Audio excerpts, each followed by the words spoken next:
This is Audible. Sunfall, Season 1, Episodes 1 through 6, by Tim Meyer, Chad Scanlon, and Peter Draper. Narrated by Stephen Barnett. A quick note on Sunfall. Now, I doubt very many of you reading this know me personally. Those who do can vouch. I'm sarcastic, smug, often condescending, cynical, and lazy. Tim knows, so does Pete.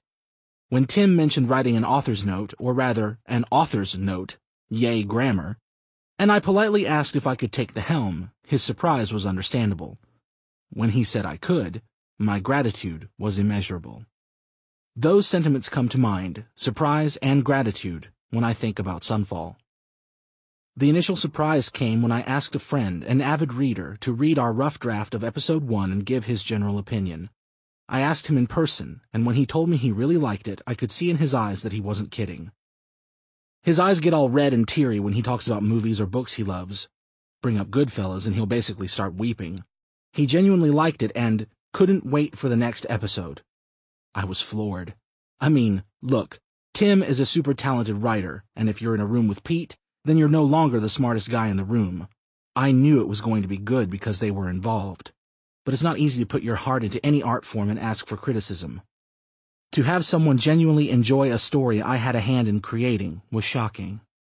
But that was a friend. What about a complete stranger? Tim has been trying to coerce me to write something with him for years. Literally. I've always been too busy, or too lazy, or too uninterested to actually do anything. I guess he just caught me at the right time with Sunfall, and I'm so grateful he kept asking. The experience of having a complete stranger, heck, there may even be 40 or 50 now, purchase, like with real money, read and review. Who takes the time out of their day to write a review? Good people, that's who. Your art is vastly worth the time and energy spent working on the story, and then some. It's not even close. I'm sure there are plenty of authors out there who'd laugh at that. But this is my first time, guys and gals. Be gentle. So, from the bottom of my mostly cold, black heart, thank you for reading and reviewing our story. That alone has made me want to keep on keeping on. I really like what we've created here. For the genre, it's a little different than other post-apocalyptic stories. Or maybe it's not. I don't know how much I care to debate the originality of stories anymore, much less try desperately to create something original for originality's sake. But I digress. What matters is that we created our own story, in its own universe. And we collaborated, we worked together. It's not always easy to play nice with others, to have your ideas shot down and shoot down their ideas. But we found our way, and the plan is to continue finding our way. Work on Season 2 is already underway. Readers, I speak for all of us when I say, we can't thank you enough. Chad. The Big Burn. Episode 1. Like most terrible things, it came without warning. Some called it the cleansing, while others claimed it to be hell on earth. Whatever it was, there was perhaps no better name than the Big Burn. Others preferred the end of days, for no one would ever step foot in the light again. No one knew if it would ever end, but they never forgot how it began. Chapter 1.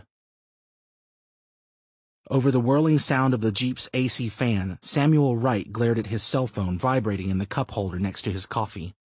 He was certain he knew who it was and what she wanted. With one hand gripping the steering wheel, he reached for the styrofoam cup and took a long swig. Almost instantly, the tension in his muscles disappeared as the taste of hot hazelnut flavor flowed over his tongue. When he was finished, he tossed the cup onto the passenger's seat floor along with other empties from past mornings. With a long, deep breath, he calmly picked up the phone and placed it next to his ear. "Are we going to be civil this time?" Sam asked. The man on the other end laughed. Aren't we always?"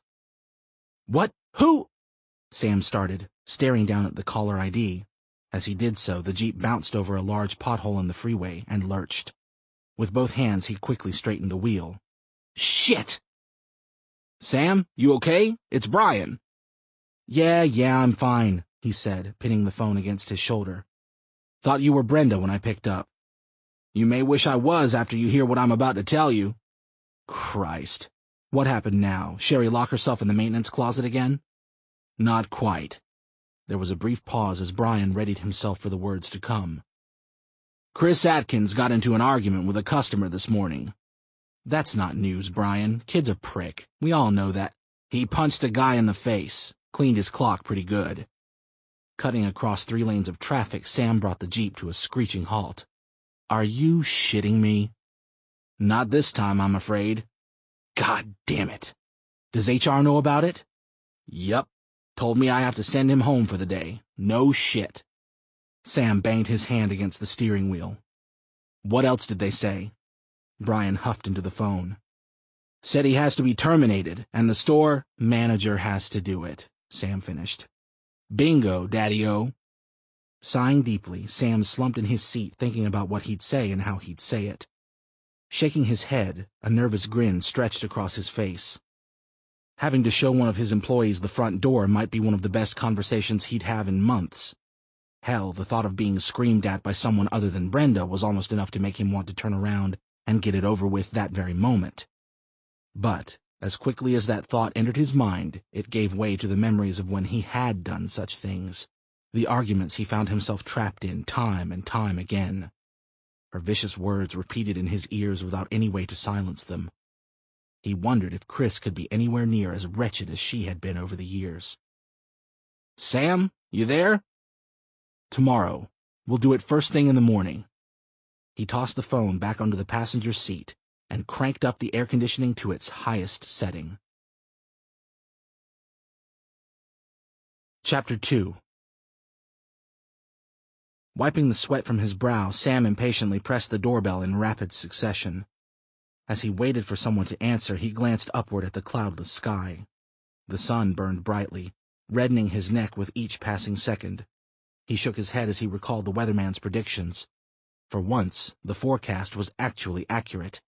The weather application on his cell phone confirmed it. 103 degrees. He scrolled through the rest of the week, each day displaying triple-digit figures. I wonder if they sell sunscreen by the gallon, he thought. Just as Sam reached for the bell again, the front door swung open. A tall man with glasses answered, wearing extremely short shorts and a cut-sleeve tee, sporting wet armbands that were wrapped around both wrists. He clutched a tennis racket in his right hand. "Look who decided to show up," he said, grinning amiably. "Hello, Robert," Sam said through gritted teeth. "Always good to see you." "Oh, for God's sake, Sammy," he said, slapping Sam on the arm. "When are you going to start calling me Bob?" "Never, fuckface." "I'll tell everyone you're here." "Thanks, Robert." Stepping inside and into the comfort of the cool air, he watched Bob disappear down the hallway. He gazed at the sparkling chandelier hanging from the vaulted ceiling. Ascending the spiral staircase, he wondered why anyone would pay so much for something so trivial. When he reached the top, he stared at Brenda and Bob's wedding photos, clenching his fists. The paradisal backdrop in the honeymoon photos made him want to spit, but he refrained from doing so. Relaxing himself, Sam moved away from the wall of photographs, down the hallway, and stood before the first of many doors. Gently, he knocked. "Hey, Cupid," Sam said, pushing open the door. "I told you to stop calling me that," the girl said. "I'm 12 now." "So I've heard. You almost ready?" "Do I have to go?" she whined. "Dana, you love the water park. Your mother and I took you when you were little. You never wanted to leave." "Yeah, but that was different," Dana said. "That was when things were—" "Things were what?" Sam asked. Dana shrugged. "Never mind." Sam nodded slowly. "Get ready. We're leaving in 5. She groaned softly before skittering past him into the bathroom. With a sigh of his own, Sam moved down the hallway to the next door. Again he knocked, entering without waiting for a response. "Tammy is such a whore," the girl sitting on the bed said. Her laptop rested on her skinny thighs. She waved Sam away while arching her eyebrows. Her nose was one great big wrinkle. When he didn't leave immediately, she flapped her hand as if a fly were pestering her. Sam leaned against the doorway, ignoring his oldest daughter's request. "Hold on a second, Nikki." She placed the phone against her chest. "Can I help you?" "We're leaving in 5. Finish up. I'll meet you downstairs." "I'm not going," she said. "Yes, you are, Becky. Tell your friend you'll call her later." "I'm 18, Dad. I don't have to listen to you anymore." "Well, if you want help paying for your college tuition, I suggest you listen." For a moment, it looked as if she was going to ignore him and resume her call. Slowly, she raised the phone to the side of her face. "Nikki, I have to go. I'll text you later." She hung up the phone and tossed it onto the bed. "Thank you. You know, Bob would be more than happy to pay for college, in case you can't afford it." "Get ready. We're leaving in 5 minutes." "I really hate you." "Just like your mother." After leaving Becky's room, he stopped at the last door on the left. This time, he entered without knocking. "You're not going to fight me, are you?" Sam asked. The young man glanced at his father over his thick textbook. "No," he said, returning to his studies. "What are you reading now?" "Science." "What kind of science?" Flipping the page, the kid replied, "Physics." "Oh, right, physics, the study of—" "Natural science," the boy answered. "Natural science? That's pretty cool. Is that what you're learning in school?" "Do you really care?" The kid had a point. "You ready to go, Maddie?" "I'll be down in 5. His father began to disappear. "Hey, Dad." "Yeah?" "Maybe we can toss the football around when we get there?" Sam squinted. "At the water park?" Maddie shrugged. "Just a thought." "Son, do you even own a football?" Maddie lowered his head. "No, it was just a thought." "We'll pick one up on the way," he said with a laugh. Chapter 3. Sam covered his eyes as he moved into the blinding sunlight. Reaching into his pocket, he pulled his cell phone from his bathing suit. 105 degrees, the bold white letters displayed on the home screen. "Jesus Christ," he said. "Hot enough to melt out here." "Did you remember to bring sunscreen?" Brenda asked. "Of course I did," Sam told her, rolling his eyes. "Shocking," she said, curling her lips. "I didn't have to remind you, but I went ahead and bought some anyway." She extended a small plastic shopping bag. "Take it. You can never have enough sunscreen." Sam glared at his ex-wife. "I'm not as irresponsible as you make me out to be." Brenda Gaines opened her mouth to speak, but Bob stepped forward. "I think what she means is, we know you've been a little stressed out, more than usual, especially since that new Waldo Mart supercenter opened up across town." "Were you even listening to the same conversation, Robert?" "Don't be like that, Sammy. I'm just trying to help." "Of course you were." Brenda opened her mouth to expel another nasty remark, but Dana bounced between them, packed and ready to go. "Got your lunch, Pumpkin Bear?" Brenda asked her. "Yes, Mama Bear," she replied, smiling. Her mother bent over, kissing her forehead. She kissed back. "You've got to be kidding me," Sam thought. "Come on, kids! Matthew, Becky, in the car!"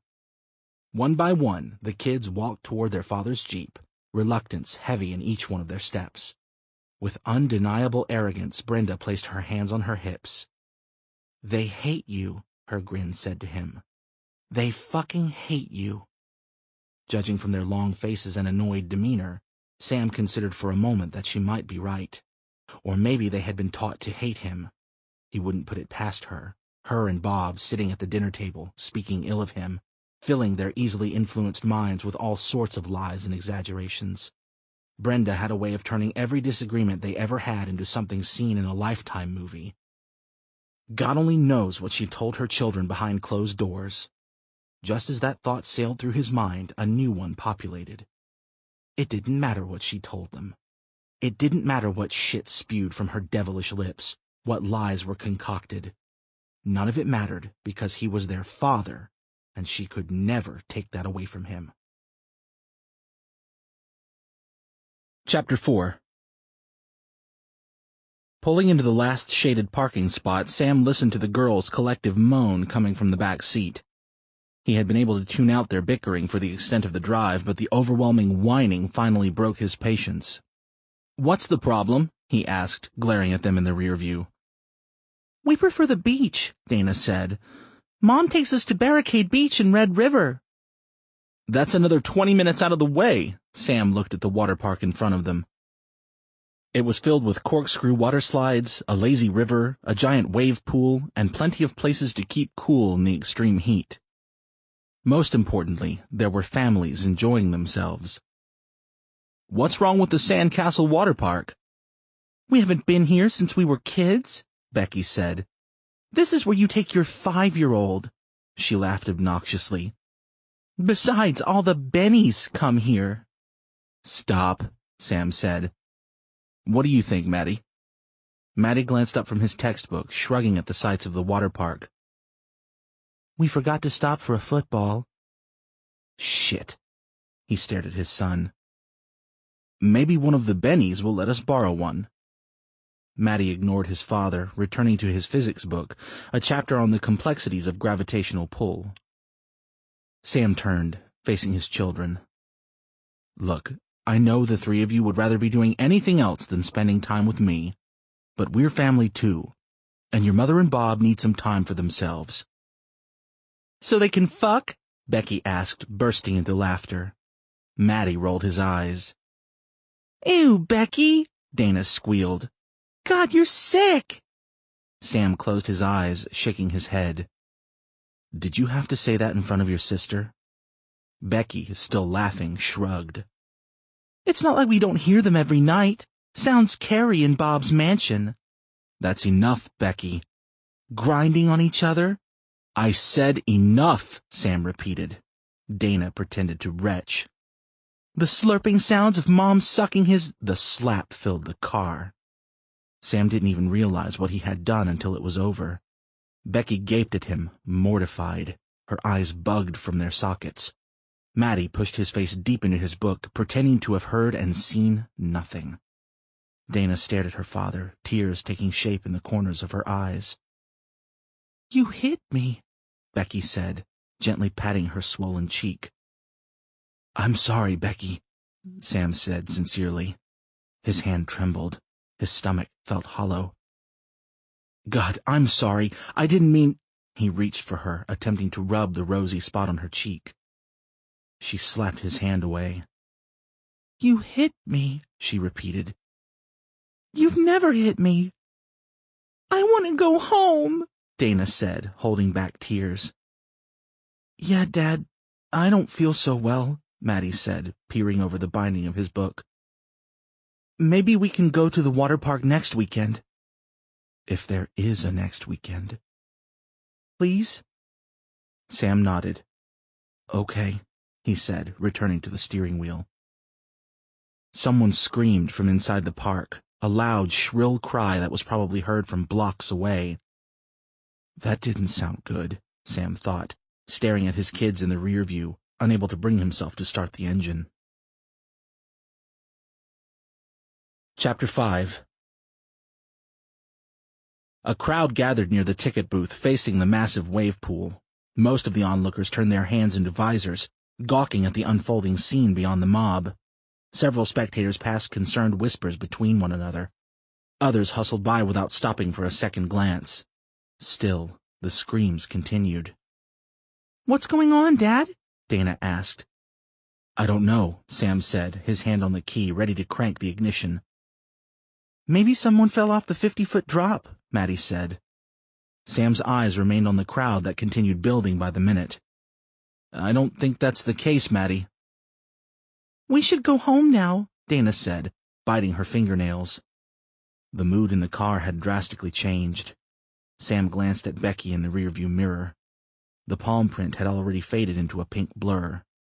Still, she looked miserable, pissed, a ticking bomb ready to explode at any moment. "You kids wait here," Sam said. "I'm going to check it out." "What?" Becky asked. "Why? What's the point?" Sam pushed open the Jeep's door. "Because someone might be hurt, Becky." "So? What the hell are you going to do about it?" his oldest asked. I'm going to get the hell out of this Jeep for one thing, he thought, not wanting to spend another moment trapped with the awkwardness caused by his rash reaction. Help them? You're a store manager at Costbusters, not a doctor. Hey, I went to med school, remember? Hey, that was before I was born, remember? And you only went for 2 semesters. Sam slammed the door shut and jogged over to the crowd. 3 semesters, he said under his breath. I went for 3 semesters. He stopped at the outskirts of the congregation. A man with a floppy white hat and black swim trunks whispered something to the woman standing next to him. Sam tapped the guy on the shoulder. Excuse me, what's going on over there? He asked.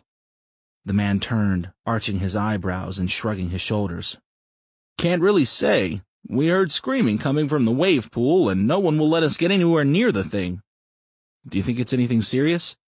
Again the man shrugged. Don't know. Wouldn't doubt it. After 20 years of operation, this place should probably be condemned. I heard someone got caught on a rusty nail while going down one of the water slides last year. Tore them wide open. Heard that too. Also heard it was bullshit. The man shrugged, laughing haughtily. Hey, you never know. Sam nodded, then began making his way through the crowd. Brushing the shoulders of several sweaty people, he found himself apologizing every few seconds. Finally, he stood at the front of the concourse. A young girl with the Sandcastle logo on her tank top stopped him from going any further. Sorry, buddy, she said, placing her palm on his chest. Can't let you in. She had auburn hair and braces, despite being Becky's age. Is someone hurt? Sam asked. She shook her head. Don't know anything yet. Please, I've had medical training. Maybe I can help? She glanced at him suspiciously, smelling his bullshit from miles away. You an EMT? A doctor? No, not really. Well, then, there's probably nothing you can do. Besides, the paramedics are already on the way. Reluctantly, Sam nodded. He glanced over at the wave pool where a smaller crowd of people had formed. Some of them were kneeling, attending to the hurt party. Sam examined their faces, which ranged from shock to downright disgusted. Whatever happened, it was nasty. Just when Sam was ready to give up and head back to the Jeep, another loud outburst broke out, this time near the lazy river. It was from a grown man, crying as he abandoned his inflatable donut and jumped out of the cool water. Sam looked on with the others. Some of them gasped when they saw what was causing the man to scream. Some screamed themselves. Some placed their hands over their mouths, unable to utter a single sound. At first, Sam was unsure of what he was seeing. The man's flesh was boiled red, blackening in patches on his arms and legs. He screamed until his voice gave out. Once he reached the concrete near the concession stand, he dropped to his knees, holding his abdomen. Employees immediately rushed to his rescue but backed away once they got close. A woman and her son at a nearby table did the same, leaving their lunch behind as they fled. "Why aren't they helping that guy?"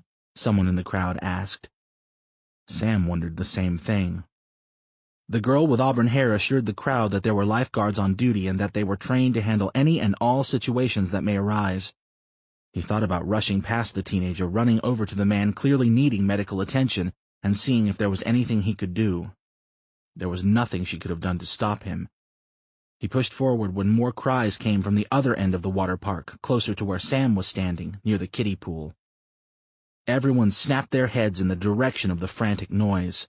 A few onlookers slowly backed away, revealing a woman standing alone in the shallow water. "Oh my God!" she yelled. "Oh my God, someone help me!" She dropped to her knees, splashing water on her arms and face. Sam couldn't tell if his eyes were playing tricks on him, but he swore he saw smoke rising from her flesh. A second later, flames began dancing on her arms, and Sam's heart skipped. The crowd behind him collectively scattered. Oh, God! The woman's face distorted as her flesh leaked down her cheeks. Surrounded in flames, her skin turned the color of recently spilled blood before caramelizing into tough, black blots. In a matter of minutes, her charred corpse collapsed into the water, steam wafting from her cooling bones. People panicked. A woman standing next to Sam barfed into her hand. A few others looked away in disgust. He glanced toward the man who had jumped out of the lazy river. His body had ignited, becoming completely engulfed in flames. Screams surrounded him. Something crashed into his shoulder. He turned to see a man wildly thrashing his arms as if he were at a heavy metal concert. Flames incinerated the flesh on his arms and legs.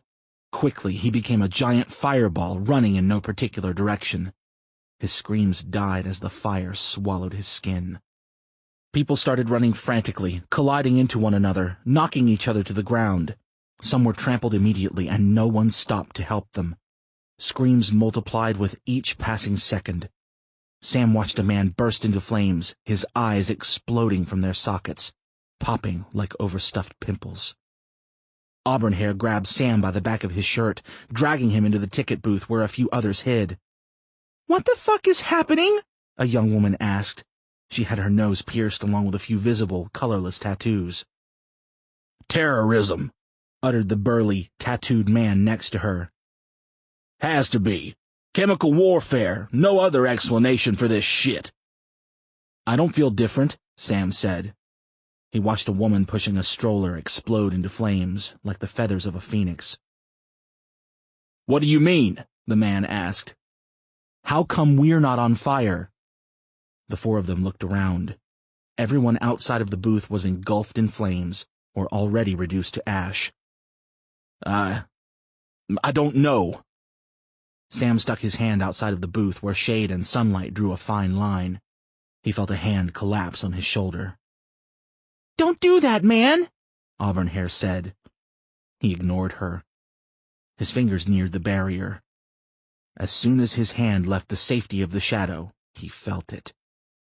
Something beneath his flesh swam, burned, like he had stuck his fingers inside a roaring fireplace. He retracted them immediately. "Does it hurt?" the tattooed chick asked. "Yeah," he said, rubbing his sweaty fingers together. "Like you wouldn't believe." "What the hell is going on out there, man?" the biker-looking dude asked. "It must be the sun," Sam said. "The sun? What else could it be?" "Bullshit! The sun can't cause people to catch fire." "Yes, it can," Auburn Hair said. "I saw a History Channel special about it. It's called a solar flare or something." The burly biker laughed. "A solar flare would wipe the whole fucking planet out, kid. Nuh-uh. This is terrorism."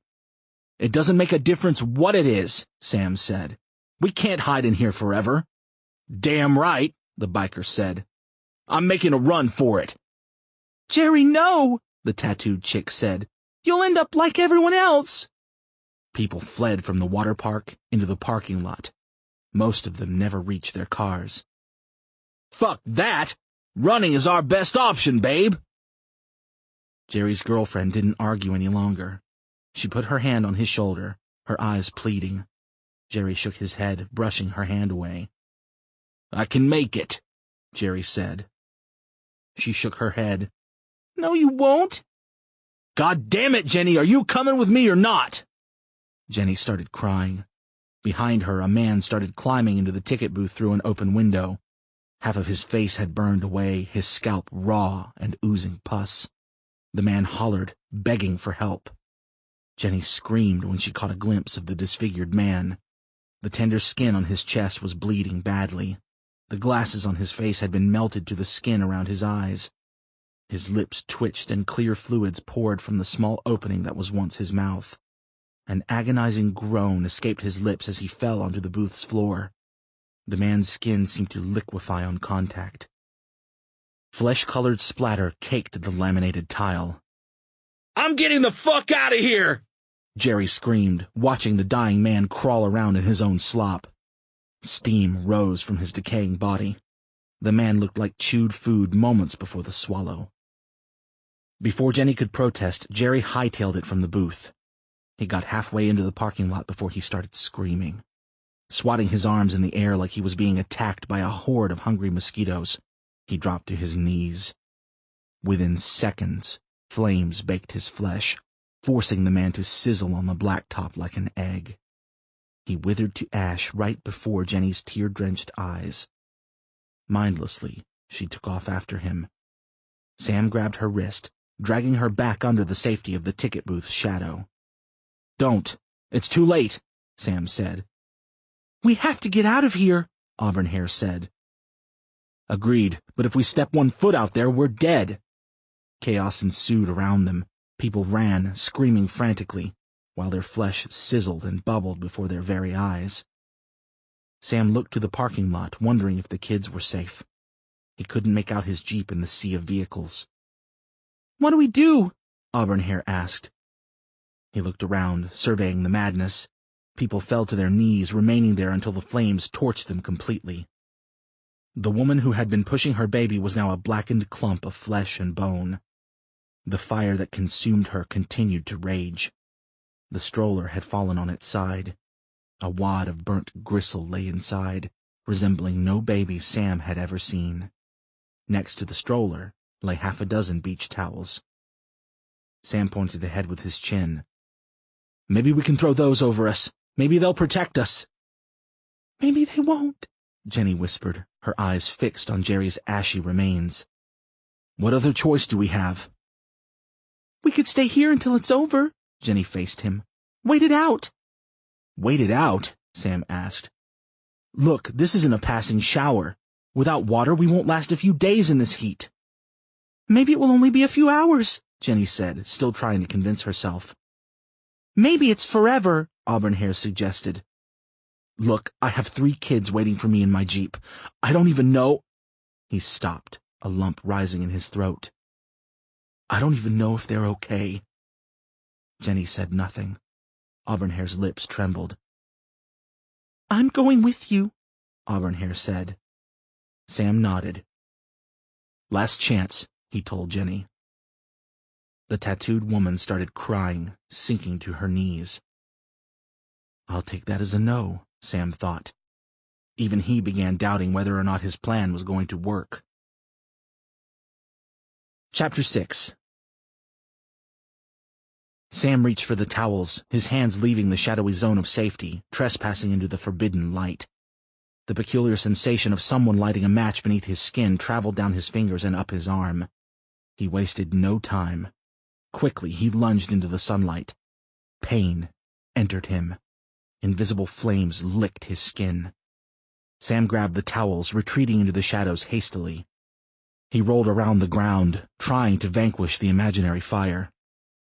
You okay? Auburn-Hair asked. Jenny continued crying, her head tucked between her knees. Sam ceased his rolling fit. He sat up, examining himself, making sure his flesh was unmarked. Yes, he said, inspecting himself thoroughly. God, that felt weird. Like I was going to explode or something.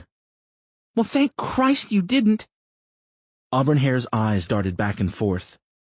You think this is going to work? It better. He stood up, grabbing the towels. He handed one to Auburn-Hair. Glancing at Jenny, he tossed her the third. In case you change your mind. He draped the Batman towel over his head, making sure his arms were completely covered. He watched Auburn-Hair wrap herself in the plain red towel. She reminded him of Little Red Riding Hood. In case I don't make it, he jiggled his keys in front of him. My Jeep is parked near the end of the lot, in the shade. Please, if you can, make sure my kids are safe. He shook his head. What am I talking about? You probably have your own family to take care of. No, she said. It's all right. I'll do it. Sam smiled. Name is Sam, by the way. Sam Wright. Amanda Simmons. Nice to meet you, Amanda. He sighed. Ready? Not really. Me neither. Let's go. Sam turned toward the light. He stepped forward, the threshold of sunlight growing near. His heart pounded with each foot forward. Please, God, if you're up there. We're going to run, he said. Follow me and keep up. Okay. Now! Sam sprinted into the parking lot, dodging the small, ashy mounds of the dead. Few people remained living. Some were huddled beneath a gazebo. Some had been trapped under their vehicles. They yelled at Sam as he rushed past them. They told him to turn back, that something was happening. His feet pounded against the blacktop, his eyes alert, searching for the Jeep. Hearing Amanda's sandals clacking behind him motivated him to run faster. In the near distance, he spotted the Jeep. It was exactly where he had left it, in the shadow of a tall hotel. As the Jeep became more distinct, he saw Becky sitting in the driver's seat, her hands tightly gripped around the steering wheel. "It's the green Jeep!" he shouted to Amanda. Amanda didn't respond. He glanced over his shoulder, catching the redhead trip and tumble to the pavement. The blacktop tore her arms and legs up badly, but nothing compared to what came next. The towel separated from her body. She began to scream as her flesh sizzled. Within seconds, lesions opened up on her arms, legs, and face. Her screams started dying when her body exploded into a ball of flickering flames. Sam watched her frail figure disappear inside the fire. His calves started burning. He glanced down, realizing the Batman towel wasn't meant for adults. A small portion of his legs were exposed. Wanting to voyage back to Amanda in some heroic attempt to save her, he realized it was far too late. The girl was long gone. He turned away from her, her last cries for help tugging at his chest. He gazed at the Jeep, making eye contact with his eldest daughter. She was in tears, waving him on frantically. Ignoring the phantom flames that nipped at his ankles, Sam sped ahead. Becky hopped into the back after opening the door for him. Sam jumped inside, quickly throwing his towel over the window, blocking out the sunlight.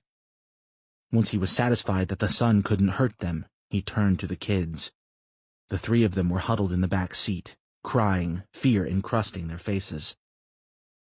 "Everyone okay?" Sam asked. What happened out there?" Becky asked. "We saw people on fire." Sam didn't know how to properly explain it. "Are you okay?" he repeated. The kids nodded subtly. "Good.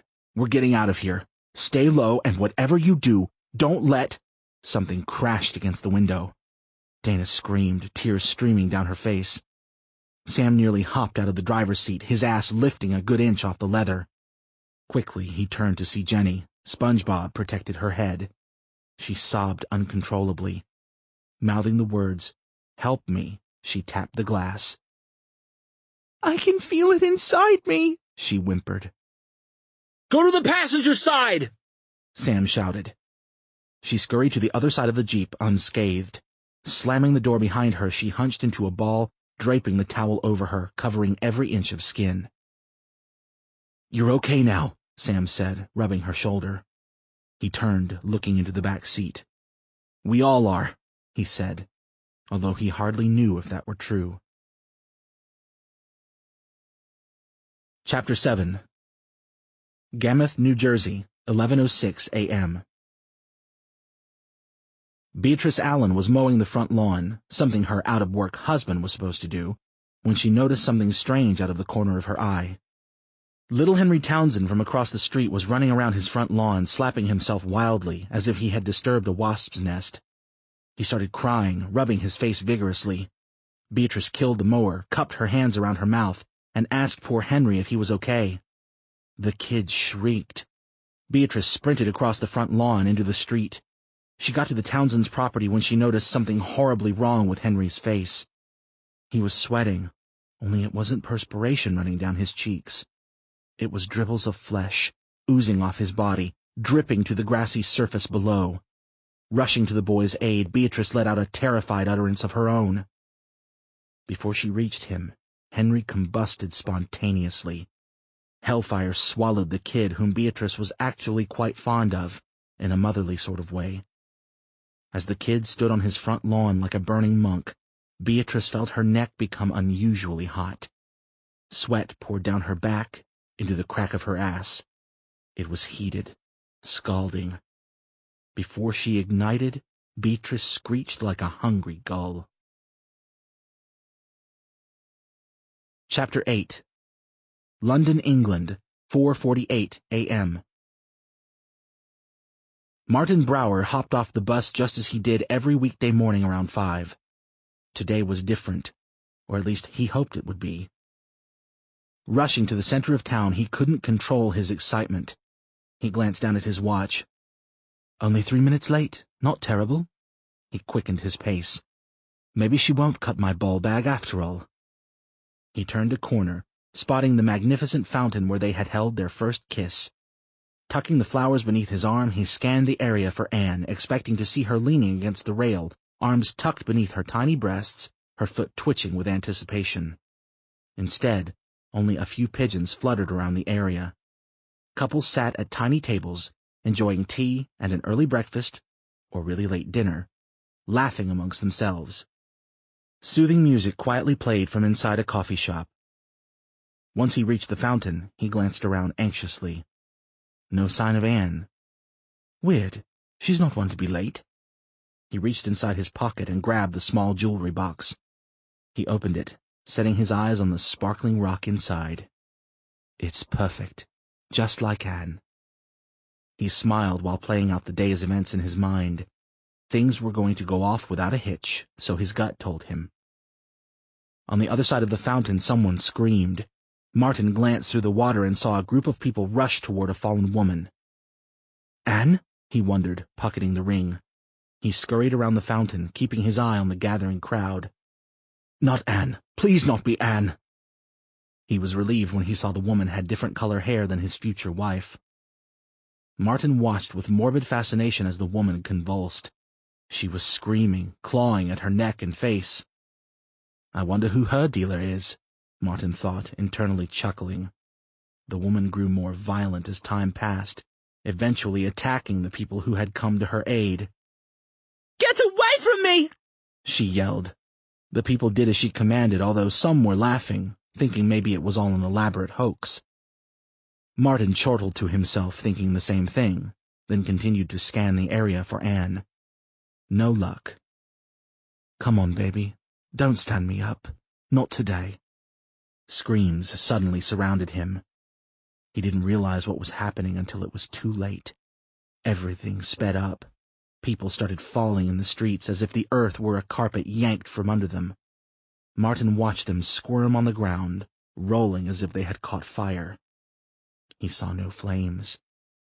The back of his neck grew hot.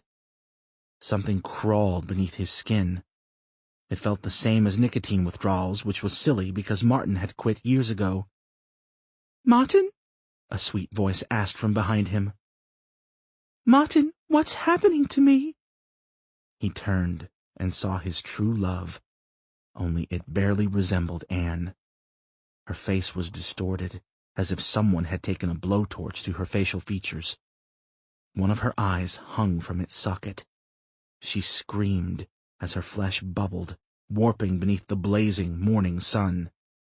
Martin ran to her, but he only took a few steps before his legs gave out. He listened to the sound of his own flesh baking, while the world slowly brightened into nothingness. Chapter 9. Harper's Ferry, North Carolina, 11:45 a.m.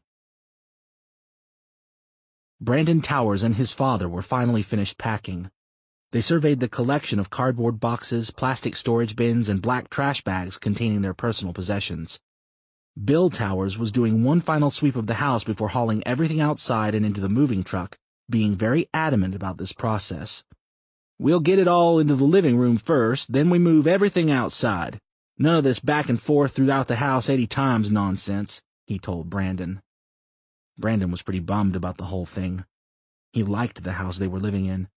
He was about to put the finishing touches on a basement studio where his punk rock band could play. His would-have-been future stepmother wasn't half bad either, until she broke his father's heart. Bill's fiancée had broken off the engagement 17 days before the wedding. 17 fucking days. At least she was kind enough to vacate the house for the day while they moved out.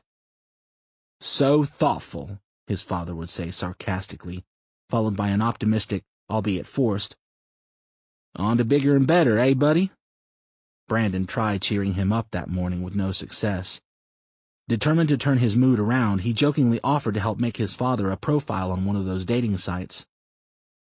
Then he suggested setting him up with one of his school teachers, the hot one, the one all the guys drooled over.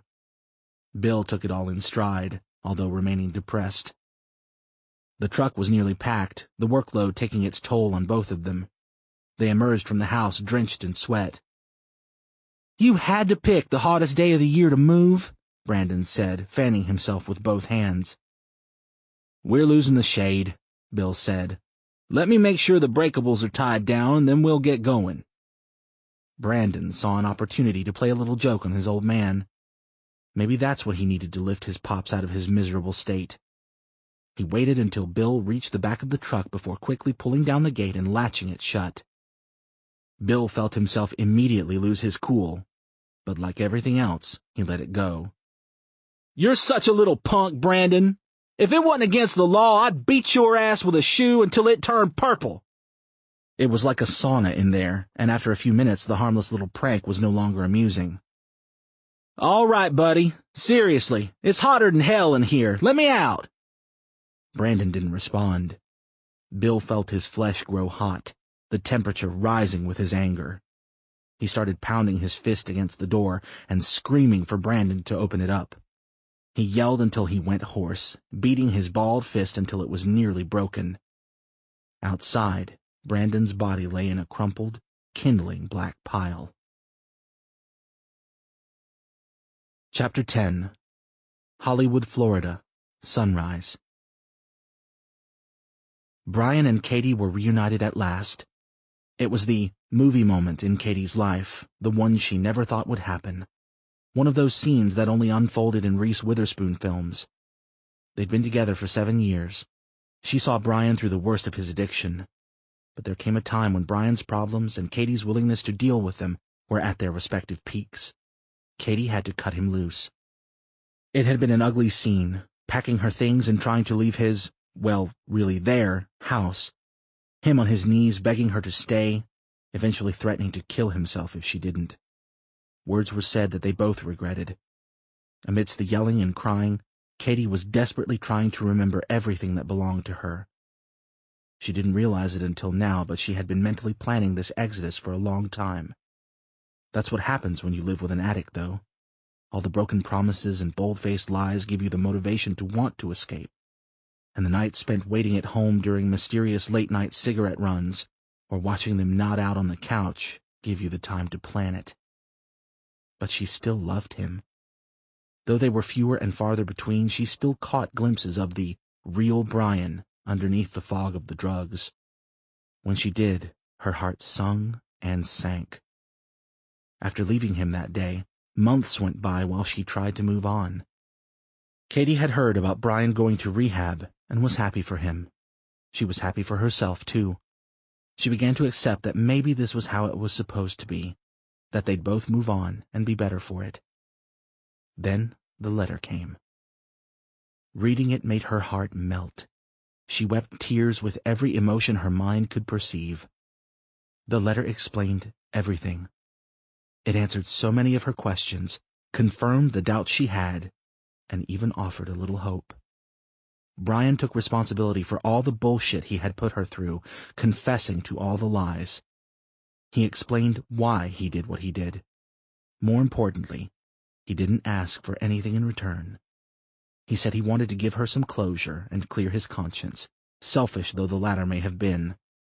He explained that he never stopped loving her, but that getting clean had been for himself and must continue to be. I have to take it one day at a time, it read, and not project too far into the future. But I won't lie to you, Katie. I hope you're a part of it. She tried to quiet her beating heart, quell her rising hope. But alas, her love was rekindled. In the letter, Brian mentioned that he finally stopped sleeping to noon, that he actually enjoyed waking up early and enjoying the day. He'd been going to Charnow Park every morning to watch the sunrise, and she suddenly knew she wanted to watch one with him. Katie surprised him, showing in the fading darkness. They ran to each other, collapsing into each other's arms. They cried hard, speaking words of love and forgiveness. Katie sat with Brian's arm around her, eagerly awaiting the dawn of their new life. They kissed as the sun peeked over the horizon, slowly roasting and blending them together in a smoldering embrace. Chapter 11. Afghan Border, 0600 hours, next day. With news of something terrible happening in the homeland, Ranger Davidson entered the drop zone wondering if his wife and baby were going to be okay. Having these thoughts on his mind wasn't recommended before descending into hostile territory. But he couldn't ignore the reports coming out of New York, Washington, and Atlanta. Even California was reporting incidents. There were unconfirmed reports coming out of the UK as well as China. Something bad was happening out there. Whether it was some natural disaster or form of terrorism was still to be determined. And where was Hal Davidson? Stuck in this fucking hellhole of a country, that's where. As soon as Davidson's feet hit the sandy terrain, he took off down the street, following his platoon, taking cover. The dim street was being lit up by gunfire.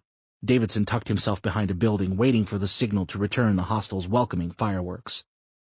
He glanced up at the sky, a crack of light hovering above the horizon. Dawn would be here before they knew it, and the advantage the darkness gave them would soon be lost. Their original orders were supposed to be carried out hours ago, but new intel suggested they waited until the early morning. Apparently their target would be more accessible. Intel. Fuck them, Davidson thought. Their new orders were more likely to get them killed. Davidson peeked around the building, watching Jeffries take out one of the hostiles. The heavily garbed man fell to the earth, a trail of crimson leaking from his face, his brains thrown into the air like confetti. Although he played the tough guy persona well, Davidson hated the sight of blood. Even thinking about it made him cringe. Sometimes ketchup made him nauseous. Strawberry syrup, ragu. Only sometimes, and these were things he kept to himself. As he received direction from his superior, Davidson sprinted down the street, seeking refuge behind an abandoned fruit stand. Bullets whizzed by him, kicking up dirt clouds. He blindly fired in the direction of the enemy. He heard screaming and thought maybe his bullets were true. Glancing up, he saw his fellow soldiers writhing around in the middle of the street. Oh shit, he thought. I fucking shot my own men. He saw Jeffries crawling, seeking cover. Jeffries was the toughest son of a bitch he knew. The man shaved with a hunting knife, for Christ's sakes. Yet he was screaming like a little girl who had broken her favorite Barbie. Jeffries! Davidson ran into the middle of the street, mindful that some insurgents were still lurking in their homes with automatic weaponry. He shuffled past a few corpses, averting his eyes from their bloodied bodies. Kneeling next to his buddy, Davidson put his hand on Jeffries' shoulder. Steam rose off his blistering flesh. What the fuck? Jeffries! Davidson screamed. What the hell is wrong with you, soldier? Jeffries flipped over, staring at Davidson, his face frozen in absolute horror. Patches of skin were missing on his cheeks, revealing a white, watery layer of flesh. Goo ran down his face like tears. Jeffries screamed, yelling something about being on fire. Davidson tried calming him, telling him that he was okay, that he needed to take it easy. Jeffries pointed over Davidson's shoulder, his finger trembling rapidly. Turning around, Davidson drew his weapon, ready to pull the trigger on what he assumed to be a hostile with a bomb strapped to his chest. But there was no one. No suicidal bombers, no insurgents, not even a newspaper floating in the morning breeze. There was nothing, except the sandy streets, houses, and the bright morning sun that peered over the horizon like the eye of God looking over his creation. The sun. Davidson never would have guessed that to be the enemy. But Jeffries knew it. He knew it well. Hal Davidson watched Jeffries' fingertip become a flame, along with the rest of his hand. Seconds later, he watched his own body burn. Chapter 12. San Francisco, California, 9:35 a.m. Not even the cool darkness of the narrow alleyway could keep the sweat from streaming down his forehead. He dabbed his thin face with the soiled cloth he'd pulled from the dumpster shared by the pizzeria and the Chinese takeout place. The months of unchecked filth mixed with the many days' worth of grease, soaking into the towel's fibers.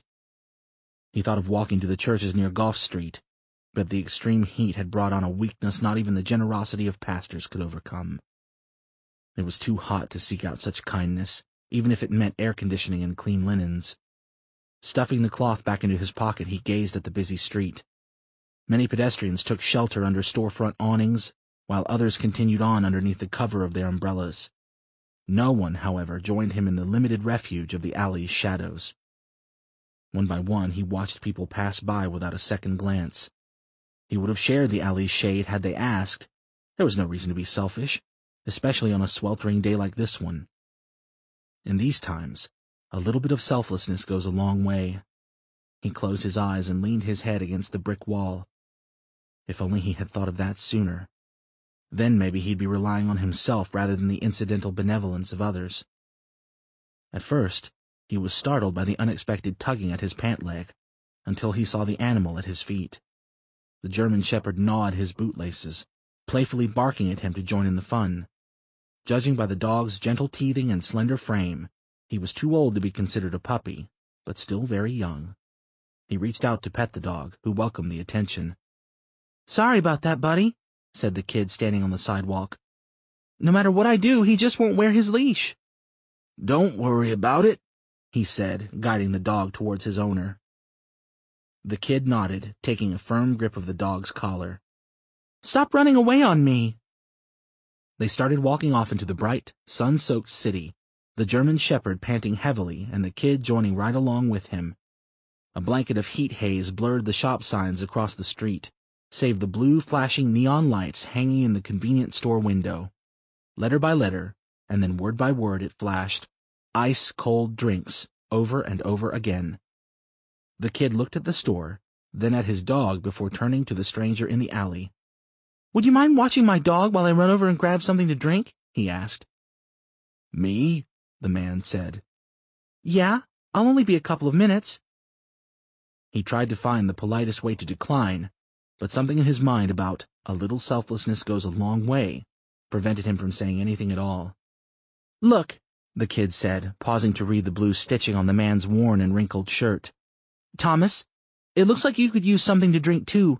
I'll buy you the biggest Coke they got. Just make sure he doesn't get hit by a car or anything." "All right," he said, motioning for the kid to send the dog over. "And it's just Tom." The kid smiled. "Thanks, Tom. I'll be right back." "Hold on," he said. "Does he have a name?" "No, he doesn't," the kid said, shaking his head. "Let me know if you think of a good one." He watched the kid cross the street and reach the convenience store without issue. Just thinking about the taste of Coca-Cola brought wetness to his tongue. He could hardly remember the last time he'd had anything to drink that wasn't from the sink of a public bathroom, or had already been captured in gutters and downspouts. A proud smile crept across his face. "A little selflessness does go a long way," he said to himself, scratching the German shepherd's head. "No name yet," he said, kneeling beside the dog. The dog groaned and lay on the cool alleyway floor as if he understood him.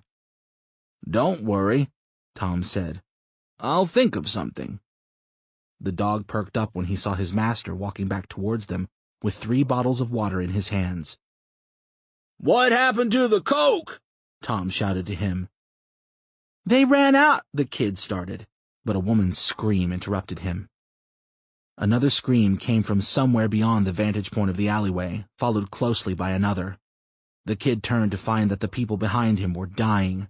Their skin was fractured and flaking, their bodies blackened and burning, as if the very kingdom of hell itself had conquered the world. Calls for help were drowned out by the prayers to God to make it stop, to make it go away. It didn't matter which came first or which was louder. All the calls and prayers were left unanswered. Within moments, the busy streets became chaotic, people running every which way without comprehension of what was happening to them. Whatever it was, it didn't seem to be happening to Tom or the nameless German shepherd next to him. For whatever reason, they remained safe in the alleyway. He looked at the horror unfolding before him. The patrons watching from inside the stores and underneath the front awnings appeared unharmed. The same could be said for those beneath their umbrellas, until they set them aside to aid those in the streets. The sound of squealing tires filled the air.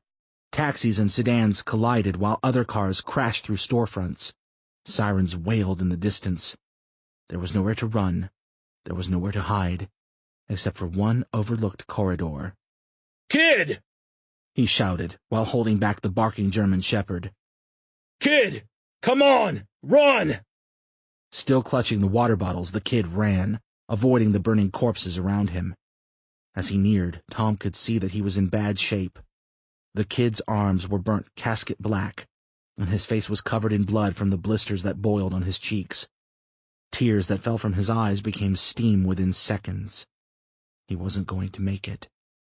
Beyond the edge of the alleyway's shadow, Tom held out his arm. "Take my hand!" Dropping the water bottles, the kid reached out with his own. "A little selflessness goes a long way," Tom kept telling himself, ignoring the pain he felt all the way down to his wrist. It was an unbearable sensation, one that he could never have conceived. There had only been one other instance like it that he could remember, but that was an entirely different type of pain altogether, one that burned much slower and far hotter. He watched his fingertips redden. Beneath his thumb and forefinger a blister formed, bursting with an audible popping sound. His palm felt as if it had been slowly roasted over an open flame. Still, he held his hand out for the kid. He was almost in reaching distance. "Come on!" Tom shouted, holding back pain-filled tears of his own. He convinced himself he could hold out just a little bit longer, cycling in his mind what he'd told himself before. A little. He believed he could do it. Selflessness. He swore he could do it. Goza. But he could not. Long way. I'm sorry, kid. He pulled his hand back into the shadows. 3 months later. Good morning. Voices. Arguing. A man and a woman. There was a third voice, but he couldn't determine to whom it belonged. "This is bullshit," the man said. "We haven't stepped foot outside in months. Who knows? Maybe it's over." "Damn it, Clay, you're a stubborn son of a bitch, aren't you?" the woman asked. Clay, Sam thought, rising from the inflatable mattress. He gathered his clothing, dressing himself urgently. The arguing continued, but Sam's mind traveled elsewhere. He glanced over at the picture on his desk, spotting it from the other end of his office. It was a family photo taken a few years back when things were good, when he was happy. Brenda was happy then, too. Sam could tell by the way she was smiling. And the kids, God, the kids.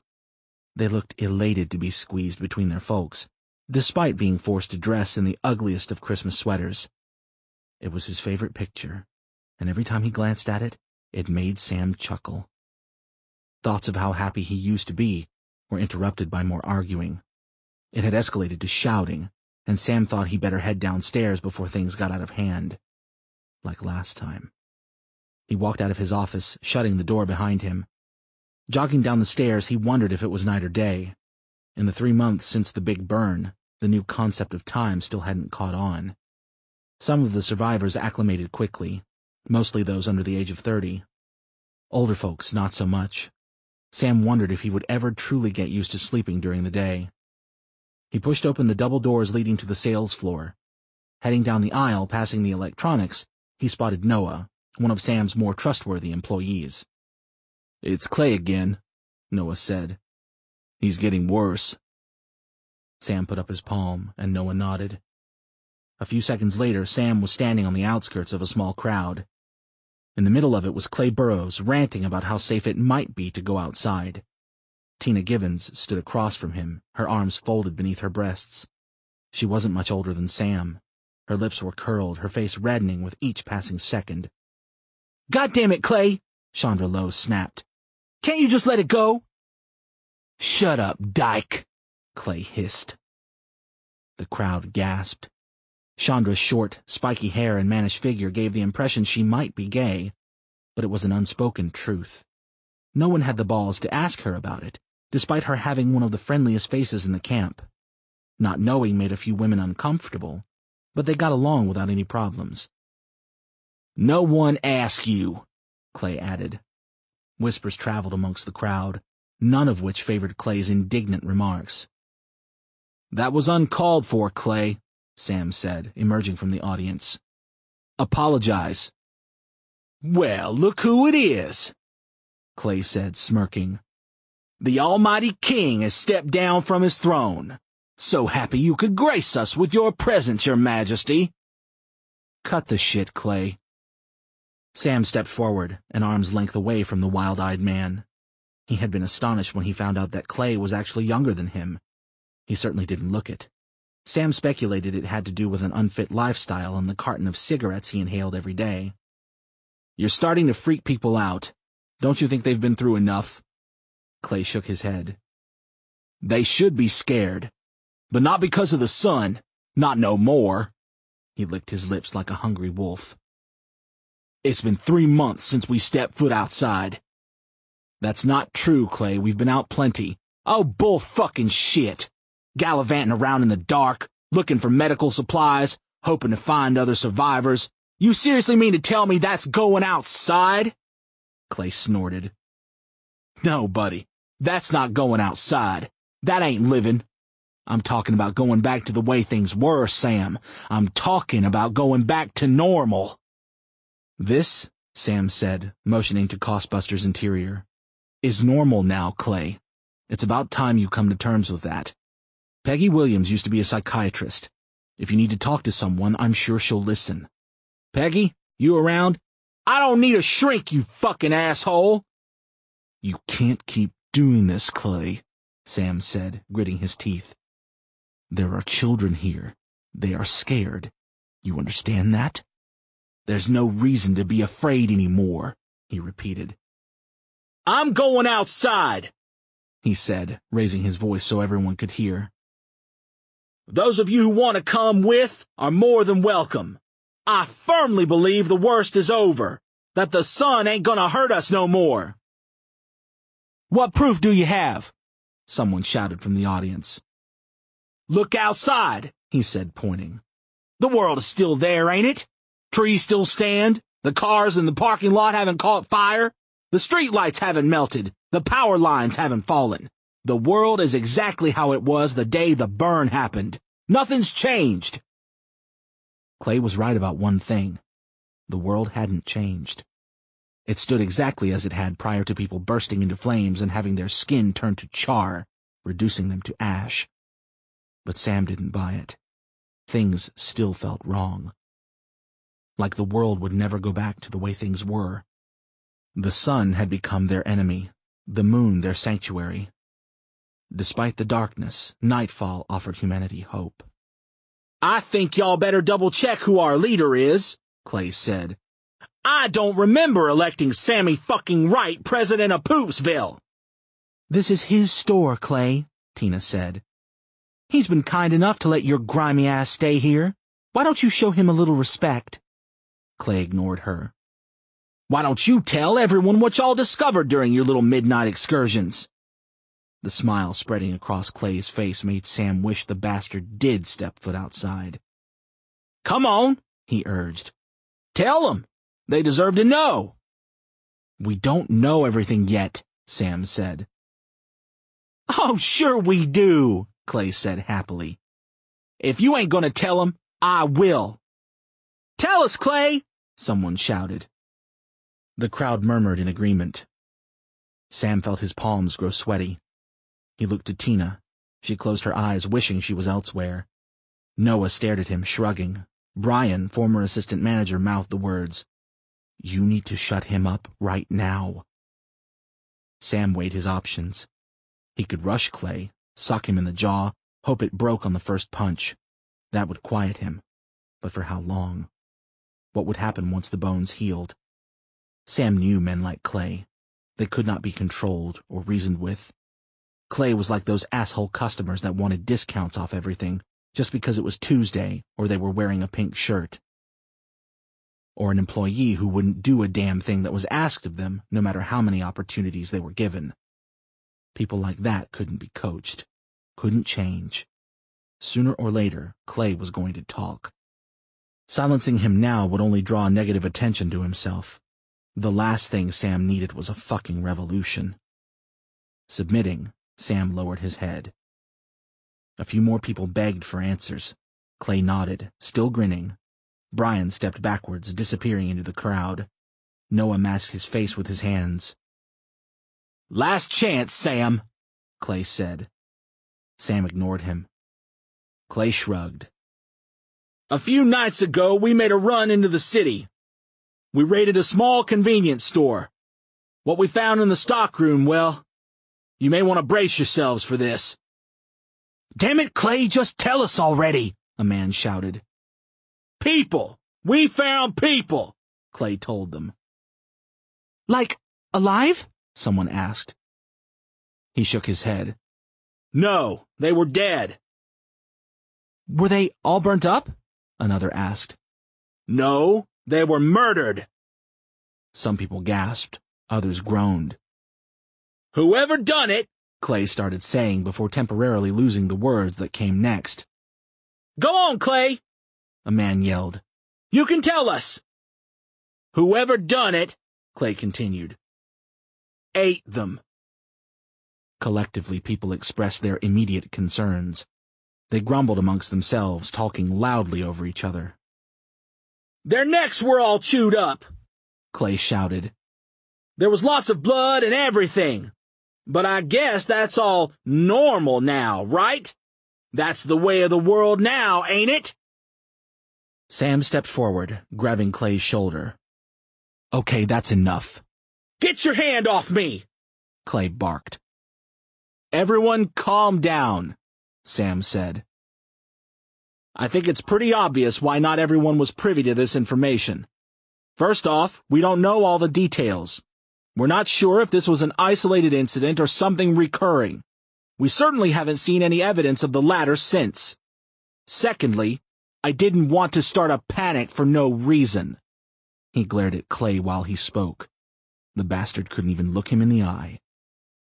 You must understand where I'm coming from, he addressed the crowd. Do you think it's the same people who kidnapped Maurice? A woman asked. He never did come back. Sherry, Sam said, we don't have any evidence to support that. For all we know, Maurice is still out there, surviving, just as we are. If he's out there, we'll find him. I just miss him, Sherry said. That's all. We all do. What exactly are you guys doing out there? Someone asked. I mean, we seem to have plenty of food and water here, enough to last us a year, I'd say. Well, Wally, Sam answered, it's not enough to last us a lifetime. Sam could feel sweat pouring down his sides. Plus, we need medical supplies. And you never know who we might find out there. There might be others that need our help. Yeah, like the cannibals, someone shouted. Yeah, who's to say you didn't leave them here? Another cried out. Sam shook his head. We're very careful out there. Clearly not careful enough. Yeah, people are being abducted and eaten. Christ, someone save me, Sam thought. Clay stepped forward. I think it's time we focus on what's important. The crowd faced him, waiting for answers. I'm going out into the day, right now, and I'll prove that this is over. He glared at Sam. And there's nothing you can do to stop me. Chapter 2. You didn't stop him, Tina said. I tried, Sam said. Daddy, you have to do something, Dana told him. He'll die. Relax, everything is fine, he lied. Dad, really, you can't let him go outside, Maddie said, a Popular Mechanics magazine tucked under his arm. Sam stopped while Clay and his small band of followers scurried toward the tall, sliding glass door. Tarps hung over the glass, blocking the sunlight from entering the store. It had taken several men to accomplish that task without injury. It felt like only yesterday. Where's your sister? Sam asked his children. Dana shrugged. I think she's with Chris Atkins, Maddie said. God damn it. He shook his head. Do me a favor. Find her. Stay with her. I'll get you when this is all over. What are you going to do? Maddie asked. Sam shook his head. I don't know. Another lie. Perhaps a half-truth at best. He knew exactly what he was going to do. He was going to do nothing. Nothing at all. If his former marriage had taught him anything, it was sometimes words, even those filled with reason, aren't enough. Sometimes the call for irrational action is the most persuasive. Sometimes it's the loudest voice in the room. He felt the presence of someone standing at his side. "Thought I told you to find your sister." "Dana can do it. Besides, somebody's got to talk some sense into them," Maddie said, watching Clay round up others for his cause. Sam rubbed his forehead. "There's no talking to these guys. They've made their choice. They won't be satisfied until they've seen it through." "But they're going to die, Dad. Don't they get that? Can't they see it?" "Son," Sam said, staring his son in the eyes, "sometimes when people are scared, they need something to make them feel safe again. They need something to believe in, and they won't stop believing until they see that they're wrong." Maddie looked at his father quizzically. "But you don't think it's safe to go outside. What if you're wrong? Will you believe it then?" With a smile, Sam placed his hand gently on his son's shoulder. "You're right. I'm scared like they are. And I very well may be wrong. It may be perfectly safe to go out into the light again. But I won't believe it until I see it, and neither will they." Chapter 3. Clay stood in front of the door with 3 others, 2 men, 1 woman, of equally low IQ results. They looked to him for reassurance, and he nodded confidently. Clay turned back to the crowd, all of them looking on with grave anticipation. "Last chance, Clay," Sam said. "We can talk this thing out." "You're wrong, Sam." He turned back to the door. "Open sesame." The 2 men accompanying him each took a door, wedged their fingers between them, and pulled. The door parted like heavenly arms, inviting them into the dim light. In the distance, the sun was beginning to lift above the horizon. Clay stepped onto the sidewalk, feeling the early fall breeze on his skin. Hesitantly, his 3 followers joined him. Clay raised his arms in the air, basking in the faint morning glow. After a few moments, smiles reached the faces of his faithful companions. They started laughing, giggling. Clay turned back to Cossbusters. They had already shut the doors behind them. However, he could see eyes peering at him through cutouts in the tarp. "See?" he shouted. "Prisoners no more! We're free!" The woman hugged one of the men. The other man slapped Clay on the shoulder, his eyes watering. Something surged through Clay's veins. It was a state of happiness he had never known before. Not once in his entire life had he felt that way. The sun was halved by the tree-cluttered horizon. Clay could feel the rays on his skin, his flesh warming. It didn't burn. It felt pleasant. But as the seconds ticked, a new feeling emerged. Clay couldn't quite place his finger on it. His followers felt it too. "Clay, something's off," one of them said. "I don't feel right," the woman said. "Maybe we should go back." Just when Clay was about to agree, the hair on his arms began to singe. Walden, Episode 2. 3 months ago. Trudging across the field toward the gymnasium, the groundskeeper wiped a thick layer of sweat from his brow. Puffing away on his cigarette, he watched pockets of high school students move about the grounds, paying him no mind as they strolled toward their next class.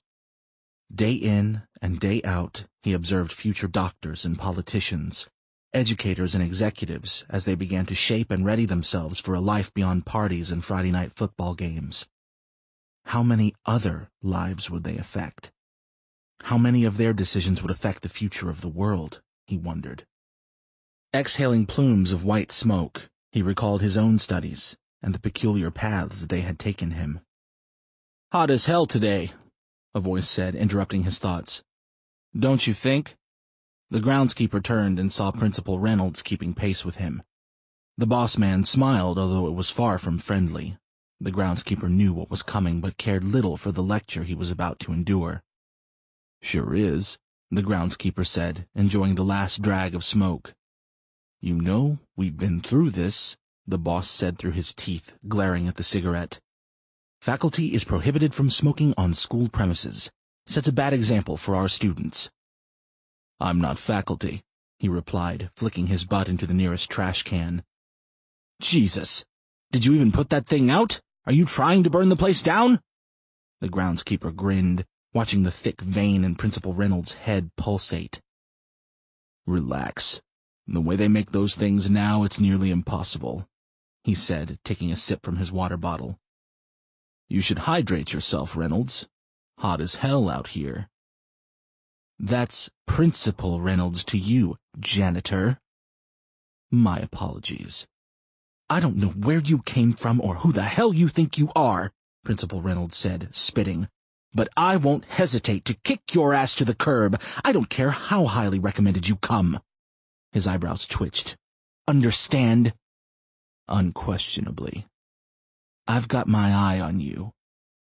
With that, Principal Reynolds turned his back. While greeting students, he walked across the quad, heading toward the main office building. The groundskeeper shrugged his shoulders, lighting another cigarette. Sucking down a long, pleasurable drag, he headed over to the maintenance shed located behind the main building. He grabbed the clipboard with the list of daily work orders off the wall and rolled his eyes when he read that fixing Reynolds' office air conditioning vent was first on the list. Of course it is. He tossed the clipboard onto the desk blanketed with old paperwork, instruction manuals, and empty coffee cups, and began gathering his tools. Picking up the cordless drill, he wondered if he could screw into the epicenter of the principal's brain, and how long such an injury would take to kill him. Would it be instant? Would it take an hour? 2? It made little difference. The groundskeeper had plenty of time, something he knew the rest of the world was running short on. It already had enough weak-hearted men like Reynolds slithering about, claiming to be capable of leading the world to a better, brighter future. It could certainly do without another derelict dignitary. The groundskeeper chuckled quietly to himself. Perhaps one day he'd have the tools to wipe the earth clean of all the scum upon its surface. Perhaps someday he'd be the one people could confidently and faithfully follow. Storming out of the shed with his tool bag in hand, the groundskeeper headed directly for Reynolds' office, smoking a new cigarette down to the filter. He savored every puff. He wanted to save the butt and hide it in the back of Reynolds' desk, hoping it would stink up the joint. Picturing the crotchety bastard's face when he couldn't figure out where the harsh odor was coming from made the groundskeeper laugh out loud. Strolling into the office building, the cool air welcomed him like a refreshing shower. He waved at the young receptionist, who winked back, and made his way down the corridor until he reached the door with the nameplate that read, Principal Reynolds. He approached it cautiously, hoping the boss was elsewhere, perhaps off at some important meeting, or signing off on some policy that would better the lives of the student body. In all likelihood, if he wasn't in his office, he was in the faculty bathroom down the hall, clogging the plumbing, intentionally making the groundskeeper's day shittier. Entering, he was relieved to find the office empty. The groundskeeper closed the door behind him, ignoring Principal Reynolds' family photos and searching the ceiling for the busted vent. He only spotted 2 in the whole room and went to work quickly. He pulled up a chair, hopped up, and placed his hand on the vent. The first one was working perfectly, so he headed over to the second, which he also found emitted cool air. What the hell is this guy's problem? The groundskeeper had a feeling that the son of a bitch was just making extra work for him for his own sick amusement. He thought about breaking the vents on purpose, but that would require him to make another trip to the boss man's office, and once was enough. The less interaction with the man, the better. He had been riding the groundskeeper's ass the entire year, and if he didn't need the money so badly, he would have told the prick to shove off months ago. With a deep sigh, he surveyed the files and books strewn across Reynolds' desk. Letters from parents, memos from staff concerning the budget, requests from students for letters of recommendation, nothing unusual. The groundskeeper pushed the dull documents aside in hopes of finding something more appealing, something scandalous. He hoped to uncover some dirt, perhaps a note from the principal's secret mistress, something useful. Instead, the groundskeeper grabbed a memo from the bottom of the pile titled, Proposed English Reading Curriculum. He scanned the list quickly. 1984, To Kill a Mockingbird, Frankenstein, The Great Gatsby, Lord of the Flies. Same old tiring tales. Placing the list back on the desk, he didn't bother to finish reading it. No wonder why the world was in a state of failure. Its people relied on leaders like Reynolds, who had been taught the same redundant lessons from decades ago. Unimaginative, unproductive, unconvincing. These people are supposed to be guiding us to a better tomorrow, he thought to himself. We rely on desperate fools in the darkest of hours. He shook his head. Maybe one day things would change. Maybe one day someone would see things his way. The groundskeeper heard loud noises coming from outside. Tires squealed, the anticipated crash coming shortly after. He thought he heard screaming. People were yelling at each other, loud screams, cries for help. What the? He rushed to the window, peering into the quad. He saw flames moving across the grounds in quick, fiery blurs. At first, his mind didn't piece it all together. Seconds later, his mind put together what he was seeing. People, on fire, human torches, running, screaming for their lives. Holy shit. A young student ran into the neighboring woods, his skin burning off his bones. Another rolled across the grass in an attempt to smother the flames, but it was too late. The fire burned right through him, turning his skin to hot ash. A teacher's face began to boil, blisters opening up on her forehead, exploding with hot pus. The woman's screams were so loud that the groundskeeper thought she was in the room with him. It's happening. Before he could process that thought, a man appeared at the window. Despite the blackened patches of skin on his face, the groundskeeper recognized him immediately. He banged on the window furiously, steam rising off his flesh in smoky wisps. "Help me!" Principal Reynolds cried. "Oh my God! My skin!" The groundskeeper watched, frozen with shock. "I'm gonna die out here! Open the window!" Slowly, the groundskeeper reached for the lock. "Hurry up!" The groundskeeper closed his eyes. He felt no sense of urgency to help Principal Reynolds from the horrors outside. Something came over him, something reassuring, as if this was exactly what was supposed to happen, and he was not to interfere. "I feel it in my bones!" The man's face resembled coal. "God damn it, Jim!" The groundskeeper sighed, removing his hand from the lock. "No! What are you doing?" Walking away from the window, the groundskeeper relaxed in Reynolds' chair, papers falling to the floor as he tossed his feet onto the desk. "The world needs leaders, not followers," he said, unconcerned whether or not Reynolds could hear him through the window and the chaos outside. "A new lesson needs to be taught. A lesson in—" The groundskeeper paused, reviewing the stack of required reading on Reynolds' desk. He tossed many of them aside. None of them provided the right message. He grabbed the last book off the desk and began flipping through, reading passages at random. He glanced back at the cover, nodding. It was a title he had once been familiar with, but had forgotten about over the years. Moving back toward the window, the groundskeeper pressed the pages against the glass so Reynolds could see. "This," the groundskeeper said, "is a lesson we should all come to know."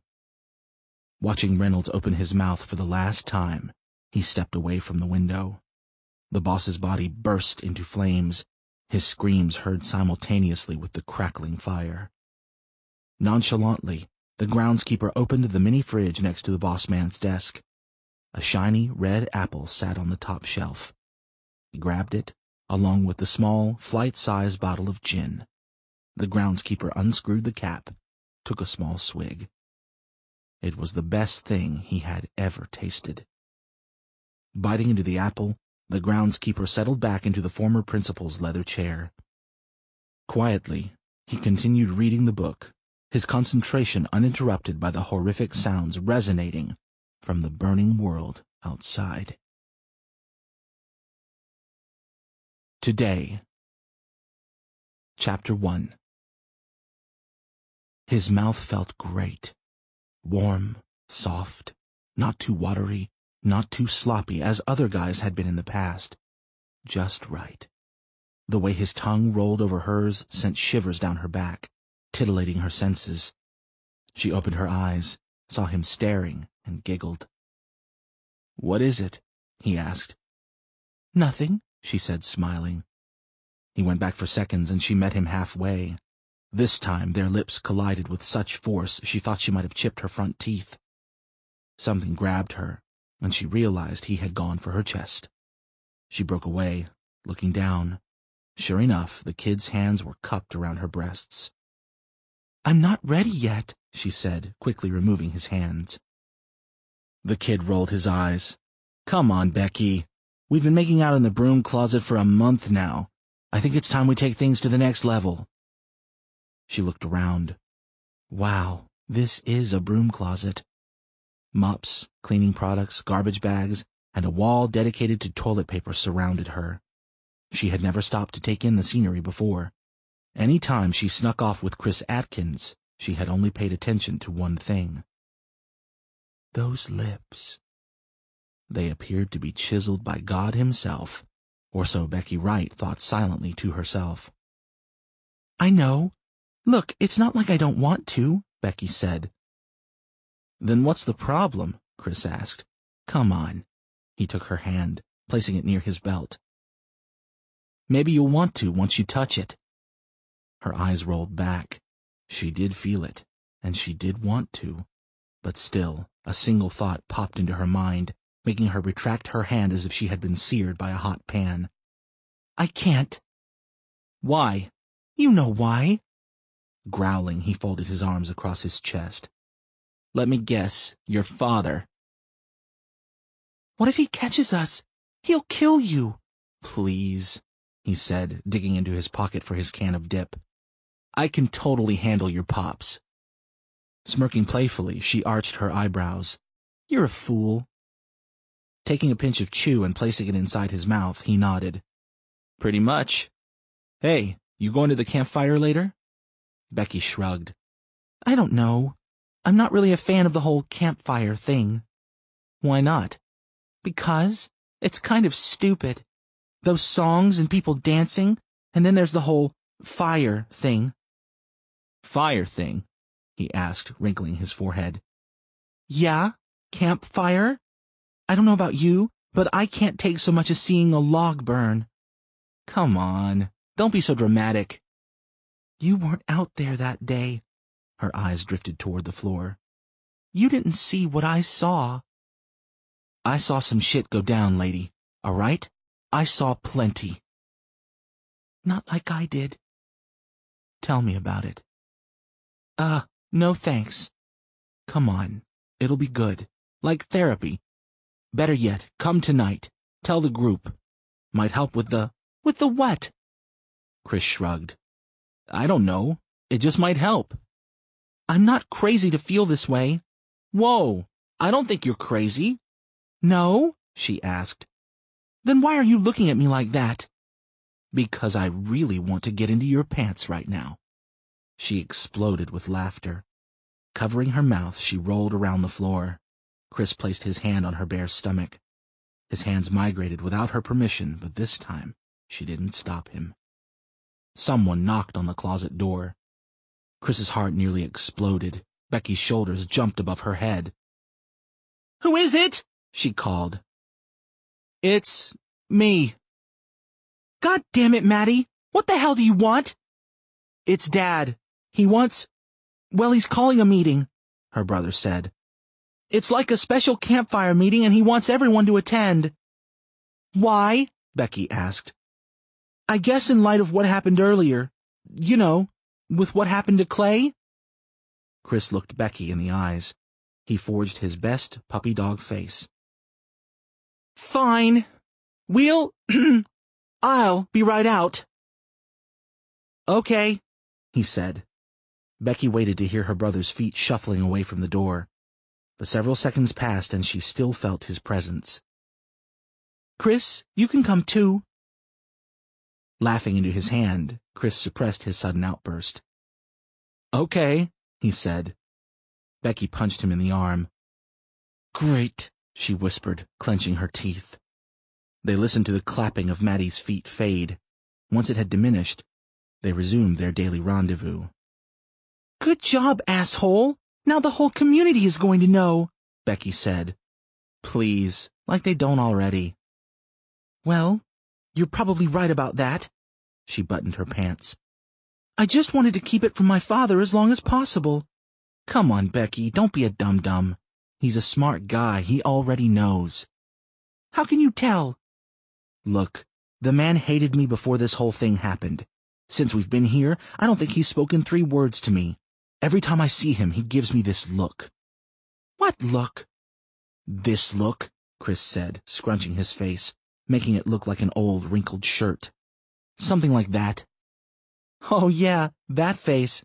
Yeah, you're totally on his shit list." Chris glared at her. "Come on, what do you say?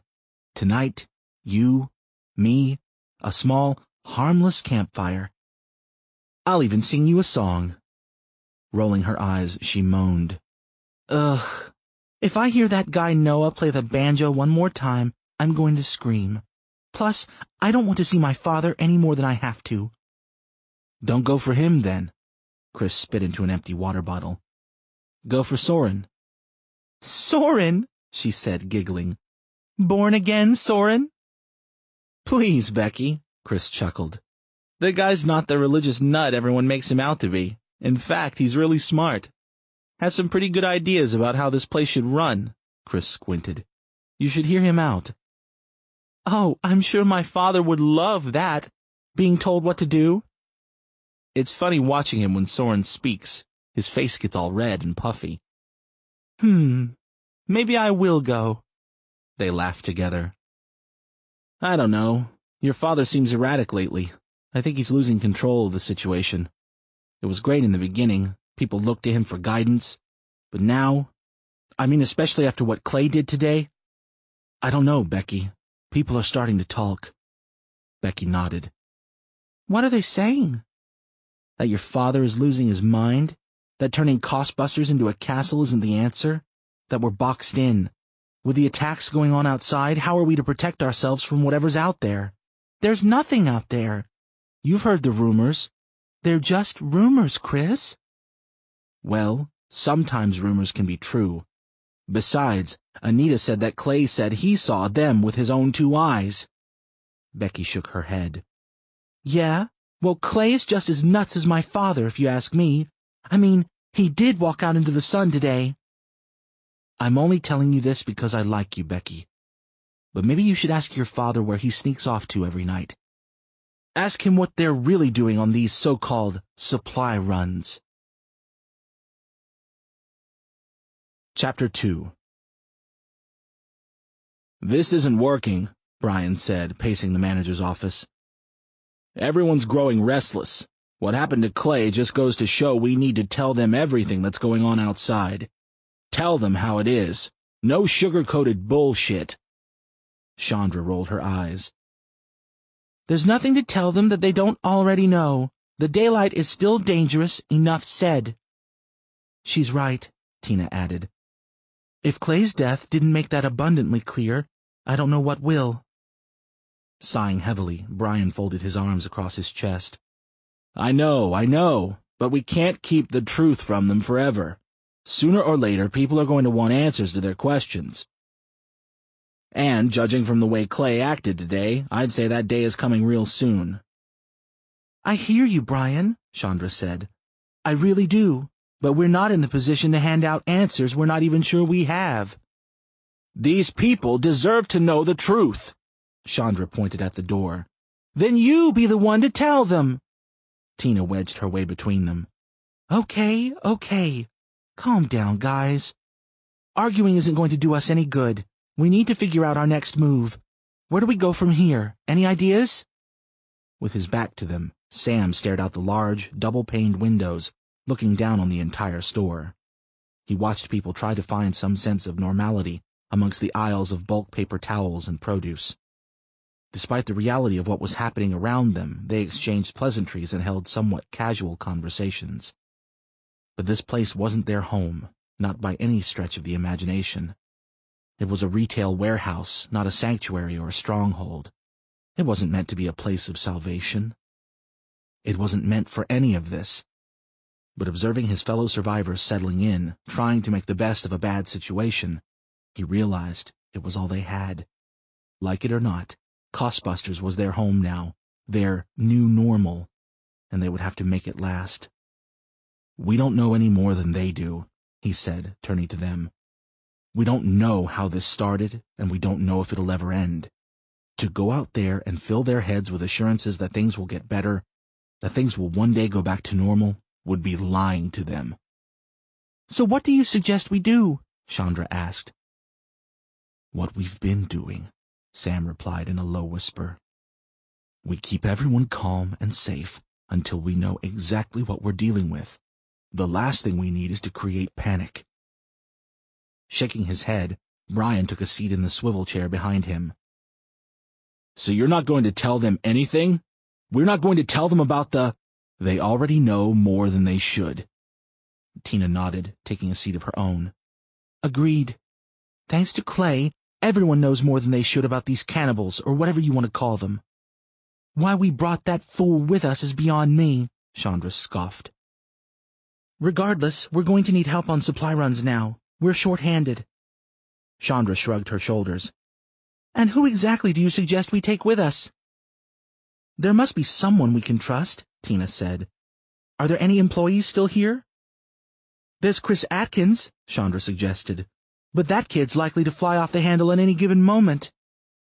"Absolutely not," Sam said, clenching his teeth. "He's been nothing but trouble since I've known him." "And it doesn't help that he's all over your daughter, too, huh, Sam?" Chandra smiled. Sam turned back to the window. "Tina, take Chandra and see if you can find anyone trustworthy enough to help with the supply runs. Maybe talk to that guy Mort. I think I overheard him saying something about being in the Navy." He shrugged. "We could use that kind of experience." "The mouth?" Tina asked. "Yes, the mouth," Sam said, smiling faintly. "If you have better suggestions, I'd love to hear them." They didn't. "Okay, sounds good. But he's going to ask a lot of questions. People are beginning to wonder what exactly we're doing out there." "So tell him what we're doing out there. Nothing more," Sam said. Tina nodded. "Got it.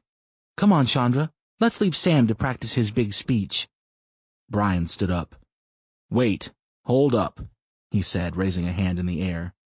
"You don't think this guy is just going to be another trigger-happy asshole like Clay? Come on, Sam. We don't want a repeat of last time, do we?" He shrugged. "There's got to be someone more calm we can ask." "There isn't," Sam said, still staring out of the window. "He'll have to do, and what happened last time died along with Clay. No one else needs to know about it except the people in this room." Brian rubbed his face. "Yeah, all right." "It's settled then. Do an inventory and let me know how we look." Sam didn't pay much attention to his assistant manager's grumbling as he left the office with the others. Again, he found himself quietly watching the others from above. He hated having to conceal the truth from them. But it was for their own good. "What else can I do?" he thought. "Get their hopes up?" No, he might as well lead them to their own deaths. There was still so much to be learned about the outside. Too much to determine before leaving the safety Costbusters provided. The world was young again, and with youth comes the worst kind of danger, the unknown. A gentle knock came from the office door. "Dad, you in there?" Sam unchained himself from his thoughts. "Yeah, come in." Carrying his textbook, cradling it in his arm, Matty shut the door behind him. "Everything okay?"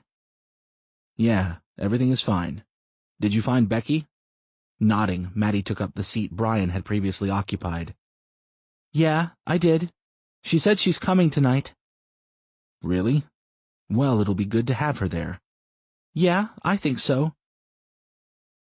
She wasn't with Chris, was she? Maddie searched for the correct phrase. I didn't actually see him with her. Sam smiled. Right. Well, listen, son. I have to prepare my speech, so... Yeah, I know, Maddie said, standing up. Can I show you something first? All right, but make it quick. Flipping through the pages of his textbook, Maddie held it out in front of his father. I have an idea of what might be going on outside. Chapter 3. Noah strummed his banjo, playing a welcoming, folksy tune as the people of Costbusters gathered near the front lobby, where Sam used to hold daily sales meetings with his staff. A small chimenea sat in the center of the gathered, giving off enough heat to keep everybody warm. Sam watched as people began to take their seats, some preferring to sit Indian-style on the floor. Others unfolded beach towels and brought chairs from the break room. Some held hands and hummed along with Noah's song. Another man whipped out a harmonica and joined in. People smiled. Some laughed, even clapped along with the beat. Becky turned to Chris and shook her head. "Nice of you to join us," Sam said, putting his hand on his daughter's shoulder. "Where have you two been?" Chris swallowed a large lump. "In the break room, talking?" "Talking," Sam repeated. Yeah, Dad, talking. You know what that is, right? Becky asked. Sam shook his head and walked away. He approached Tina, who was counting heads with her finger. "Everyone here?" Sam asked. Almost, Tina said. I counted 37. "Let me know when everyone arrives." Sam turned and strolled over to Brian, who had gathered more wood for the fire. "I see Becky decided to show up," Brian said. "And look who she's here with, our favorite ex-employee." "Don't remind me." Sam helped him with the firewood, taking half of what Brian carried. "How are we on supplies?" "Wood's getting low. We could use gasoline, too." "You think we should make a run tonight?" "Might not be a bad idea." "Okay, I'll inform the others after we're done here." Brian nodded. Sam followed him to the center of the lobby. They tossed the logs onto the flames and watched the fire flicker to life. Some jumped back, fearful of the flames, despite its harmless intentions. It wasn't the fire that made them flinch. It was the memories the flame recalled, the images of the day it all went down, the big burn. It brought back the atrocities of those fateful hours. The very sight of the chimenea conjured the stench of that day. The horrid odor of burnt flesh and blackened bones. Piles of bodies being torched by the once benevolent atmosphere. A graveyard of fire and flames and death. Armageddon replayed itself in the smoke above the flames the campfire produced. And these were the reasons why the turnout for Sam's nightly gatherings were relatively low. Tina gave Sam the thumbs up. He nodded back. "Hello, everyone. Welcome to our little gathering," Sam said. Noah stopped strumming the banjo, and the older gentleman pocketed his harmonica. "Thanks for coming out tonight. I know some of you prefer to be alone when we have campfire, but I felt everyone should be here tonight. We have a lot to discuss." The assemblage murmured simultaneously in agreement. "We lost 3 people today," Sam said plainly. "These were unnecessary casualties and could have been prevented. If there is any lesson to be learned today, it's that whatever is happening, it's here to stay. There isn't any cure, and there's no waiting it out. Daylight is no longer safe, and we must learn to respect its ability to destroy us." "We should have a moment of silence for the recently departed," an elderly man said, standing up. "I agree," Sam said. "Please, let's take a moment." For a few seconds, no one spoke. Reflecting on the day's events, the crowd bowed their heads, held each other's hands, and closed their eyes, their minds trying to cope with the misery that day brought. Some of them cried, while others were glad it didn't happen to them. "Okay," Sam continued. "We know our limitations. No one leaves the safety of Costbusters unless you run it by Brian, Tina, or myself." People muttered. Some whispered, "Bullshit," loud enough for everyone to hear. This ain't a fucking concentration camp, someone said. You can't keep us here, another added. Please, Sam said, raising his hand. If you want to speak, raise your hand. A man in the back stood up, reaching for the sky. Sam pointed at him. Yes, Kyle, is it? That's right. Sam nodded. The floor is yours. Kyle stood and cleared his throat. I don't understand how this works. Is it the sun's rays? Or is it just too hot to be outside that's causing people to burn? And if it's the sun, why hasn't the rest of the world burned? Well, I'm not a scientist, but based solely on my experience, it seems that direct contact with the sun's rays is what causes the burn, Sam said. Maddie, maybe you can shed a little more light on this subject? Me? Maddie asked, sitting in the background by himself. His face grew hot. Sweat began to bubble near his hairline. Yeah, I mean, you had a pretty good theory. Tell them what you told me. Well, Maddie said, it's simple, really. Dad's right. Indirect contact seems to be harmless. The best example is, actually, the moon. The moon? Someone asked. What the hell is this kid talking about? Another whispered. Go on, Maddie, his father urged. The moon. It reflects the light of the sun. That's how we're able to see it. So technically, if indirect sunlight were causing the effect, we wouldn't be allowed to go out at night either. Maddie finished, stepping back. So, if we carried umbrellas with us, Kyle said, then we could technically go out in the daylight. Some people perked up when they heard this. Some asked why no one thought of this before. So what about hats and scarves? Someone else asked. Or ski masks, another chimed. Fucking sombreros! I guess, technically, Maddie said. He looked to his father, whose eyes widened. But who really knows? It would be too risky, Sam said to the group. It's safest inside the store. I think we can all agree on that. What if we don't all agree on that? Another man said, raising his arm in the air. Joel, right? Joel nodded, standing. What if we want to leave this place? Who are you to stop us? I'm just the guy trying to keep us all safe. And so far, except for today, I've done that. I've given you people food and water and a roof over your heads. Myself and a few others risk our lives every other night seeking gasoline and other things necessary for our survival. Every night we have to venture out further because the surrounding quadrants are being bled dry. Why didn't you tell us about the cannibals? Joel asked. I already addressed this earlier, Sam said. We don't know all the facts. It's strictly conjecture. There's no sense in getting worked up over something that doesn't affect us. Not yet. If more information presents itself, I will absolutely call another meeting like this and tell you everything. You all have a right to know. And if something happens and we need to make a decision that affects everybody, we will vote on it.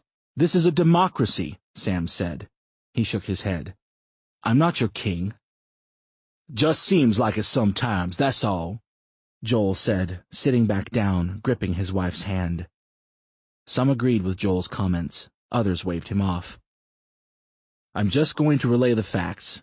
We have plenty of food, plenty of water, years' worth of soap, toothpaste, shampoo.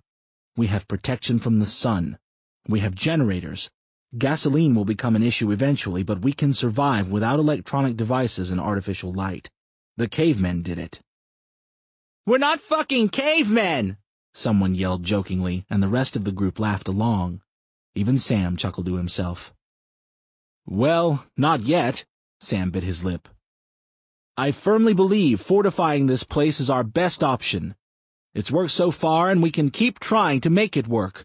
We can't control what happens outside of this place, so let's continue to control what happens inside. If we work together, we will survive, I promise you. A lone hand rose from the crowd. Yes, Sam said. Mr. Nygaard, glad you could make it tonight. Chris Atkins elbowed Becky. She looked at him, Chris smiled, nodding at the man slowly rising to his feet. "I'm happy to be here," Soren said. "Firstly, I agree that this place is the perfect sanctuary. You're right, Samuel. We have everything we could need or want at our fingertips. It's a viable solution to our current predicament. And we have you to thank for that, Samuel," he said, clapping his hands. The crowd joined him, weakly slapping their palms together. Soren separated from the crowd, facing them. "Had it not been for this man's selflessness, getting as many of us to safety as he could, well, I, for one, would be dead." He turned to Sam. "I cannot thank you enough for your bravery." Back to facing the crowd, he smiled. "I know some of you will balk at this, but I thank God for every day spent here." Some people whispered amens while others sneered. Soren narrowed his eyes, his lips stretching further across his face. "I believe God works in mysterious ways and speaks through others, and Samuel, I'm grateful he has chosen you as one of his trumpets, even if it was for a single moment." The crowd grumbled. Half of them seemed uninterested in Soren's sermon, while others listened intently, hanging onto every word. One woman held a crucifix as he spoke, mouthing prayers under her breath. The man next to her giggled to himself, whispering, "What a loon," to the guy next to him. "I know what most of you are thinking," Soren said. "Where is God in all this madness?" "Amen to that," one man interjected. "But I'm not so much as a man of God, as I am a believer in faith, and the spiritual connectivity that unites us all. See, I've done a few things in my life that I'm not too proud of. I've made many decisions that some might call immoral, unjust, and they wouldn't be wrong to call them such. However, thanks to dear Samuel, I now have a new perspective. For me, the sun didn't kill my friends and family. It saved me. It made me whole again. It renewed my conscience, absolved me of my previous life, the one where I couldn't bear to look myself in the mirror. Yes, the sun brought death to most, but for me, it brought life." Sam folded his arms across his chest, looking to the floor, waiting for the man to shut his mouth. He thought about interrupting, but the crowd seemed to be, at the very least, entertained by Soren's speech. As long as the heat was off him, Sam didn't mind. He tried to think of answers to questions that he knew were going to be asked, like why not everyone was invited to explore the quadrants, or why they needed to explore almost every night, why they sometimes didn't come back with anything. A woman stood up. "I was a drug addict before the burn." Soren nodded, letting her continue. "I've been clean ever since. I hope," her eyes glistened, "one day my family, if they're still alive, will forgive me for all the terrible things I put them through." She sat back down. "Thank you, Cindy," Soren said. "Anyone else?" A large man, wide enough that he needed to occupy 2 seats, stood up. 3 months ago, I weighed over 500 pounds. Today I checked the scale and I'm under 450. People clapped as he planted his enormous body back on the seats. Soren was the last to stop applauding. "Wonderful job, Craig. I have no doubts that you will reach your goal soon." He left the floor open for anyone who wanted to speak. A few others chimed in with details of their previous life, explaining to their fellow survivors of the hardships they had endured and how lost they had been, how the burn gave them a second chance of righting wrongs. Soren applauded each one of them. Sam studied Soren attentively. Each time someone spoke, he felt more alienated from the group. Sam's life was far from perfect, but it wasn't all that bad either. Now he had way more responsibility than he ever cared to have, and not one person thanked him for taking on such a pivotal role. Except for Soren. The fact that he was the only one to acknowledge his sacrifices dug beneath his skin.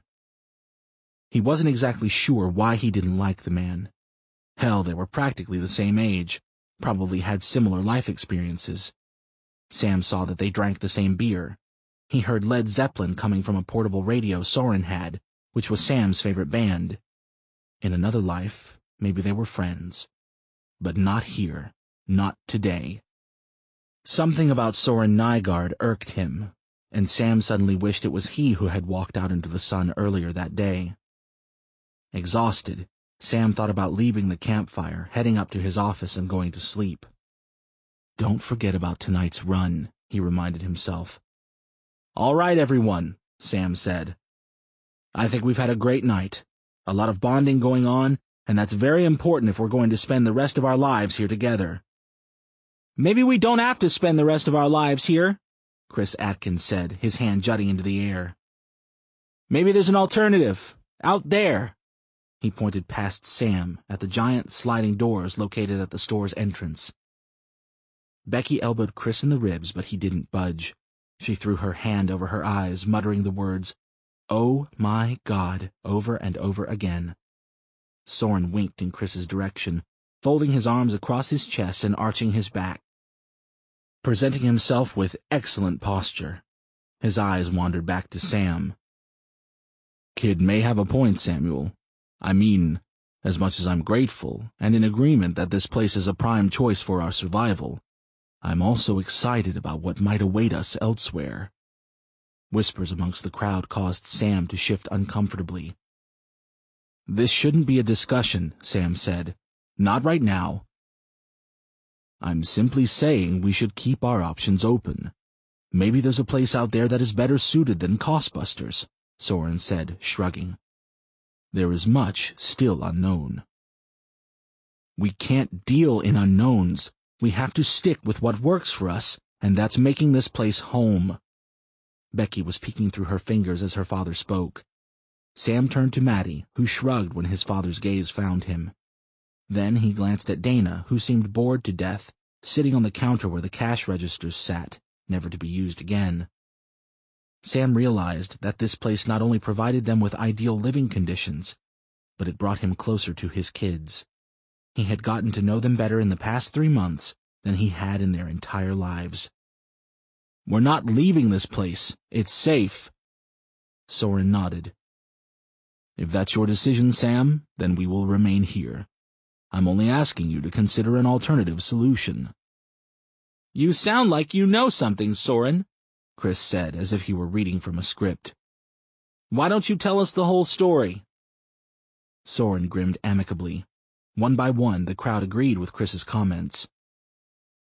There's this place I've heard that exists. It's far away, and it would be nearly impossible to reach. Never mind. I'm just speaking out loud, Soren said, laughing. Forgive me. Go on, Craig said. We'd like to hear some other suggestions. Even if they're not as realistic as, say, remaining here? Soren asked. Sure, Craig said. He turned to the rest of the gathered. I don't think anyone has a problem with that, do you guys? He asked everyone. No one disagreed, except for Sam. He opened his mouth to argue that listening to Soren's crap was useless, a complete waste of time better spent prepping for the future. What if I told you this place can offer us peace for the rest of our lives? What if I told you it's impenetrable and built by the most brilliant scientific minds in the entire world? It's solar-powered, has an unlimited water supply, state-of-the-art technology, and enough food to last hundreds of people for over 100 years. Soren shrugged. But it's much too far to travel, I'm afraid. That's a shame, because it sounds so perfect, Sam said sardonically. Doesn't it? Well, where is it? Chris asked, smiling. Soren took a deep breath. Alaska. The air in the room deflated. People who had their hopes high slumped in their seats. Some nodded their heads toward the floor. Others let out frustrated breathing sounds. The mood changed while Soren circled the area like a shark. But if we could travel by day, Kyle said, staring at Soren, whose eyes begged him to continue. Maybe not under an umbrella, but something else. We could totally reach this place in Alaska. Don't be ridiculous, Sam said. No one is traveling by day. especially across the country, to Alaska of all places. That would be a death sentence. But it's possible, Chris added. I mean, Matty, your own son, said it himself. Direct contact only. As long as we don't stick our necks out there, we'll be fine. Soren nodded. It's definitely plausible. Whoa. Hold on, Sam said. Guys, what are we talking about here? Going outside? Didn't you people see what happened today? Yes, Soren said. We saw what happens when misguided people make very rash, very unwise decisions. If we are to relocate the camp, it will be a very cautious, very calculated move on our part. Don't you agree, Samuel? No, Sam said. I don't agree, not one bit. This place— Forgive me if I'm mistaken, but didn't you say earlier that we are a democracy? That if we are to make a decision that affects us all, we would put it to a vote?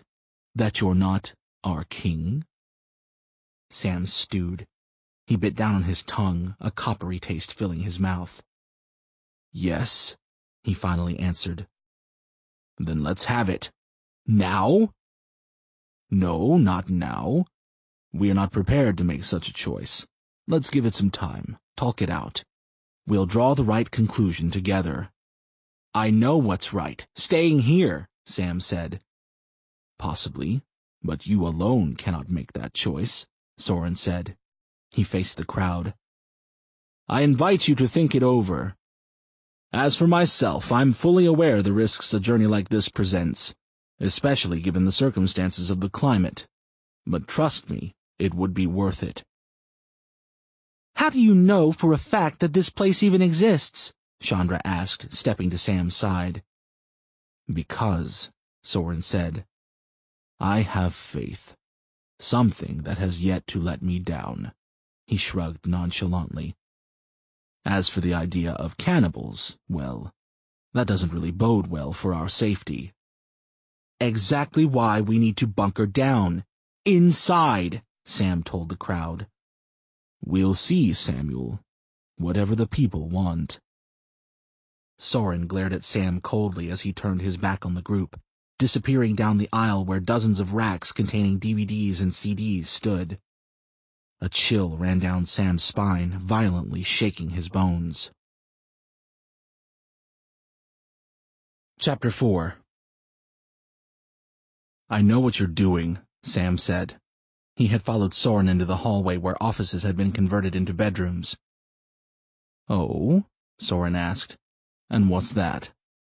Don't play dumb with me, Sam said, approaching Soren slowly. You know, you seem like a highly intelligent, well-educated man. Am I right? Soren smirked. If these people leave this place, they will die. You have to see that. These people need hope, Samuel. This place, this box you've trapped us in, offers them nothing. There's nothing for them to look forward to, no glimmer of hope. Nothing waiting for them over the horizon. This place is a dark forest, with no path leading out.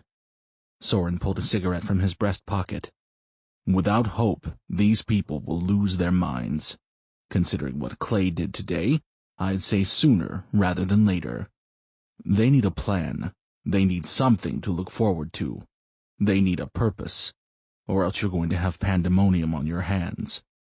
And something tells me that's something you're not prepared to deal with. This place does offer hope. We can build a community here. We can live normal lives. Soren scoffed. Normal went out the window 3 months ago, Samuel. We're swimming in uncharted waters. We need a lighthouse. Not to be left stranded on some deserted island. And Alaska is our lighthouse? Sam asked, folding his arms across his chest. Is that what you're trying to tell me? A thin smile spread across Soren's face. No, I am the lighthouse. Alaska, Soren said, lighting his smoke, is the place that's going to fill these people with a sense of purpose, give their lives meaning again. They won't follow you. Sam, you seem smart enough to realize what's happening here. Otherwise, you wouldn't have approached me. Exhaling a cloud of smoke in Sam's direction, Soren ashed on the floor. People don't like staying put. Not in our nature. Ever hear of the term stir-crazy? We are vagrant creatures, even if we don't know it. Listen, if you want to leave, I'm not going to stop you, but I'll be damned if I let you drag innocent people down with you. Samuel, as much as I'm grateful for you taking me in, I must respectfully inform you that you're in charge of no one, and every single person living inside your so-called community has the right to make their own choices. We'll see. Yes, I'm sure we will, Soren said, dropping the cigarette onto the floor and stamping it out with his foot. Good night, Samuel. Be careful out there. He stepped into his quarters, gently closing the door behind him, locking it. Sam bent down and picked the dead cigarette off the floor. Disgusting, he muttered, tossing it into a nearby trash can as he walked away, blood pounding in his ears. Chapter 5. Okay, who pissed you off? Chandra asked Sam as he rushed past her. Are we ready to go? He asked Brian, ignoring Chandra's query. The Jeep is a full tank, but that's the last of it, Brian said. Hey, Chandra asked, you're not ignoring me, are you, sugar? Sam turned to her, rolling his eyes. Who do you think? I figured that man was going to be trouble eventually. Chandra pulled the straps of her backpack over her shoulders. He has that look. Yeah, well, apparently he's trying to stage an uprising. Shit, Tina said, glancing out the lookout holes in the tarp covering the front door. He's doing a pretty good job. She turned back to the group. We're clear, by the way. The solar-powered streetlights are on. What do you mean, he's doing a pretty good job? Sam asked, sounding insulted. Tina sighed. You know how it is. People talk. Well, what are they saying? That this Soren guy might have a point.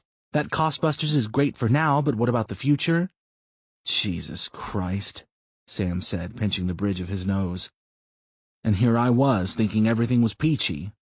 Relax, Sam, Chandra said. No one is giving up on you yet. You just need to talk to them. Show them the value of this place. You'll see, they'll follow you. I should have told them about the bodies we found, Sam thought aloud. Stupid. Don't beat yourself about that, Noah said, carrying a case of water. If it were me, I'd have done the same thing. Sometimes it's better not knowing. Sam nodded. Yeah, we'll try explaining that to them. Hey, Dad, Maddie said, approaching his father. Can I come tonight? He asked. Sam glanced at the rest of his posse, his eyes asking for a few minutes alone with his son. They understood and migrated toward the door, started pulling the panels apart, letting the refreshing fall breeze in. Once they were out of earshot, he knelt down next to Maddie, placing his hand on his son's shoulder. I don't think that's such a good idea, Sam said. Please, I won't get in the way, I promise. It's not that, Maddie, it's just... It's dangerous out there, and I'd die if anything happened to you. Maddie's eyes found the floor. You mean the cannibals? Yeah, the cannibals, sure. He ruffled his son's hair. You have stuff to do, right? Soren's voice echoed in his head. They need a plan. They need something to look forward to.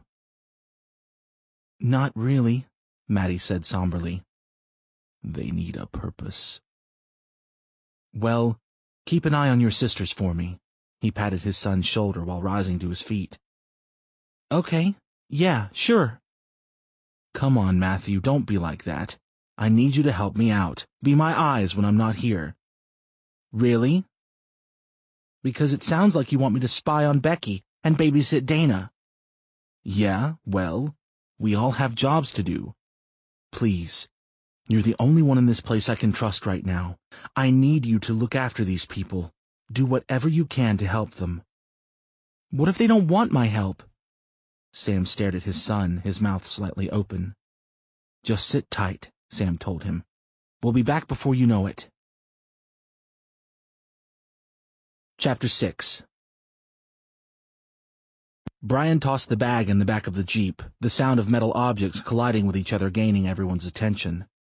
Tina and Chandra hovered over Brian's shoulder, waiting for him to reveal what lay inside. Noah approached nervously, keeping a safe distance. Sam sat in the driver's seat, keeping a close eye on the store from the parking lot. "Is it safe?" Brian asked. "Looks like it," Sam replied. "Anyone looking?" "None that I can see." Slowly, Brian unzipped the travel bag, letting its contents spill across the back seat. "Christ on a fucking cross," said a husky gentleman. "That's a lot of fucking firepower, motherfuckers." "Now, Mort," Sam said, glancing back. "You said we could trust you." "You can," he said. "I'm not going to say a fucking word to nobody." "Yeah, right," Tina whispered, loud enough that everyone heard. "Hey now, I may have a big fucking mouth. I mean, that's my nickname after all," he said. "But I know when to shut it every once in a while." Mouth, that's what they called him. "You say fuck a lot," Chandra said. "Yeah, well, what do you fucking expect? The Navy will do that to you." Brian distributed the weapons among the present. Mouth accepted the pistol and immediately checked the cartridge. Half a clip. "That's it?" "It's all we could scrounge up on previous trips," Brian informed him. "Plus, we don't actually plan on using them." Brian extended the last gun to Noah, who shook his head and waved his arms. "Hell no, man," Noah said. "I don't do guns. Never held one, and I'm not starting now." "Suit yourself." Brian concealed the gun in his jeans. "We're traveling further tonight than we have since we started. According to the map," Brian said, unfolding the local map he had gotten from a gas station during earlier trips. "We've hit every gas station in 3 of the 4 surrounding quadrants." He pointed to the squared-off section of the map that had no red marks on it. "There's a super gas con neighboring Andrews. Sam thinks we can pilfer the entire gas supply and raid some nearby stores for more supplies before having to head back." "What if the electricity is out?" Mouth asked. "I mean, shit. Won't that mean the pumps don't work?" Sam shifted in his seat. "After Hurricane Sandy, it became mandatory for gas stations in New Jersey to have a backup power supply separate from the main grid. As of last week, that backup power still had juice in the other 3 quadrants." He narrowed his eyes. "We won't know until we get there." "So we could be driving there, risking our necks, for no fucking reason?" Mouth asked. Sam nodded. "Yeah, but it's worth it. We're out of gasoline, and we're going to need as much as we can with winter coming. People aren't going to like sleeping in the cold." "Guess you're right," Mouth said, shivering. "But what's going to happen once the whole area is dry and we run completely out?" "We'll cross that bridge when we get there," Sam said, before suggesting they should stop wasting moonlight. Chapter 7. About 25 minutes later, they pulled into their destination's parking lot. Newspapers fluttered before them as the fall breeze picked up. Streetlights stood in the corners like guardians watching over a secret treasure. Moonlight soaked the surrounding area, casting shadows over the empty land. "Well, looks clear to me," Tina said, slipping the safety off her 9mm. "Although we can't be too sure, can we?" "Not after last time," Sandra added. "What happened last time was a mistake," Sam reminded them. "It won't happen again." "What happened last time?" Mouth asked. No one answered. They only stared at each other. "Guess I'll stop asking questions," Mouth said, staring out the window. "It's fucking weird seeing the world like this." "We're going in quiet," Sam told them. "You know the drill. Mouth, follow Tina. Got it?" "Hell yes." Sam was the first to open the door. The others followed immediately after. Brian and Noah, who followed in Noah's Caprice Classic, followed their lead. The 2 of them carried barrels they intended to fill with gasoline. Sam pointed toward the pumps. Brian and Noah scurried over to them without wasting any time. One began unlatching the top of the barrel while the other started prepping the pump. They completed their tasks flawlessly, like they had done many times before. Sam waved the rest on, and they followed his direction. Together they approached the convenience store. Standing outside the normally automated door, Sam squinted, peering into the fairly well-lit establishment. The place looked relatively clean. In most cases, the places they raided had already been ransacked, stripped of popular amenities. Essentials were long gone, probably taken on the first day of the apocalypse. But this place, this Gascon store, was intact. Not a single bag of chips appeared to be displaced. The tobacco products behind the counter were fully stocked. The soda case was packed to capacity. What the hell? Sam, with Tina's help, forced the front door open. The stench immediately hit them like a kick to the groin. Something rotten tainted the air. Chandra covered her nose while Tina turned her head, refusing to set one foot inside. Sam did his best to ignore it, powering through the awful odor. Mouth buried his nose in his forearm, groaning. Sam nodded to the rest of the group, inviting them inside. He waved his weapon in the air. The others reached for their own, held it out in front of them, ready to fire. Like last time. He knew what the smell was as soon as it penetrated his nostrils. A body. Maybe a week old. Maybe more. Sam made his way around the counter, expecting to see the clerk or a young gas station attendant laying there, stomach ripped open, innards tossed across the floor like spaghetti splatter. That wasn't the case, and it turned out that the area behind the counter was mostly spotless. In fact, a bottle of disinfectant and a roll of paper towels sat where Sam had expected to find the body. Tina cleared her throat softly, grabbing Sam's attention.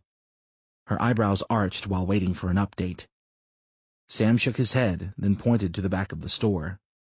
He followed the group, everyone holding their guns out front, fingers caressing the trigger. There was another accident on the horizon. Sam could feel it. All it took was one moment, one gentle tug on the trigger. One poor decision. Then it would be Quadrant 3 all over again. His nerves swam, his heart raced. His bladder felt heavy. He hated these feelings, wishing they would all go away. "Psst," Sam whispered. The group turned. "No one fires," he said. "We don't want to repeat." Something moved in the back room. It sounded like a chair, something scraping across the floor. To Sam, it sounded like a pallet being dragged against concrete. "Fuck that, man!" Mouth said, raising his gun, aiming it at the door. "If some crazy cannibal asshole comes out of that door, I'm blowing his fucking face off." "Mouth!" Sam said in a low, hushed tone. "Do not fire unless I say so." Sam bustled to the front of the group. He approached the door cautiously, holding his hand up, telling his crew to hold their fire. He had no military experience, but saw this sort of thing in the movies a few hundred times. The door had a small window in it, but the room was too dark to see inside. Sam tried the door handle, but the bastard was locked. Taking one step back, Sam tried something else he had seen only in cinematic features. With all his might, he kicked the door, aiming just left of the handle. The frame cracked, the jamb splintering in several directions. The door swung open, inviting in the light. Sam didn't know which was worse, the smell that crashed against them like a tsunami, or the sight of the naked man covered in blood, hovering over a flesh-torn corpse. The group took one collective step away. Tina tripped over her own feet and fell to the floor. Chandra stared on, mouth agape, unable to produce a single word. Even Mouth was speechless. Trying to speak and failing, Sam put his hand up, attempting to calm the menacing figure. The cannibal rose to his feet, growling rabidly. Bloody chunks of flesh were nestled in the man's long hair. Blood blanketed his body like a newborn baby. Scarlet droplets fell from his chin, pooling on the floor below. Sam checked the body. It had been there for about a week, he guessed. It was badly torn and full of deep lacerations, but it seemed the cannibal was concentrating on the neck. Huge gouges were visible around the throat area. "What the fuck?" Chandra finally uttered. She couldn't find the strength to raise her gun at the threatening figure.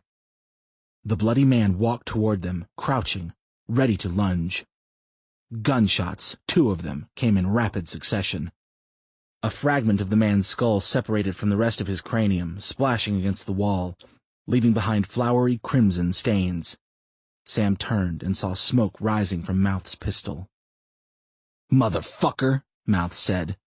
"He was going to eat us. Sick fuck was going to eat us. I had to, Sam. I had to." "It's okay," Sam said, trying to calm him. "It's fine. Put the gun down." Mouth lowered his weapon and closed his eyes. "Never shot anyone before," he said. Sam stepped away from them, ducking inside the back room. "Sam!" Tina shouted. "Be careful!" Sam ignored her, surveying the area. It was a small room that harbored a few skids of freight. Stacks of soda bottles and potato chips stood in small towers. A walk-in freezer had been constructed on the other end of the room, and something told Sam to go over there and open it. Reluctantly, he followed that something, drifting over to the giant icebox. The lever was already unlocked, and Sam knew that someone, most likely their dead friend, had been in there recently. Swinging open the door, Sam hoped he would only find deli meats, maybe some food they could bring back to the rest of the group. But with the way things had gone, that wasn't likely the only thing that awaited him. Sam forced himself to look away when the door opened fully. 3 naked icicles hung before him. Their blue flesh was too much for him. He couldn't tell if the smell was coming from them or their thawed friend on the floor. "What is it?" Tina asked, hanging in the stockroom's doorway. Sam shook his head, shutting the freezer. "Nothing." "Doesn't look like nothing." "It doesn't matter. We're too late." "Sam, what the hell is going on here?" Sam shrugged. "Hell if I know." Avoiding what lay on the floor before him, Sam headed back to the doorway. "But we should probably take what we can and get the hell out of here." In the distance, they heard someone screaming. A girl. A young girl. Becky. It couldn't be. Impossible. She was back at the store, probably making out with Chris Atkins in the broom closet. The thought of his oldest being violated by that punk made Sam want to vomit. But at least she was safe. There was no way it was her. "Dana?" "God, no." "Sam?" Tina asked. "Did you hear that? It sounded like a woman." "Let's go," Sam said, rushing out of the stockroom and sprinting through the convenience store as if he were being chased by invisible monsters. Chapter 8. "I heard gunshots," Brian said as his friends emerged from the convenience store. "Everyone all right?" "Fine," Sam replied. "We heard screams." "Yeah, came from over there." Brian pointed beyond the store where a small strip mall stood. "Sounded like a young girl." Sam fought nasty images away from his mind. His daughters being eaten alive by merciless savages. "We should go check it out." "What for?" Brian asked. "The barrels are full. We should leave." "Someone might be hurt." Looking to Tina for backup, Sam marched forward. "God damn it," Tina said, following him. "You sure like risking your neck for strangers, don't you, Sam?" Checking his gun to make sure there were enough bullets, Sam ignored her. He hoped he wouldn't have to use any. There had been so much blood spilled already. Moving across the parking lot, Sam glanced over his shoulder, realizing the whole crew was following. He didn't expect to see Mouth and figured the guy would probably want to sit this one out, considering what had just happened. His color was off, and if Sam didn't know any better, he'd say the man was on the verge of sickness. Even Noah, who normally kept an eye on everything and rarely participated in the exploration portion of their nightly exercise, was in tow. He was still without a weapon, and Sam figured that was for the best. In fact, he contemplated taking everyone's gun except for maybe Tina, who had actually proven herself an excellent shot. Everyone else's aim was sketchy, although he was more worried about taking friendly fire. The group stood before a nail salon, a pizzeria, a furniture store, and a small grocery. They listened, waiting to hear the woman's cries once again. "Mate," Mouth started to say, but Sam held his hand up and stopped him. Whimpering. Somewhere close, definitely coming from within one of the stores. Sam stepped toward the pizzeria, his gun held out in front of him. "Is someone in there?" he asked loudly. "My name is Sam Wright. We're here to help. If you're hurt, please say something." Silence. Sam approached the tinted windows. Pressing his ear against the glass, he concentrated on what might be inside, pushing away visions of his daughters being roasted rotisserie style. His mind fabricated all sorts of heinous outcomes, most of which turned his stomach sideways, causing bile to creep into his throat. Whispers, coming from within. He couldn't make out what was being said, only that there were two of them. A third voice was finally heard, a soft yet audible cry for help. Pointing to Tina, Sam directed her toward the front door.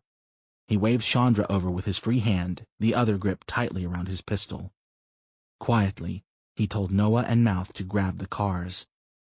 "I think it would be better if I stay," Mouth tried protesting. "Go get the fucking car," Sam breathed. Sam grabbed Brian by the shoulder while the two men doubled back toward the gas station. He positioned him in front of the door somewhat strategically. "No one fires unless I do," Sam said. "Got it?" They nodded. Sam closed his eyes, then charged the door, knocking into it with his shoulder. Flying open, the door slammed against the wall. Sam and his team moved into the dimly lit establishment quickly, like a seasoned SWAT team. They pointed their weapons at the Whisperers, several masked men armed with various weapons. One of them held a wooden club with nails driven into the head, perfect for bludgeoning enemies to death. Another wielded a makeshift crossbow. The third held what looked like a rusty sword, but Sam couldn't tell from across the room. On the counter next to the cash register, a young girl, older than Dana, younger than Becky, lay, moaning with a gag in her mouth. Tears streamed from her eyes. She flailed around, but the man with the rusty blade stopped her by resting the sharp edge across her neck. He held it there until she composed herself. Slowly, she ceased her little fit and continued sobbing. "Let the girl go," Sam said, pointing the weapon at Mr. Sword. "What if I don't?" he asked. "Then you're going to have an extra hole in your head." Tina smirked. Brian shook his head. "Good one, bro," Mr. Sword replied. "You're very funny." "Did you hear me?" Sam asked. "I said, let the girl go." "Where did you people come from?" Mr. Sword asked, ignoring Sam's request. "You from around here?" Does this guy want to get shot? "Hey, asshole, are you fucking deaf or something?" Brian asked. "Step away from the girl, now." "I'm just trying to make small talk. There's no need to be rude." "Yeah, bro, we're all in this together," Bow and Arrow said. Sam wiped a layer of sweat off his brow. Biting his tongue, he gently squeezed the pistol's trigger. He wanted to give it a hard pull, but the image of what happened last time flashed across his mind. That little boy. That poor little boy. "Were you going to eat this girl?" Sam asked, taking small steps forward. "Just like the bodies at the gas station?" "Did you see our friend Randy there?" Mr. Sword asked. "Haven't seen him in over an hour." "Randy got himself shot," Chandra said. "Well, is he okay?" Bow and Arrow said. "I mean, you guys didn't kill him, did you?" Sam looked to Chandra, then to Tina. Brian gave his boss a look, one that begged to let him pull the trigger. Sam shook his head suddenly. "He was eating someone," Sam said. "He was drinking some guy's blood." "Well, yeah," Mr. Sword said. "How else is he supposed to stay alive?" "Jesus Christ," Tina said, holding her stomach. "I think there's been a huge misunderstanding happening here," Bow and Arrow said. "If you'll let us explain—" "Explain?" Tina asked. "How do you explain this?" She pointed to the girl on the counter. "This is madness." "This is survival," Mr. Sword said. "Let me do it, Sam," Brian muttered, leaning into Sam's ear. "Not yet," Sam whispered back. "What are you two talking about?" Bow and Arrow asked. "What's with the whispering?" "Come on, bro. We're all in this together," Mr. Sword said. "We're practically like brothers." "I'm going to give you to the count of 3, Sam said. "If that blade isn't far away from that girl's neck, I'm shooting." He squinted. "There's 3 of you and 4 of us." "Man can count," Bow and Arrow said. "And we have guns. I think we can all agree on who will walk out of here alive." That's just the thing, Hoss, Bow and Arrow said. We can't really die. Sam laughed. 1. You think that's funny? 2. Bro, you don't even know who you're dealing. 3! All 4 guns banged at once. The 3 masked cannibals hit the floor. The young girl rolled off the counter onto the floor. Sam rushed forward, using the tables to hide from the psychopath's line of vision. Outside, Noah and Mouth turned on their high beams, providing them plenty of light to see where they were going. Sam watched an arrow zip over his head, embedding itself in the far wall. Continuing on, Sam focused on the teenage girl. Once he was close, he nodded to Brian, who provided him with cover. Tina fired the last of her rounds blindly, then exited the pizzeria and headed for the car. Chandra followed suit, shooting at the shadows and hitting absolutely nothing. She ducked out once the gun did nothing but click. Sam scooped the girl into his arms and ran like hell towards the exit. Brian pumped the rest of his bullets into the dark area behind the counter. One of the shots sounded like it hit flesh and bone, a considerable amount of high-pitched screaming being the only clue. After the last bullet left its chamber, Brian scrambled out the door, holding it open for Sam and the girl cradled in his arms. Another arrow came speeding at them, colliding with the glass door just as Brian slammed it shut. "Are you okay?" Sam asked the girl. "Can you tell me your name?" The girl opened her mouth to speak, but no words came out. Her eyelashes fluttered as her mind tried clinging to the fading light. Sam tapped her cheek, but nothing helped. She felt weightless in his arms.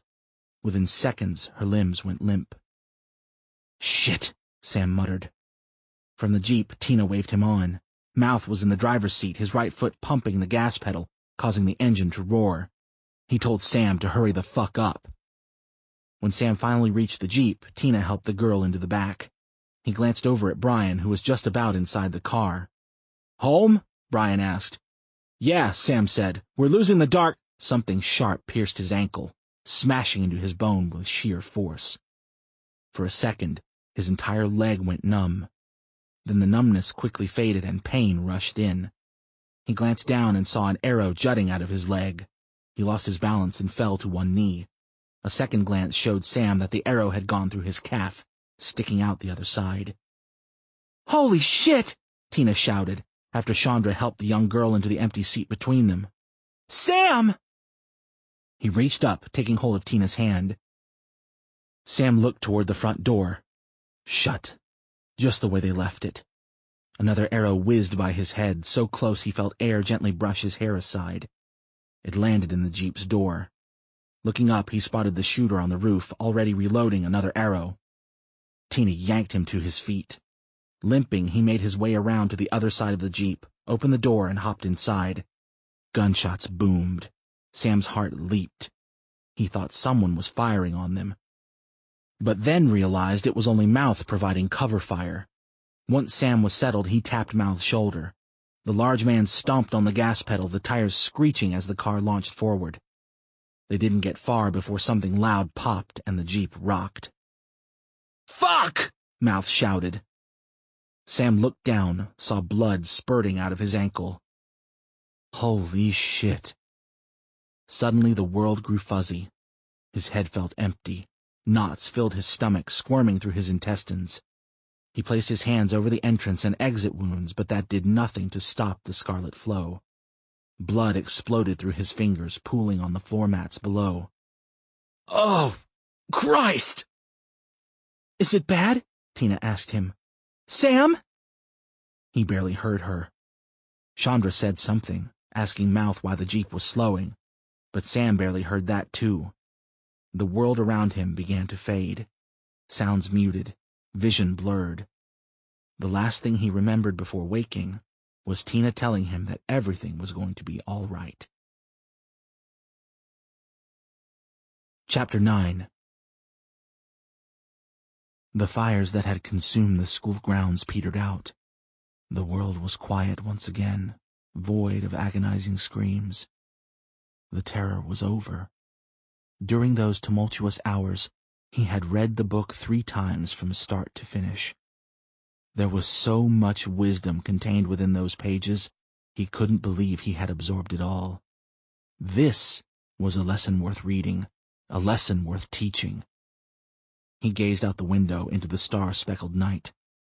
Under the amber light of the street lamps, he watched lost souls beg for help from scavengers, who in turn only helped themselves. There seemed to be no better time than now for the world to learn this new way of thinking. No better time to depend on self-reliance. But why should he be the one to teach them what they seemed to be incapable of learning? And even if they could understand the knowledge he had acquired, would they even bother listening? Or would they remain stuck in their old ways, the ways of faith, turning to invisible beings resting above the clouds? Why believe in themselves when all they needed was the power of prayer and ritualistic mindsets? Time after time, they placed their hopes in the same old nonsense and political rhetoric. Blindness. That's all it was. Pure blindness. And without the sun, who would make them see? The groundskeeper's smile ran from ear to ear. Of course, he said, rummaging through the desk drawers. Faith. Human beings were faith-based creatures, strongly influenced by their belief in something or someone above them. Grabbing the book, he left the office, moving to the next one down the hall. He searched its drawers, finding nothing. Nothing in the next office either. He found himself racing down the halls toward the library. Combing the rows, he smiled when his finger ran down the spine of the title he was searching for. The Word of the Lord. Slowly, the groundskeeper flipped through the pages of the Holy Bible. There were many ways to pass on a lesson. Perhaps through faith he could teach them. Perhaps if he could somehow make them see his way of thinking, he could make his thoughts and beliefs their own, introducing the world to self-reliance. Maybe then they would be better off. Let there be light, the groundskeeper said aloud. He closed the Bible, tucking it into the oversized pocket on his coveralls. Strolling out of the library, he gazed at the book he had taken from Principal Reynolds's office. He ran his finger over the embroidered letters. Walden, he read. Funny, he thought. Same number of letters as heaven. Chapter 10. Everyone get back! Now! Tina shouted. Carrying Sam, they pushed through the gathered survivors. At first, none of them spouted a single word. The shock and fear in their eyes did all the talking. A few rushed forward to help Sam to the nearest flat surface. Others only looked on in silence. What happened to him? Kyle asked, pointing at the arrow in Sam's leg. Mouth shook his head. Fuck does it look like, shit for brains? There were other people out there, weren't there? Another man asked. Was it the cannibals? Christ, are they out there? A woman shrieked, clutching her daughter's hand. A few more people joined in, rapidly firing off questions. What the hell happened out there? Is everyone all right? Is it safe? God, are we safe? We're all dead here, aren't we? A shot rang out above, drywall falling from the ceiling like light snow. Everyone needs to take a step back and chill the fuck out, Tina shouted, the smoke from her revolver slowly dissipating. There's a young woman in the car. She's hurt and she needs help. I need a few people to help her inside while we tend to Sam. A woman? Craig asked. Who is she? Is she one of the cannibals? Another woman asked. Tina shook her head. No, she's just someone we found. Now, what do you mean you found her? Kyle asked. What does that mean? Was she with others? Did they follow you here? Where's the woman? A man asked, stepping forward from the crowd. I'll help her get in. Tina nodded, instantly calming. Thanks, Joel. She's in the back of the car, parked out back. No sweat, Joel replied. He tapped Craig's gut. Come on, bub, give me a hand. Sighing reluctantly, Craig followed Joel out back. The rest of the survivors stood around, whispering to each other, trading concerns. Tina heard every single one inside her own head as if she were the one thinking them. It took everything she had to ignore them, concentrating on the task at hand. How is he? She asked. Still out like a light, Mouth said. Brian looked to Mouth. Is he going to be okay? Maybe, Mouth shrugged. Help me get him over to the medical supplies.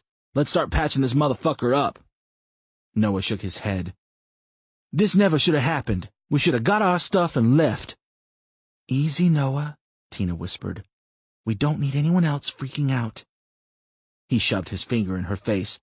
Don't fucking tell me to calm down. We almost got killed out there. And for what?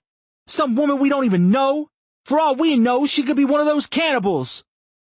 Another man slowly separated himself from the onlookers. She's right, Noah. Take it easy. Just tell us what happened out there. Tina turned and found herself staring at Soren. Thank the Lord you all came back in one piece, he said. How is Samuel? He's fine, Tina said. For the moment. I'll keep him in my prayers. In the meantime, the questions everyone is asking are good ones. They deserve answers.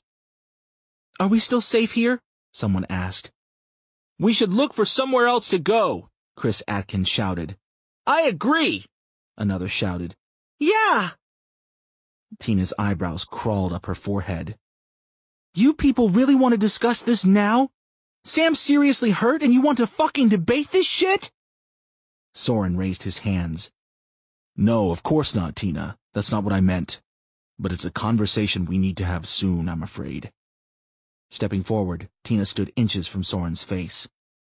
Later, when Sam doesn't have a fucking arrow sticking out of his ankle. He nodded. Yes, of course. Later, when Sam can address our concerns. Tina! Chandra shouted, running towards them. We need your help! Come on! She waved and turned back to Soren. Later. He smiled. Sooner than you think. Chapter 11. Pleased with the way things had gone, Soren shut the door to his room. It was probably once an office or a small conference room, but now it was his. He strolled over to the closet where people used to hang coats or jackets when the weather called for such. It had been dirty and full of lost articles when Soren claimed it, but he had thrown most of them out, fixing it to his liking.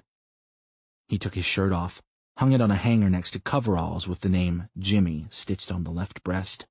He smiled, running his finger over the patch. The uniform was covered in dirt and grime, and Soren laughed as each speck told a specific story.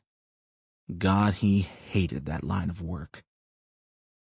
Sliding the closet door shut, he shambled over to his bed, an air mattress in the corner of the room. Yawning, he scanned the items on the bookshelf running the length of the wall. He had read most of the works several times over. There was Melville's Moby Dick, which was always a solid choice. Hawthorne's The Scarlet Letter was fresh in his mind. He had finished reading it last week, and not for the first time. His eyes stopped when they came across the Holy Bible. A grin overtook his face as he plucked it from the shelf. Without giving it any attention, not even bothering to open its pages, he tossed the whopping 750,000 words into the trash next to his desk. Right where it belongs. He turned back to the shelf and pulled out the last book in the row. Resting on his air mattress with the book in his lap, he lit another cigarette and began another reading of Walden by Henry David Thoreau. Family, Episode 3. 3 months ago. The charred bodies flew over the windshield as the bright red convertible collided with the back end of the minivan in front of it. Other cars quickly joined the wreckage, smashing and piling into one another. With the gas pedal pressed to the floor, Sam jerked the wheel to the right, squeezing the Jeep between the narrow openings made by the surrounding wrecks and mangled vehicles. As he wove through the disorderly traffic lanes, the Jeep's rear began to fishtail. He spun the wheel in the opposite direction, but the Jeep clipped an already totaled sedan before he could fully recover. "Dad, slow the fuck down!" Becky shouted from the back seat. Straightening the wheel, Sam's foot fell heavy on the gas, the tires screeching beneath him. "Sit back and buckle up!" Jenny, the woman with SpongeBob draped over her body, closed her eyes, wishing the roller coaster ride from hell would soon end. "Look out, Dad!" Maddie screamed, pointing at the pile of cars forming before their eyes. A pair of shirtless motorcyclists had fallen from their bikes, their flesh warping in the sunlight. Slowly, they fell to the asphalt, their faces no more distinguishable than the tar beneath them. "I see it, son," Sam said, swerving into the left-hand lane. His maneuver was poorly timed. An audible crunching sound caught Dana's attention. She turned, peering out of the back window. The back tires had flattened one of the riders' skulls, spraying black ash and blood into the air. Turning back in her seat, she held back the contents in her stomach as long as she could, before releasing it onto the floor before her. "What the hell, Dana?" Becky screamed, tucking her legs against her chest. She wiped the dribble from the corners of her lips. "I'm sorry, Dad." "It's all right, sweetheart," he said, looking at her in the rearview mirror. "Just whatever you do, don't stick your head or anything else out the window." "I want out," Jenny muttered to herself. Sam pretended he didn't hear her. Dana nodded. "Can we go home?" "Yeah, seriously," Becky said. "We definitely would be safer there than out on the parkway," Maddie chimed in, staring at the endless sea of accidents and pile-ups. "Everyone just relax," Sam said. "We're going to be fine." Becky scoffed. "Yeah, right." "I miss Mom," Dana whined. "I'm sure she's fine," Maddie said. "Probably doing better than we are," Becky grumbled. "I want out," Jenny said quietly, for the second time. Rubbing his face, Sam silently navigated the Jeep through traffic, speeding past the slow-moving cars that had yet to be affected by the chaos behind them. He tried not listening to the kids as their banter continued. Yet the more he attempted to tune them out, the more concern for their mother he heard in their voices. They loved her. That much was undeniable. He passed an exit sign for Brenda's town, Carver's Grove, 5 miles. Clenching the steering wheel, his ex-wife's voice resonated in his mind. "They hate you." He turned on the radio, hoping to block out her spiteful words. "They hate you." The emergency broadcast message was deafened by Brenda's maliciousness. "They hate you!" Holding back the tears that threatened to fall, Sam looked at the oncoming exit sign. Carver's Grove, 2 miles. Maybe the kids did hate him. Perhaps they blamed him for the divorce and all the heartache that went along with it. But they were younger then, much younger and more impressionable. He flicked the radio off, silencing the robotic voice forever. God only knows what bullshit she's been feeding them over the years, he thought, and not for the first time. She wanted the kids all to herself. She always did refer to them as her children. "My kids won't be a deadbeat like you. My kids will thank me someday for what I've done for them. My kids don't need anything from you." Breathing slowly through his teeth, Sam stared at the road with a mixture of sorrow and anger he hadn't felt since the bad times. The times when he and Brenda would argue for countless hours, screaming at the top of their lungs. Carver's Grove, 1 mile. He wouldn't let Brenda take them away from him. Not again. They were his children as much as they were hers, and they needed him, more so now than ever. They needed him to protect them from all the pain and suffering the world had to offer. They could rely on him just as much as they could rely on her. Carver's Grove, 1/2 mile. But most of all, he needed them. And he wasn't going to allow that miserable bitch to take away the only thing in his life he was ever proud of. Not now, not ever. "Dad, the exit's coming up," Maddie said. "They hate you." "Dad, they hate you." Sam kept the wheel straight and his eyes forward. "Dad, did you hear me?" Becky tapped him on the shoulder. "That's the exit right there." "They hate you." With a deep, relaxing breath, Sam moved into the farthest lane away from the exit. "You fucking missed it!" Becky screamed. Dana leaned over the seat. "What's going on?" "We're not going there," Sam said. "We're going someplace safe." Dana raised her eyebrows. "Safer than our own home?" "Yes, safer than that," Sam replied. Becky shook her head. "Please tell me we aren't going to that stupid fucking warehouse. I know you're in love with that place, but that is the dumbest idea I've ever—" "Shut the fuck up!" Except for the rumbling engine, the Jeep came to a sudden state of silence. Adjusting the rear view, Sam stared at Becky and Dana while he spoke. We're going to need supplies. Food, water, gas, propane, batteries, flashlights. Your mother might not have all that stuff, and we're going to need as much as we can carry.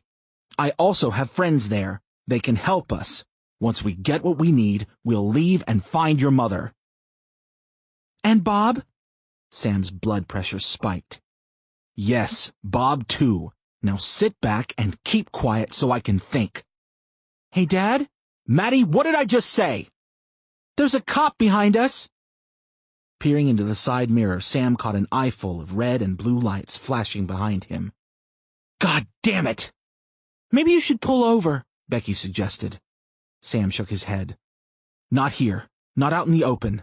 If he wants to pull us over, fine, but not here." Jerking the wheel, Sam darted between two cars. The unmarked police vehicle followed, its sirens blaring. Speeding around a group of sedans, Sam caught the off-ramp for pleasure planes, blowing the yield sign at the end of the ramp and cutting into flowing traffic. A few cars screeched to a halt, preventing the police cruiser from leaving the exit. "That'll buy us a minute or two. Hang on, kids, we're almost there." Sam floored it through several red lights, dodging the vehicles crossing the intersection. Pedestrians on the sidewalk stared in awe as he flew past them. The kids begged him to slow down, but he refused to listen. Reaching into his pocket, he pulled out his cell phone and dialed. "Brian? Brian, it's Sam. I'm getting ready to pull in. No, listen to me. Keep everyone inside the store. No one leaves, okay? Just do it!" He tossed the phone onto the dashboard and peeled into the parking lot. Holding down the Jeep's horn, customers from the neighboring stores darted out of the way, some diving for safety behind parked cars. Sam barreled towards Costbusters, quickly scanning the area. No one was dead. Their flesh hadn't been burned off their bones. Everyone seemed fine, except for being startled by his erratic driving. A few strangers reached for their phones, undoubtedly contacting the authorities. There was no need. Sam stared at the blue and red lights in his rear view. The unmarked cruiser had also pulled into the parking lot, and it was approaching rapidly. Sam slammed on the brakes as he neared the store's front apron. As soon as the Jeep came to a complete stop, Jenny threw open her door and booked it down the street. Sam opened his mouth to tell her to go inside the store where it was safe, but it was too late. The woman was halfway to the highway, running full speed in the opposite direction, leaving the cartoon-faced towel behind. Sam wondered how far she'd get before bursting into flames. Turning his attention back to the store, he saw Brian trying to keep the customers and employees calm. Grabbing the towel he had used to keep himself safe, Sam covered himself, pushed open the door, and raced to the back of the Jeep. He opened the back door and tossed the towels to the kids. "Put those on over your heads and get inside." "What? Why?" Becky asked. "Don't argue with me. Just do what I tell you." "What about Mom?" "Dana will go get Mom after we're safe, I promise. Now just put the towel on and go inside, okay?" She nodded and followed Matt and Becky inside the store. Sam followed, but the squealing tires nearing caused him to abruptly cease movement. Turning, he saw the unmarked police car skidding to a complete stop. Instantly, a man in a suit jacket stepped out of the car, drawing his gun. "Hands in the air! Come on, asshole, let me see them!" he shouted, pointing his revolver at Sam. Nervously, he raised his hands. "Officer, you need to listen to me. You need to—" The officer motioned his gun to the ground. "Get down, now! If you'll just listen to me, I can explain. Do it! Do it now!" he shouted, taking a few steps toward Sam. In the shade of the front apron, Sam took to his knees, pleading with the officer. "It's not safe out there. You need to come inside, out of the sun." "That's enough. Stay—" He stopped, pausing to feel his forehead. "Remain silent." "Get back in the car!" a woman shouted from the cruiser's passenger seat. "Get out of there right now!" Wearily, he faced the cruiser. Sweat poured from his hairline. Looking over his hands, he watched his skin bubble and pulsate like a bowl of boiling water. Smoke began to rise off his shoulders and neck. He took a strenuous step toward the car, then another. "Come on, move it!" Tossing his sweat-soaked jacket aside, he tried to take another step but fell to one knee. He tried to holster his revolver, but it fell from his grip as his fingers became nothing but blackened dust. eventually drifting away with the warm summer breeze. His partner couldn't speak. She couldn't scream. Neither could Sam, nor anyone inside the warehouse. All they could do was witness the man burst into flames and burn like an insect trapped beneath the concentrated rays of a magnifying glass. For a moment, they thought they heard him beg for help, but no one could tell for sure. No one moved. On one of the hottest days in history, everyone was frozen. For several moments after it was over, no one twitched a muscle. The woman cop in street clothes fixed her eyes on the pile of black ash. Her gaze was eventually interrupted by the colorful threads of the beach towel that had landed just outside her door. Staring at it, she looked to Sam. "Either put that on," he said, pointing to the towel, "or wait until dark, but for Christ's sakes, don't you dare step into the light." Chapter 1. Sewing a shirt is a lot different from sewing someone's skin. The woman's hand trembled violently as she spoke. Especially when that someone used to be my boss. Sherry, you need to at least try, Tina Givens told her. If you don't, then Sam might not make it. He's losing too much blood and the wound won't close by itself. Sherry looked over her shoulder. Sam was sprawled across the bed, fidgeting around, slipping in and out of consciousness.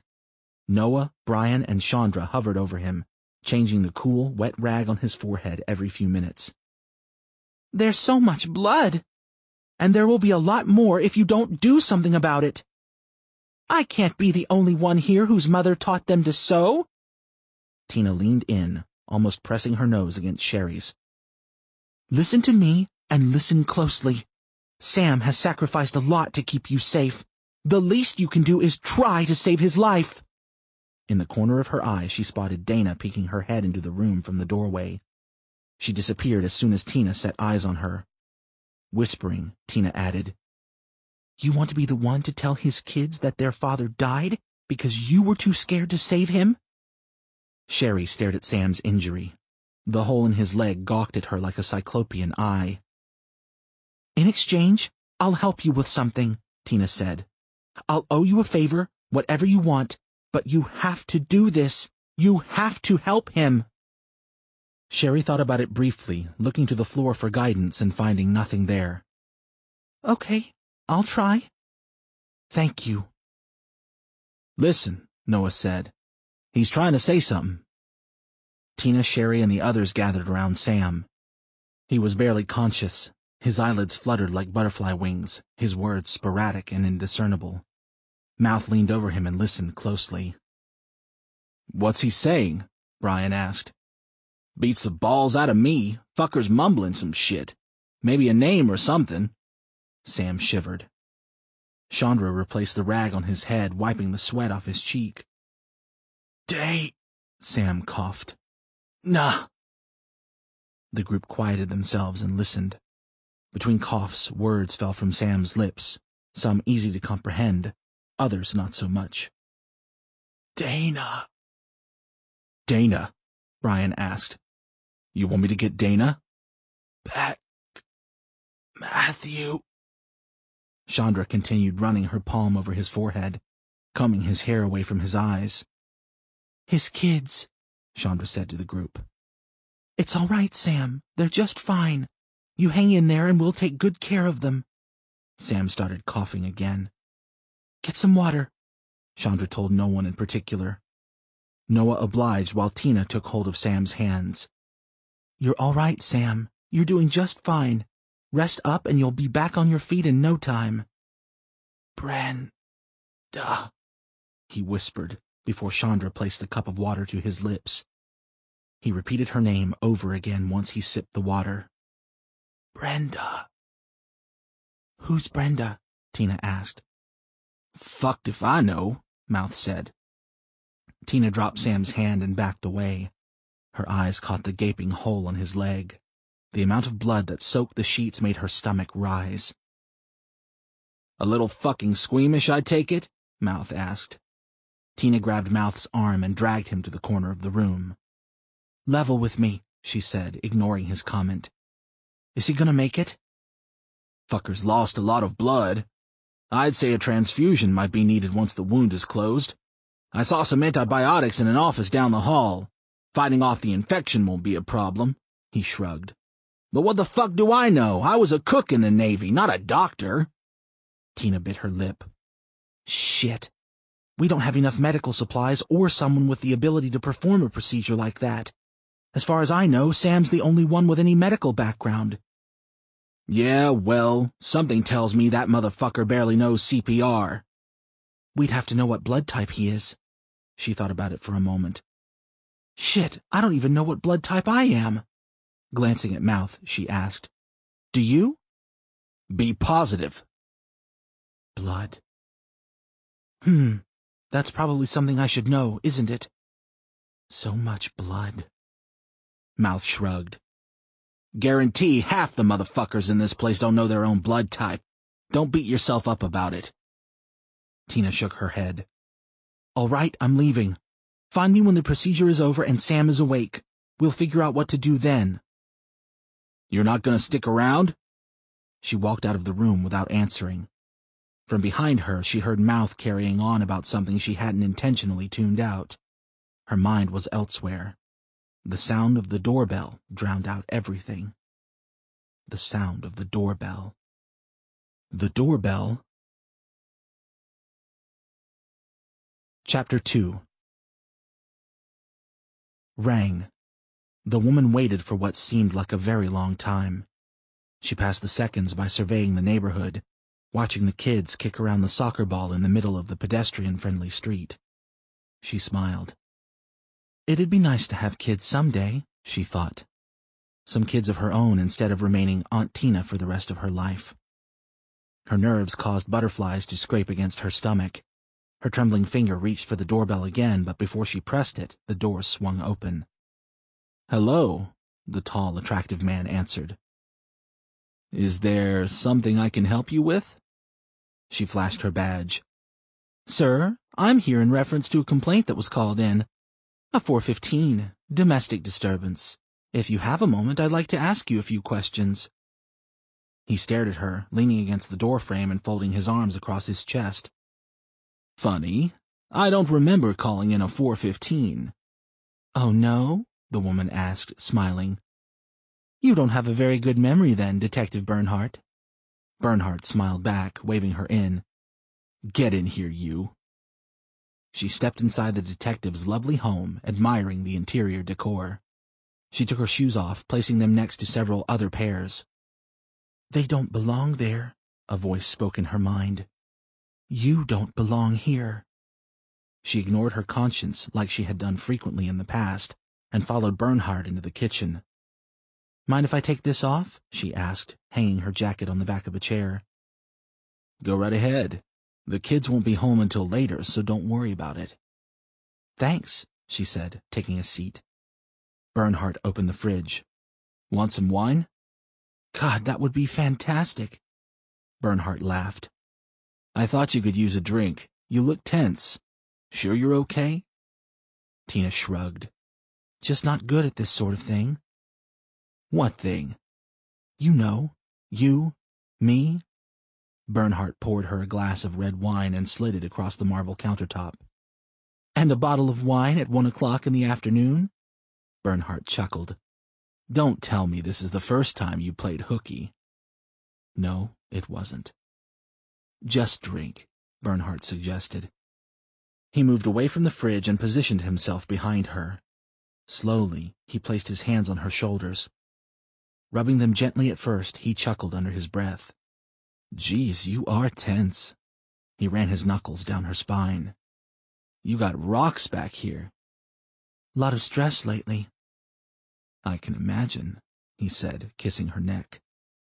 Bernhardt worked his fingers, his strong, magical fingers that did magical things to her body, between her shoulder blades, digging them deep into her back where many knots waited to be eradicated. He worked them over until the pressure was fully relieved. After that, his fingers migrated down her lower back where bad posture had created a soreness only a good massage could cure. Feels so good, she breathed. I can make it feel better, Bernhardt whispered into her ear. His hands traveled around her waist, following the creases in her inner thighs. He massaged deeply, and Tina felt her body quiver. A quiet moan escaped her lips, and her forehead became flush with embarrassment. "I can make you feel a lot better." "Oh, God." "Let's take this to the bedroom," Bernhardt told her, "where we can really turn the heat up." "All right," she said. "I'll meet you up there. I need another glass of wine." When she turned around, he was halfway up the stairs. She looked around the kitchen, spotting the bottle of wine on the counter in front of her, and refilled her glass without hesitation. She downed the wine, immediately reaching for the bottle once again. As she slid the dark red contents down her throat, she noticed toys scattered across the living room carpet. Toys. Kids. Family. Like the one she'd probably never have. She drank more, already starting to feel the effects. Her eyes drifted across the counter, fixating on a family photo. Bernhardt was in the middle, his 3 kids hanging all over him. And of course, Mrs. Bernhardt standing next to them, her arm draped around their oldest daughter. Alice, she thought his wife's name was. Or Ada. Shit, she couldn't remember. She only met her once. Smart woman, very intelligent. Too smart to end up with someone like Detective Louis Bernhardt, that was for sure. "Shouldn't be doing this," the phantom voice spoke again. It wasn't too late to walk out. She could have headed straight for the door, been halfway down the block before Bernhardt noticed she was gone. Before things went too far. Before things happened that couldn't be taken back. Things she'd later regret. "Detective, are you coming?" she heard Bernhardt call out playfully from above. "There'll be plenty of wine after." She took one last, long look at the family photograph before throwing back another glass and heading toward the stairs. "There you are," Mouth said, walking into the break room with Sherry following closely behind. Tina sat at the table, munching on pizza bites. "Was looking all over for you." "Well, you found me." "Jesus, you okay?" Mouth asked. "You look like you've seen a fucking ghost or something." "Just tired, that's all." Mouth stared at her disbelievingly. "Whatever you say, Cupcake. I ain't here to judge. But I am here to tell you that Mr. Wright is out of surgery. Looks like the fucker's tougher than I gave him credit for." Tina pushed the pizza bites away, immediately standing up. "Is he awake yet?" "No, not yet. He's worn out, that's for sure. Will probably be a few hours if I had to guess." Tina nodded. "All right, we'll let him rest for now. You did great, Sherry. Thank you for your help." "I did my best," she replied. "And I'm hoping you'll do the same for me." Tina raised an eyebrow. "Do my best with what?" "You promised you'd help me if I helped Sam, that you'd owe me a favor. Well, I'm holding you to that promise. There's something I need you to do for me." "All right, Sherry," Tina said, crossing her arms. "What can I do for you?" She started, taking a seat at the table. "I want you to find Maurice. I want you to bring my husband back." Mouth tossed his arms into the air. "You gotta be fucking kidding me, woman! You just saw firsthand what happened to King Leonidas back there. We ain't going to throw ourselves back to the wolves, no way!" "Mouth, shut it. This doesn't concern you," Tina said calmly. "You're damn right it doesn't, because I ain't going back out there." Tina and Sherry watched him storm out of the break room before continuing their chat. "He's got a point. Now might not be the best time to go off on a search and rescue mission." Sherry's lips trembled softly. "Maurice wouldn't need rescuing if you hadn't left him behind out there. God only knows what has happened to him, and not a single one of you give a shit." "Keep your voice down," Tina said. "No one left him behind. He never met us back at the rendezvous point. We waited as long as we could for him, but the sun was rising. What would you have us do, Sherry? Should we all have burned out there?" She stood up, leaning in close to Tina. "Maurice told me all about the cannibals, and all the guns you have. He told me everything about every supply run he went on with you bastards. I know Sam's been lying to everyone. He's been lying about everything. But I don't care about any of that. All I want is my husband back. If you don't want to find him, fine. But just because I don't care about all the lies doesn't mean the others won't. Tina's eyes narrowed. Are you fucking blackmailing me? No, Sherry said. I'm asking you to make good on what you promised me, like I did mine. And if you don't, I promise the truth will come out. Sherry, I don't know what you think you know, but... Tina, Noah said, running into the room. Sam's awake. He's up. Well, trying to get up anyway. He wants to get up and walk around. Brian had to practically strap him to the bed. Tina smiled. That stubborn bastard. She made her way to the doorway before Sherry spoke up. Tears stood on the threshold of her eyes. Tina? Gripping the doorframe, she sighed. I'll do it. Not today. Maybe tomorrow. Maybe the day after. I promise. She joined Tina on the walk to see Sam. Thank you. Chapter 4. Sam, you're not fine, Brian said. You need to rest. I'll rest when I'm dead, Sam said firmly, trying to rise to his feet. Well, if you don't rest, that's exactly what you'll become. Try not to move around too much, Sam, Sherry said. Those stitches aren't anything but cheap thread. They'll pull apart under too much strain. You're going to have to take it easy for a while, Brian reiterated. This isn't something that's up for discussion either, so get that look off your face. Sam stared at the surrounding expressions, realizing they were probably right, and there was no use fighting them. If push came to shove, they'd fasten him to the bed with shrink wrap, and they'd be right to do so. Sam knew that. They were only trying to help. Fine, Sam said, turning to Tina. If I have to. Tina smiled. You're looking good, Sam. She gave the wound a quick glance. A bandage had been wrapped around it, secured with medical tape. A dark red stain bled through, and she found herself unable to stare for very long.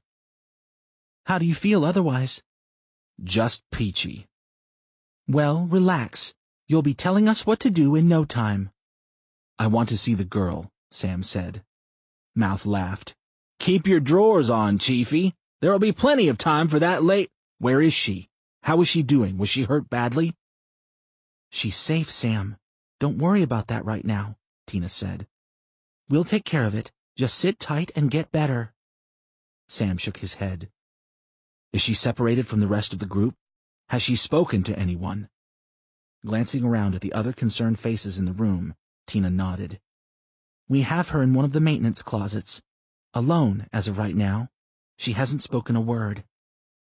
People are asking a shitload of questions out there, Brian said. Where she came from? Is she one of them? Tina glared at Brian, begging him not to say anything else. We need to talk to them. Everyone, Brian said. Tell them everything that's happened over the past month, including what Clay did. We don't have to tell them anything, Tina said. Not yet. Bickering started amongst the small gathering. Accusations, finger-pointing. Mouth started moving his lips a mile a minute, cursing, his voice prominent over the rest. Sam whistled, and everyone immediately closed their mouths. Bring me the girl, Sam said, resting his head against the wall, wincing as pain shot up his leg. Bring her to me right now and don't let anyone see you.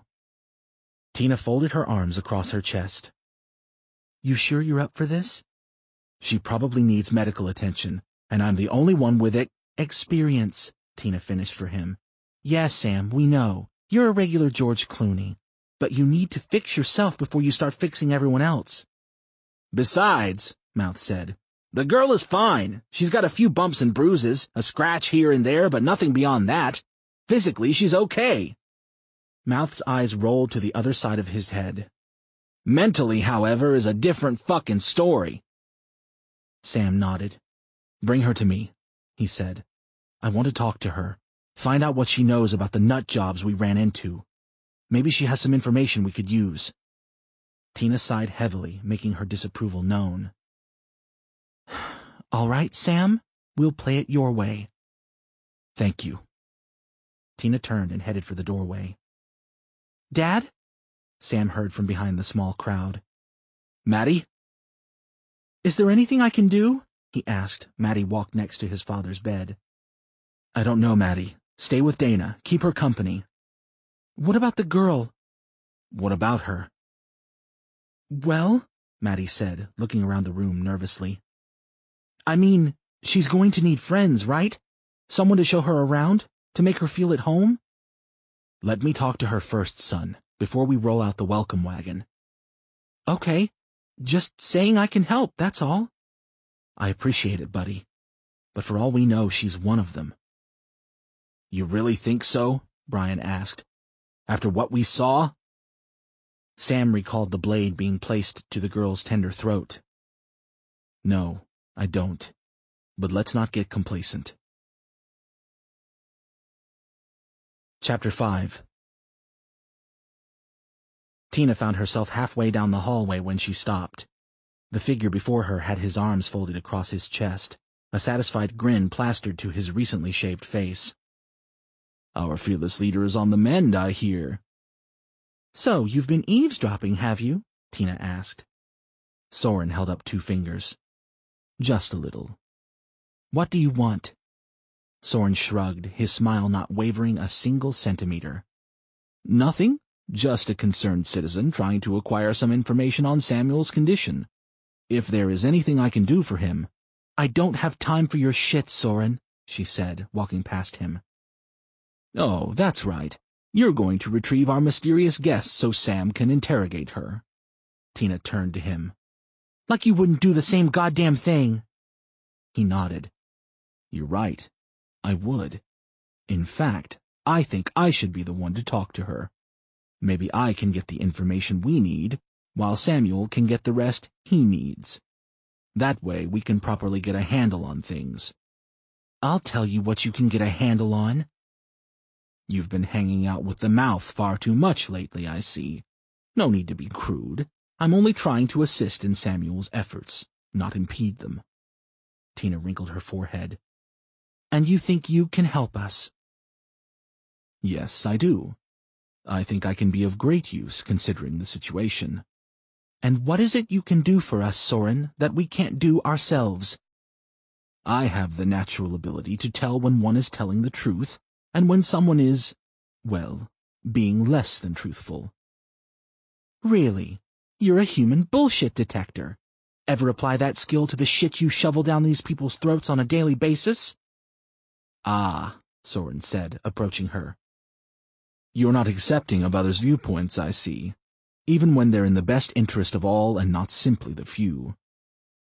I suggest you return to your room, Mr. Nygaard.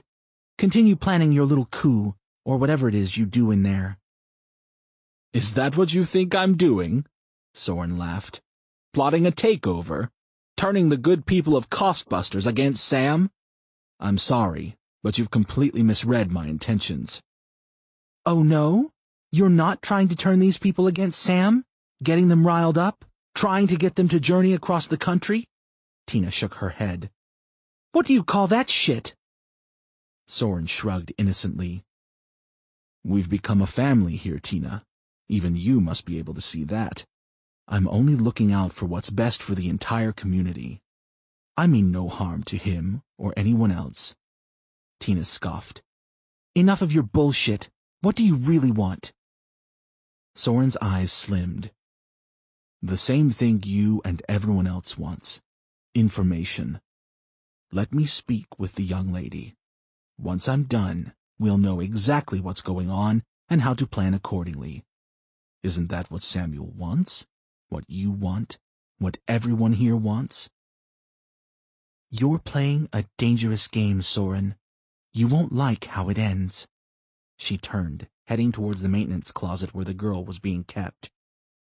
When Sam's ready to talk, he will. Soren smiled, watching her drift further down the corridor.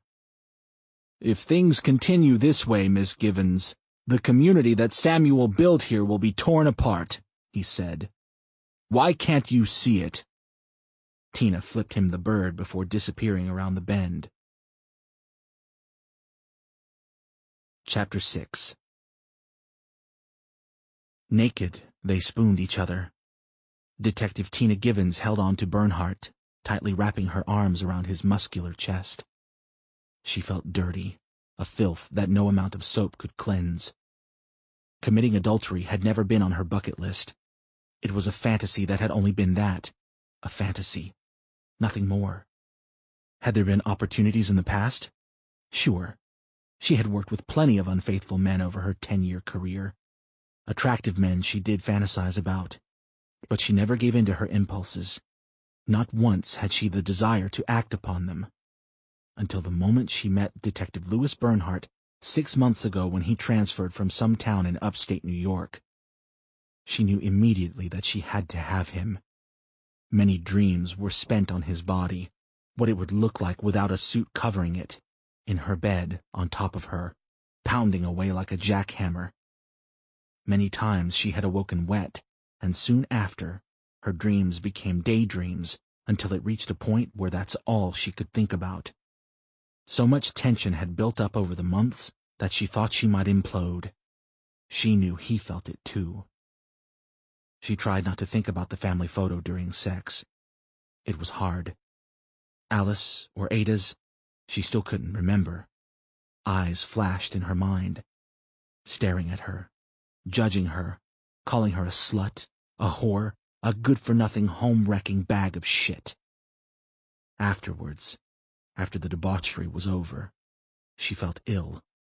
She almost excused herself to the bathroom so she could puke, as if that would somehow purify her soul. No amount of vomit would cleanse her conscience, and she knew it. Her actions would follow her everywhere she went for the rest of her life. There was no ridding herself of it. It'd eat away at her slowly, like a cancer, until it drove her absolutely nuts, or she stopped caring. Maybe if she came clean to Alice or Ada, maybe only then would she feel free from her filthy triumph. Yes, she had to do it. It was the only way. She had to come clean. He'd hate her for it, but who cared? He shouldn't have been fucking around on his wife, betraying her, betraying his family. It was his fault as much as it was hers, and they'd both have to suffer the consequences. Just when she was about to open her mouth, tell Bernhardt that she had made a mistake coming here, the bedroom door swung open. Tina's heart dropped, disappearing somewhere in the deepest depths of her bowels. Bernhardt's head left the pillow faster than he could blink. "You son of a bitch!" a woman's voice said. "Alice," Bernhardt almost cried. "Alice, what are you doing here?" "I knew it," Alice said. "I knew you'd do this to me again! I fucking knew it!" she screamed. Tina suddenly wished the bedroom window was open. She wouldn't hesitate diving out onto the roof and jumping naked from the second story, as long as it meant she could escape the sticky mess she found herself in. "Alice, please. It was a mistake. It won't happen again." "Are you fucking kidding me? After all we've been through? After the move? After being far enough away from your other sluts? You start up all over again? What kind of man are you?" Crying, Bernhardt raised his hands as if he wanted his wife to hug him from across the room. "No more lies, Louis," his wife said. Bernhardt and his wife eyed the pile of clothes next to the bed. His silver revolver lay atop the small mound, resting in its holster, glimmering like buried treasure peeking out of the sand. "Alice," Bernhardt said, pleading, "whatever you're thinking, I need you to stop and talk to me." "We're done talking, Louis. You'll never learn." She broke for the gun, and Bernhardt dove from the bed, still wrapped in the sheets. They reached the pile of clothing simultaneously and began wrestling over the revolver.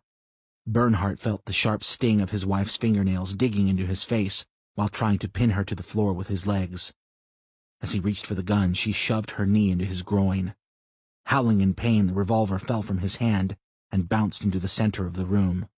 Jumping out of bed, Tina raced over and picked up the gun.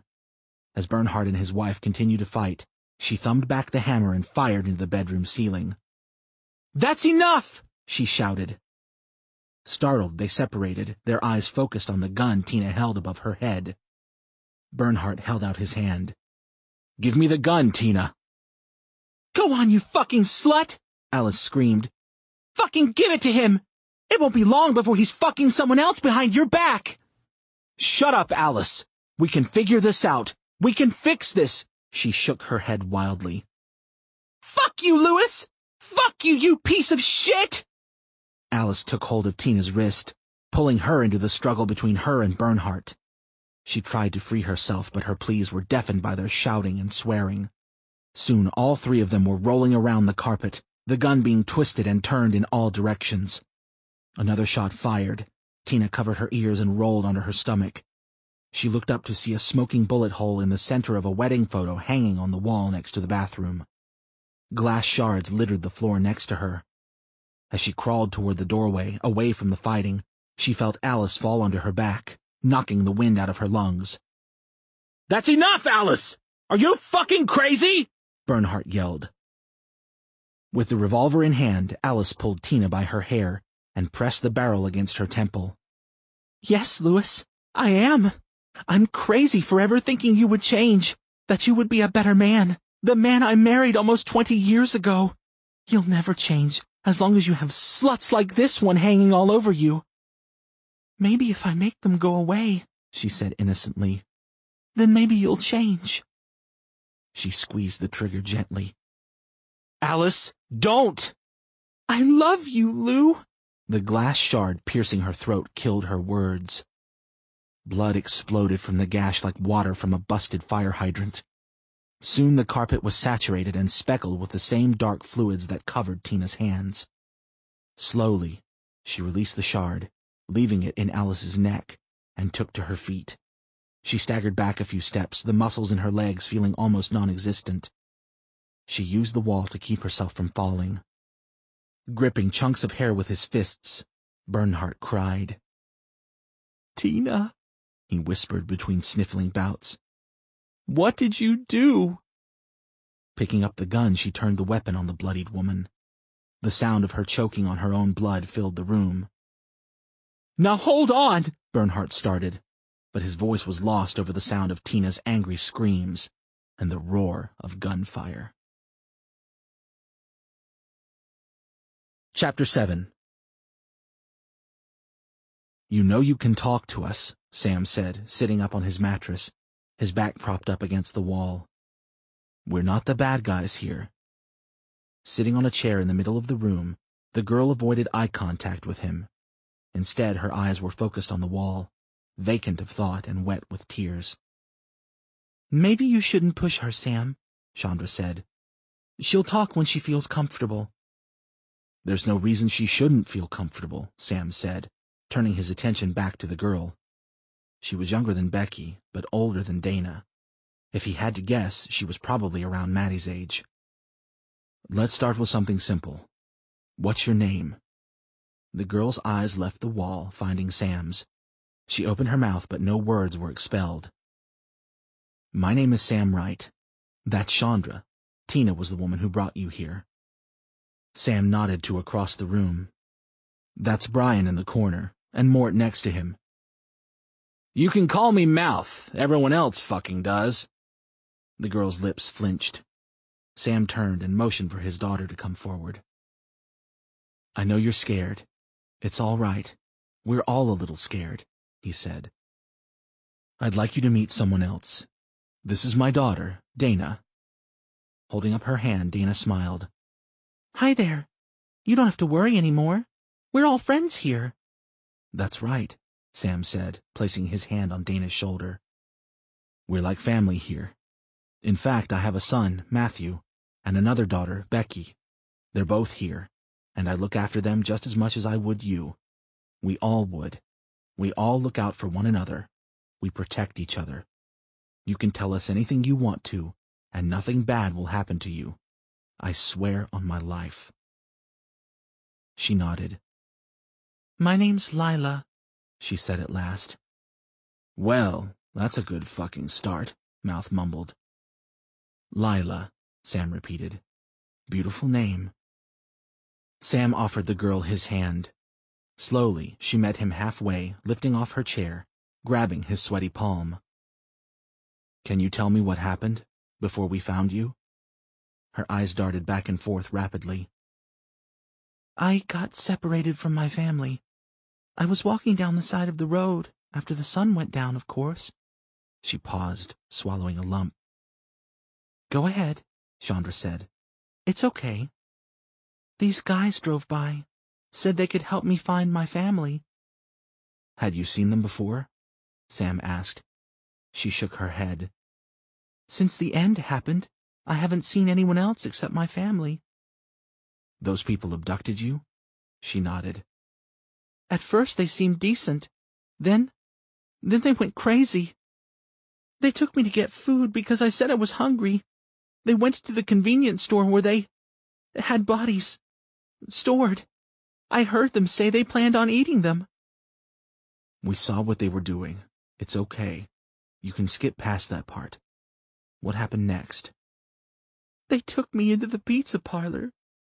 Said they were going to do things to me first, before they ate me.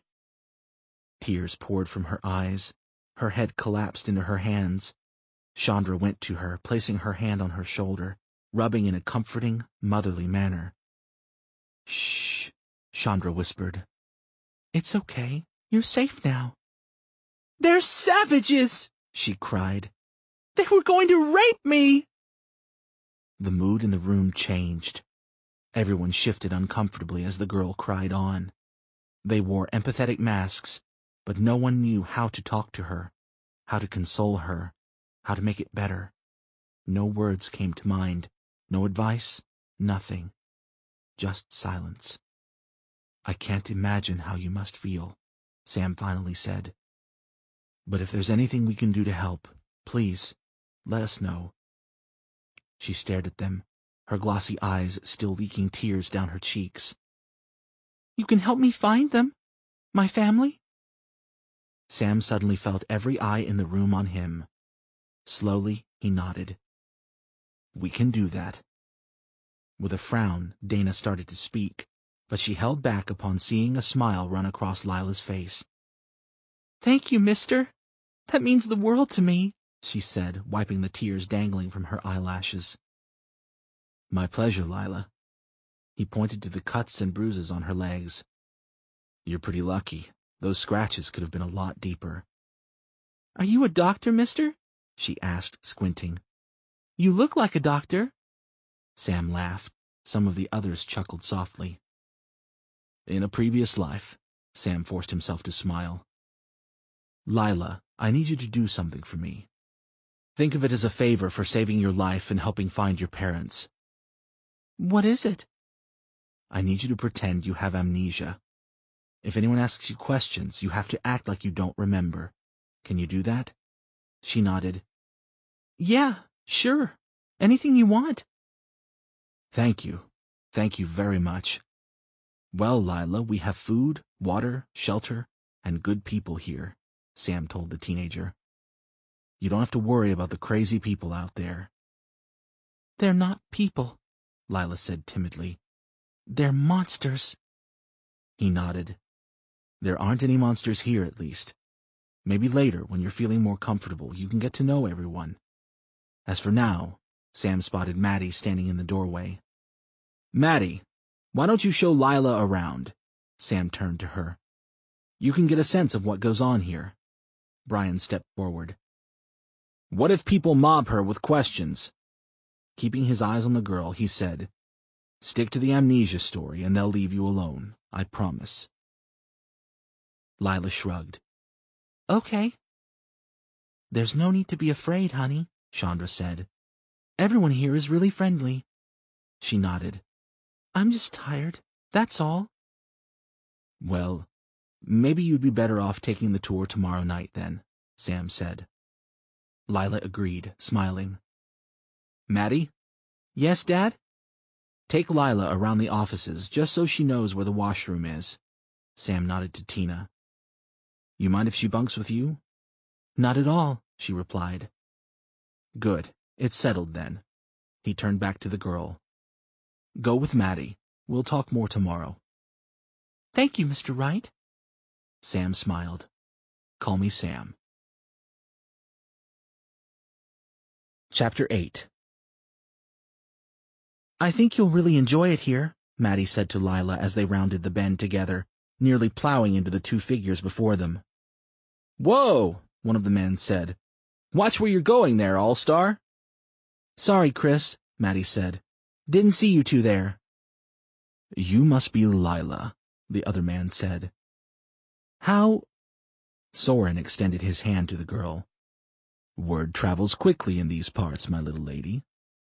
Hesitantly, she shook the stranger's hand as if he had some skin deformity. "It's okay, Lila," Soren said. "I'm not going to bite." "This is Soren," Maddie said. "And that's Chris." "Thank you for the introduction, Matthew," Soren said, smiling, letting go of the girl's soft hand. "It's a pleasure to meet you, Lila. I hope we see more of each other going forward. If you ever need to talk about anything at all, you can come to me. I'll listen."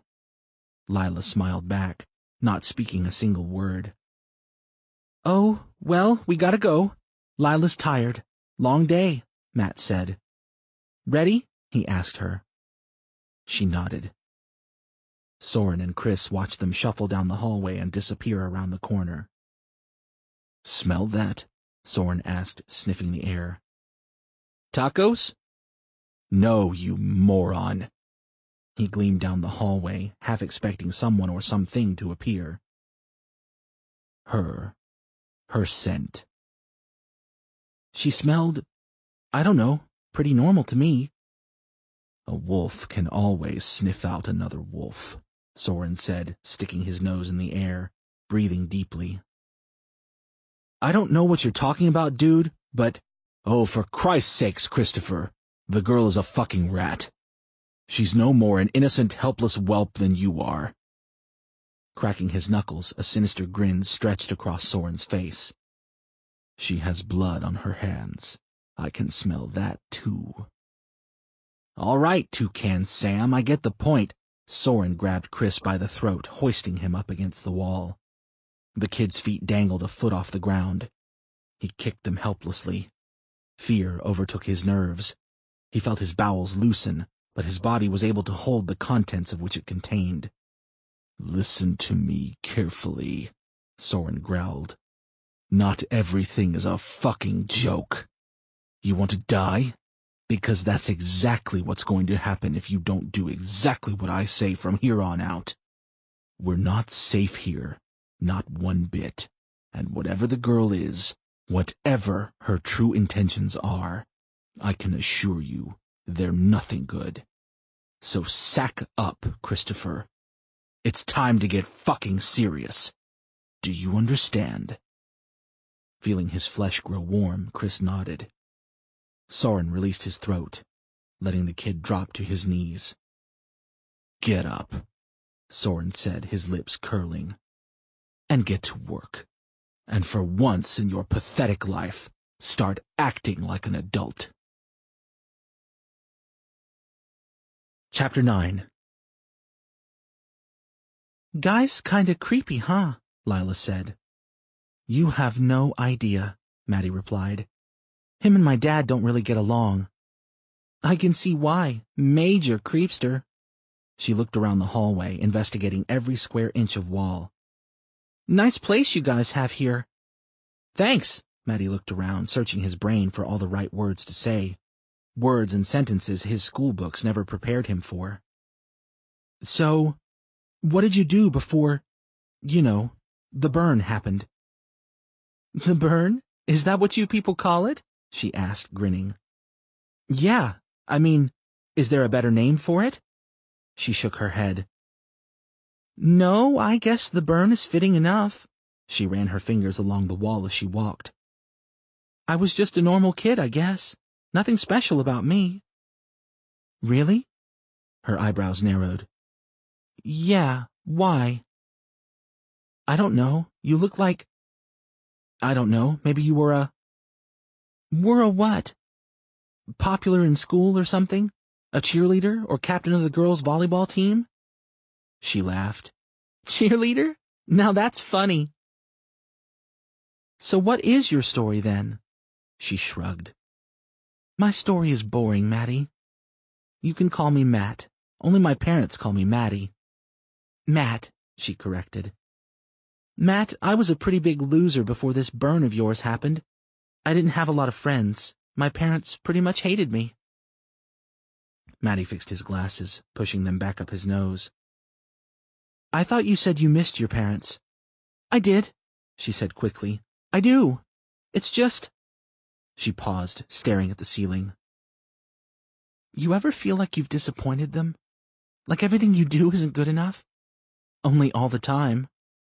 Yeah, well, me too. Nothing was ever good enough for them. That's part of the reason why I ran away. You ran away? Yeah, that's when those monsters picked me up. She shrugged. Guess I learned my lesson. Never run away from home. Yeah, I guess so. Anyway, I'm glad your dad saved me. I think I'll like it here. Matty slowed his pace. Don't you want to find your parents? Lila's perfectly plucked eyebrows arched, nearing her hairline. Yeah, I do. But maybe they can live here, together, like one big family. Family. Yeah, family. Can I ask you something, Matty? Matt, he wanted to say. Call me Matt. Sure, anything. Where's your mother? She asked. Matty took a deep breath. We don't know. Couldn't find her after the burn. Lila nodded. You think she's alive? Shrugging, Matty bit his lip. Can't say, really. I hope so. Do you love your family? His eyes narrowed. Of course. Why wouldn't I? Her features fell, her eyes finding the floor. Just wondering. They came to a door at the end of the hall. Matty stopped before it. Lila followed. Well, this is Tina's room. She bunks with a few other women, all good people. You'll like them. Thank you, Matty. You're... She leaned in, pecking his cheek. Warmth flooded his face, and he knew she could see how red he instantly became. Embarrassed, Matty turned his head to the side. What's the matter? She asked. Nothing. Wasn't expecting that. I'm sorry. No, it's okay. Jeez, he thought. Don't screw this up. Well, good night, Matty. Thanks for showing me around. Matty opened his mouth, but it felt like an apple had been lodged in his throat. Lila opened the door and disappeared into the darkness. Chapter 10. They turned to see Soren standing in the doorway after the knocking stopped. Each one looked him over as if he were the angel of death coming to give them some very bad news. Soren dropped his hands to his sides, presenting himself as non-threatening. I know we've had our disagreements in the past, he started, his voice low and somber. But something is happening downstairs I think you might want to address. And what might that be? Tina asked sharply. People are getting worked up. They want answers about what happened, about Sam's leg, and how everything went down. I tried calming them, but they wouldn't listen to me. Soren sighed. I think they want you, Sam. Sam looked to his friends, then back to Soren. Are they angry? Some more than others, yes. They don't like being kept in the dark, no pun intended. They don't, or you don't. I trust you have your reasons for your secrecy, Samuel. But heaven forbid those secrets were to bring harm to anyone here. He signaled the Stations of the Cross. I just thank the Lord you all made it back with your limbs attached. Cut the Jesus shit, Sam said. Damn it, Soren. What is it you want from me? I've heard from various sources that you're trying to stage an uprising, getting these people to turn against me. Is that what you want? A revolution? Absolutely not. Whoever is filling your head with these lies should be confronted immediately, Samuel. If anything, I'm trying to bring us closer together. We cannot survive without each other. We're like family here. Soren squinted at Sam, studying his features. Don't you agree? Sam thought about it. He could tell the man was lying through his teeth. He didn't give a shit about banding together, becoming united, a family. No, he didn't care at all. Soren wanted to rip the place apart from the inside, starting with its people, pitting them against each other. That was his plan all along, and Sam was now convinced. If only I saw it sooner. "Do me a favor, Soren," Sam said. "Yes, anything." "Tell them I'll be down in 15 minutes. I'll address all of their concerns." "Sam, you can't," Tina started to say, but stopped when Sam raised his palm. 15 minutes, Sam repeated. Soren nodded. "I will tell them," he said, turning his back to them. "And Soren," Sam said. Soren stopped in his tracks, craning his head toward Sam. "That's all you will tell them. Understand?" Smiling, Soren nodded, facing away from Sam and his followers. "He's baiting you, Sam," Tina said. "You're walking right into a trap." Sam nodded. "I know." "So why are you intentionally walking into it?" "Because if I don't, he'll use that against me too. But if I give the people something, anything, then maybe that will buy us a little more time so I can figure out exactly what's going on out there." Sighing, Tina shook her head. "I hope you're right." "Me too." Sam felt a tap on his shoulder. He turned to see his youngest staring at him, her eyes red. She had clearly been crying. "Dana?" Sam said. "What's going on? Everything okay?" "Dad, can we talk?" Sam nodded and turned to Tina and the rest of the group. "You guys mind? I'd like to have a moment with my daughter. Alone." "Not at all," Tina said. "We'll be back in a few." She waved the rest of the group toward the door. Once they were out of sight, Sam turned to his daughter, holding her hand in his. "What's going on, sweetheart?" he asked. "Something wrong?" "No, nothing's wrong. It's just—" "Come on, Dana. Talk to me. I'm your father, remember? You can talk to me about anything." Dana rubbed her face. "That's just the thing, Dad. You say we're family, but I don't feel like one." A look of confusion fell across Sam's face. His jaw slacked, his brow drooped. It felt like someone had stolen the air from his lungs. "Honey, I'm not sure I understand what you're telling me. I know we're surrounded by strangers, but I'm here, Becky's here, your brother's here. You've got family all around you." "No, not everyone." Sam nodded. "Your mother." "You promised you'd go out and find her," she yelled. "You said you would." "And I will, sweetheart," he said, gripping her hand tightly. "But now's not the best time. Not when there's people out there eating each other, killing each other. It's too dangerous." Dana shook her head. "It's always too dangerous, or not the right time. It's always something. You think if we wait, things will get better? It seems the longer we wait, the worse things get. When, Dad? When is it going to be the right time to find Mom? You offer to go find some strange girl's family, but not Mom? It's not too dangerous for that." "Dana, you don't understand. It's not about your mother." "Oh, believe me, Dad, I understand perfectly. You're never going to look for her." Sam rubbed his temples. "Sweetie, I can't have this conversation right now. You're not understanding what's at stake here. You don't know all the facts." "Just forget it." Sam reached out to her, but Dana ran from the office as fast as she could, never looking back. Chapter 11. "And where might you be running off to, little miss?" a voice asked from behind her. Dana turned, spotted Soren leaning against the door leading to his quarters. She surveyed him like an animal in the wild, timid and fearing human interaction. He took one step forward while she took one step away. "I'm not going to hurt you, Dana." "I don't think my dad would want me talking to you," she said. "And why is that?" She shrugged. "'Cause he doesn't like you very much?" Soren laughed. "No, I suppose he doesn't." Laughter came from down the hall. A few members of the group hung outside Sam's room, exchanging jokes. Soren and Dana craned their head towards the commotion. "Sounds like they're having a good time," Soren said. Dana ignored him, concentrating on the laughter echoing down the hallway. She swore she heard her father's laugh among them. "Did you meet the young lady yet?" Soren asked her.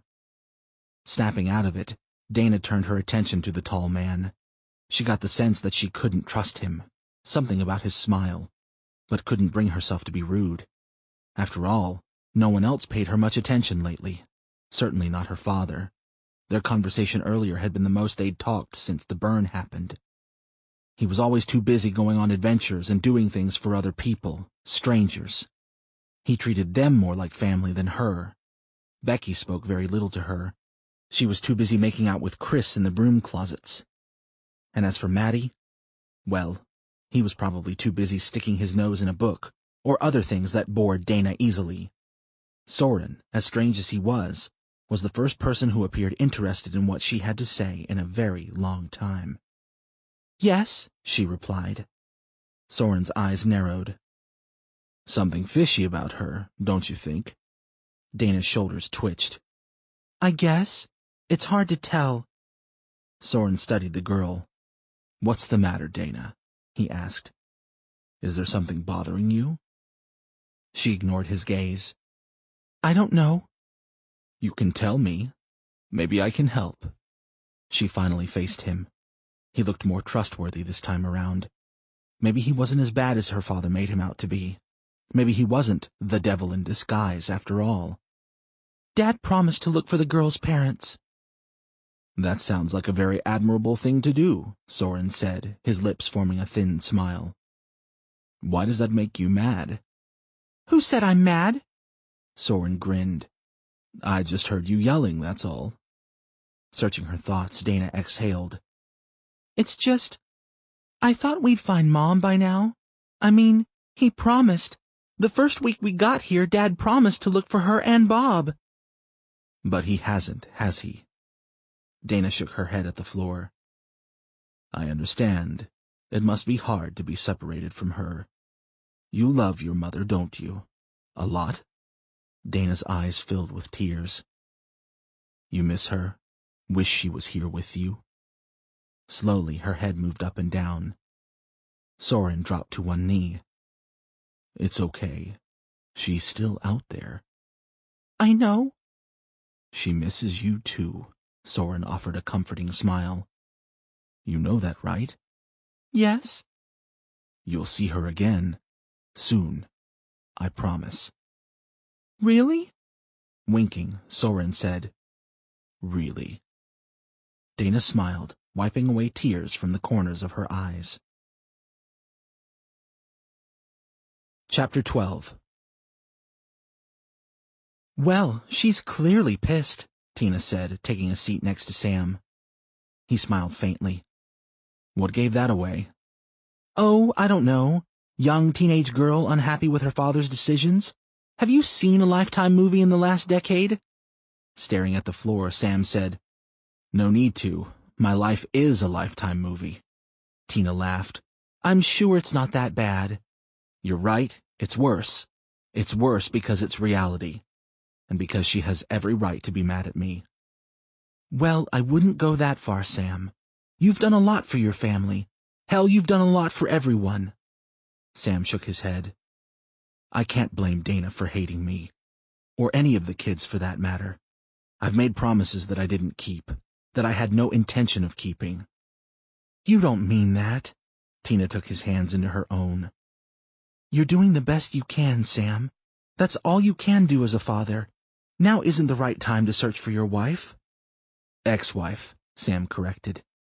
Tina snorted, amused. "Okay, ex-wife. Regardless, you can't risk yourself right now. You're all they have. If they were to lose you, Sam, if we were to lose you—" Sam gripped her hands firmly. "I'm not going anywhere. Even if I did, this place would survive without me. The kids would survive without me. They're smart, strong. They don't need me anymore. Hell, they haven't needed me for a long time now." "But they do need you, you stubborn bastard. You may not see it, and they may not see it, but trust me, they do. You love them, and they love you. Children will always need their parents, no matter how old they are or how far away they wander." "I think they blame me for the divorce, for tearing our family apart." Tina huffed. "Your family is not torn apart, Sam," she said, squeezing his hand. Believe me, I know what a family torn apart looks like, and yours is far from it. He nodded. Thanks, Tina. I appreciate our little talks. She moved close to him, leaning against his shoulder. You're welcome. Shouts and screams came from outside the office. It was the sound of impatience growing amongst the other survivors. We better get down there, Sam said. Yeah, Tina agreed. Before they tear this place apart. Chapter 13. 3 months ago. How'd it go? She asked as Bernhardt slid into the driver's seat. Not good, he answered, cranking the engine to life. Internal Affairs is all over this thing. They're coming tomorrow to do full interviews with me, the chief, everyone. Probably you too, I'd imagine. Tina buried her face in her hands. Jesus fucking Christ. Yeah, that's what I said, Bernhardt said, merging the cruiser into highway traffic. Did they suspend you? She asked. He shook his head. Not yet. Probably only a matter of time. Can't imagine that it would make for good publicity that the police force is letting one of their own carry while being investigated for fucking murder. Or manslaughter if I'm lucky. I'm surprised the chief didn't kick you to the curb right then and there. Bernhardt smiled. Me too. Wasn't my biggest fan from the start. Tina turned and stared out the window, wondering how she dragged herself into this mess and what she could have done to avoid it. No, I don't think he cared for you. They drove for several miles in silence, awkward tension building as the minutes passed. Eventually, Bernhardt found his way to the parkway entrance and followed it south. Besides the occasional chatter over the radio from dispatch, they remained quiet the entire ride. Thousands of questions went running through Tina's mind, but she didn't have the mental strength to answer any of them. Finally, Bernhardt broke the silence. There's an indictment pending. Tina's head spun around like a whirling top. What? The DA is looking to indict me within the next week or two, he said, his gaze fixated on the road. How's that possible? Any other indictment takes 2 to 3 months to get through a grand jury. What the fuck is going on, Lewis? I don't know. The DA probably pushed it to the top of the list. I'm sure it's only for appearance purposes. If they let this case sit, it will bring nothing but bad publicity to the whole county. They're just trying to save face. Tina smashed her fist against the dashboard. That's not my fucking concern, Lewis. I know. No, I don't think you do. I don't think you have a fucking clue. Bernhardt pulled the car onto the shoulder and cut the engine. Listen to me, he said, turning to her. I'll do everything I can to keep you out of this. I'll protect you. As far as I'm concerned, you weren't even there. You aren't involved. Tears fell from Tina's eyes like droplets of rain from a leaky gutter. I fucking killed her, Lou. I fucking stabbed her. I fucking shot her. It's my fault. He pulled her close. No, it's not. It's my fault. I fucked up, and you got in the middle of it. You did nothing wrong. You saved our lives. And if anyone's got to go away on this, it will be me. It's my problem now, Tina. Not yours. Mine. I can't let you do that. You really don't have a choice. When the trial comes, I'll testify that it was all me. I'll tell the jury you weren't even there. But the neighbors! Christ, my fingerprints! Tina, relax. It's all taken care of. I'll drop you off back at your place so you can rest up and try to forget you were there that day. Forget? She'd never forget. It wasn't a moment she could simply pluck from her memory and discard. No, it would remain with her as long as her lungs still carried air in them. She started to object, opening her mouth to tell Bernhardt that she was in the shit too, that she wouldn't abandon him like that, when a jeep sped past them, weaving in and out of traffic at dangerous speeds. Did you see that? Bernhardt asked. Yeah, the guy was flying. What's the radar say? 89, little fast even for the parkway. It's been a while since I've done a routine traffic stop. Bernhardt laughed. What do you say? My days of being a cop are nearing the end. This could be my last ride here. Tina reached for the radio. I'll call it in. No, Bernhardt said. Don't bother. We'll be quick. He threw the car into gear and peeled back onto the parkway. When they caught up to the Jeep, he threw on the lights and sirens. The driver swerved into another lane and around several other cars. "So much for being quick," Tina said. "Did you catch how fast he was going?" "Topped out at 96. Bernhardt snorted through his nose. "Son of a bitch. Wonder what he's running from." With the pedal to the floor, he moved to the left-hand lane and zipped past a tractor-trailer and several other speeding vehicles before sliding back behind the Jeep. Bernhardt always viewed himself as a shark stalking a small fish during the days when pulling people over was an everyday occurrence. A cop usually only saw a few high-speed chases in their career, and Bernhardt had seen less than that. He fixed his eyes on the back of the Jeep, squinting like Clint Eastwood in those old westerns. "You see what I see?" Tina nodded. "There's other people with him. They look like kids." "What do you think? Possible kidnapping?" "I don't know, but whatever it is, I think we should call it in." Bernhardt shook his head. "We got this. Trust me." Trust me. He had said those words several times before. But now, finally, she was beginning to think she shouldn't. They followed the Jeep to the exit ramp for Pleasure Plains. Immediately, the Jeep darted out into oncoming traffic, forcing Bernhardt to slam on the brakes. "Come on, assholes!" he shouted, slamming on the horn. "Get out of the fucking way!" "I ran his plates," Tina said once back in pursuit. "Vehicle belongs to Samuel Wright, lives in Brightwood." "What's his abstract look like?" She shrugged. "Pretty dull. DUI back in 92, speeding in 03, nothing since." Bernhardt cut around 2 more sedans. "He's about to add a hell of a lot to that list. If I can find him, that is." Tina stared out the windshield. "There," she said, pointing towards the shopping center. "He pulled into the Costbusters parking lot." They sped through the parking lot, dodging pedestrians and shopping carts. Stomping on the brakes, Bernhardt stopped the cruiser several yards from the store's entrance. "Stay here," he said, stepping out of the cruiser. "What? No way!"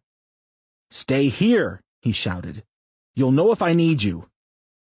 Fighting the urge to ignore her lover's request and exit the vehicle, Tina sat back and watched Bernhardt draw his gun, approaching the man with a towel over his head. She found the woman who had been in the front seat running down the street, back toward the highway. Rolling down the window, Tina listened to the scene unfold. "Officer, you need to listen to me. You need to get down now.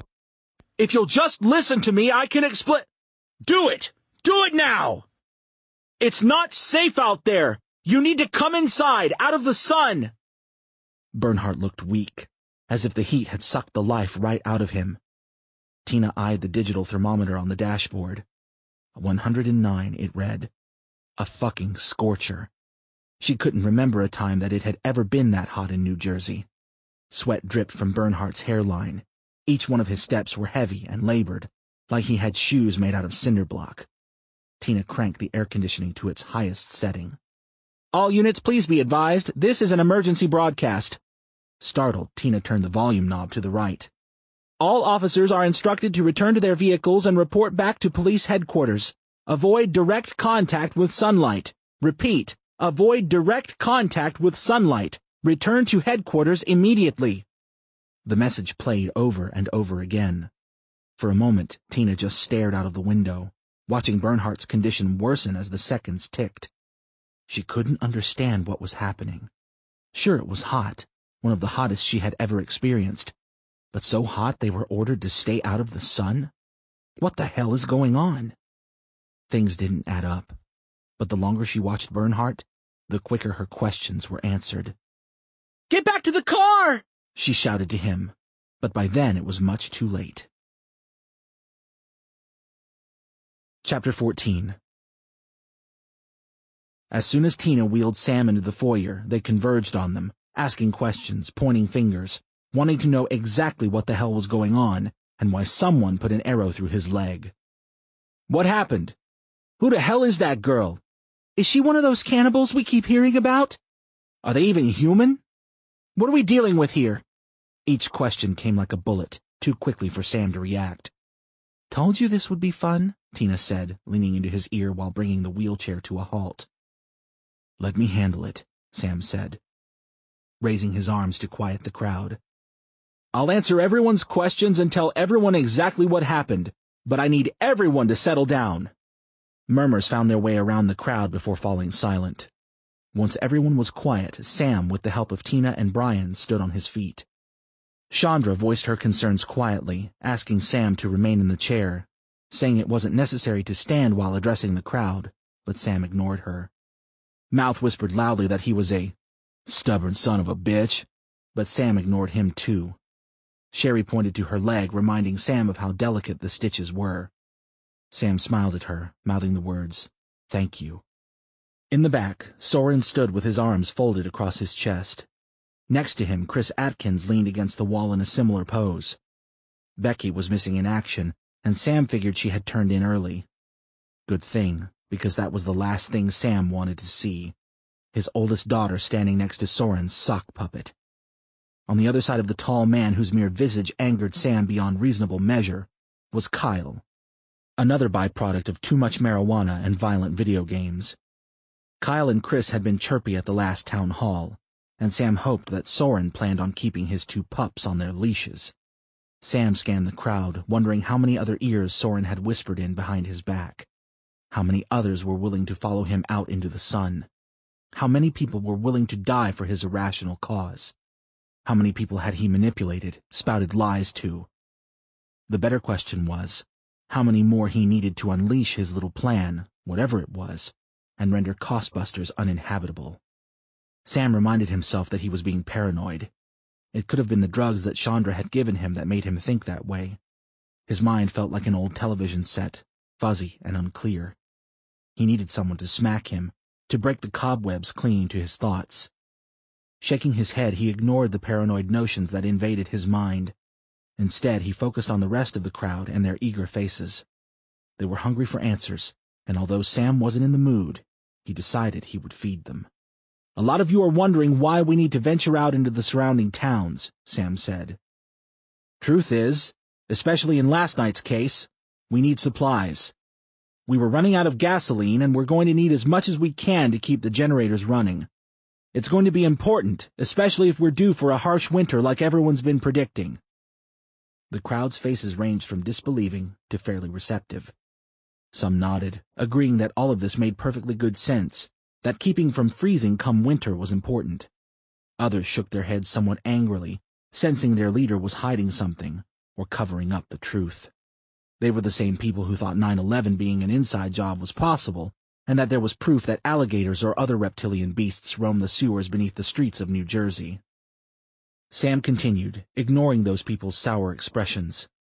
"The convenience store we came across had plenty of gas. Brian and Noah filled 2 giant barrels, which are right over there in case some of you don't believe me." Eyes drifted to the corner of the store where the 2 said barrels stood unattended. "The rest of us headed into the store, looking for food or anything that we could bring back for the rest of the group. That's when things got interesting." He told them about the pristine condition of the counters, shelves, and stockroom, leaving out the part about the crazed cannibal and the corpse he was feeding on. "It was clean, not picked through, and you found no one there?" someone asked, suspecting something odd about Sam's story. "No, nothing clued us into what we found inside the pizzeria." Tina looked at Noah, who stared back, his mouth tightening. Mouth, miraculously, kept all of his comments inside his head, using the filter he had been born with but seldom used. "What did happen in the pizzeria?" a woman asked. "We heard screaming from the strip mall's parking lot. We rushed inside, not knowing exactly what to expect. There was 3 of them, hovering over the girl we came back with. We don't know what they intended to do because they scattered when we entered." Brian swallowed, biting his tongue hard. He wanted to step forward and divulge the truth. He knew it was the wrong move, that Sam was right. Starting a panic would make things worse on all of them. But he hated the lies. He felt each one burn away a piece of his soul, tormenting him, keeping him awake most nights. He almost walked away so he wouldn't have to partake in another lie. But as much of a liar and politician Sam Wright had become, he had always been there for Brian, way before the burn happened. He had always treated Brian right and never let him down. Gave him days off when something came up like free Yankees tickets or a hot date. even let him skip out early on the painfully slow weekdays when he wasn't truly needed. Those were the things that kept him there, standing beside Sam, while the man told fibs that would later come back to haunt him. "We grabbed the girl," Sam continued, "and boogied out of there. When we reached the parking lot, the kids had gotten to the roof. One of them fired an arrow at me, and as most of you saw, hit me in the ankle.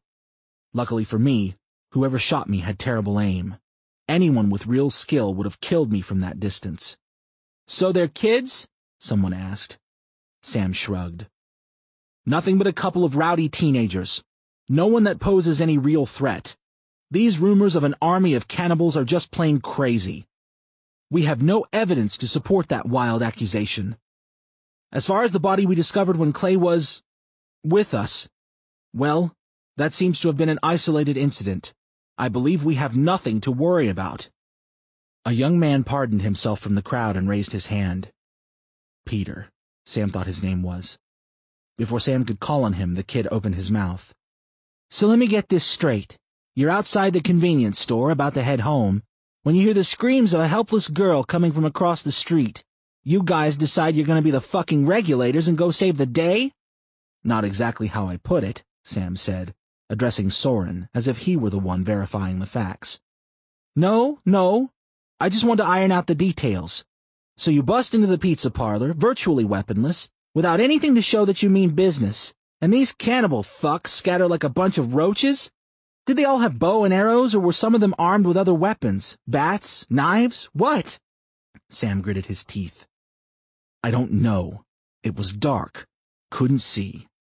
I just think it's kind of weird that at least one of these people were armed, yet they were running away from you.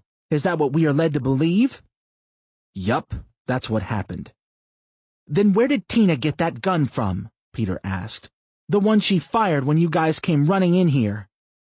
Sam felt his head bead with sweat. Shit. He hadn't remembered that happening.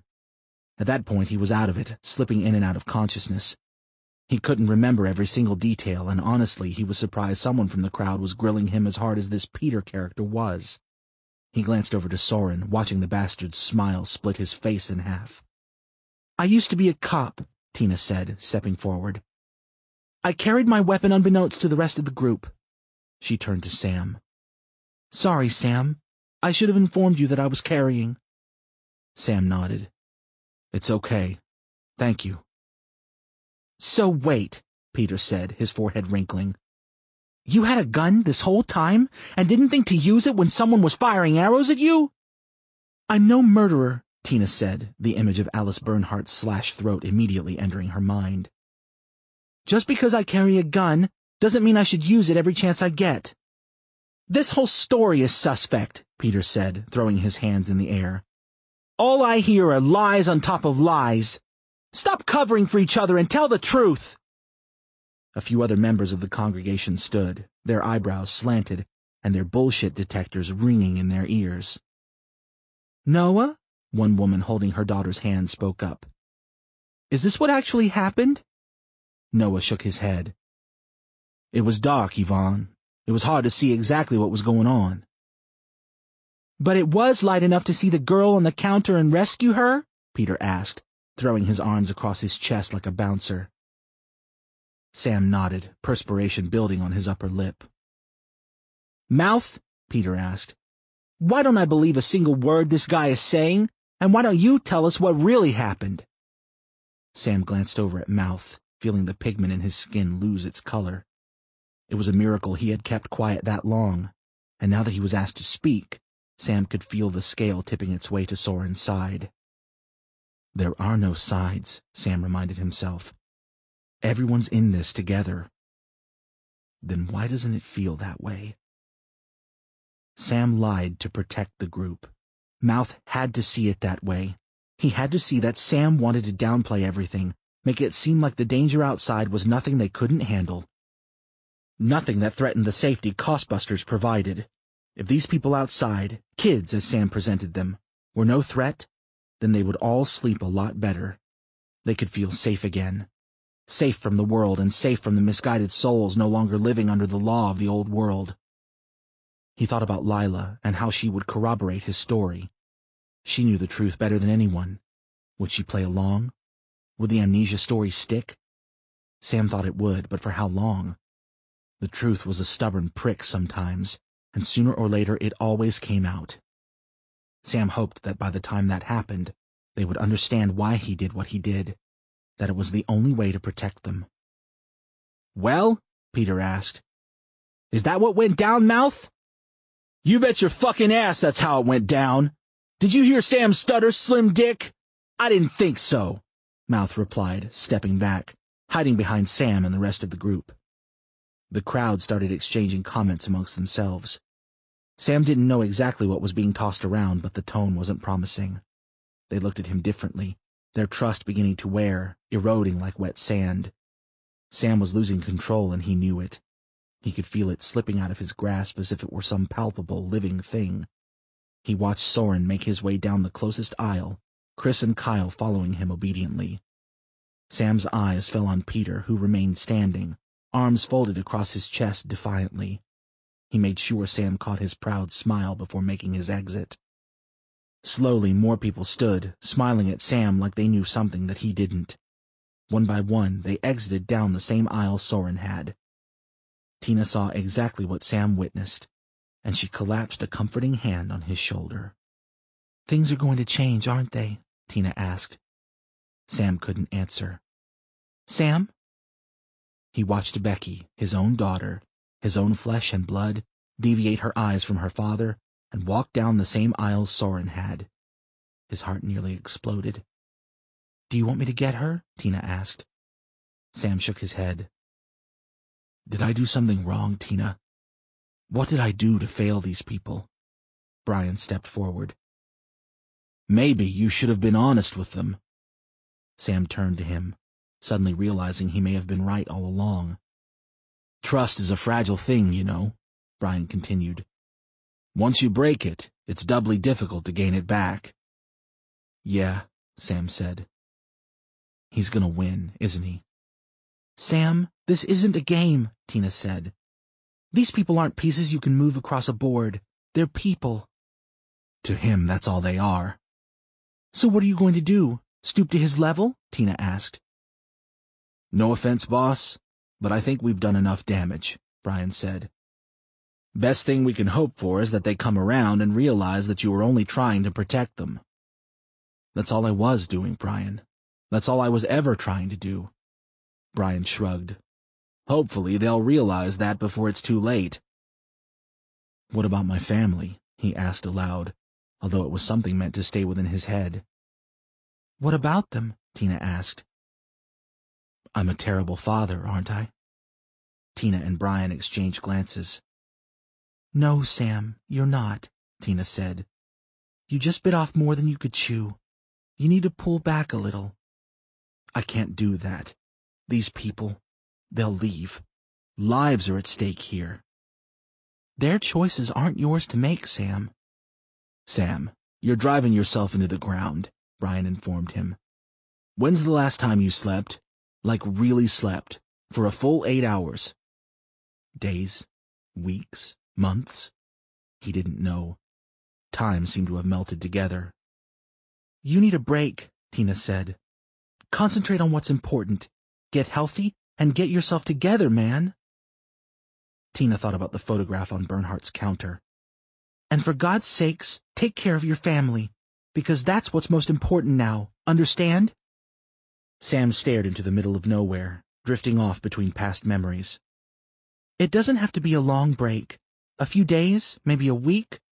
Just spend some time with Dana, Becky, and Maddie." Sam forced himself to smile. "That sounds nice." "We're here for you if you need anything. You know that." Wiping his nose, Sam nodded. "And when you feel better, we'll figure this whole thing out," Tina added. "This place isn't going anywhere, Sam," Brian told him. "And neither are these people." "Not yet," Sam wanted to add, but refrained. "You guys are right," Sam said. "I haven't been myself lately. I need some rest. Spend some time with my kids." Patting him on the shoulder, Tina grinned. "There's the Sam I always wanted to know." Their little moment was interrupted when Craig waddled over to the group. He held a half-empty package in his hands, offering it to Tina. "Found this in the garbage outside of my room," Craig said. "Only one is missing." Sam took the package from Tina. A walkie-talkie sat inside the package, the other half empty. "Not sure what it means, just thought it was kind of odd that someone only took one," he said. "It would have made more sense if both were taken. Then I'd say it's a couple of kids bored out of their minds playing games. But only one? I don't know. Something stinks to high heaven."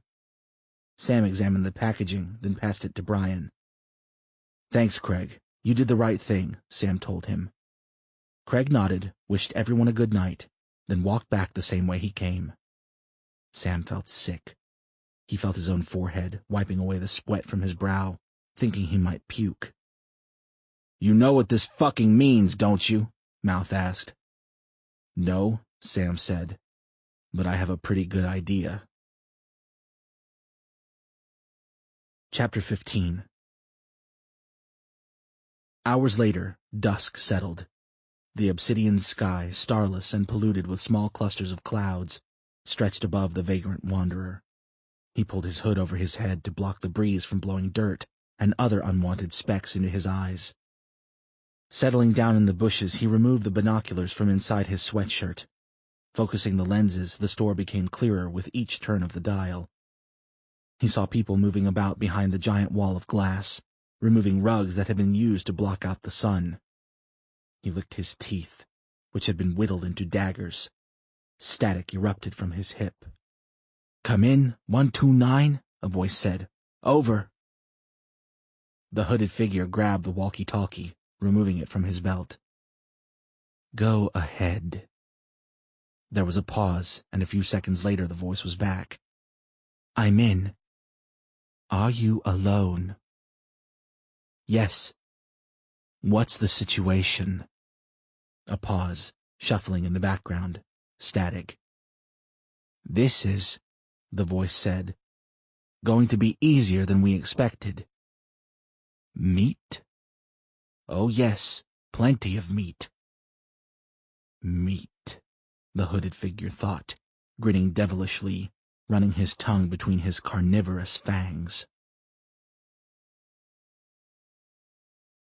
Within Darkness Lies Discovery.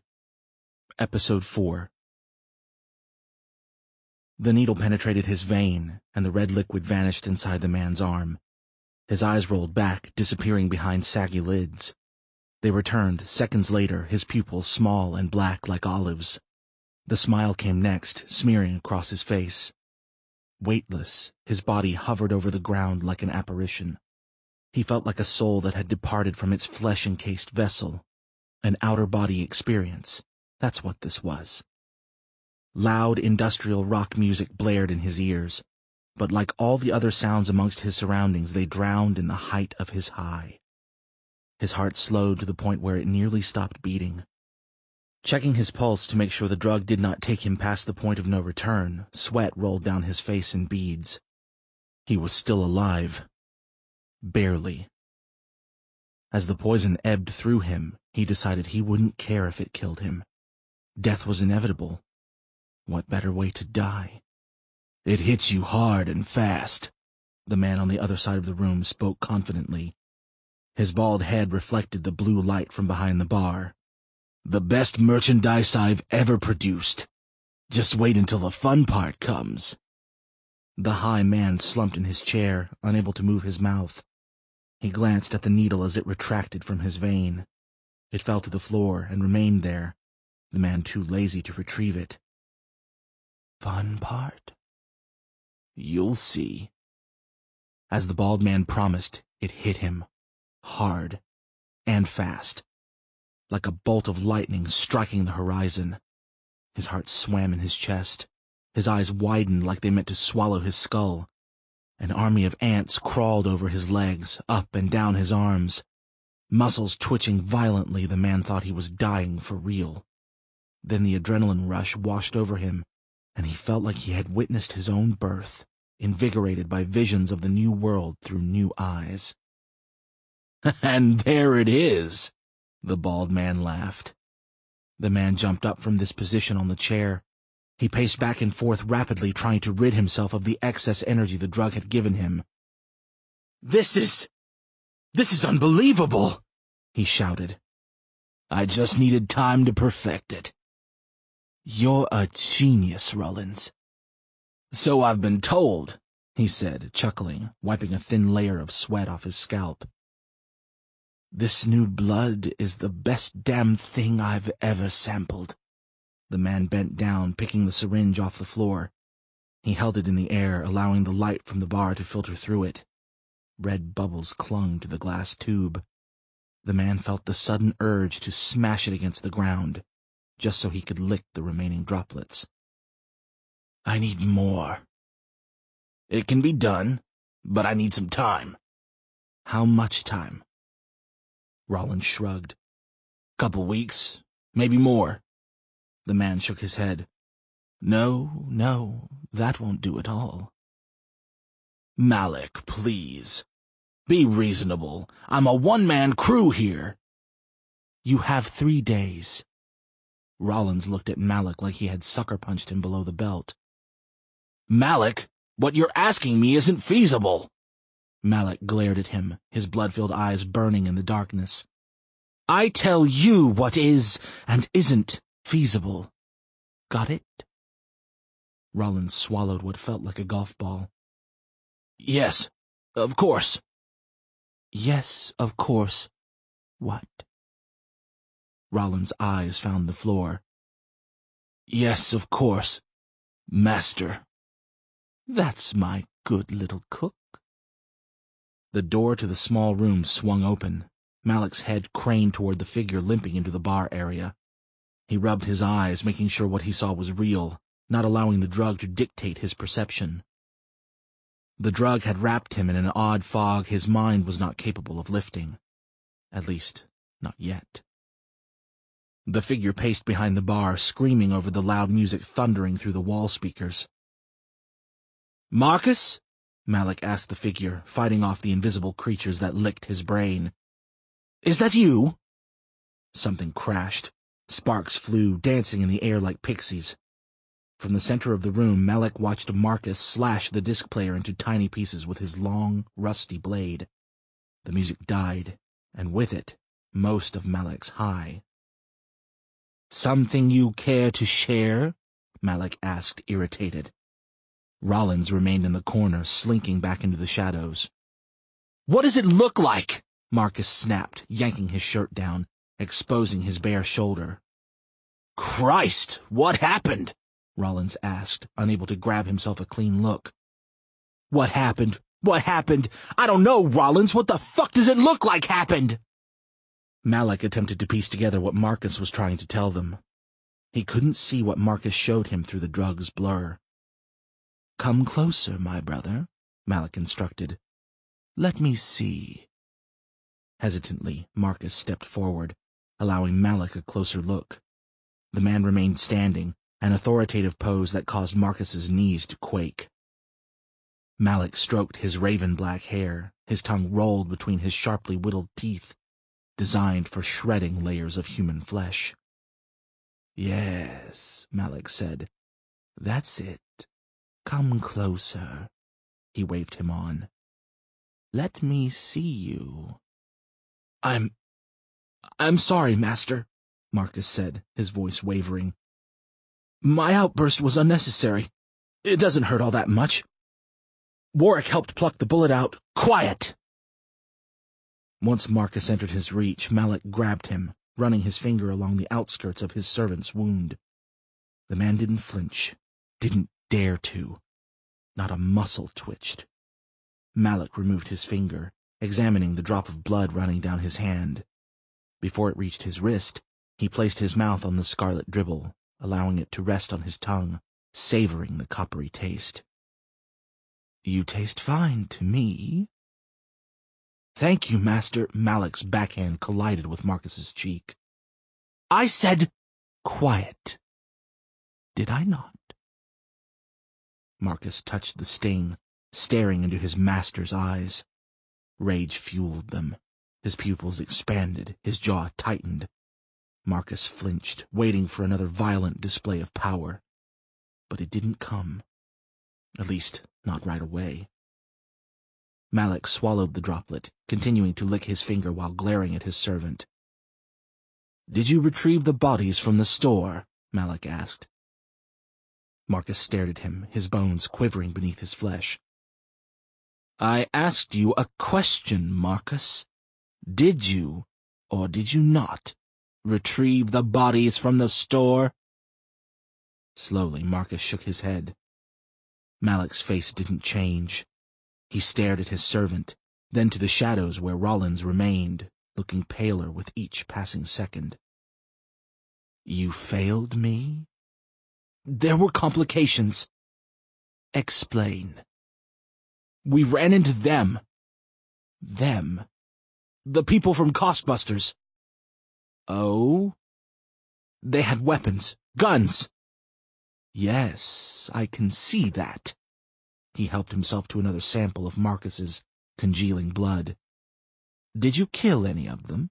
Enslave any? Did you do anything useful?" Marcus's mouth twitched. "Speak!" "We, executed," he said beneath his breath. "What was that? Couldn't quite hear you." "The plan." Marcus peered into his master's eyes, fearing his reaction to the truth. "We executed the plan prematurely." "The plan? My plan? The one I haven't fully committed to yet? That plan?" "Yes, master." Malik pinched the bridge of his nose. "Whom did you send?" Marcus's lips froze. His expression answered for him. "You didn't," Malik said. "It made the most sense. She practically volunteered." Malik sighed heavily. "Oh, Marcus." "It was Carp's idea! Honest!" Marcus screamed. "I wanted to come back here. I didn't want anything to do with—" "I put you in charge, Marcus, not Carp. You were the one in charge of protecting the meat lockers. You were the one carrying out my orders." "I'm sorry I failed you, master." "It's okay," Malik said with a certain benevolence. He placed his hand on the back of Marcus's head, pulling him closer until their foreheads met. Malik stared directly into his eyes. "We're brothers, aren't we? We have to stick together. We're all we have left in this world. Only each other, no one else. We're bound by blood, right? We've all taken the oath, the ultimate commitment." "Yes, master." "Speak the words." "Brothers of blood, brothers of the black, from the great red flood, let the devil's brood attack. That's it, my brother." Marcus's jaw seemed to unhinge as the blade slipped into his stomach. He felt his internal organs shift. Looking down, spotting copious amounts of blood splashing his shoes, he whimpered softly. The pain came next, quickly and sharply, not giving him any time to react. Strength abandoned his legs, and he found himself kneeling before his murderer. His intestines peeked out of the large opening in his abdomen. Unable to watch himself bleed out, he stared up at his leader, seeking reason for his cruel actions. "Why?" "Because," Malik said as light withered from Marcus's eyes. "You broke my radio." Chapter 1. "I know you're too old for dolls," the woman said, "but this one is pretty and reminded me of you." She accepted the doll from the woman's hand. The hair color was similar. Their eyes held the same hue. Other than those two similarities, she thought the doll resembled her mother more than it did her. The plastic figurine had two noticeable features she didn't have yet, but learned about in school. Changes that were a natural part of life and not to be feared, but embraced instead. Old-fashioned clothes dressed the doll, garments Dana would never wear, mostly because Becky would tease her until the end of time. Thank you, Susan, Dana said, her voice small and unsure. But I think it looks more like Brenda than me. Susan raised her brow. Who's Brenda, sweetie? Dana's eyes found the exit sign on the far wall. My mother. Oh, I'm sorry, sweetie. I didn't mean to. It's okay, Dana replied, sounding chipper.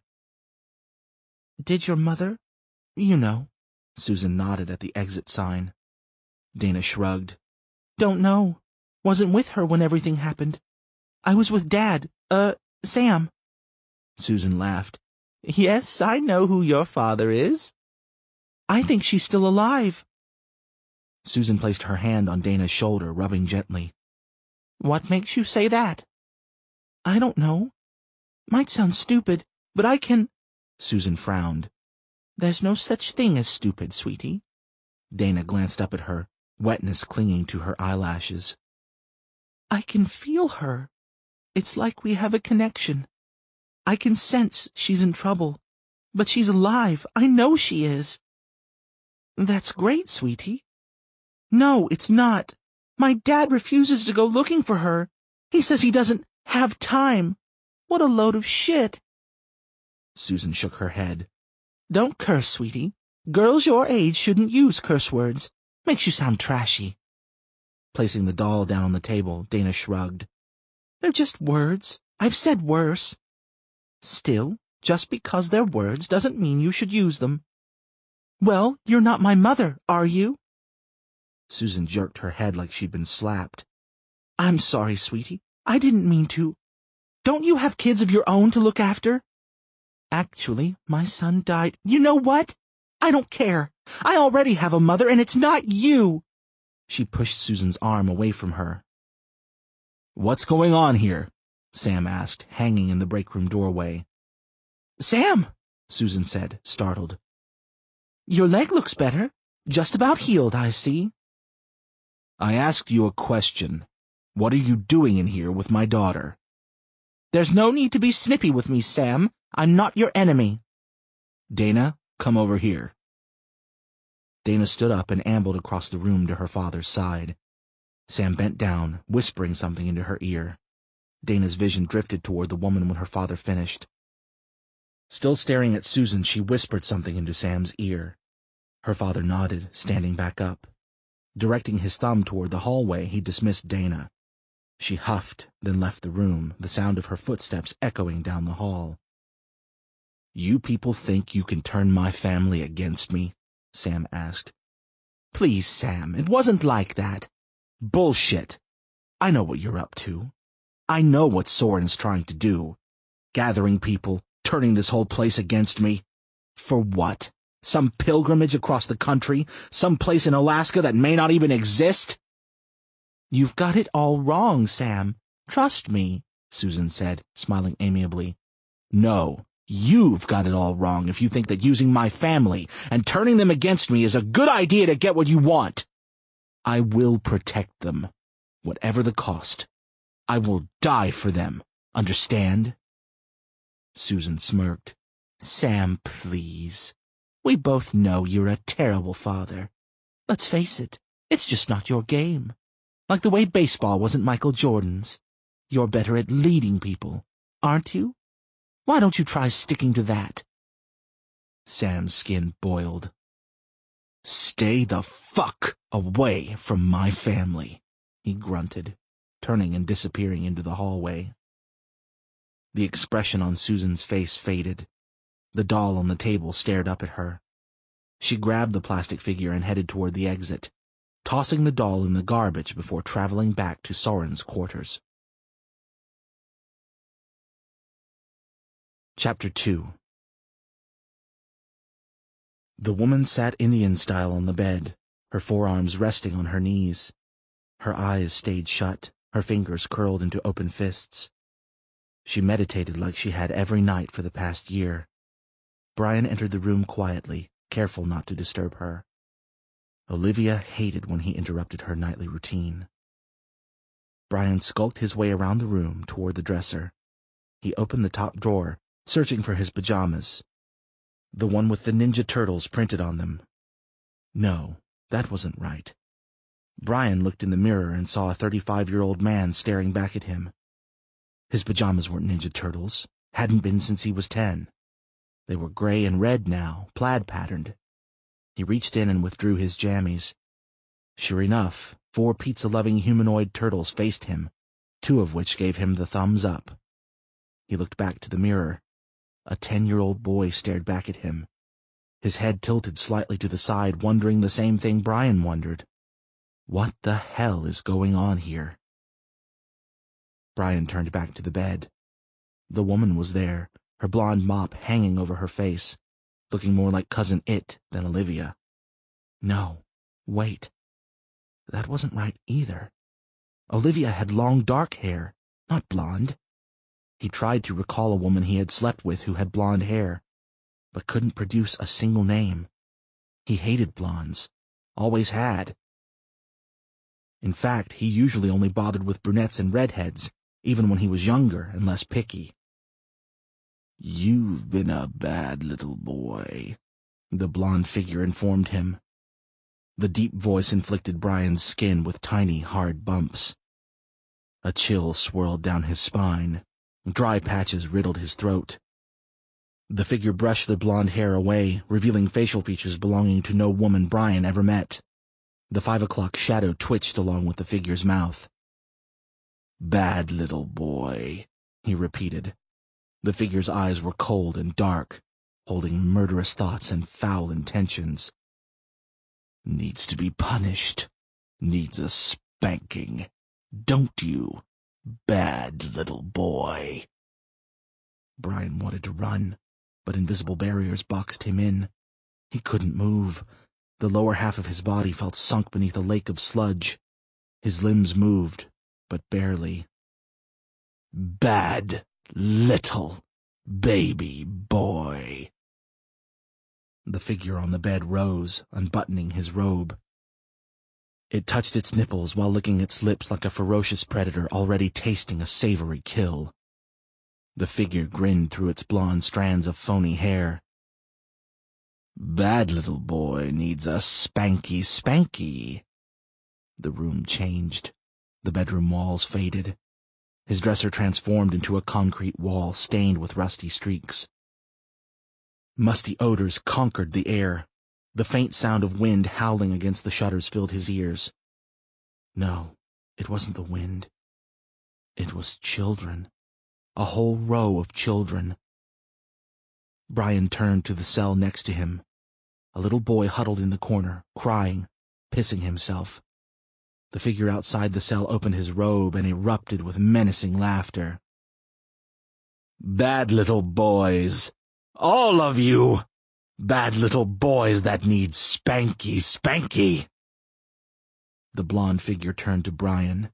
Its lips curled back, exposing blackened, puffy gums riddled with decayed shards of teeth. His breath reeked like raw sewage. "And you're first." Chapter 3. Brian Waters shot out of his dream like a rocket launching into outer space. Chandra, who was cooking eggs on the stove next to Brian's mattress, jumped. She dropped the spatula onto the floor, backing away like he had morphed into some hideous beast from another dimension. "Jesus Christ!" Chandra exhaled, placing her hand over her heart. "You scared the living shit out of me." "Sorry," Brian muttered, trying to catch his breath. His heart kicked around his chest. Sweat poured from his receding hairline, dripping into his eyes. He dragged his backhand across his forehead, then patted the collar of his shirt against it. Already soaked, the shirt was useless. "You having a heart attack?" Chandra asked. "No," Brian shrugged. "If I am, I'd know it by now, right? Shooting pain, numb left arm, all of that, right?" Chandra nodded. "Maybe you should ask Dr. Quinn when he comes back." "No, I'm fine." "Good." "Where is Sam, by the way?" "Hell if I know. Called in sick the past few days." "That's not such a bad thing," Brian sighed as his lungs resumed normal breathing. "Sorry I startled you." "No, I'm the one who should be apologizing. I thought maybe I woke you up or something." I think I need to find a new place to sleep. Looking back, the kitchen probably wasn't the best choice. He glanced around. I guess I love waking up to the smell of coffee. No one else sleeps in here. That's another perk. He nodded. What a nightmare. Care to talk about it? Brian found her eyes. Not really. Fair enough, she smiled. Eggs and coffee? Love some. Brian accepted the plate and devoured its contents in 3 greedy bites. What's going on with you and Sam lately? Chandra asked. Seems like you two haven't been on the same page. Brian sat the plate down, took a sip from his coffee. Sam's a great guy, but lately he's been, I don't know, different. Different how? Brian shook his head. Just different. It's this place, I think. His kids, the stress of the situation. It's muddled his thoughts, not thinking clearly. Maybe the few days off will set him right. Certainly can't hurt. Chapter 4. 4 figures dashed toward the black Charger under the glow of the pale moonlight. Crouching, they made it to the car without being seen. Entering the vehicle apprehensively, each one shut their doors gently, keeping the noise relatively low. The kid in the driver's seat cranked the engine while bouncing in his seat like a child in an inflatable moon bounce. The girl in the passenger seat glanced over at him, witnessing a long, mischievous grin driving his cheeks apart. "What?" he asked. "Nothing. You're acting like a kid on his way to McDonald's," she replied. "Are you kidding me? We haven't been outside this place in over 3 months. Why aren't you excited?" "I don't know," the girl shrugged, staring out the window. "It feels wrong." "Look, Becky, you want to find your mother, right?" Becky nodded. "Of course, Chris, but—" Chris peered into the back seat via the rearview mirror. "And don't you, All-Star?" "Yeah," Maddie said. "Totally." "And you, Lola, don't you want to find your family?" "It's Lila." "Whatever. The point is, none of us are getting what we want cooped up in that giant hen house your father calls a sanctuary." "And what do you want, Chris?" Maddie asked. Chris threw the Charger in gear and the car peeled out of the parking lot. "I want what you want. Answers. I want to explore, man. See what's out there." "Isn't that what Soren wants, too?" Chris's eyes glared at him in the rear view, burning like lasers. "It's not like you think, Maddie." "Then how is it?" "Soren's not a bad guy, man." "I didn't say he was." "Guy's a bit of a creep," Lila said. "Well, who asked you?" "Chris, he is a bit of a nut," Becky added. "Look, I know you guys are down on him because he's all about Jesus or whatever, and your father hates him, and that's cool. I get that. But he's not a bad dude.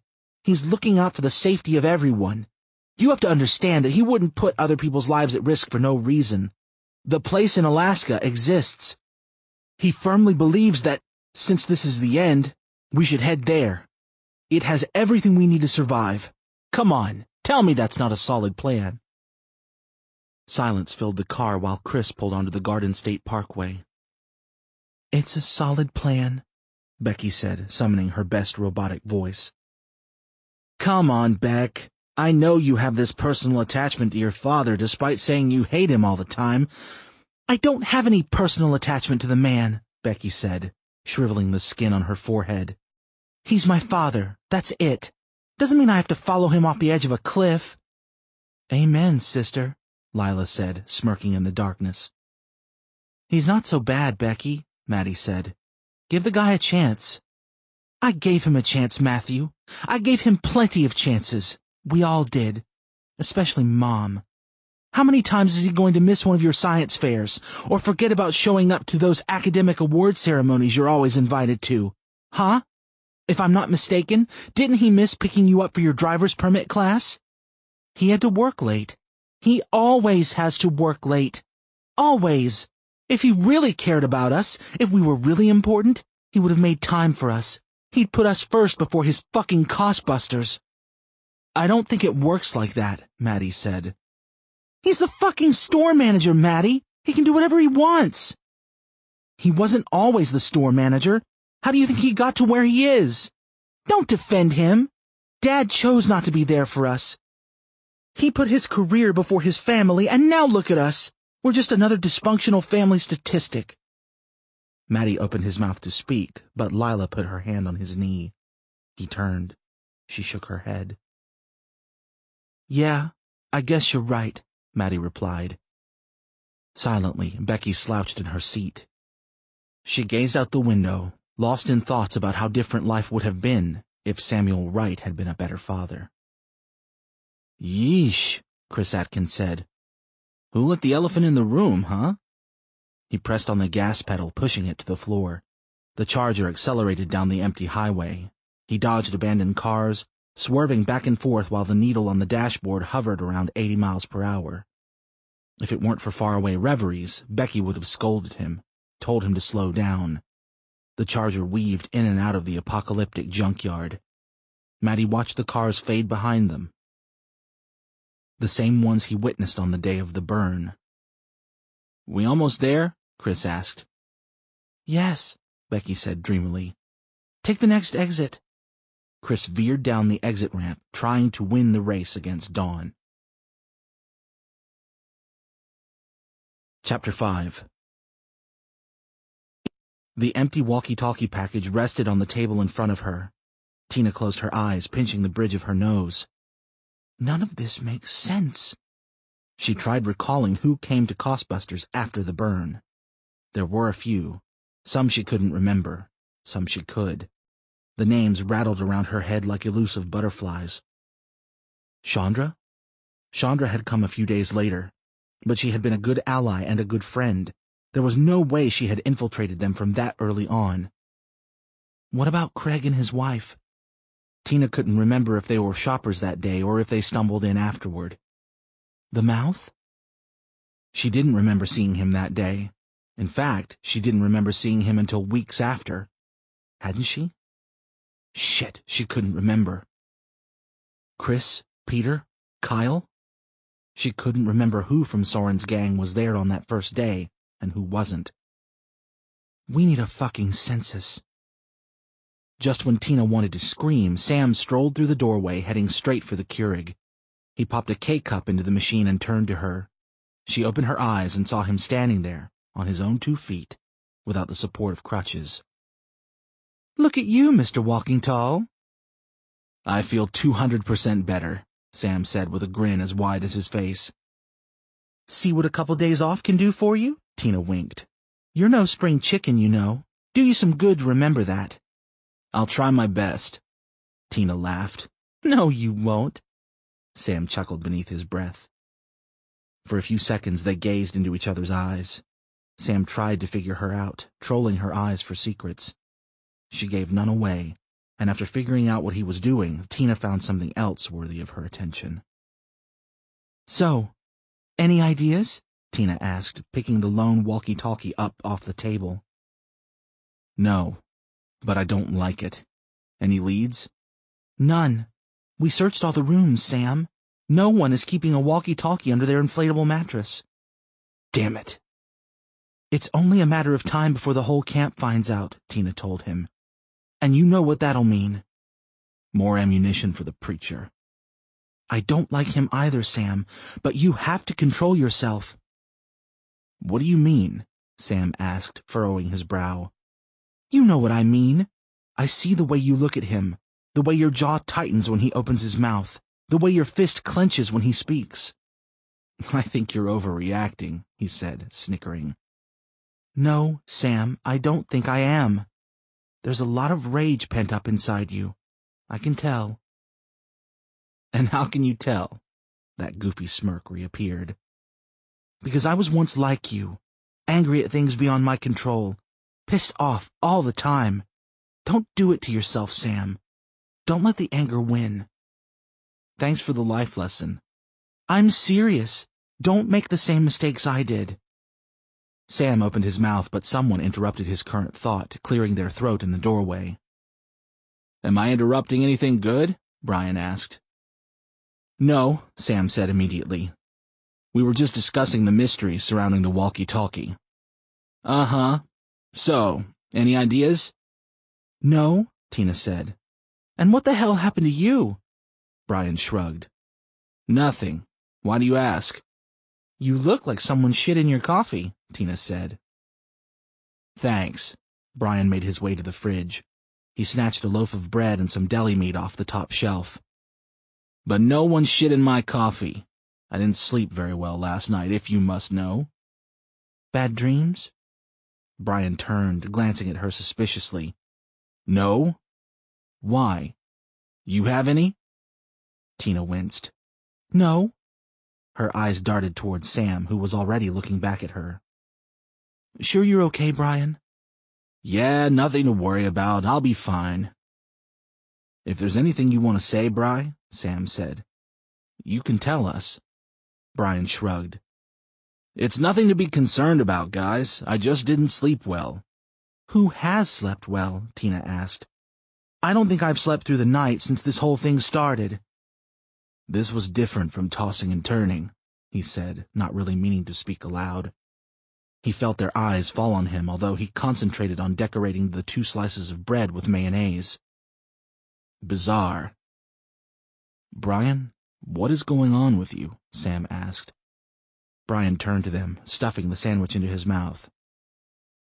You guys believe in premonitions? Tina and Sam exchanged glances. Not particularly, Sam said. Why, you have one? I don't know what I had. What was it about? Couldn't even make sense of it. It was too weird. Have you had these dreams before? Tina asked. Wasn't a dream, he said, lettuce hanging from his mouth. Oh, right. Premonition. Dreams are, I don't know, phony, fantastic. This was real. It was too real. Well, it was probably nothing, Brian, Sam said, sounding unsure. I wouldn't worry about it too much. The stress of it all, surprised I haven't had some myself. Brian shook his head like he agreed. His face told them something different. Mouth rushed into the room, the chub in his face rippling like small waves. Sam, he said, breathless. What is it, Mouth? It's Soren. Sam's eyes immediately found Tina's. Christ, what now? He's having a little campfire of his own, and it ain't looking good. Sam nodded. Thanks for telling me. He remained still, leaning against the cabinets and sipping from his cup of coffee. Ain't you gonna do something about it? Mouth asked. He's really riling them up this time. I'll be down in a minute, Mouth. First, I want to enjoy my coffee. A vein in his neck twitched. Blood bubbled beneath his face. His chest did something funny. Sam, Tina said, her tone pleading. Remember what I told you. I remember, Sam said, downing the rest of his hot beverage. I'm just going to observe. Sam followed Mouth through the door, disappearing into the hallway. This is going to be bad, isn't it? Brian asked. Tina said nothing. Instead, she scrambled after them, leaving behind the empty walkie-talkie package on the table. Chapter 6. Standing in front of the house, seeing it for the first time in months, sent chills down Becky's spine. In the pale moonlight, it looked haunted. Her imagination conjured visions of ghosts, Bob and Brenda, stalking the long hallway outside her room, floating through the air like dying leaves.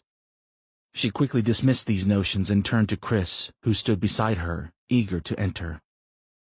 Nice house, Lila said, walking next to them. Becky ignored her.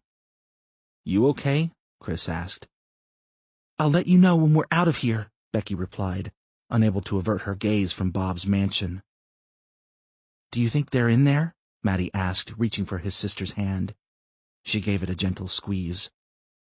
I don't know, but there's only one way to find out. Becky started up the walkway first, Chris following immediately after. Maddie and Lila followed their trail, putting the charger in the distance. Once they reached the porch, Becky's heart took off, beating rapidly. She felt lightheaded, like she had entered a dream and was no longer in control of her bodily functions, Her stomach slid back and forth, rumbling with fear. A phantom lump lodged itself in her throat. Chris tried the doorknob. Locked. He pushed the doorbell. In the silence of the apocalyptic evening, they heard nothing. Looking around, Maddie noticed the streetlights were dead. He figured the grid must have lost power some time ago. After 30 seconds passed and no one answered, Chris reared back and kicked in the door. It took 2 attempts, but the jamb finally splintered and the door swung inward. The overwhelming stench of rotten food hit them immediately. At least, they hoped it was food. Becky backed away, placing her fingers over her mouth and nose. Chris entered the house first, turning on the flashlight he had stolen from Sam's office. Once deeming it safe, free from squatters and other survivors, he waved them in. The foyer was trashed. Papers and random objects that used to belong to Robert Gaines littered the oak floors. The chandelier that once hung from the ceiling now rested on the ground, scattered into a billion shards. The glass crunched beneath their feet as they made their way across the foyer and into the kitchen, which was in worse condition. Spoiled food rested on the counters, flies and other insects buzzing joyously around it. The refrigerator stood open, its shelves gutted except for a few jars of jam which had been knocked over, its contents spilled throughout. "Someone was definitely here," Chris said, examining the fridge. "Not recently, though." "That's reassuring," Becky said. "Mom!" she shouted. "Bob!" "Becky, maybe you shouldn't," Chris suggested. He pointed above them, shrugging. Becky glared at him, waiting for the sounds of people moving, footsteps on the floorboards. They heard nothing but the flies hovering over rancid meat. "Mom! Bob!" she continued. No answer. Lila tugged on Maddie's hand. "What's the matter?" she asked. "Nothing," Maddie replied hastily. "You're shaking," Lila squinted. "You scared of what we'll find?" "Sort of." He looked at the bruises on her arms. "Aren't you?" She shrugged.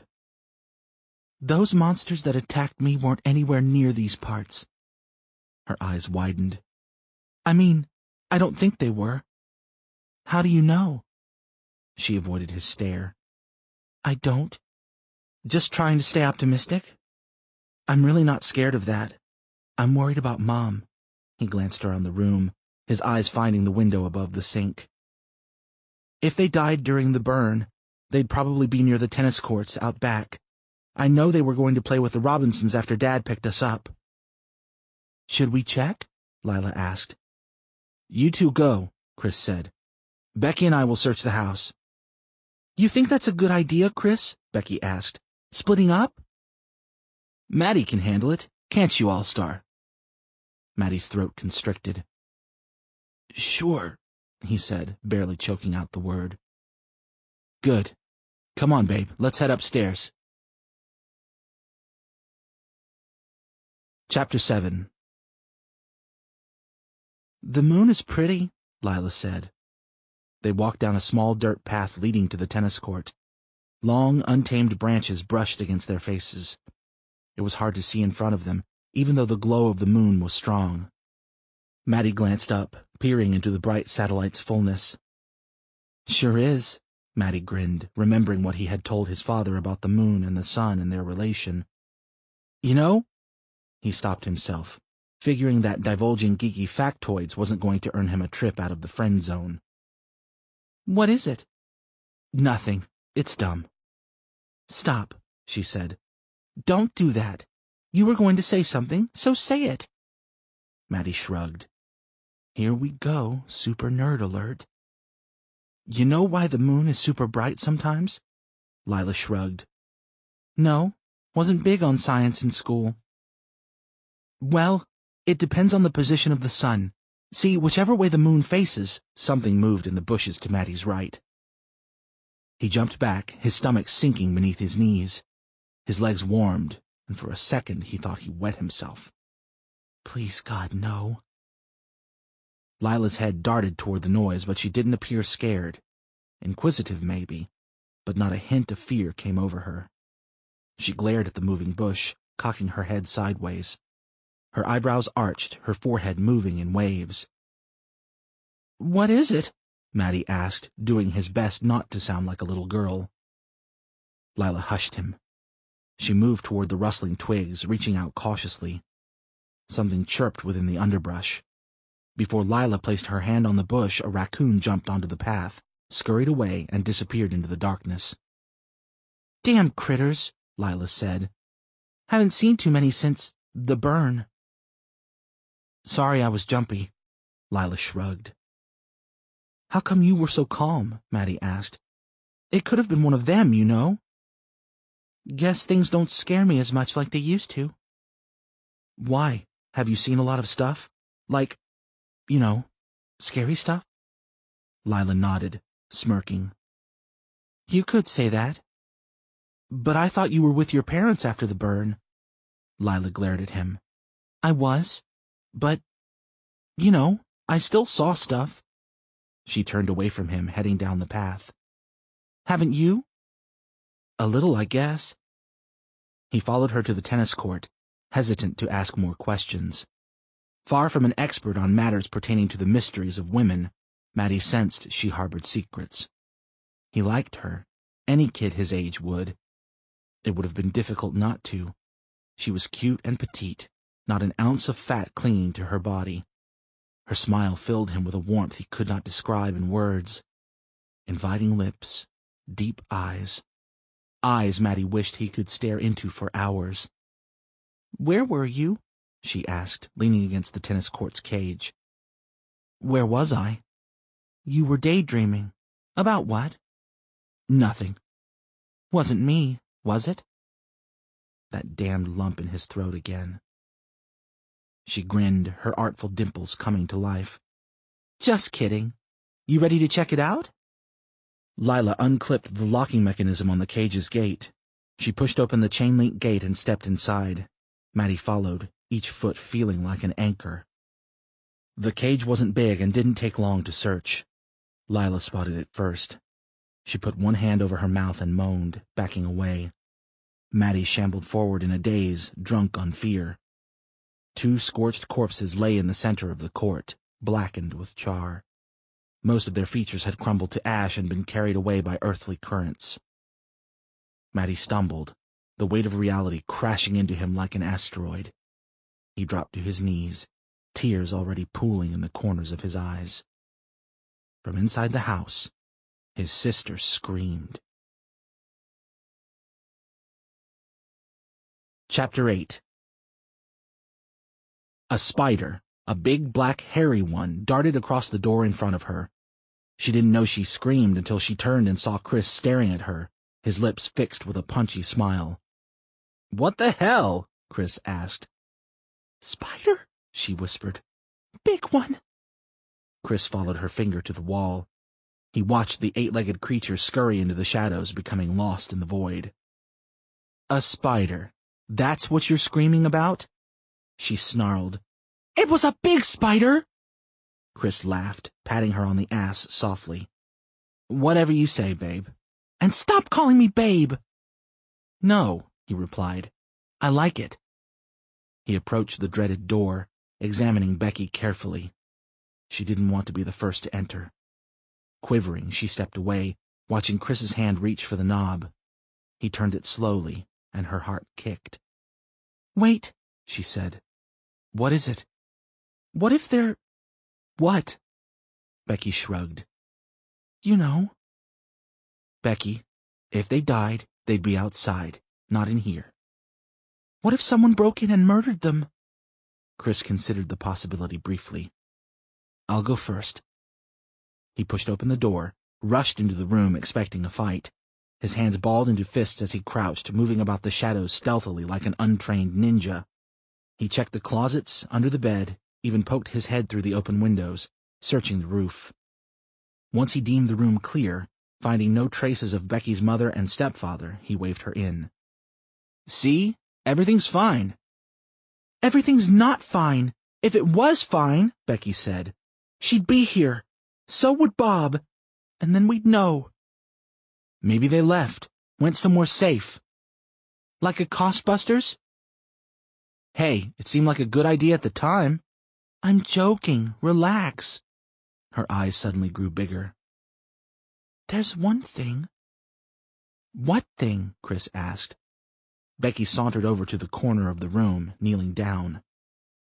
What the hell are you doing, Beck? Becky pointed to the picture frame on the bureau. Chris craned his head toward the shiny frame decorated with fancy golden swirls. On the bottom of the frame, a name plaque read, De Lorenzo. The picture showed an older couple dancing at a wedding. Becky knew it was her mom's wedding, the second one, but Chris stared on dumbly, his eyebrows twisting in the dim light. I don't get it. My grandparents. So what's your point? My grandmother, Deborah, she gave my mother her favorite necklace just before she died. Becky rapped her knuckles on the floorboards. She stopped after 3. Slowly, she reached for the edge of the loose board, lifting it from its home. Removing the board, she tossed it aside. Plunging her hand into the dark cavity, she squinted. It was a St. Christopher necklace. Not expensive, but it was her favorite. I don't see where you're going with this. Becky removed her hand from the hole. She glanced down at her empty palm. A wide grin divided her face. She's still alive. How do you... My mother wouldn't have left it behind. If she consciously made the decision to leave, she would have brought it with her, and it's missing. Chris shrugged. Maybe the looters took it. Becky's cheeks puffed. She swung her head back and forth. Whoever ransacked this place was in a hurry. They wouldn't have taken the time to check beneath every floorboard. Chris folded his arms across his chest. Detective Rebecca Wright in the house? Don't be an idiot. Not now. Chris's expression changed immediately. Sorry. Water filled her eyes. Shadows appeared in the doorway. Becky jumped, throwing her back against the wall. Chris turned, ready to throw his fists at the first thing that moved. Becky? Maddie said, stepping into the dim moonlight that cut through the room. Maddie? Becky said, standing up. She ran across the room, throwing her arms around her brother. Maddie, I've got... They're dead, Maddie said. Mom and Bob, they're dead. Chapter 9. The words, bad little boy, echoed in Brian's mind like ghosts whispered them into his ear. He shook his head, trying to clear the voices, but it didn't work. He tried ignoring them, but that didn't work either. Humming helped, but the reprieve only lasted for a few moments. The phantoms soon returned, louder than ever, shouting the words directly into his eardrums. Chewing on his finger nervously, Brian jogged down the hallway leading to the sales floor. Tina rushed after Sam, who had already disappeared ahead of them. Brian figured he was probably smashing Soren's face in with a hammer he borrowed from the hardware department. Brian took a small break from gnawing on his fingers to push open the double-swinging doors. Up ahead, a small crowd had gathered into a circle, much like they had on previous occasions.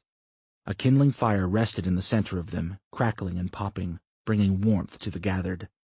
Soren stood closest to the fire, speaking sentences that Brian only caught segments of. He heard the words fear and God mentioned several times. Sam stood near the outskirts of the circle, pacing back and forth like a caged lion waiting for its meal. Soren pretended not to see him. Brian caught the ringleader's eyes wandering over to Sam when he spoke certain words. Words like travel and Alaska. He's baiting him. Brian knew how this whole thing would play out before it happened. Son of a bitch is baiting him. The voices kicked in again. They told Brian that he was a naughty little boy and he needed to be punished. The nightmare, clear as a memory, haunted him. The face of the man uttering the harsh words populated in his mind. The mouthful of missing teeth and black, diseased gums floated above his head, leaking foul-smelling saliva onto him. Brian shook his head. The floating face disappeared as the voices faded. Christ, what the hell is happening to me? He shuffled forward, becoming another face in the crowd. Our time is running out, ladies and gentlemen. With the amount of lies and uncertainties rearing their ugly little heads, I have to suggest we move forward with our plans of leaving this place.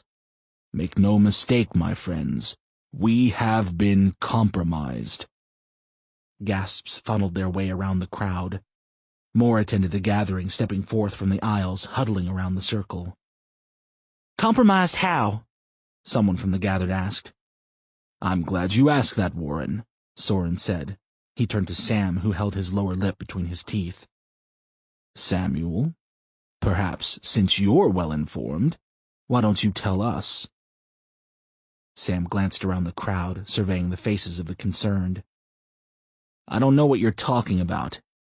"Of course you don't." A disapproving sigh escaped his lips. "Samuel, I don't understand you. I really don't. These people need to know certain things, and you continue to lie directly to their faces.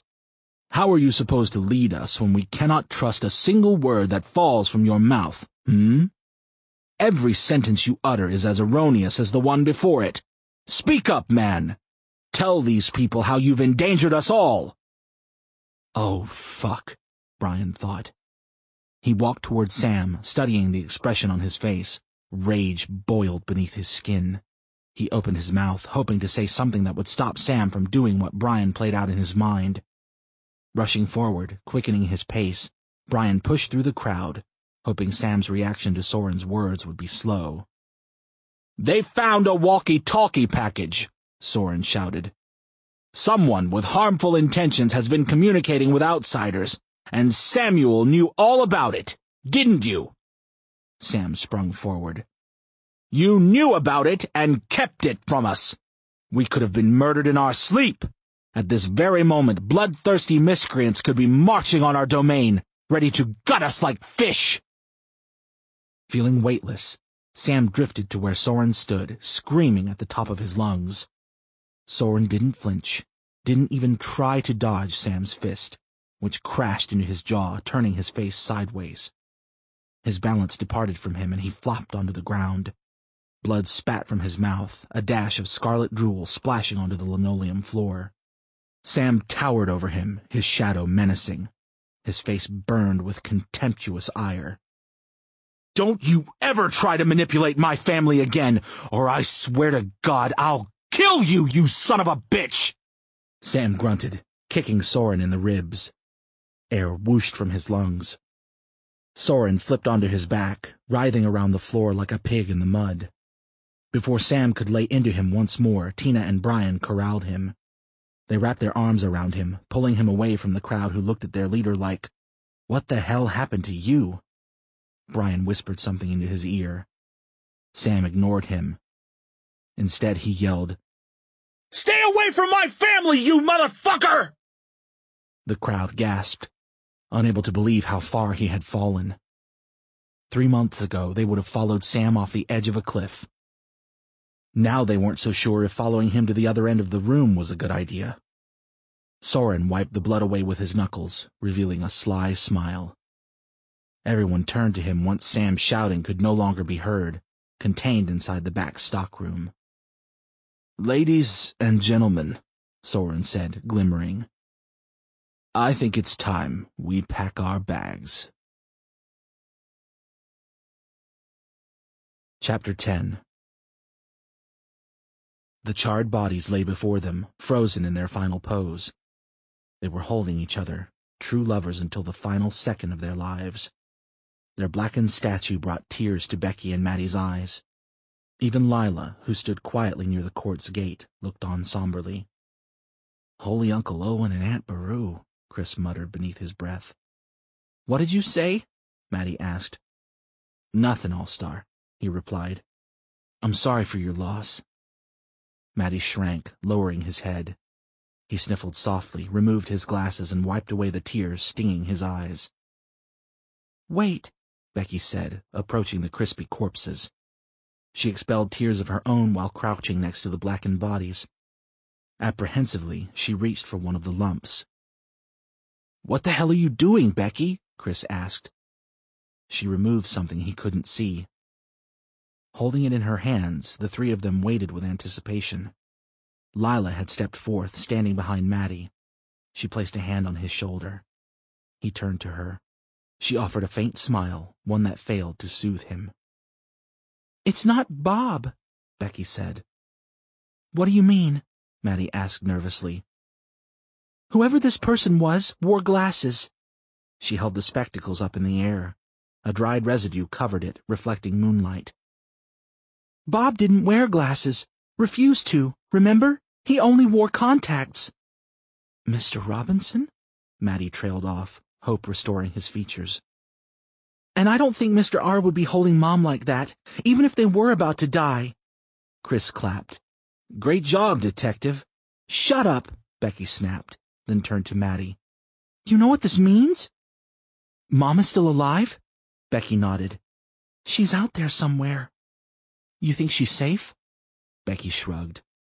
I don't know. I hope so. Maddie swallowed that persistent lump. Do you think we'll actually find her? For a second, Becky didn't want to answer. Her lips parted, but no words escaped. Finally, she said, Yeah, I think so. I can kinda sense it. Chris helped her to her feet. Come on, kids, he said. Dawn will be here soon, and we better not be. Chapter 11. The moon had about run its nightly course. Sunlight glowed across the horizon but neglected to fully immerse itself in the day. In the pale, pre-morning sparkle, Malek walked down the path shrouded with overgrown foliage, 2 of his followers shadowing him. Rollins was among them, carrying a water bottle filled with his most recent concoction. Another pale-faced lad, whose name was Jacobs, dragged Marcus's corpse behind him, using a thick rope that one of the workers hanged himself with after day became night and night became day. They followed the path to a sizable clearing. A single figure stood in the center, holding a giant spoon in one hand and a dirty metallic bucket in the other. He scooped something that looked like mud out of the bucket and placed the contents inside the cage to his right. The viscous slop landed in a bowl, and 2 figures, raggedly clothed and leaving little to the imagination, came forth from the shadows, scampering over to the toaster-sized bowl. They shoveled the stuff into their mouths greedily, groaning with satisfaction as their stomachs became nourished. The man with the bucket moved to the next cage and repeated the process. 2 other filth-shrouded figures scurried across the damp pavement and fed themselves the foul-scented sludge. They ate every last bit, wiping the corners of their mouths and licking their fingers. New product? The man with the bucket asked. Yes, Carp, Malek replied. And it's very good. Is that Marcus? Carp asked, pointing to the dead body lying on the ground behind them. Yes, Marcus died. It's quite unfortunate, don't you think? Carp shrugged, returning to his work. Figured it would happen. I guess you're here to kill me too? He slopped another spoonful into the cage next to him. No, I know why it happened and why you did it. Truth is, I'm not mad. You're not? No.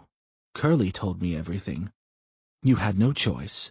We're advancing a little more rapidly than I'd like, but what choice do we have? Adapt or die. Isn't that right, brother? That's right, Malek, Carp said. Brother. I'm being sincere here, Carp. In fact, I want you to be in charge of the meat lockers from here on out. Carp peered at him dubiously. Why? You're qualified. Marcus is dead, and I want you to have the responsibility. I can trust you. Carp's eyes locked onto Malek's. Why now? I don't follow. Cut the shit, Mark. Malek looked at his brother like a knife had been run through him. You will address me as Malek, and Malek only. Carp shook his head. You're taking this too far. Sneering, Malek shook his head. I guess you're not ready. Jacobs, take over feeding responsibilities while I sit my little brother down and have a talk with him. In private. Carp raised his hand. Fine. I'll protect your stupid meat lockers. That's better. But what are we going to do about them? Carp pointed beyond where they could see. Malek snapped his fingers. Jacobs walked over to the cage furthest from where they were standing. Unlocking the cage, he swung the metal door open. The The squealing hinges dispatched shivers down Carp's back. The two figures, one man, one woman, resting inside, backed themselves into opposite corners. Jacobs went straight for the man. He grabbed him by the back of the neck and yanked him to his feet. Escorting him out of the cage, the woman remained in the corner, huddled into a ball, her arms and legs shaking uncontrollably. Jacobs walked the prisoner over to Malik, who waited anxiously. A grin spread across his face when Jacobs sat the prisoner down before him, pushing him onto his knees. "What's your name, rat?" Malik asked, grunting. "Maurice." "Maurice. Do you have any friends in the warehouse of yours? Any loved ones? I want to know their names." Maurice kept his mouth sealed. "Answer me, rat," Malik growled. Lips tightly closed, tears formed in the corner of Maurice's eyes. "You know, when I found you that day in the woods, you were so hopeful. You invited us in, invited us to take part in your little community." Malik made a disapproving clicking noise with his tongue. "You didn't even know us, didn't realize we had been hunting you. You walked right up to us, extended your hand, and invited us in." Tears streamed down his cheeks. "You looked like a bunch of lost kids!" "And now what do you think of us?" Maurice shook his head. "Tell me, honestly, what do you think of us and our community?" Maurice stared his captor in the face. "Animals," he whispered. "Exactly. Except you got it wrong, rat. We're both animals, you and I. And in the animal kingdom, only the strong survive. Eat or be eaten. Kill or be killed." Maurice averted his eyes, unable to look at the crazed 20-something's face. "Tell me, rat," Malik grabbed his chin, forcing his focus upward. "Who in that warehouse do you love?" Clenching his teeth together, Maurice grunted. "My wife." "And what's her name?" "Fuck you, asshole!" Jacobs took a knife out of his pocket, unsheathed it, and dug it into Maurice's back. He yelped like a dog catching a beating from an abusive owner. "Her name?" Malik asked, smiling. "Sherry," he breathed. "Her name is Sherry." Malik leaned in. "When I find that cunt wife of yours, I'll be sure to tell her how delicious you tasted." Before Maurice could brace himself for what was coming, the knife entered his throat, along with severe pain he had never known before. He started coughing as the blade slid deeper. He fell forward, onto his hands, and saw his reflection in the shiny red pool before him. "Clean this mess up," Malik told Jacobs. "You never answered my question, brother," Carp asked. "What are we going to do with them?" "The same thing I did to Maurice." "What about our sister?" Malik groaned. "She made her choices." "That's not an answer." "Well, it's all you're going to get." Malik turned to leave, but something caught his attention. In the cage Maurice had been plucked from, something shiny sparkled at him. "What is that?" he asked, pointing at the woman in the cage. "What's what?" Carp asked. "Her. What's she wearing around her neck?" Carp squinted. "It's a necklace, brother. Have you forgotten what a necklace is?" "It would be unwise to speak to me that way, Carp, unless you wish to die along with all the other rats in this place." "Of course, brother." "After you finish helping Jacobs dispose of these corpses, I want you to bring that woman to me. She looks very interesting, and you know how I like interesting things." "Yes, brother." Malik blew the woman a kiss before fading into darkness. The woman shook uncontrollably, clutching the St. Christopher pendant with both hands. Chapter 12. Sam sat on the loading dock, his feet dangling over the edge. He sipped from a bottle of cola while Tina and Brian discussed their future behind him. He barely heard a word. Lost in his own thoughts, Sam peered at the horizon. Partial daylight broke across the parking lot, but it would be hours before the sun forced them inside. Setting the Coke down, he removed the ice pack from his knuckles. They swelled to twice their normal size. Sam grinned, not caring about the consequences his actions would bring. Bastard got what he deserved, he thought, massaging his wrist. He hoped Soren's jaw broke on impact, although he doubted it. Sam felt like he had punched a steel wall.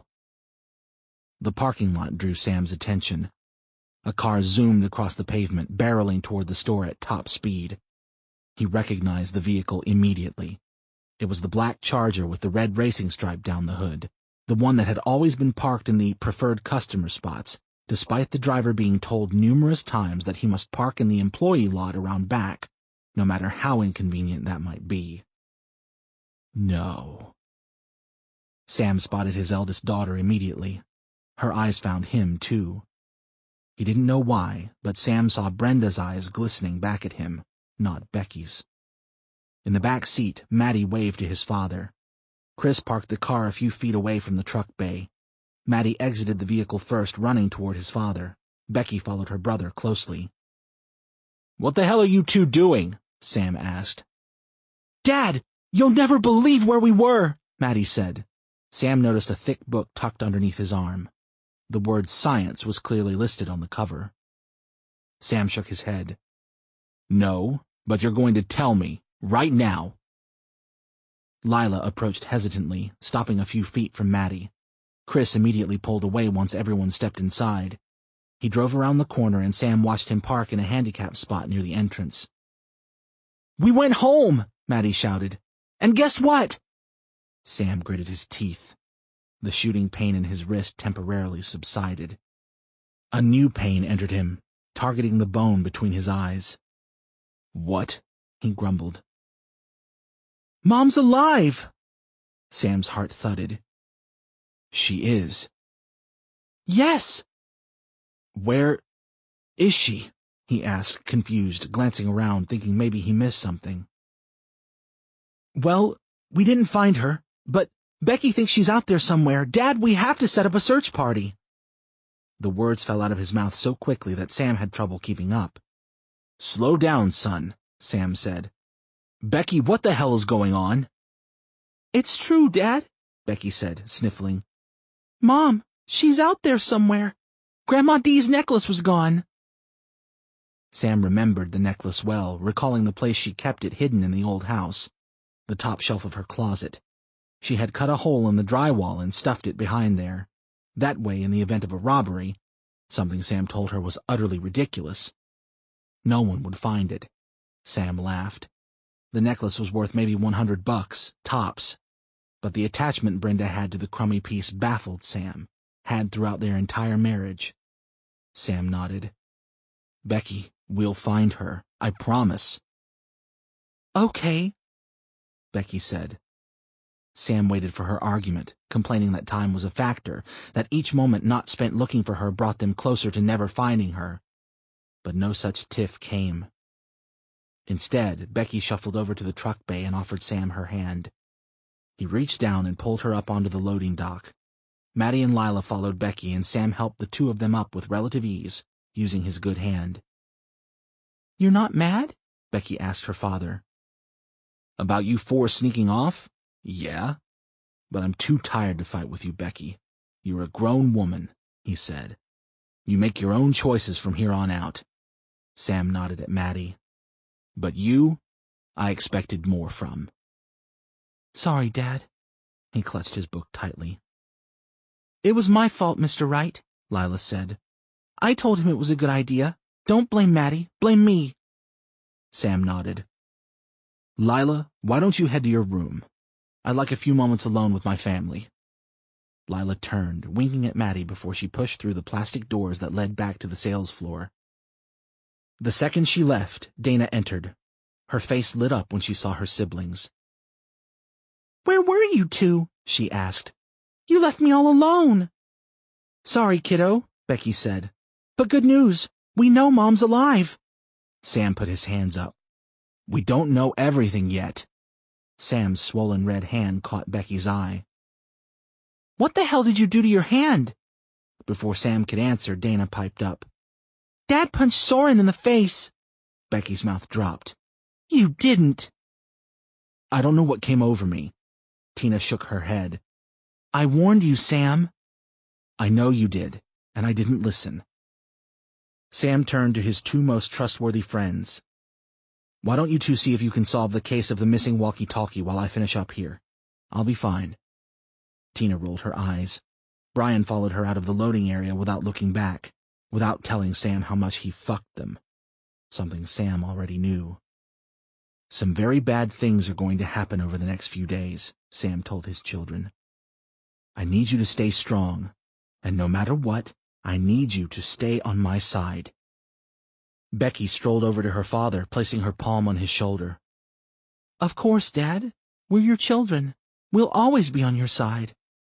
Sam felt like someone had reached into his stomach and pulled a handful of his guts out. Really? Tears needled his eyeballs. You mean that? Of course. She knelt down next to him. Fuck this place. Fuck Soren. Fuck everybody here. We need to find Mom. You're right. Things are going to go very wrong here. I can feel it. Everybody can. Everybody's on edge. No one feels safe. You tried your best to protect this place, Dad. I get that. Most of us do. But others don't. They're scared out of their minds. They're looking for an alternative, and that means they're going to follow Soren whether you like it or not. You can't stop them. Becky sighed. But we can find Mom. We went to Bob's. It's in relatively good shape. We can hold up there. All of us. We can be a family again. No, Sam said bluntly. Not yet. Becky's brow bent. What do you mean? Becky, this place is still our #1 priority. It's the only thing that matters. It's the only safe place to be. We can't go out there hoping to stumble into your mother. Use your head. We have everything here. Water, tools, heat. Becky, this is our home now. You need to realize that. He looked to Maddie and Dana. They gazed at him like he were a stranger trying to peddle useless products. You all need to come to terms with that. Becky's head drooped. Are you fucking kidding me? Excuse me? Are you fucking blind? This whole place is crumbling around you, and you're still going on about it like it's an indestructible fortress. These people are leaving you, idiot. You won't be able to run this place by yourself. You realize that, right? We give them reasons to stay, and they will stay. And what reasons are those, Dad? Lying to them? Giving them a false sense of security? You've put them all in danger. You've risked their lives. They're turning on you, right in front of your face, and everyone sees it but you. A numb sensation trickled from below his belt on down. Embarrassed and sick of all the bullshit, his temper abandoned him. Who the fuck do you think you are talking to me like that? I'm your father. You will respect me and my decisions or else what? Becky snarled. You gonna slap me again? You gonna smack me around a little? Is that what you did to Mom when she didn't listen to your bullshit? Is that why she left you for Bob? Each word hit like a hammer. Sam's face flushed, his brain reduced to melted cheese. No rational thoughts formed. Frustration carried off logic like feathers in the wind. I'm your father. You keep saying that like it means something, Becky said. But it doesn't. Not anymore.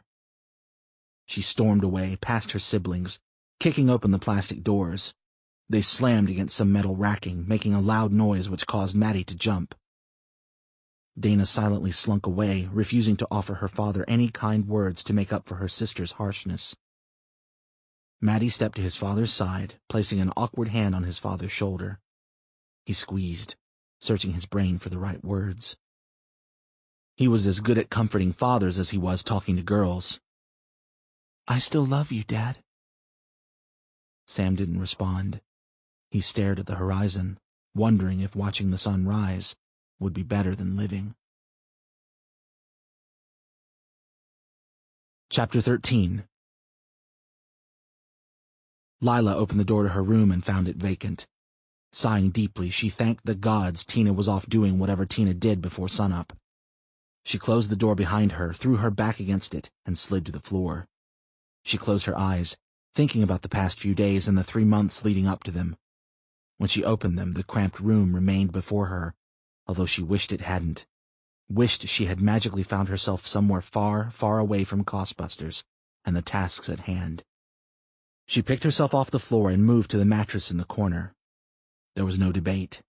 She already made up her mind hours ago when she saw Maddie's face, the moment he thought his mother had burnt to a crisp. She was leaving.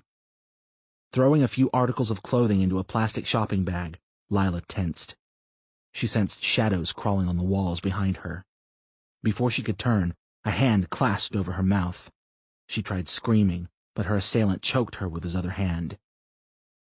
"My sweet little Lila," the intruder said. "And just where do you think you're going?" The intruder spun her around fluently, pushing her down onto the mattress and straddling her in one swift, practiced motion. "I'll take it easy on you if you promise not to scream," the attacker said. Lila nodded. Slowly, the kid removed his hand away from her mouth. "You've been avoiding me, Lila," the kid said.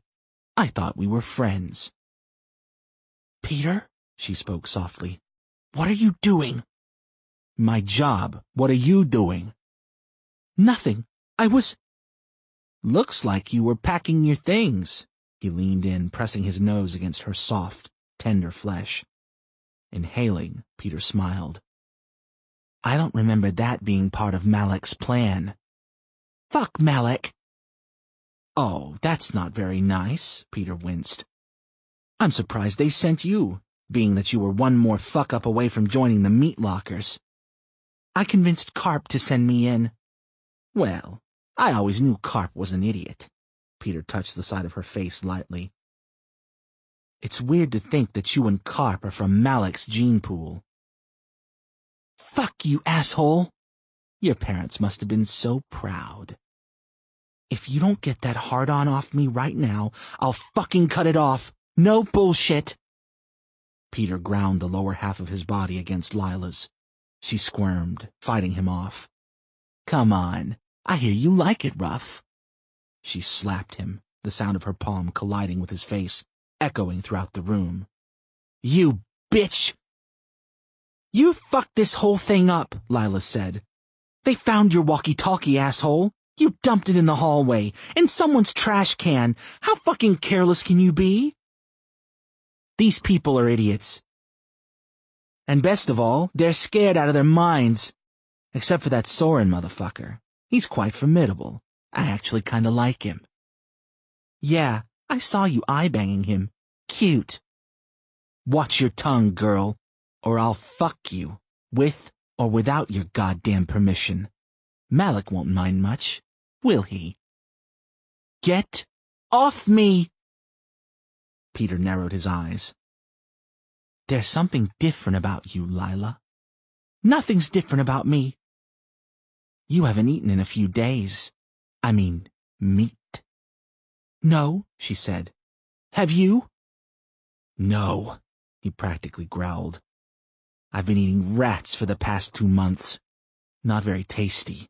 They have this rubbery texture to them. And the smell, Christ, the smell. What I wouldn't give for a roasted thigh right now. Or someone's liver.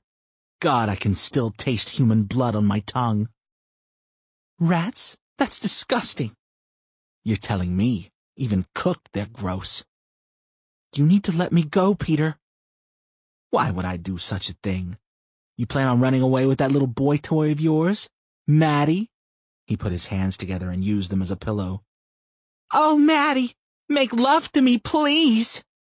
"Knock it off, fucknuts." "Please. I can see the way you look at him, Lila. Why don't you look at me like that, huh? I can fuck you better than that virgin. I mean, let's face it, sister. That kid's never blown a nut in his life." Peter laughed obnoxiously. Lila grabbed Peter's balls. "Ooh, now we're talking." Squeezed hard until she heard his testicles crunch together. Careful not to scream, he jumped back. "You fucking twat!" he muttered.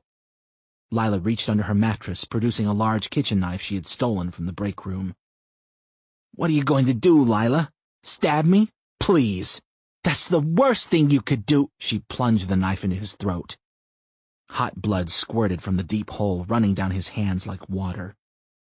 She yanked the knife back, and without pausing to reflect, she threw the pointy edge into his chest. It stuck. Peter tried tugging on the handle, desperately needing to wrench it out. It twisted and turned, but remained lodged, the blade resting inches from his heart. After a few valiant tugs, Peter's legs betrayed him and his body collapsed on the hard linoleum, bleeding everywhere.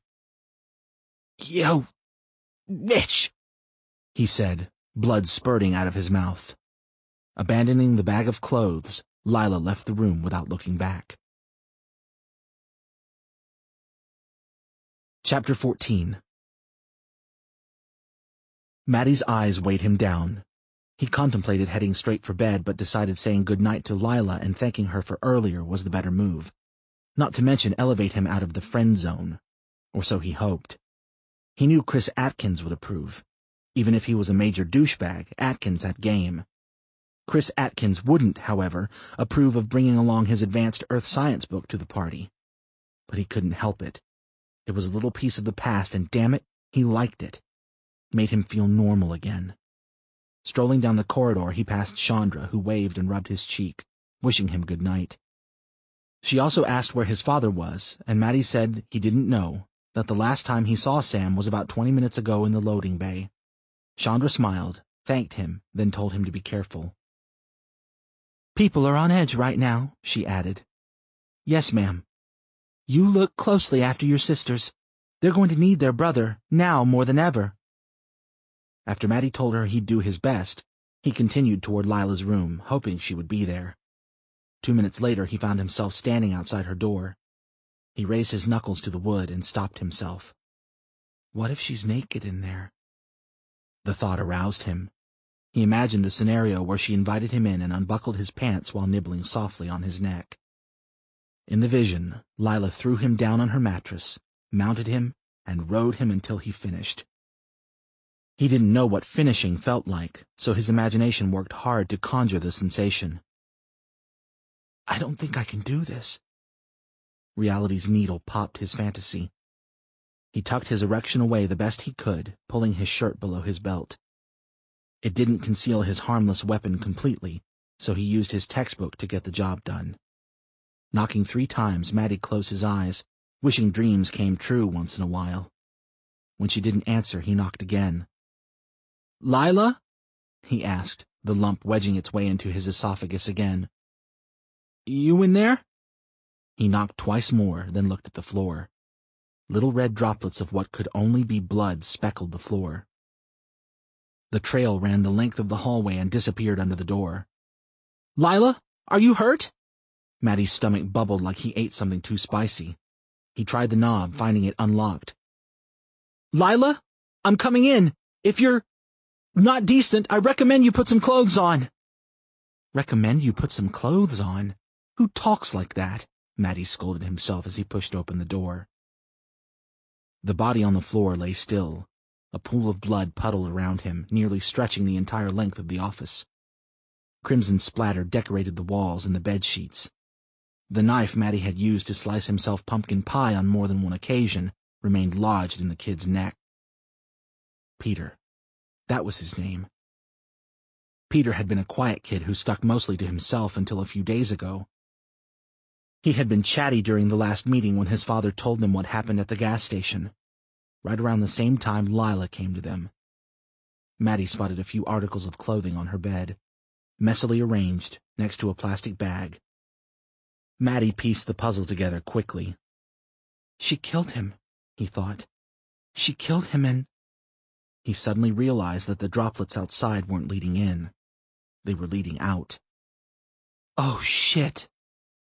Stumbling back, strength evacuated the lower half of his body. He felt ill. Reaching for the small garbage can outside the office, Maddie puked.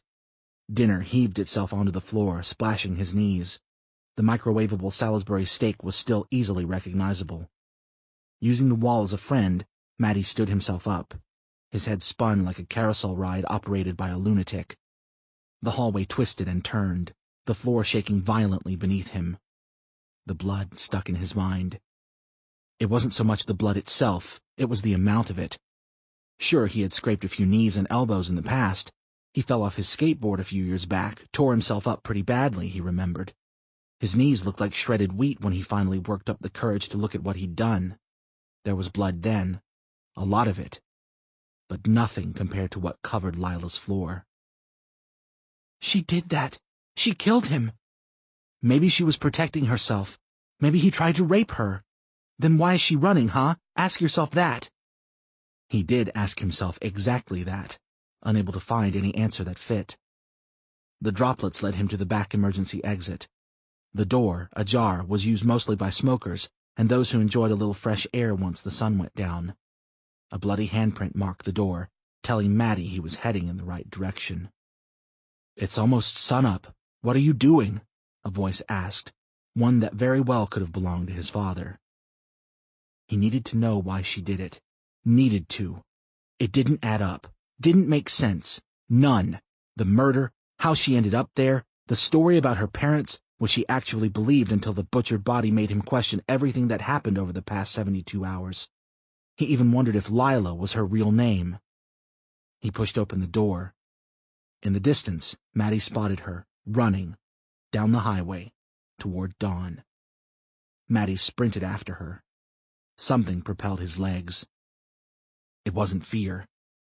If he was afraid, he would have stayed in the goddamn store, throwing up the rest of his steak. No, it wasn't fear. He was beyond that, and tired of being afraid all the time. Fear held him back in the past. Going forward, he promised himself that he wouldn't miss out on opportunities because of fear. He was a new man, reborn with a new attitude, a new way of looking at things. "I'm going to end up like Clay Burrows, or the Robinsons, a pile of ash, nothing more, nothing less." Despite that declaration, his legs still carried him. For what seemed like miles, they carried him further and further. He kept his distance from Lila, careful not to tip her off. He shrank back when she slowed, jogged when she ran. The sun hadn't revealed itself, although evidence of its coming brightened a good portion of the sky, basking the streets in a peachy shine. When she reached downtown Carver's Grove, the town where his mother lived, Matty stopped to catch his breath. She stood outside the gates of the town zoo, a popular attraction before the burn, a place he had taken school trips to at least once a year. Lila rested outside of the gates, bending over, placing her hands on her knees. She yelled something at the gates and nothing happened. Newspapers blew across the street in the soft breeze. A Coke can dragged itself along the pavement, making a noise that would ordinarily make Matty cringe. Instead, he ignored the clatter and studied the girl he had admittedly, after 3 days, fallen in love with. Damn it! Why did it have to be her? Love, impossible to understand, especially at Matty's age, had undefinable attributes he figured he would never comprehend, even if he read 1,000 books on the subject. He didn't know why he loved her, just that he did. "I love her," he said aloud. It felt good to say those words, like something evil inside had been purified. "I love her." The words brought warmth to his bones and a smile to his face. Lila kicked the gates. They swung open. 2 men, completely garbed in robes, hoods concealing their identities, met her. They waved her in. She stumbled forward. The gates closed behind her, swallowing her like a giant mouth. "No," Matty said. "No, this isn't right." He stepped forward, but before his foot met the pavement, something grabbed him, tackling him to the ground. Matty tried fending off the 2 arms that had corralled him, wrestled with him, and pinned him easily. He threw punches that failed to hit anything solid. Once the mysterious figure had him positioned to where he could no longer move, Matty gave up, succumbed to the strong man's restraints. The figure flipped him over, and Matty peered up at a face he almost recognized. "Matthew?" the figure asked. "Matthew, is that you?" The world brightened immediately, before Matty's mind tripped into darkness. The Zookeepers. Episode 5. 3 months ago. Sweat trickled down his forehead, stinging his eyes. Drying himself with the black band on his wrist, the jogger sprinted forward, trying to keep pace with the woman who had stolen his heart. She peeped over her shoulder a few times, smiling the smile he'd forever adore. She laughed and he returned the gesture. "What's so funny?" he asked. "The Red River Marathon is only a few months away, Mr. Gaines," she said. "Your butt needs to get in gear." Up for the challenge, he pushed himself. It took everything he could muster to catch her tail. "There you go, old man." "I'm not as old as I look." "Oh, no? Could have fooled me." "Brenda, did I ever tell you how beautiful you are?" Bob asked, though it really wasn't a question. She halted immediately. Stopping in the middle of the sidewalk, she stared at him like he had insulted her rather than complimented her. He ran a few feet past her, then turned and ran in place while enjoying the breathtaking stupor on her face. "What?" "Where'd that come from?" Bob Gaines shrugged. "Just thought I'd tell you. I don't get to tell you much, so I did. What's the big deal?" "Nothing," she said, still dumbfounded. "You just never really express yourself that way." He slowed and eventually stopped. "I know, and I'm sorry. I've never been that way, even with my ex. I take that stuff for granted. I don't want to be like that anymore. I want to tell you I love you every day and that you're the most gorgeous woman I've ever met." "Bob," she took a breath. "You're going to make me cry." "It's just, if something were to happen to me—" Her expression faded. She tilted her head to the side and placed her hands on her hips. "What's going to happen to you?" "I don't know. Life. Things happen. Not saying they are, just if something does happen. I don't want you going through life thinking I didn't appreciate you." Brenda walked over to her husband and wrapped her arms around him, squeezing him harder than she ever had. "Since Sam has the kids tonight, I was thinking you and I could go out for a nice dinner. Somewhere fancy. Maybe that Italian restaurant you love, the one downtown. And since we have the house to ourselves—" "Yes, absolutely," she responded before he could finish. "Can we do it by candlelight?" he asked, smirking. "You know that's my favorite." Their embrace ended, and they parted like neither one of them wanted to let go. "We have to get back to the house. The Robinsons are coming over, remember?" Brenda asked. Bob slapped his slippery forehead, which still leaked perspiration despite his remaining stationary. The sun beat down on them from directly above. "Tennis, that's right." "I told them to let themselves in if we weren't back yet." Brenda touched her husband's chin. "Hope that's okay." Bob nodded. "Of course, honey." He glanced around the suburban development, waving to a stranger mowing his lawn. In the near distance, the steeple of St. Joseph's Church towered over the long row of maple oaks. "You have any water left?" "You don't?" Bob unclipped his 20-ounce bottle from his fuel belt and shook it before his wife. "What? I was thirsty." "I told you to pack some in my camelback." Bob waved her off. "Oh, stop." "You know, you should listen to your beautiful wife once in a while." "I keep hearing that. Maybe one day I'll try it out." "What are we doing?" Brenda asked. "We're already going to be late for our tennis date." "I say we stop at the church and fill up. It's going to be a long 9 miles home, and it's a lot hotter than that jerkweed weatherman said it was going to be." "I feel like my face is going to melt," Brenda said, walking alongside him. They followed a small path through the trees to the other side, where Main Street stretched out before them. On it sat St. Joseph's Church. They crossed the street and jogged up the steep concrete steps leading to the elegantly decorated entrance. "I'll sneak in and grab some water. I'll be out before you know it." Brenda shook her head. "Wouldn't have to sneak around if you'd just listen to me," she snarled playfully, her eyebrows ascending her glistening forehead. Bob leaned in to kiss her. Before their lips touched, squealing tires seized their attention. They whipped their heads toward Main Street, where a red convertible with the top down spun out of control and crashed into one of the oaks lining the side of the road. The driver opened the door and stumbled into oncoming traffic. "Help! Somebody, I need help!" Bob rushed forward, but Brenda put her arm across his chest, stopping him. "Brenda, the guy's probably hurt." "Wait!" She gripped his sweat-soaked shirt. Cars dodged the man as he shambled toward the church. "What's wrong with his face?" Bob wished he had brought his contacts. He squinted, trying to make out the details. "I don't know." The commotion drew a small crowd from inside the church.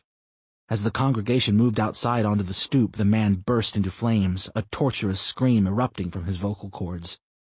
The mutilated driver dropped to the asphalt and rolled around in an effort to put himself out. As far as Bob could see, his actions did nothing. Several of the churchgoers flew down the steps to the man's rescue. They neared the burning body, which now resembled the hamburgers Bob loved to eat, blackened. Brenda and the surrounding women let out a horrified whimper. Their cries grew louder when the injured driver's rescuers ignited like matchsticks. Cars tried to dodge the flame-ridden bodies, but very few lacked the skills to swerve around the moving targets. A white BMW slammed into one of the burning bodies, sending the victim airborne. He landed on the street and didn't move. His skin had already crisped. Horrified, the crowd on the stoop backed away. Some ran inside and dialed 911, but none got through. The lines were full with stories similar to what Bob and Brenda had witnessed, stories of death and fire and apocalyptic terror. Just before Brenda and Bob felt their flesh crawl as if covered in fire ants, hands collapsed on their shoulders. A priest, his eyes wide with fear, tugged them into the shadow the steeple provided. "Inside! Everybody inside, now!" They did as they were told, no second guessing. Through the stained glass art depicting the Stations of the Cross, Bob and Brenda watched God's creatures burn until their bodies crisped. Chapter 1. Jogging down the hallway, peeking his head in each room, a sense of dread rushed Samuel Wright. Something invisible carved his innards. That thunderous heartbeat he sometimes got when he left the house and realized he left the front door unlocked, or considered the possibility that he never turned the stove off, punched his chest. He popped into the men's locker room and spotted Joel changing his shirt. "You see Maddie?" Sam asked, his nerves twitching. Joel shook his head. "No, not since earlier today. Why?" Sam shut the door without responding. Moving quickly down the corridor, Sam tried to ignore the thoughts bursting into his mind. "This is all your fault. You always push everyone you love away. Brenda, Becky, Dana. Is Maddie next? Huh, asshole?" "I did what I had to," he told himself, although he barely believed his own lies. In truth, Sam didn't know what to do. He felt alone. For the first time since the burn, he felt completely and utterly alone. Except for Maddie. Yes, except for him, Matthew, your son who you've taken almost no interest in over the years, the son whose science fairs you never attended, the son who never learned how to throw a football because his father was never there to teach him, the son who was bullied because his father never taught him how to defend himself. That son? You're lucky he hasn't left you like the rest of them. "Fuck you," Sam muttered. Sam?" he heard someone say from behind him. Turning rapidly, Sam balled his fists. "What are you doing?" Brian asked. "You can put those fists down, boss. Didn't come here to punch your lights out." Slowly, Sam dropped his hands to his sides. "What do you want, Brian? Can't you see I'm a little busy?" "Look, Sam, we need to have ourselves a little chat, a little one-on-one time. Remember when we used to have our little chats? I need to find my son. I'm sure he's okay, Sam. Just tell me what you want." Brian sighed. "I hate to say it, Sam. I really do. But it's over." "What's over?" He felt his anger rise, trumping all other emotions. His mind invented Tina's voice, telling him to take it easy, that whatever information Brian relayed was no big deal. But he couldn't help it. Heat pelted his flesh. "Brian, what the hell are you talking about?" This place. It's not gonna fly anymore." "You're on my side, remember?" Sam tried his best to mask the desperation in his voice. "We cannot leave this place. It's safe. I thought we agreed on that. From day one, we've done nothing but fortify this place, build our community. Sam, you did a great job. You really did. But things are different now. Between the walkie-talkie thing and the lies, and the whole Soren thing.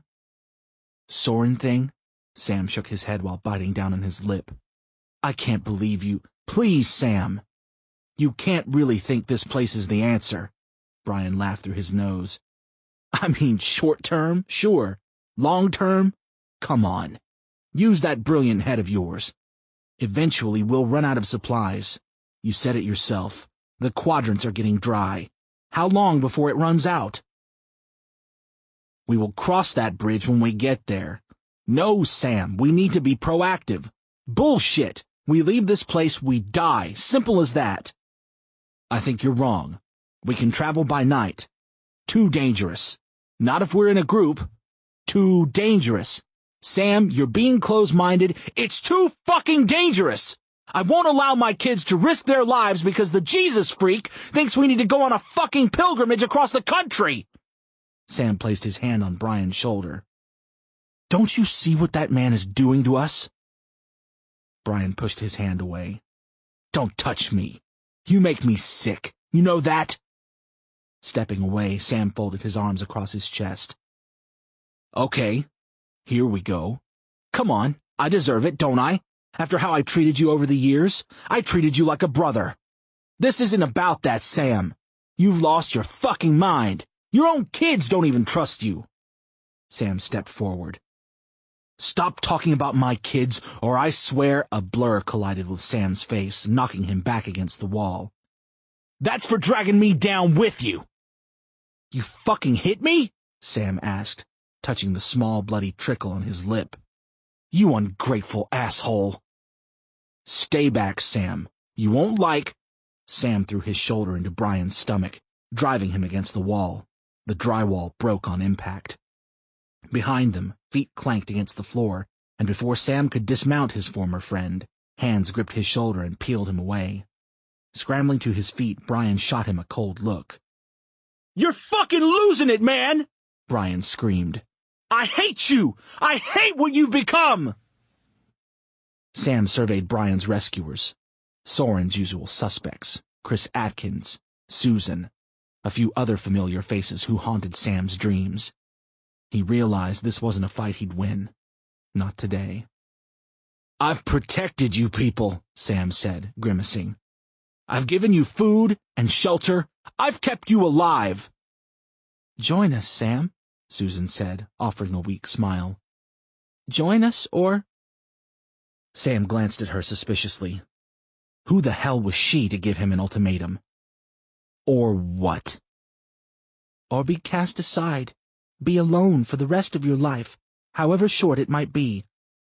I won't be alone. He surveyed the crowd for Dana and Becky. Where? Spotting Becky behind Chris, he started toward her.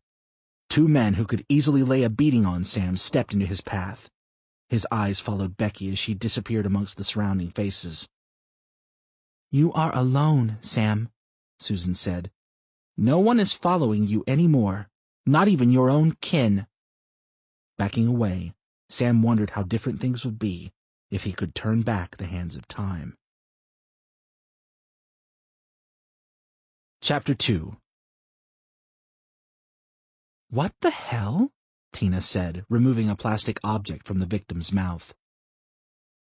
I can't believe you just stuck your fingers in there, Noah said, pale-faced. He'd already seen enough.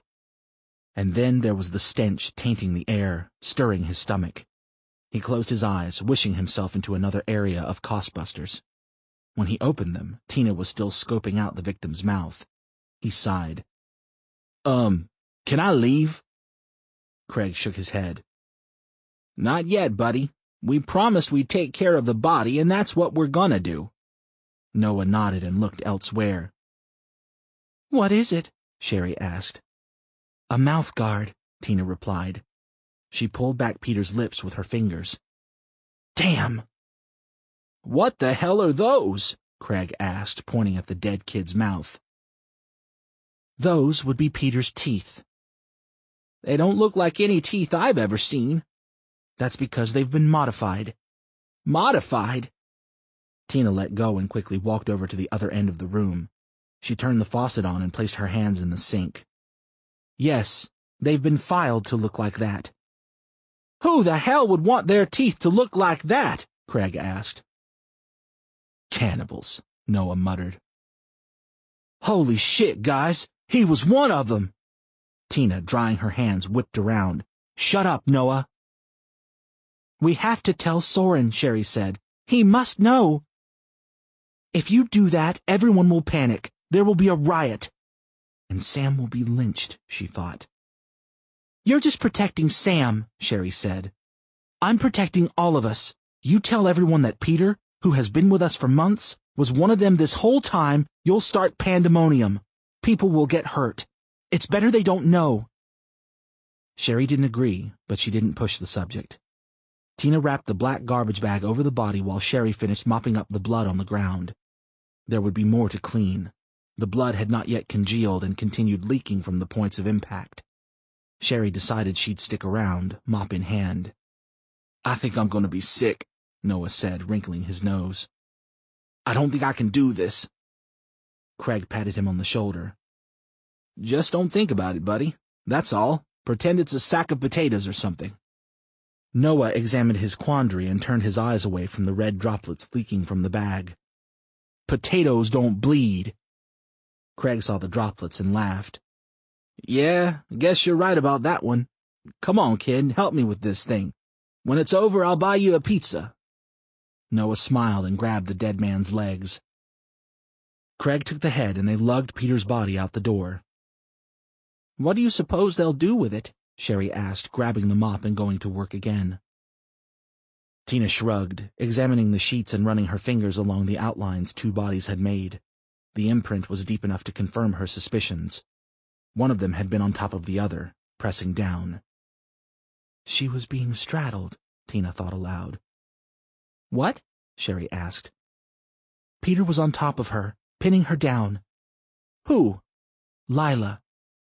That young girl? Sherry asked, confounded. Wait, you're saying she did this? No way. That sweet young girl you guys rescued from those monsters? Yes, but something tells me she's not the sweet young girl we thought she was. I don't believe it. Don't care if you believe it. That's what happened. Tina pointed to the mop bucket. Bet if you followed that trail, it'd lead you straight out that door. Straight to them, she almost said, but did something she had never been good at, keeping her thoughts to herself. Sherry checked the hallway. Shit! What is it? You're right. See, I think she may be one of them. Sherry shrugged. I don't see how she could be. Think about it. If Peter tried raping her and she killed him in self-defense, why would she run? Unable to follow, Sherry squinted. Why not come grab one of us? Shaking her head, Sherry rested the mop against the wall. I don't know. Maybe she was too scared. Tina closed her eyes, wagging her head. No, she would have come to us, scared or not. No, she went somewhere else, somewhere safe, where she knew she wouldn't be attacked. What if she infiltrated us? What if the whole scene at the pizzeria was a setup? You know, what if they sent in another spy? What if there are more here with us? You're freaking me out, Tina. She glared at her. I'm freaking myself out. I think your imagination is getting the best of you. We can only hope, she said, then shook her head. She killed him, Sherry, then ran. An innocent person never runs. They teach you that in the academy? Tina ignored her. You going after her? Sherry asked. Yeah, we need to. For what? Why don't you just leave with Soren and the rest of us? I'm not going with Soren. Sherry folded her arms across her chest. You're really going to side with Sam? Sam's a good guy. I trust him. He's a liar, and you can't trust a liar. She leaned her head to the side. And don't think I've forgotten about looking for Maurice being your top priority. Suppose you don't remember the little deal we had back when Sam was bleeding like a stuck pig. Sherry, if your husband is out there, we will find him. More lies, empty promises. If you cared at all, you would have found him already. She waved Tina away. You and Sam deserve each other. Things have been a little hectic here, in case you haven't noticed. I told you when we were 100% we'd go looking for him. Soren's ready to go right now, today. Tina closed her eyes and pushed her anger down. Well, good for Soren. I hope you two have a wonderful trip together. She stormed past her, brushing her shoulder against Sherry's. Hey, where are you going? Tina grunted. Going to do my job, she shouted back, disappearing down the hallway. Chapter 3. 3 months ago. Several weeks, and bodies, later, Bob awoke in the dead of day to something stabbing his right leg. He glanced up and saw smoke rising from his flesh. Looking up, he noticed he had been stupid and fallen asleep too close to the window. The sun beamed its evil rays through the glass, obliterating the hairs off his exposed skin. He quickly retracted his leg and found a safe place in the shadows. The burn wasn't bad, and had left behind only a faint pink mark. He thought about the ones who had been less fortunate than he, those who had tested the sun and failed. More than half the church had tested fate and set out into daylight, never to be seen or heard from again. Some of them burned before they even reached the bottom of the stairs, their charred corpses a poignant reminder of how far bravery would take you. He almost cried. Would have if Brenda hadn't opened her eyes at that exact moment. He didn't like crying in front of her, thought it would make him look weak, and now was a time for strength and sharpness, not weakness. Survival mode was in full command. Outwitting the sun would require many things from them all. Emotional instability was not one of those things. Are you okay? Brenda asked, stretching her limbs. Yeah, fine. You don't look fine. You look sad. No, I just woke up, he responded quickly. My eyes are itchy. Must be my allergies kicking up. She gave him that look like, yeah, sure, allergies. She didn't press the matter. Bob was quite thankful because it would only have triggered another argument, and they had been arguing way too much lately. So much, in fact, that the other survivors kept their distance, especially at dawn when everyone lay down for bed. They argued more before bed than at any other time for some reason. Maybe it was because they were both exhausted, drained from the night. Adjusting their bodies to these new sleeping arrangements had proved difficult. Bob firmly believed he'd never get a full 8 hours again. Every day he woke up at least twice, tossed and turned before returning to restless sleep. What happened to your leg? Brenda asked. He examined it again and noticed it was slightly more raw than it had been at first glance. I was dumb. Didn't realize I was sleeping near the window. Must have rolled over into the light. Well, try to go back to sleep, okay? It's not even noon yet. He told her he'd try, but no guarantees. When he closed his eyes, all he saw was fire. Chapter 4. The figure wiped the bloody dribble from her upper lip. Placing his fingertip on his tongue, he sucked. The psychopath closed his eyes, enjoying her fluids. She shivered, disgusted with the man and her current situation. Ever drink from someone before? The man asked. He was practically a boy compared to her. A vicious boy. A wild boy. Raised by wolves, if she had to guess. Giving me the silent treatment, he asked. I don't like it when I ask a question and don't receive an answer. You want to know what it makes me want to do? Brenda raised her eyes from the floor and glared at the kid, who had introduced himself as Malik. Before she could open her mouth, his backhand collided with her cheek. Her head snapped sideways and she swore something tore in her neck. Something syrupy trickled down her chin as tears tumbled down her cheeks. You didn't like that, did you? Malik asked. Didn't like that at all from the looks of things. Her eyes pleaded with the bald man in the corner, the one they called Rollins. He averted his eyes elsewhere. You're very pretty, Malik continued. It would be a shame to ruin something so beautiful. But if you don't cooperate, you'll leave me no choice. and there's nothing I hate more than ruining a beautiful thing. Brenda forced herself to look at him. What do you want from me? She choked out. There are several things I could use from someone like you. His eyes drifted, surveying her body, taking time to appreciate her womanly parts. He ran his finger across her bare shoulder. There were many bare spots. Her shirt had ripped in several places when she resisted being captured. But right now, I want you to answer a few questions. Unable to prevent the tears from flowing freely, Brenda nodded. Where did you come from? I already told you. The backhand was heavier the second time around. Don't lie to me, bitch! I came from the suburbs. The third time wasn't as bad because the force from the second lingered. I got separated from my family. Malik raised his hand for a fourth time, but stopped because her beauty was becoming lost beneath the bruises and streaks of blood. Instead, he grabbed her cheek and squeezed. I know this means something to you.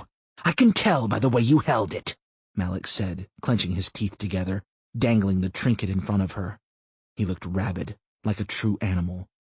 He forced a wicked smile. I'm going to hold on to it until you start becoming a little more truthful. Got it? You bastard, she sighed. Don't you have better things to do than abuse women? Malik wanted to tell her that he really didn't, not today, but refrained from doing so. Instead, he pushed her head away and spat on her. He watched with disgusted satisfaction as the saliva dripped down her forehead, missing her eyes by mere centimeters. I can't wait to taste your intestines. I might even cook them. Slowly. Before she could voice her frustration with a series of expletives, new figures entered the room. Jesus Christ, brother, Carp muttered. He took one glance at the captive woman and shook his head. Do you ever take a break from being an asshole? Malik turned to see two familiar shadows. My siblings, Malik said without glee. Mark, Carp pleaded. I think you need a break. You're starting to look not so well. Perhaps I need to eat. Perhaps, Carp winced, but not here. Malik looked at his brother oddly. You've been acting quite strange lately, brother. Tell me, when's the last time you ate? Carp's eyes shifted. Just yesterday. Why do you ask? No reason. His eyes fell on the other figure. Well, look who has returned from her little voyage. I trust our friends at Costbusters treated you cordially. Lila nodded. They were very nice people. Didn't get attached to them, did we? Lila shook her head. No, brother, why would I? Malik shrugged. You never know. Humanity has such endearing qualities. Didn't want you to fall prey to their amiable features. I know how enticing it is to go back to being human. But you must remember, we are past that point now.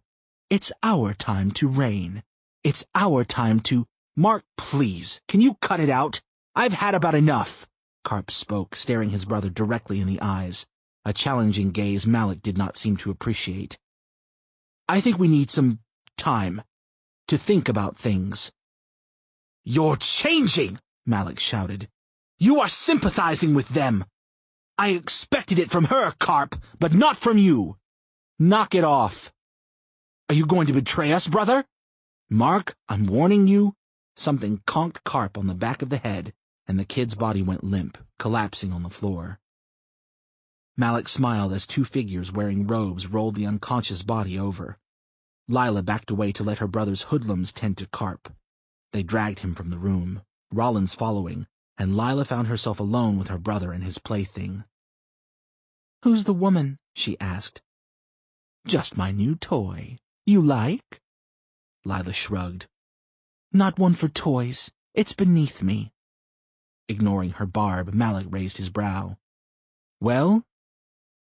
How'd it go? Lila bit her cuticles. Fine.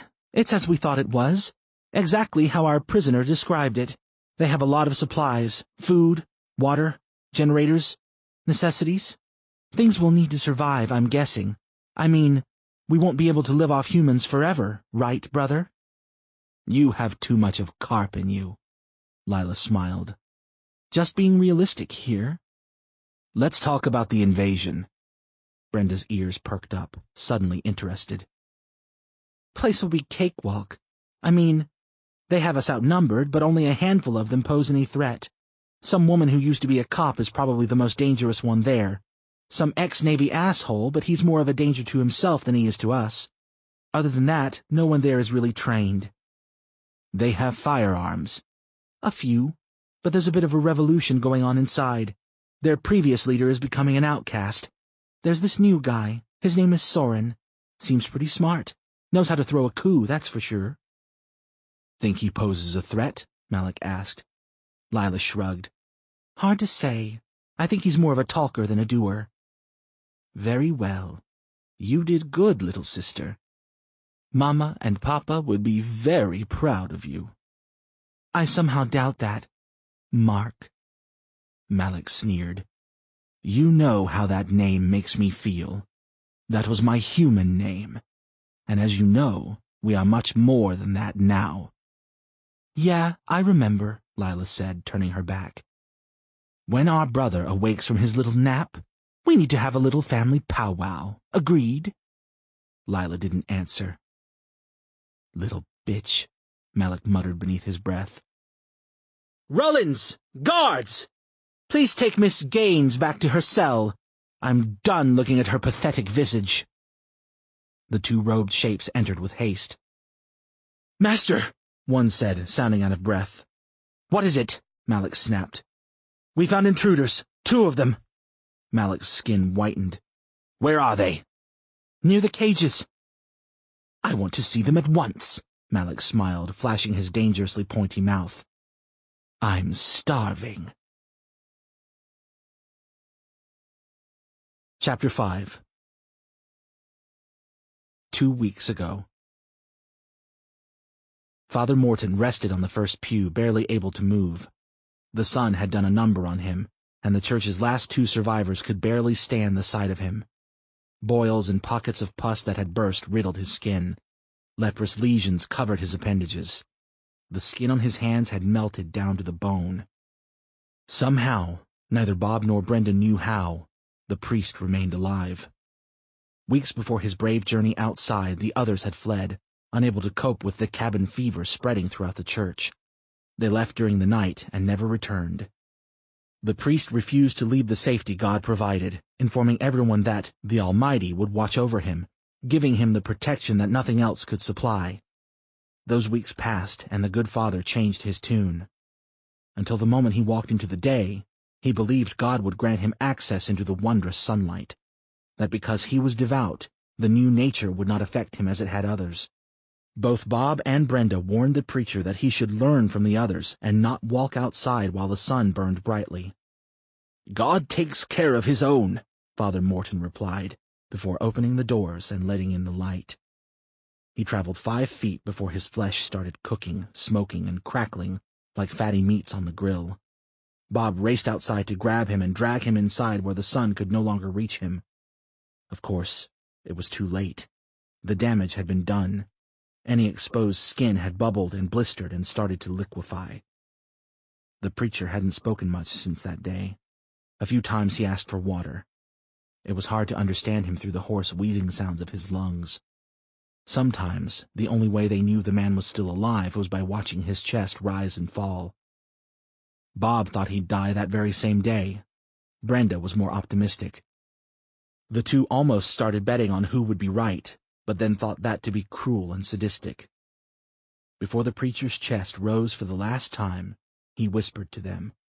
Bob and Brenda walked over casually, although tempted to remain far away from his diminished state. This is what Father Morton croaked. God wants. Bob and Brenda exchanged the same haunted glance, then watched his body surrender to death. Things changed once Father Morton expired. Brenda started going on about her kids, swearing they were still alive and that they should look for them. We're running out of food, she argued. That vending machine is all we have. Can't live off stale popcorn forever. We can't leave, honey. You saw what happened to those people. You saw what happened to Father Morton. We leave at night, like the others. They haven't come back. They're probably okay. The cheeriness in her voice concerned Bob, but instead of mentioning it, he nodded and agreed for the sake of agreeing. We'll figure something out, sweetheart. I just don't think we know enough to go running out there. It's too dangerous right now. When the time is right... Listen to yourself. You're starting to sound like a man I used to know. Oh, yeah? Who's that? I'll give you a hint, she said, turning her back to him. I divorced him. Brenda, don't you dare! He'd always have an excuse for not doing something, Bob. He'd promise things and never come through for me, for us, for our family. That's what I loved about you. You never broke a promise, not once. Bob hung his head. Brenda, I just don't think it's a good idea. She rested on her makeshift mattress. Yeah, sure. Whatever you say. He awoke that night alone. Scrambling to his feet, he called for his wife. No answer. He ran through the darkness toward the altar where he found a candle. Once ignited, Bob and the candle rushed toward the back of the church. As he neared, the air grew colder. Oh, shit. No, please, God. Sure enough, the back door was wide open. He didn't think she'd do it, although the thought had lingered in his mind for quite a while. He had fallen asleep that night comfortable with the way the discussion ended, thinking that leaving on her own was too crazy, even in her current state of mind. Never underestimate the mind of a mother, some inner voice warned, much too late. Packing a flashlight, filling the camelback she left behind with water and the few remaining munchies from the snack machine, he set off after her. Traveling beneath the moon proved strange. Odd noises filled the air. Night creatures, he assumed, singing their nocturnal hymns. He wondered if animals had been affected by the sun the same way as humans. He argued both sides. On one side, they lived on the same planet and had similar chemical properties, so he figured their flesh could burn just as easily. During his walk, he didn't see any torched corpses representing members of the animal kingdom. Plenty of people, but no animals. He thought maybe because animal skin was thicker, that maybe it had some sort of natural resistance. Or maybe they took longer to burn. Or maybe they didn't burn at all. He pushed these theories out of his mind, remaining focused on the current task, finding his wife. He knew where she would go, the house. It was only a 9-mile hike away, and it would take her an hour, maybe less if she sprinted. He picked up his pace, jogging down the middle of the abandoned street, wondering what creatures were watching him from the shadows. Or people. He wondered why they hadn't gone home in the last 3 months. It was, after all, not very far from the church.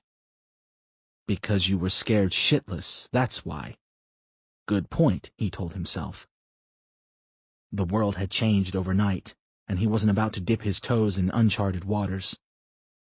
Now he had no choice but to submerge himself in the new world.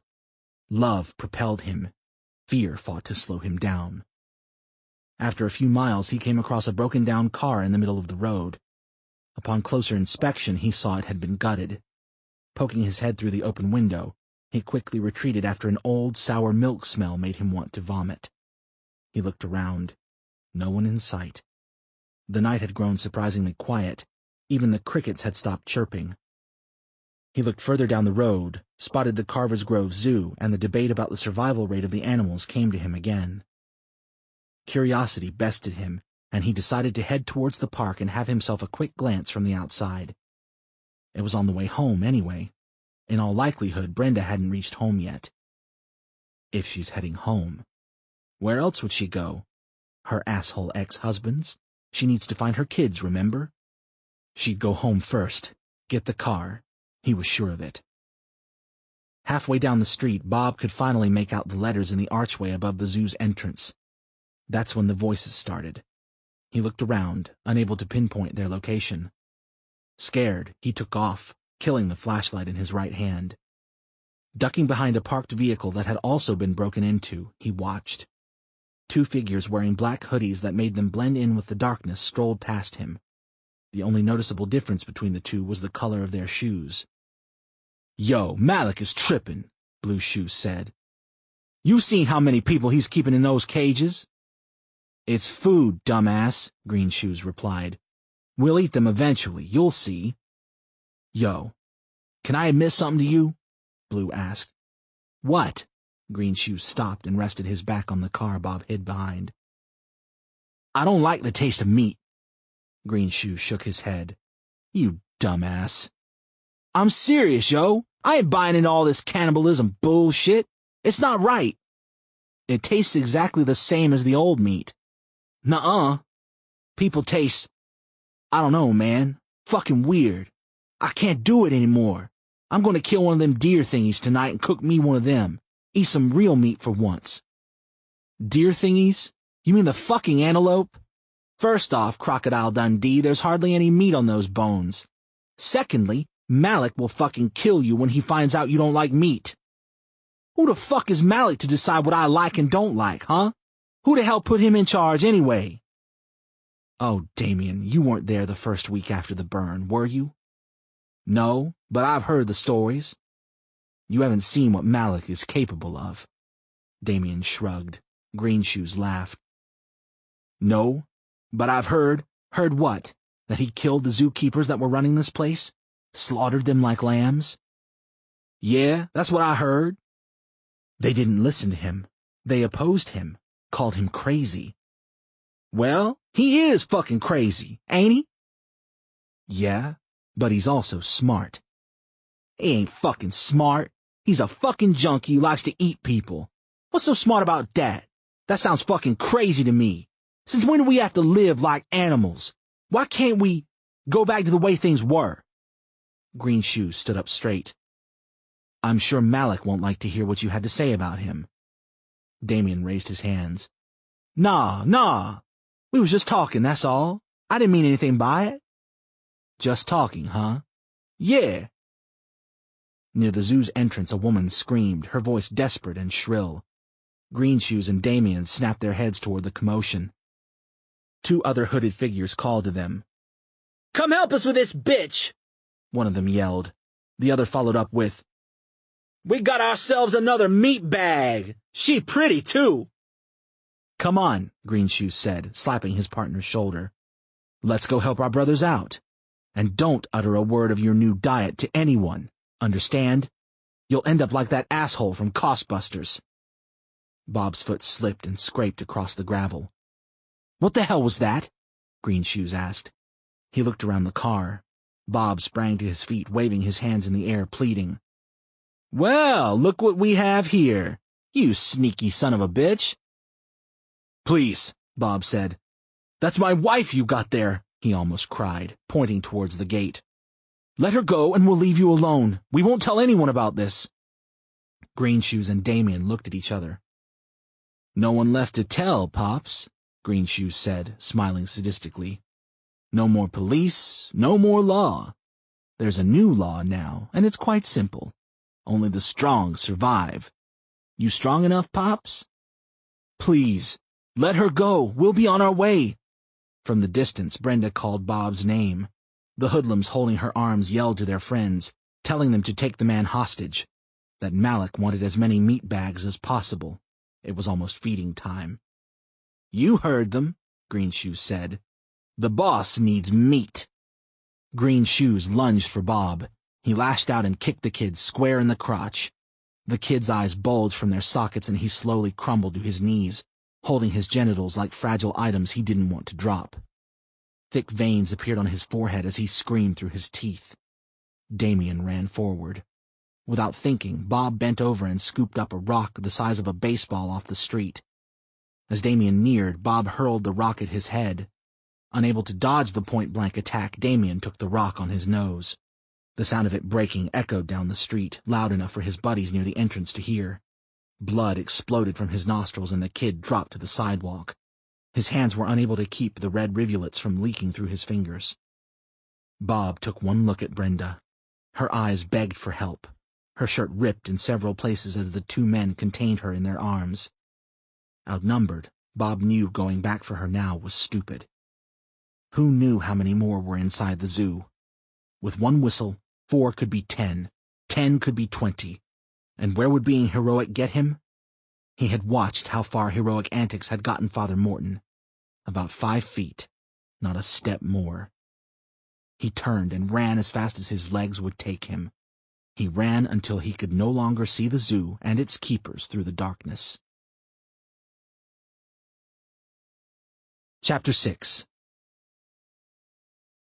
Watching the sun shrink behind the horizon, Matty turned away from the window and stared at the dirty man sitting across from him. He grabbed his bottle of Coke and sipped. He hated warm soda, but didn't have much of a choice. It was the only thing in the sandwich shop's refrigerator. "You ran?" Matty asked. Bob handed him the bag of sour cream and onion potato chips. They both agreed the shop's deli meat was unsafe to eat, so they stuck to packaged goods. Stale oatmeal cookies didn't bother him much, and Matty had devoured them, along with some packaged pretzels. They were pretty good, and his stomach agreed, thanking him in a series of gaseous rumbles. "I didn't have a choice, Matty. If I hadn't, we both would have been captured." "But they could have killed her already," Matty said, raising his voice but not exactly yelling. Bob shushed him. "They could be outside." "I'm sorry." Matty popped a few chips into his mouth, swallowing them almost immediately. "Have you seen a lot of them since then?" "Every night. They come out in groups, 4 or 5 at a time." Bob unscrewed the cap from his soda bottle and took several gulps. "They're still looking for me, I guess." "Have you seen Mom since then?" Bob stared out the window.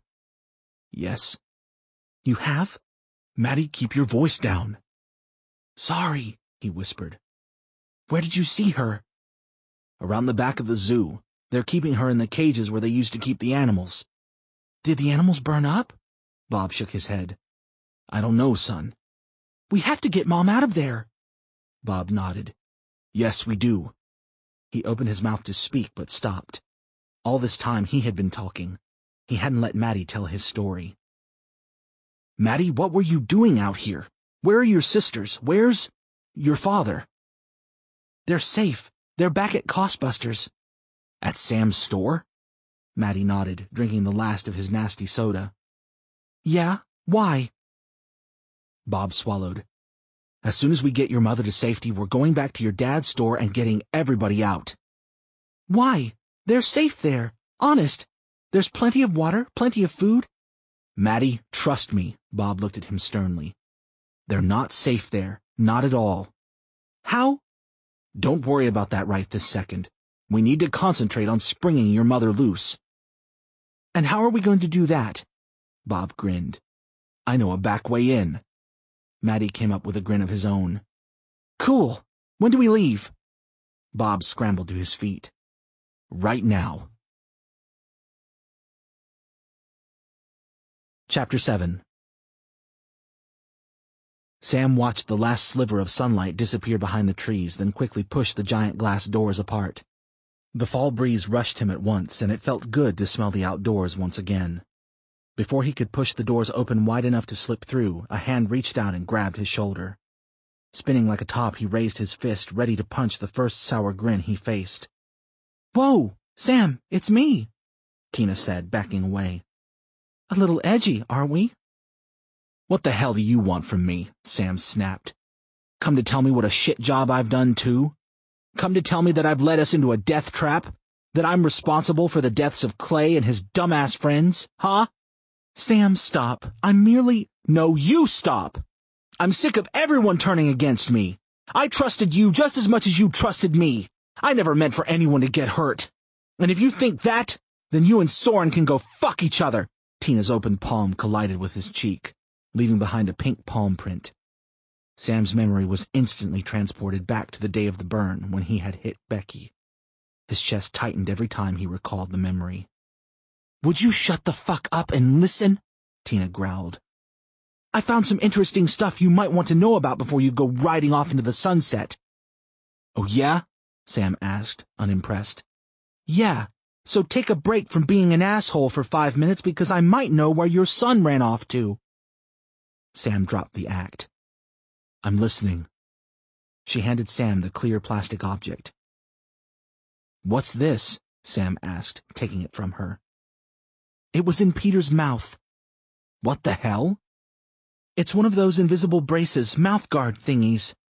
Supposed to straighten out your teeth only for a ridiculous monthly payment. And what's this got to do with Maddie? Sam, Lila killed Peter. She did? Tina nodded. There was a struggle of some sort, on the mattress. I'm guessing he tried to rape her. She fought him off, stabbed him. Game over for Peter. And the mouthguard? Just a cover-up. For what? Sam clearly didn't understand. For his real ones. Sam's eyes widened.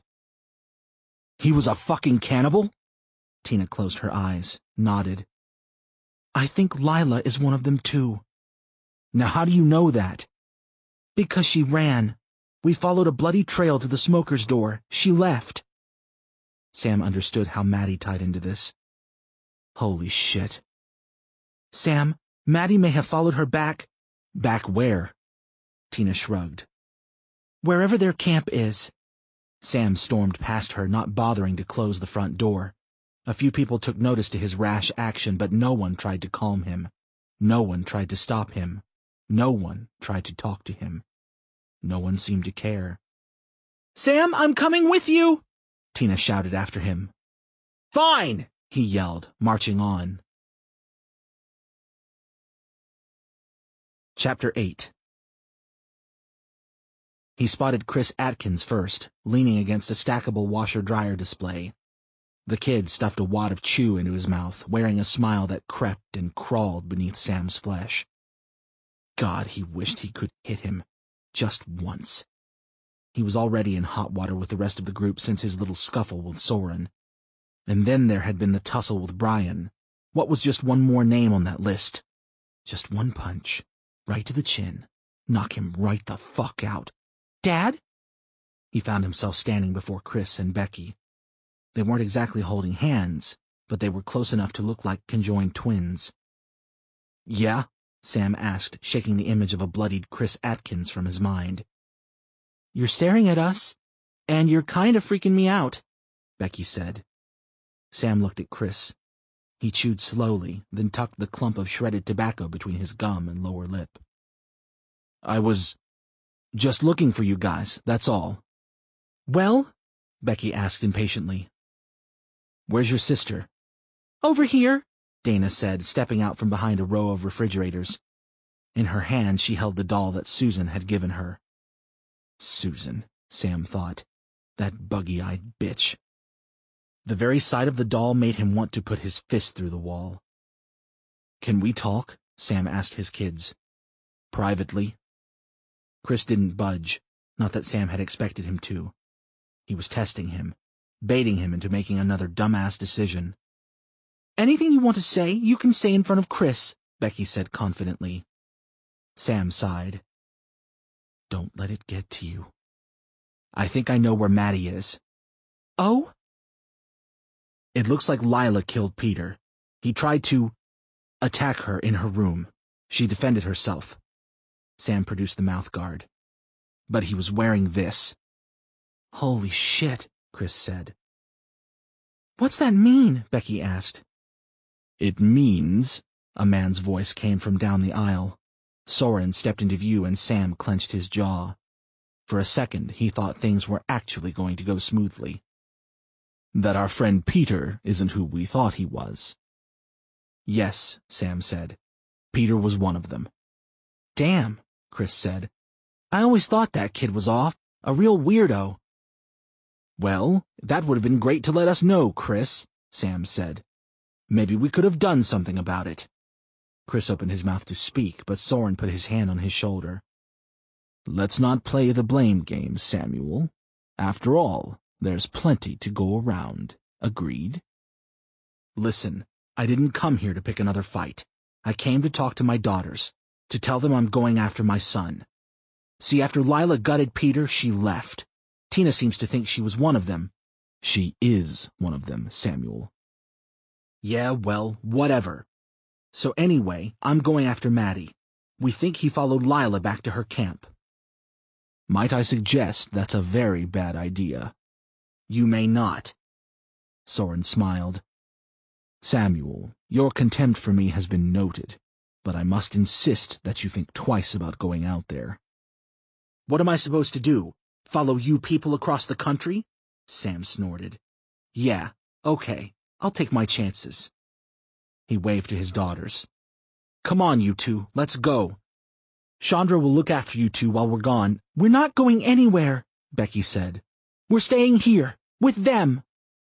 As she spoke, more of Soren's faithful followers peeked their heads out from behind various appliances.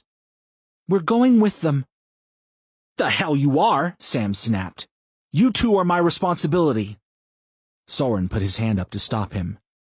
Please, Samuel, we don't want another physical confrontation. If we could avoid that, then I think we'll all be better for it. You can avoid it by giving my daughters back. Chris cleared his throat. I think you should stop considering them your daughters, he smiled. After all, Becky is legal. He ran his hand down her back, from her neck to the small crevice above skin-tight jeans. She's old enough to make her own decisions. Becky agreed. Yeah, well, Dana's only 12, and she's not old enough to make her own decisions, Sam said. Come over here, Dana.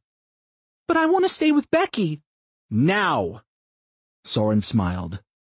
Dana, why don't you listen to your father? For once, he's actually right. But... Dana said timidly. Go on, darling. You'll be safe. Begrudgingly, she started down the aisle toward her father. Halfway there, she stopped and turned back toward Soren.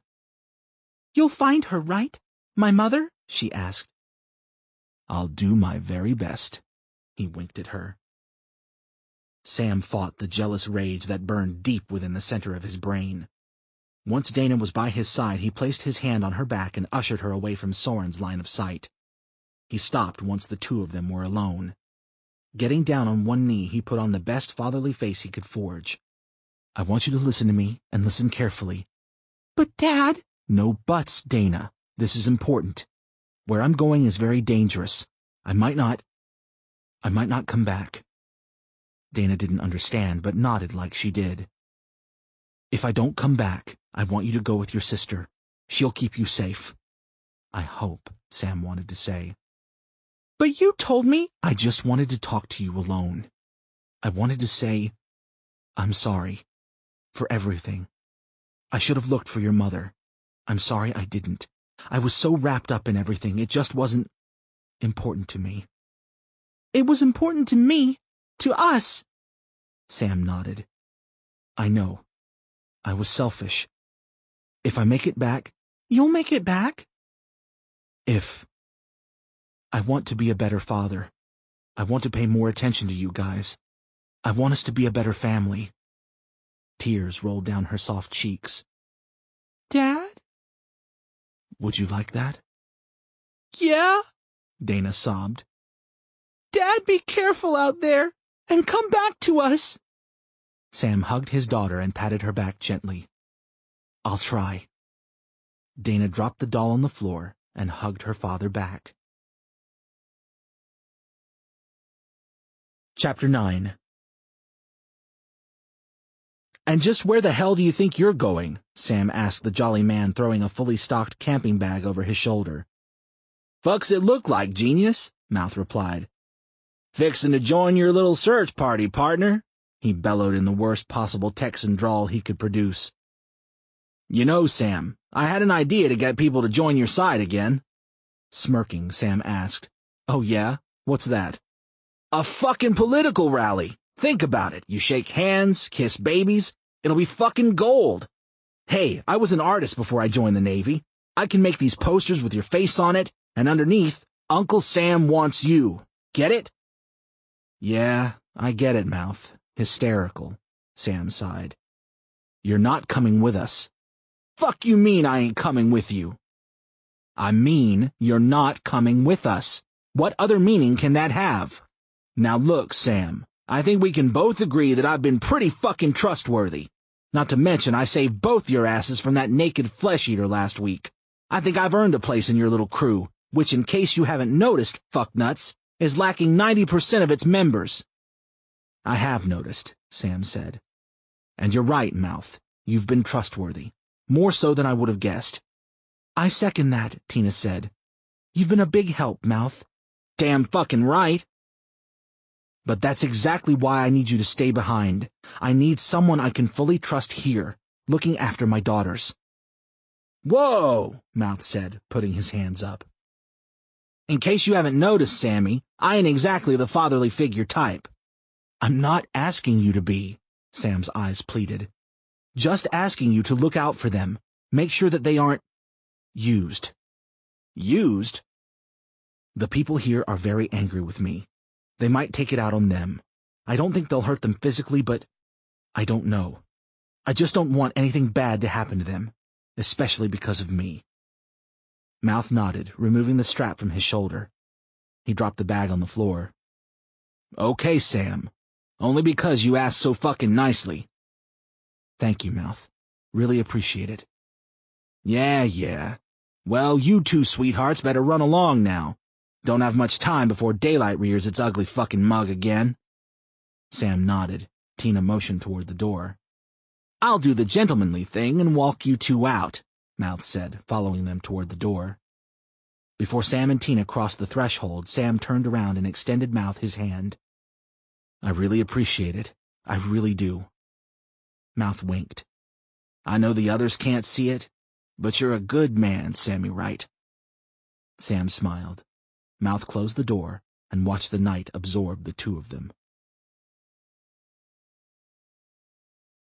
Chapter 10. They left, Chris said, knocking on the door to Soren's room. Soren was kneeling with his elbows on the inflatable mattress. He opened his eyes and craned his head toward the doorway.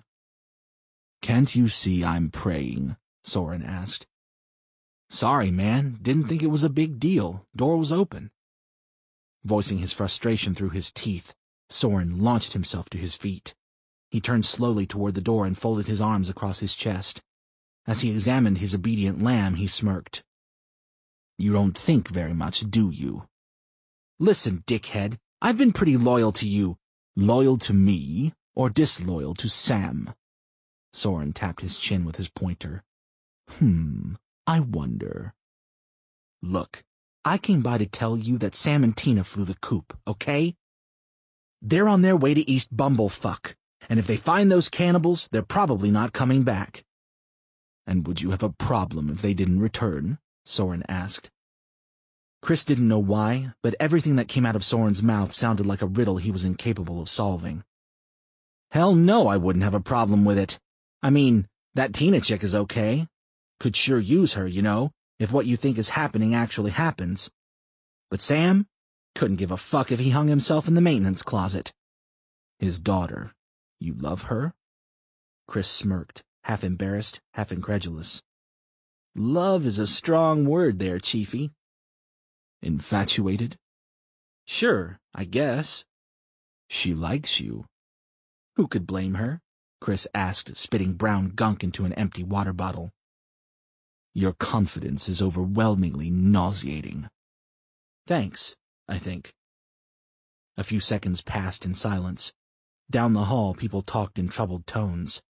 They couldn't hear exactly what was taking place, but they knew the nature of what was being discussed. The future. If there would even be one. What should I have them do? Chris asked. Should they pack? Yes, Soren said. They should pack tonight.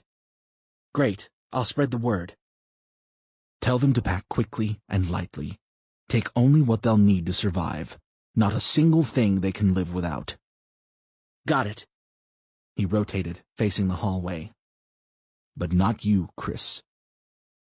Looking over his shoulder, Soren noticed the confusion on his face. Gather a few men. Trustworthy men. For what? To prepare. Chris shook his head. Prepare for what? For war, Chris. Soren grinned. To prepare for war. Chapter 11. 20 minutes ago. From behind the corner of the small consignment shop, Bob pointed. See there? Matty squinted, nodding. That's the spot I've been scoping out for the past week. Matty eyed the wrought iron fence enclosing the zoo. At nearly 12 feet tall and dangerously pointed at the top, climbing over it was not the preferred method of entry. Both entrances were guarded heavily. Bob spotted several two-man rotations stationed 24/7 at each end. Sometimes they didn't make themselves known, but Bob knew they were there thanks to the binoculars he had borrowed from a pawn shop several blocks over. Hiding, waiting for stragglers to come along. Innocent stragglers who needed food and shelter and refuge from the orange globe of death hanging above them. Bob watched as a few lonely survivors stopped, hoping the zoo would be their answer to life. He never saw those people come back out of the gates. He heard their screams, though. All through the night he heard their screams. He pinpointed the weak section in the fence where 2 wrought iron posts were missing, leaving a 15-inch gap that the 2 of them could squeeze through. "We enter there." Bob reached into his pocket. "According to the map I took from the convenience store," he unfolded the map hastily, "that should put us right about here." Matty followed his finger. "I scoped the layout from the top of the office building back there. From what I could see, it looked like they're holding people in these cages here." He tapped the spot on the map labeled Training Area, No Guests Allowed. "That's where Mom is?" "I think so." "You think so?" Matty asked. "Or you know so? Before you said you saw her, being held in a cage." "I think I did," he replied, folding the map back up and stuffing it into his back pocket. Matty pinched the bridge of his nose. Despite wanting to see his mother again, he knew the idea was bad the moment it rolled off his stepfather's tongue. "I think we should—" "Come on! There's no better time than now!" Bob shouted, gripping his stepson's hand. Together they raced across the empty street. Newspapers tussled across the pavement, barely visible in the dusky shadows. The only light came from within the zoo. The obnoxious hum of the generator droned in the distance. Matty ran toward the gap faster than he thought his legs would propel him. His heart kicked like a piston, slamming against his chest with a prisoner's fury. He could feel the hammer in his throat. Sweat poured from the top of his forehead. Before diving through the gap and entering the bamboo brush on the other side, Matty turned to Bob, looking for his final approval. Slowly, Bob shook his head and waved him on. He hurtled himself forward and landed on his stomach. The soil was soft and wet, hinting it had rained not long ago. Had it rained? Matty couldn't remember the last time water fell from the sky. It might have. His mind quickly wondered what would happen to the earth if it never rained again. As he slithered through the soil, using the thick bamboo branches to pull himself along, he wondered if survival was futile, especially if the world was condemned by an impending, cataclysmic climate shift. So far, they had survived. But how long would it last? How long before Mother Nature adapted and kicked them out of her promised land for good? He didn't want to think about it. Not now. Not when seeing his mother, confirming she was alive, was so damn close. So damn close. He glanced through the branches and leaves and saw a walkway.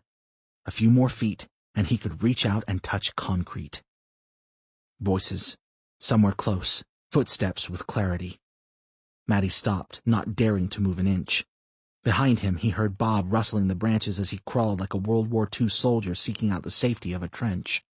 "Why are you stopping?" Bob asked in a loud whisper. Matty turned to him and placed his finger on his lips. Pointing ahead, he watched Bob's face expel more sweat. The voices continued. Neither of them figured out what they were talking about. It was like they were speaking another language. After a series of incoherent mumbles, the footsteps started again. Bob and Matty watched 2 pairs of shoes sneak by.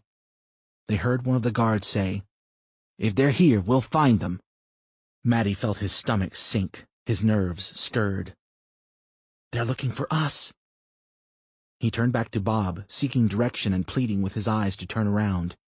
Even if his mother was in there, what were they going to do, bust her out? They didn't know the layout of the zoo very well. Finding her would be a guessing game. Even if they did get to her and break her free from her cage, what then? Where would they go? How many guards would descend on their location? What if there were more prisoners? Would they have to break them out too? Too many questions Matty didn't think they had enough time to answer floated through his thoughts. He was about to open his mouth and tell Bob that something didn't feel right, that they should head back and come up with a better plan, something better than his half-ass idea to go all Steve McQueen on the cannibal's lair, when a hand clamped down on the back of his neck and dragged him out of the brush. Maddie screamed. He hadn't meant to. His throat released the shrill cry before he could react. He was thankful Lila wasn't there to hear it. Or was she?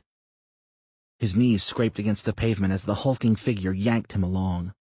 He turned his head back to the bamboo foliage and witnessed Bob receiving similar treatment.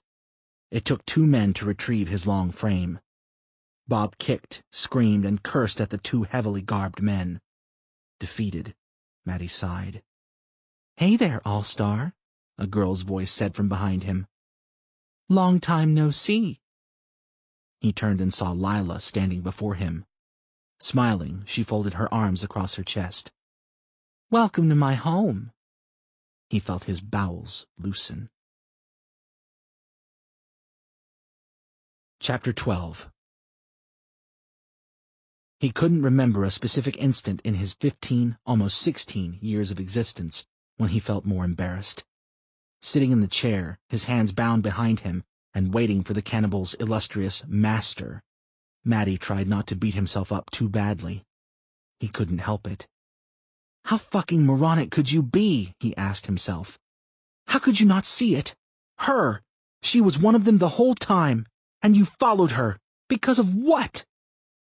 Because he thought he loved her.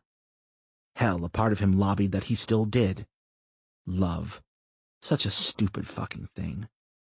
In that moment, Maddie wished he was in Costbusters helping his father regain the people's trust. Far away from those uninviting cages and the overpowering stench of animal dung. The smell flipped his stomach like laundry in the dryer. "Don't worry, Matthew," Bob told him. He was sitting next to him, bound to a chair meant for someone 1/4 of his height. He looked worse for wear. They had beaten him badly, in front of Maddie to boot. A few cuts had opened up on his cheeks, and the saggy skin around his eyes had already started to purple, making him look like the talking raccoon character in Maddie's favorite comic book. "I'll find us a way out of this." Maddie was too smart to believe him. He didn't tell his stepfather there was no way out, that this was the end of the line. He felt death's cold embrace settle in his bones. Whatever was going to happen over the next few minutes wasn't going to be pretty. The surrounding area had a dispiriting quality to it, and he felt the mood infiltrate his psyche, draining him of his energy, his will to live past that fleeting moment. Through his mental haze, he locked his sight onto the face of a figure standing less than 10 feet in front of him. His smile harbored 2 rows of sharp teeth. He instantly thought of Shark Week. As the man neared, he noticed black eyeliner circling his eyes and long black hair lying on his shoulders. "Well, well, look what we have here. Intruders." "Please, don't hurt us," Bob begged. "Please, don't hurt us," Malik mocked childishly. "Would you like some cheese with that wine?" Behind him, a few of his hooded cronies snickered. "You, old man, you were the one we've been looking for. My men said they'd get you eventually. Said they'd lay a trap for you, and that you'd walk right into it." Bob narrowed his bruised eyes. "Oh, what? You really thought we'd just leave that section of the fence open? No, that was a trap, and you stepped right into it." He turned his attention to the boy. "And you brought a friend! How nice! 2 for the price of 1. What a deal!" Lila stepped beside Maddie. "I know this one." Malik appeared very interested. "Oh, someone you opened your legs to in your previous life? You always did have strange taste in men, Lila. Mother said so on many occasions. Behind your back, of course." Lila rolled her eyes, unamused. "Remember that guy I was telling you about, from Costbusters? He used to be the manager there or whatever, the guy who ran the joint?" "Yes." "This is his son." Malik's face brightened. "Oh, really?" "Yes." Lila rubbed Maddie's shoulder. He didn't know why, but it comforted him. "That's very interesting. Maddie, is it?" Malik approached, bending down to Maddie's eye level. Maddie didn't answer him. "Be nice," Lila told her brother. Ignoring her, Malik placed a hand on each of Maddie's cheeks, forcing them to lock eyes. "You can be very useful to me, Maddie. You realize that?" He didn't dare speak a word. "Come on, Matty. We're friends now. Don't be like that. That would make me angry, and when I get angry, well, let's say you probably don't want to see that happen." The smile running across Malik's face chilled Maddie's skin. "Be a good boy, and I'll be a kind master." "You leave him the fuck alone, you monster!" Bob shouted. He snarled, looking like a monster himself. "Relax, Frankenstein. I only want to talk," Malik told Bob. With each word the master spoke, Bob's skin reddened more. "I said, leave him alone! You want to talk to someone, you talk to me, you piece of shit!" "But Bob," Malik said, grinning. He rose to his feet quickly, standing before the man who had already been taught a valuable lesson earlier. Clearly, he didn't retain the important message. Malik reared back and kicked Bob's testicles as hard as he could. Malik hated when his mother forced him to play soccer as a kid, but thanked her silently when Bob screamed like a woman in labor. "I don't want to talk to you." Bob howled as Malik turned his attention back to Maddie. "Now, Maddie, we have ourselves a little pickle here. I'll break it down for you. See, I very much want what is inside that Costbusters. It's very important for the survival of my camp that we obtain every last bit of what I'm after. Every last bit. Get it?" Maddie stared blankly. "What is it you want?" "People, Matty. I want the people. The reasons are my own, but a smart kid like you, well, you can probably use your imagination. Now, I know it's going to be quite difficult for you to give up your friends, but let me promise you this. Your family will be spared.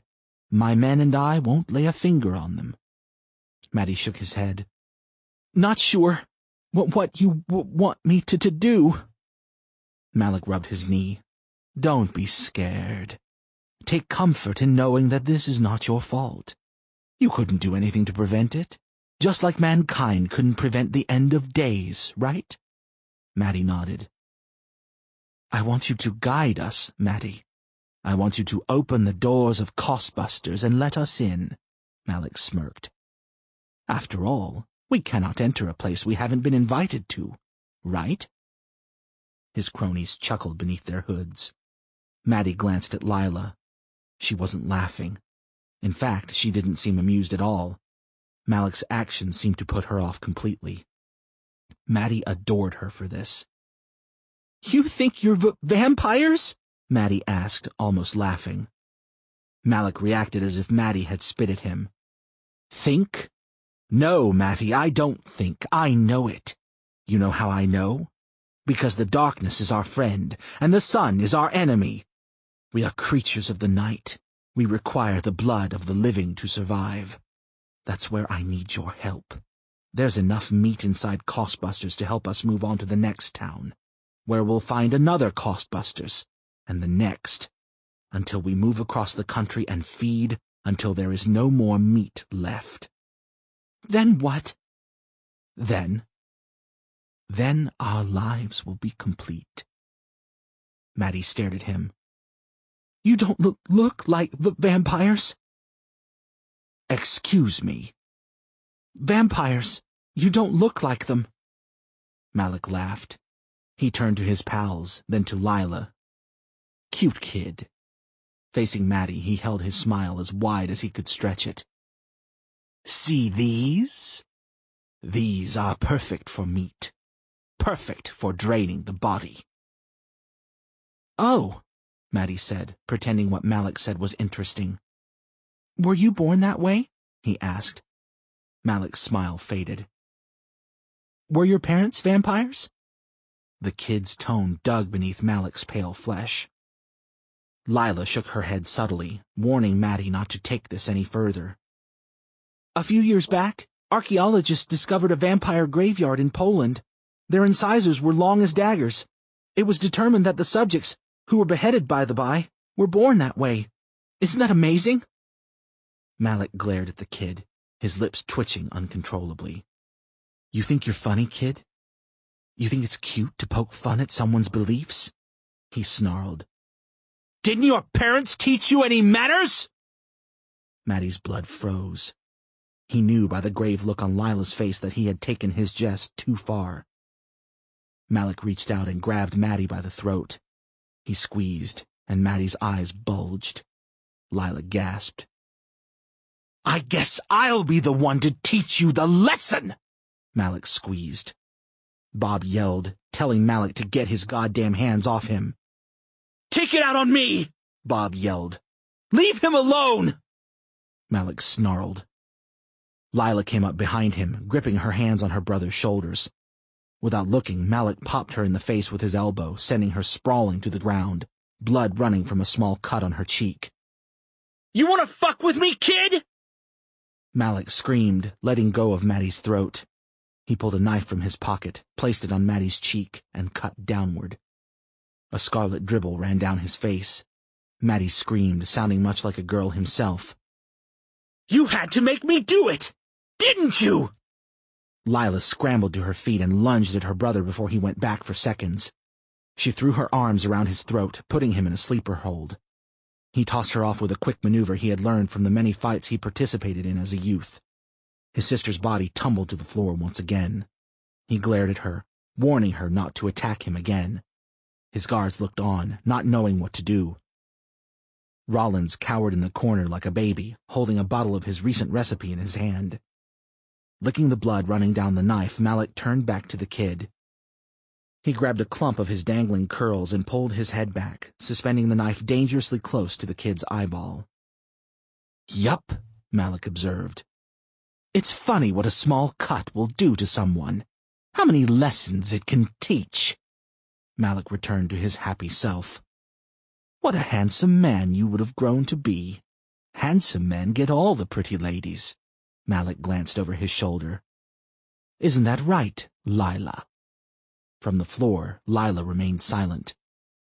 "I wonder how many pretty ladies you'll get without a prick to stick them with," Malik mused, reaching for Maddie's belt. Maddie squirmed like his life depended on it. Bob cried out, a useless gesture that got the two of them nowhere. The jingle of Maddie's pants being unzipped was like razor blades against his eardrums. "Now, let's make another cut. Deeper this time," Malik said, gripping the knife tightly. "What the fuck?" Malik turned. Carp stood in the doorway, escorting the lovely woman Malik had shared time with earlier. "Brother," Malik said, "you're just in time to witness the festivities. I say we make this a new tradition. I'm having so much fun." "What are you doing to that kid?" Carp asked, letting go of Brenda's arm. "Just having fun, you know, like we used to, before you turned into a prune." "Let him go," Carp said. Malik didn't move. "You're giving me orders?" "You've taken this too far, Mark. Way too fucking far this time." "Matthew?" Brenda said, color draining from her face.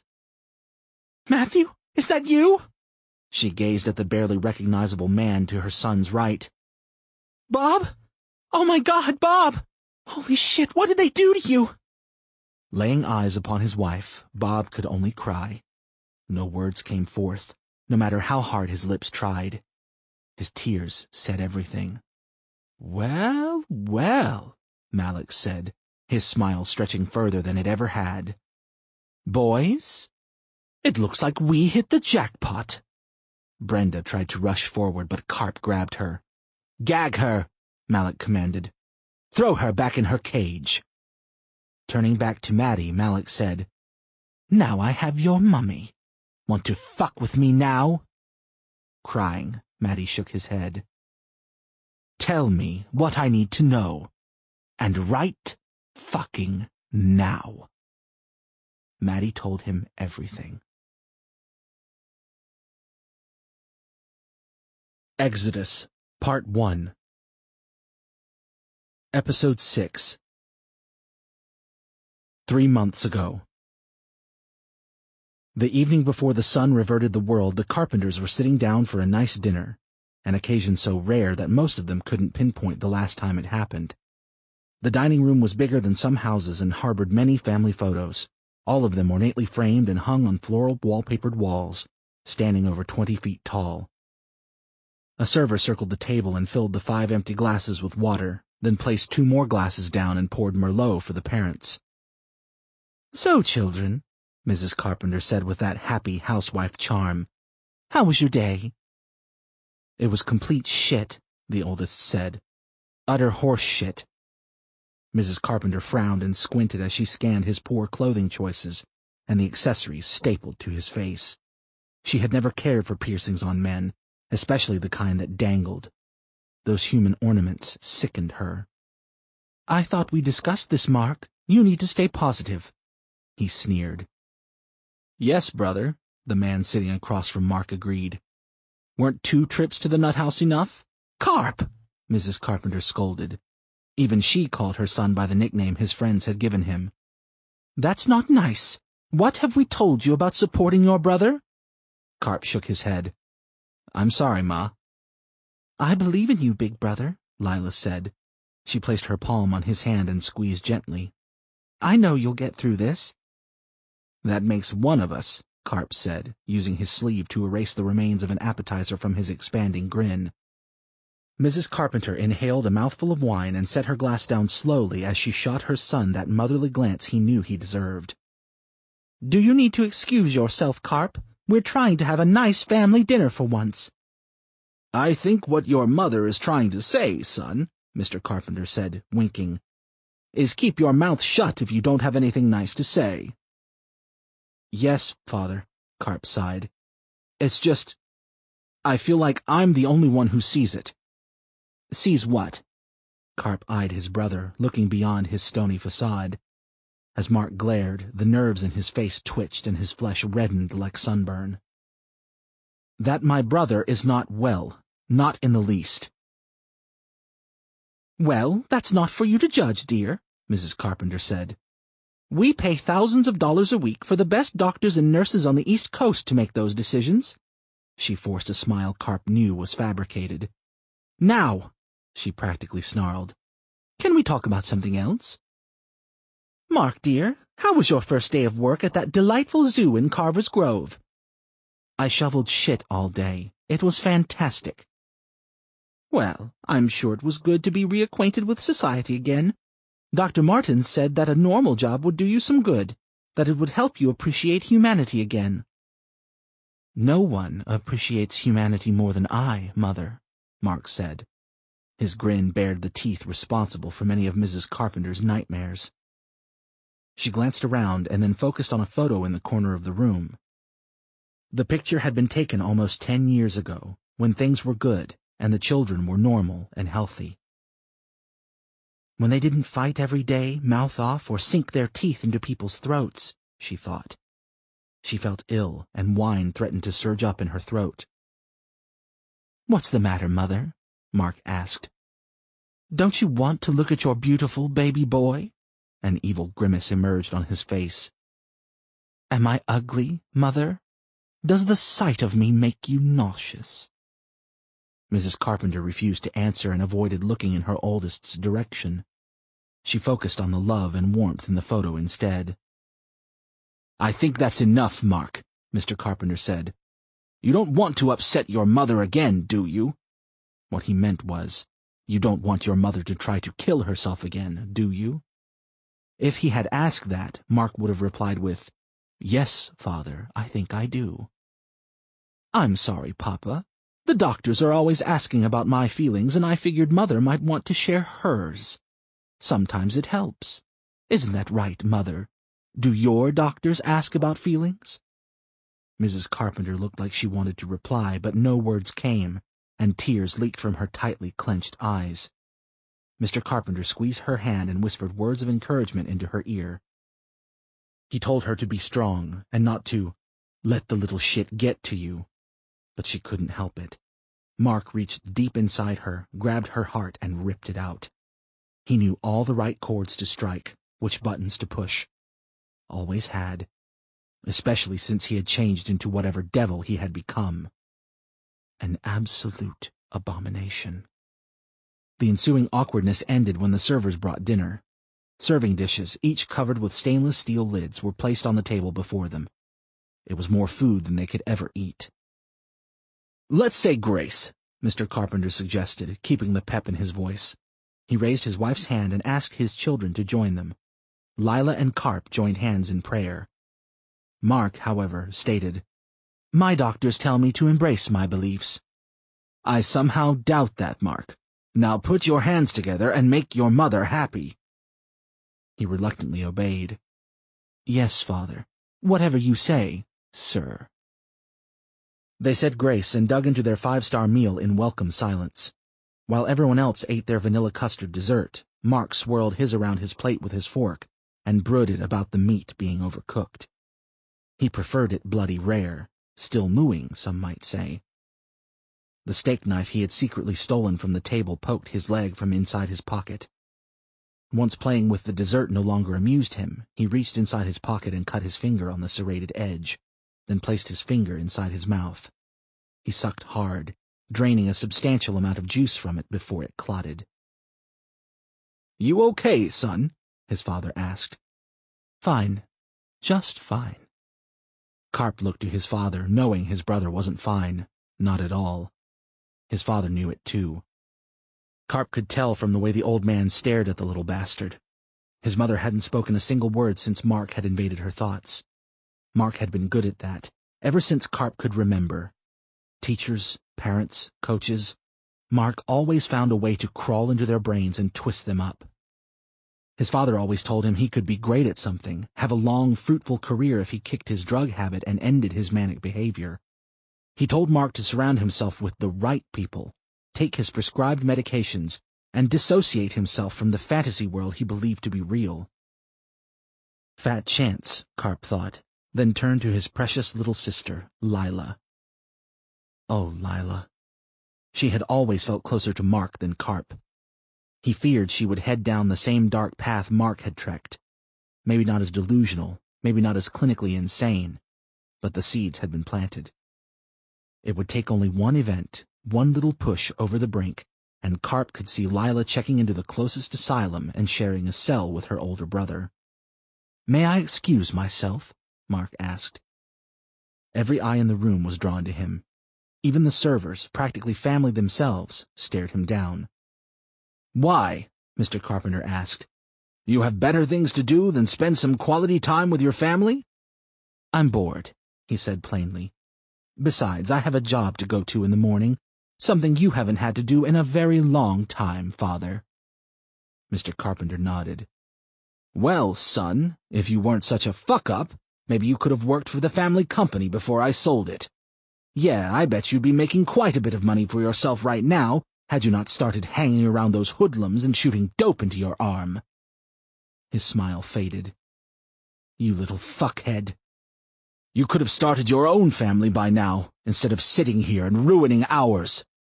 "Dad," Carp said, but his father raised his finger. "Look at us," Mr. Carpenter continued. "You think we're happy? You think we're proud of our son?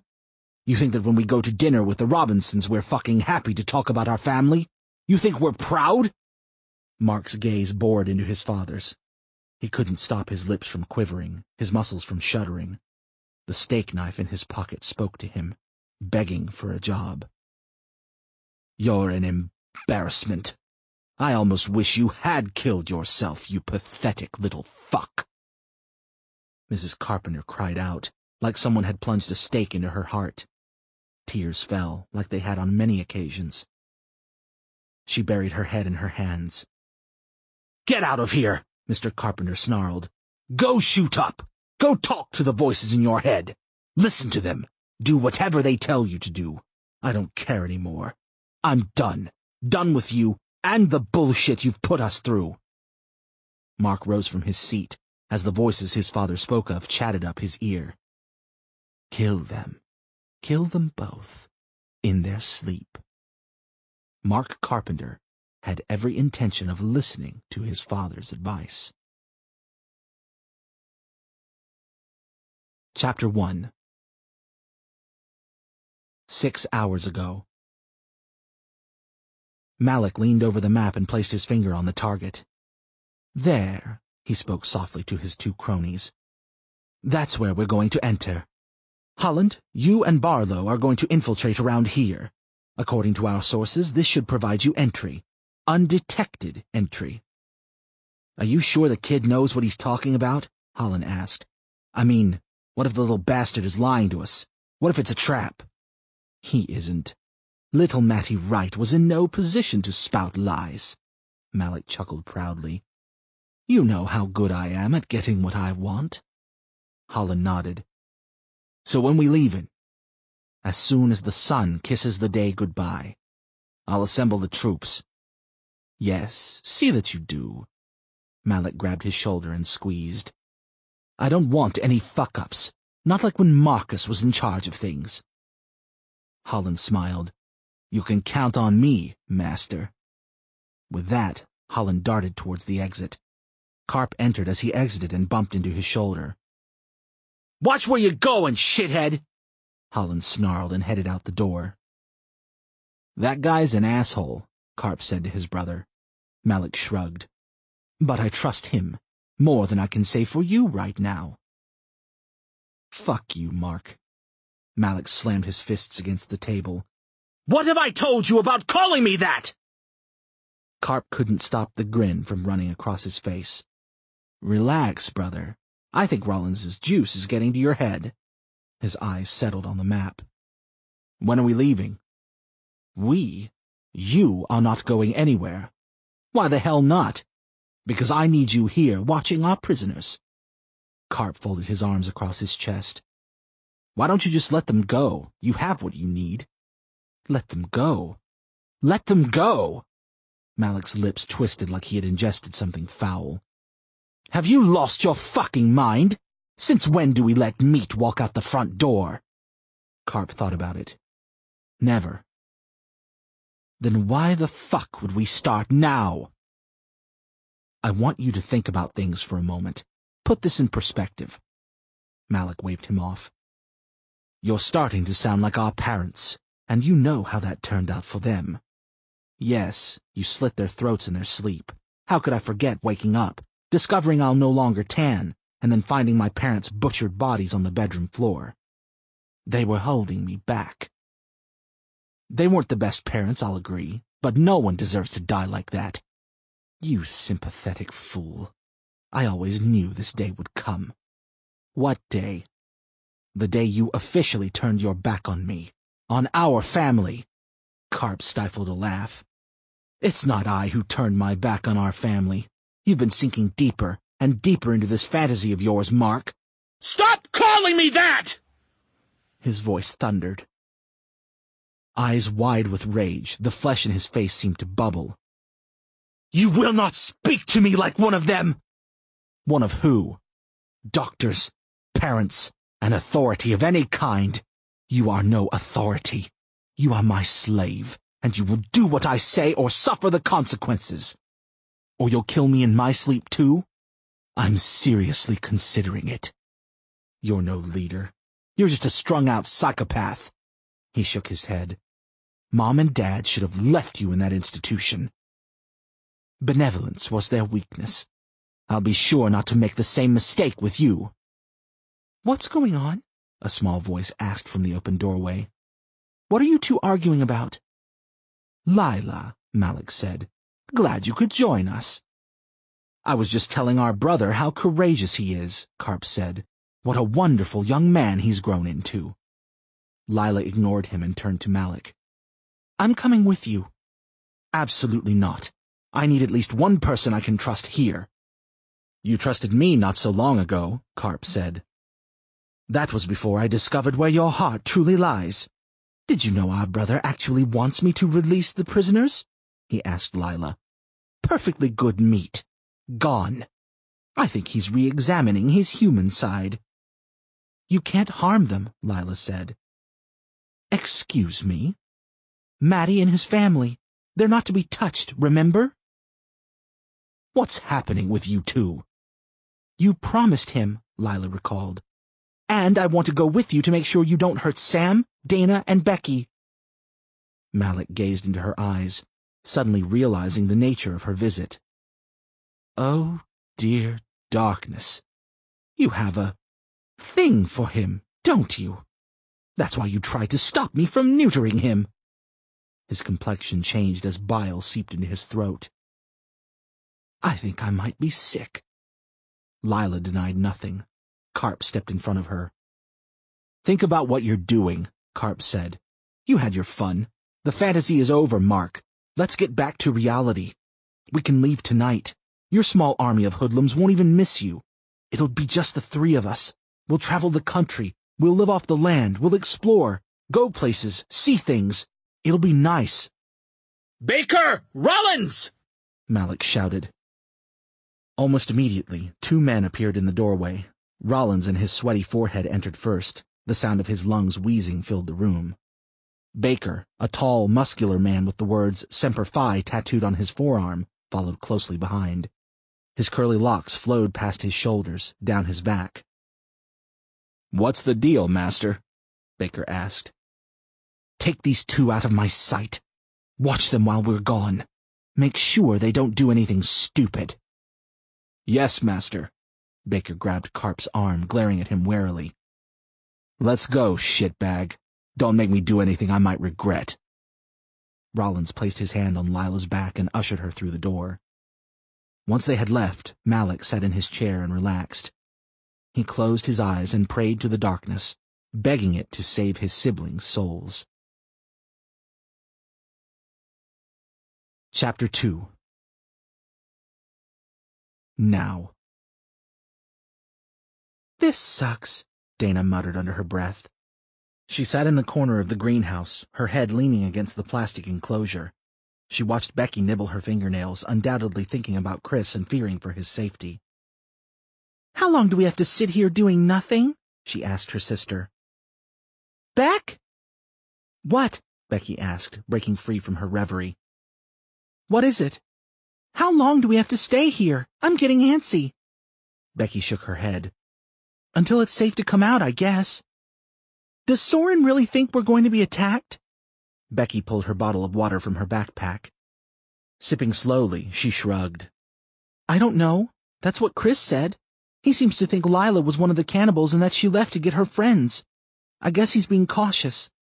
I want to help fight them off. Dana, don't be ridiculous. You couldn't harm a fly. I could if it was trying to kill me. Becky turned and grabbed her sister's cheek. No one is going to get killed, I promise. Lila killed Peter. I heard she cut his throat open. I heard Noah say there was so much blood he nearly... Don't think about those things. It's disgusting. Jesus. Everything all right over here, girls? An older woman asked. Dana looked up and saw Susan peering down at her. I think it's best if we are quiet, don't you? Dana glared at her. Although she seemed nice, something about the woman drove her crazy. She didn't trust her, didn't trust the expressions on her face. It was like she wore a mask to hide the face of a hideous beast, a beast with a long snout and sharp teeth. A wolf, perhaps. Sorry, Dana told her. I really have to pee. May I? Soren wants all the women and children to remain here until it's over, until we're safe. She forced a smile. Can you hold it a little while longer? Dana shook her head. My bladder might explode. Sighing heavily, Susan surveyed the room. The women, 20 in all, were slouched along the walls. Some had made chairs with stacked cinder blocks. Some slept on the floor using beach towels from the seasonal department as mattresses. One young woman huddled with her 2 children in the corner, squeezing them tightly, tears teetering near the edge of her eyes. The kids were too young to understand what was going on. They wanted to play games, run around, get into mischief, but their mother would not let them leave her arms. They argued, and she told them to hush. It was important to remain silent. Susan would deal with them after she took care of Dana's problem. Okay, she finally said. Hurry up, and come straight back here. No dilly-dally, understand? Thank you, Susan, Dana said, rising to her feet. I'm going with her, Becky said. No, Susan said, raising her palm and gently placing it on Becky's chest. She goes by herself. But— No buts. We don't need anyone else running around, not now. Becky didn't argue. She sat back down on her makeshift seat and eyed her sister, a stare that ordered her not to do anything stupid. Dana smirked. You come right back, little missy, Susan reiterated. Yes, ma'am, she said, a mischievous smile spreading across her face. Chapter 3. You think the girls are all right? Chris asked Soren. They stood in the front vestibule watching the trees like they were the ones commencing an attack. I mean, sucks being cooped up in that greenhouse for hours, you know. For a minute Soren said nothing. He glared into the darkness expectantly. When nothing emerged, he turned to Chris. If we fail here tonight, Soren said, you'll thank me for stuffing them in there. I was thinking about that, Chris said. If we do fail and they reach the greenhouse, won't they be trapped? Soren shook his head. Susan has everything under control out there. Take my word, no harm will come to the women and children. Okay, he said, regretting pushing the subject. So what is it we do? Wait? Patience is a virtue. It's also a major pain in my ass. Chris stuck a wad of chew in his mouth. This place in Alaska have a lifetime supply of Skoal? Soren smiled. They have a room the size of this store dedicated to alcohol and tobacco products. Sounds like heaven.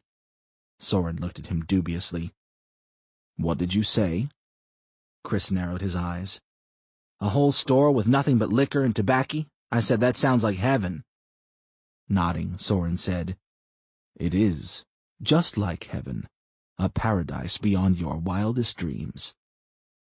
Look, I know we haven't had much time to discuss it and all, but the others have been asking about what that place is and exactly how you know about it. It wouldn't hurt to give them a little more information. After all, you are their leader now, and we both know what happened when Sam conveniently forgot to pass along certain details. Soren turned his attention back to the streets. I'll tell them everything when we're ready. Let's deal with one crisis at a time, shall we?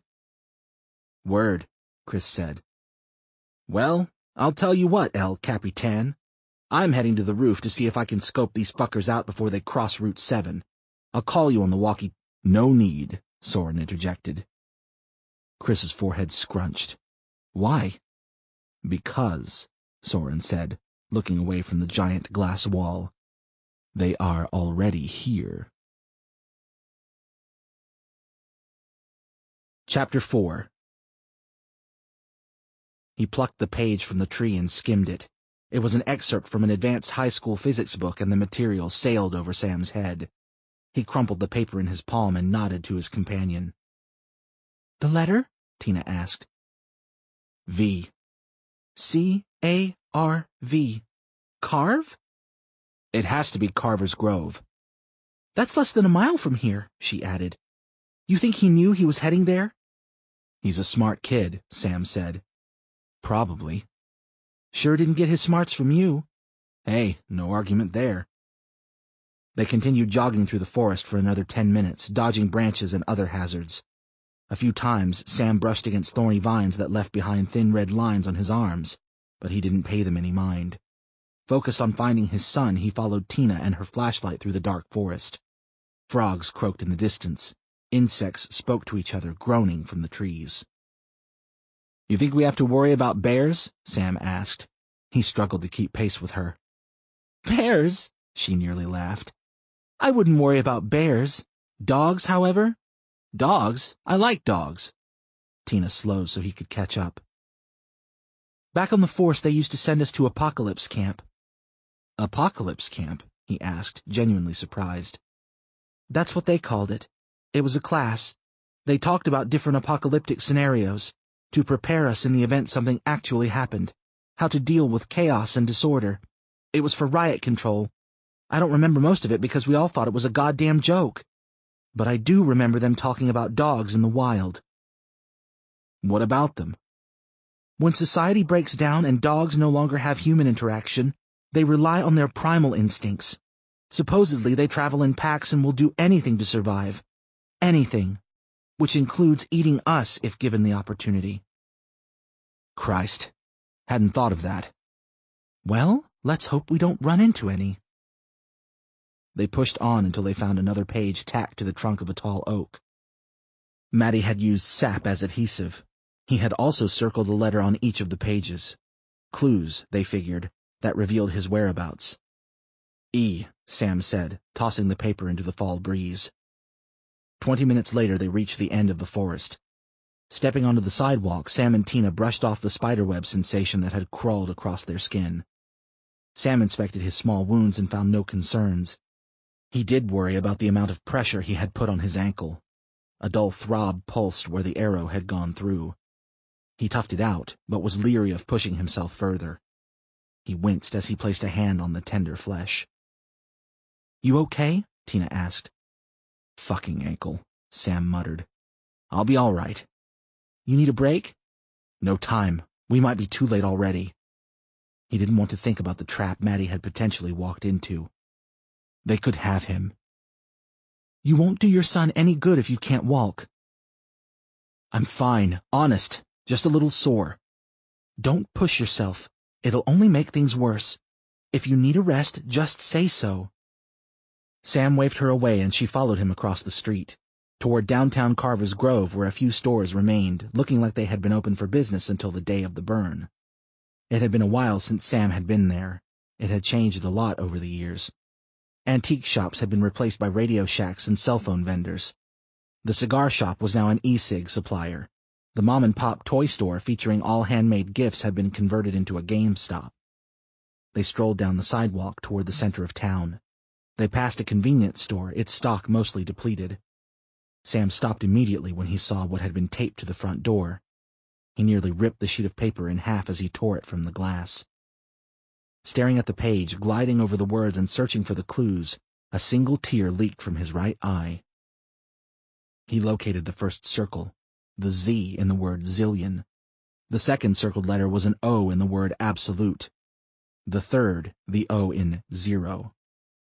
Zoo. "Zoo," Sam read aloud. "The zoo?" Tina asked. "Why would he be headed there?" Sam shrugged. "I don't know, but let's find out." Chapter 5. Shadows formed near the edge of the parking lot. Chris quickly counted 20. He felt his palms grease with nervous sweat. As he spit a long brown stream of chew onto the floor, his adrenaline kicked in. Turning to Soren, he watched his leader stare at the approaching army. He wasn't smiling. He didn't look scared. He didn't appear to be anything other than calm. "Send word to the roof," he finally said. "What are you going to do?" "I'm going to stay here and play along," Soren nodded. "Go, now." Chris scampered away, leaving Soren to his lonesome. He watched the shapes leave the shadows and step into pools of light provided by the streetlights. He studied them, examining their faces. They were no older than Lila and her victim, Peter. The oldest wasn't over 30, he was sure of it. One of them, clearly their leader, led the others displaying the smile of a bloodthirsty maniac, a hungry beast wearing the skin of a 20-something-year-old man. His followers didn't appear all that different. Soren could tell each one of them had killed before. Saw it in their eyes. They stopped 20 feet from the entrance and the staring contest began. It was Malik who broke the silence. "It would be most polite to invite us in," Malik stated. For a second, Soren only focused on Malik's eyes. "Don't talk to strangers?" Malik asked. "Well, I'm Malik, and these are my brothers. We could be brothers too, if only you would let us in." Malik squinted, agitated by Soren's silence. "You must be Sam." A hearty chuckle broke Soren's silence. "Lila must have proved herself very useful to you," he shouted through the glass. Malik's grin returned. "Yes, she told me all about you and this place." "And our good friend Peter? He too provided you with reliable information?" Peter. Yes, Peter. I almost forgot about him. I heard what happened. Very unfortunate. I hope you gave him a proper burial. As proper as he deserved. That's good. He provided us with great knowledge. And someone named Maurice. We captured him about a month ago. He was very chatty, but perhaps not as chatty as your son. Soren squinted. My son? Matthew, or Matty, as Lila calls him. Oh, right. My son. You don't seem very concerned about his well-being, Malik shrugged. Don't you want to know the condition of his health? Aren't you the least bit curious? Matthew can take care of himself. Malik shook his head. You're not him, are you? You're not Sam Wright. No, Soren said. I most certainly am not. Who are you? Malik asked. I demand to speak to the man in charge of this establishment. Sam is no longer with us. Soren's grin covered his face. And who I am isn't important. I am the decision-maker here. That's the only thing that matters. You have a smug way about you, stranger. Not too sure I like it. What you like doesn't concern me. Now, why don't you take your pathetic, puny army and fuck off back to where you came from? I was hoping we could settle this amicably. Why don't you surrender and call me master, and in return I won't butcher your people like slaughterhouse cattle? Soren shook his head. I don't think you are as menacing as you claim to be. In fact, I think you're nothing more than a few misguided teenagers mourning the loss of your parents in the most bizarre way. You've replaced their guidance with savagery, their love with fear. Chuckling, Soren folded his arms across his protruding chest. You don't know the first thing about survival, about how this new world works. You are children living in a matured world. You'll be dead by the end of winter, guaranteed. You know nothing about us, stranger, and if you do not let us in and surrender, I will show you how very wrong you are. Malik squeezed these last few words through his teeth.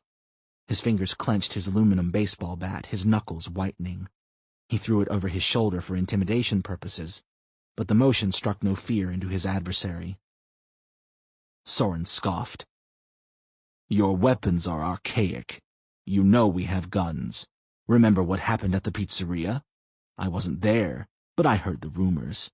What chance do your bats and pipes and letter openers and whatever else you're harboring in the shadows have against our firepower? Malik licked his lips. If you don't keep your mouth shut, you'll find out. Well, what are you waiting for? I'm standing right here, although I doubt you have the strength to break through this glass barrier. Soren pointed to the sliding glass walls, laughing. No, I don't believe you can. I've never met a wall I couldn't break through. I'll be waiting, Soren said, backing away and disappearing down the aisle. Malik's eye flickered as his blood sloshed through his veins with immeasurable force. His heart stammered inside his chest. He turned, his joints rattling like they had been seized by winter's chill.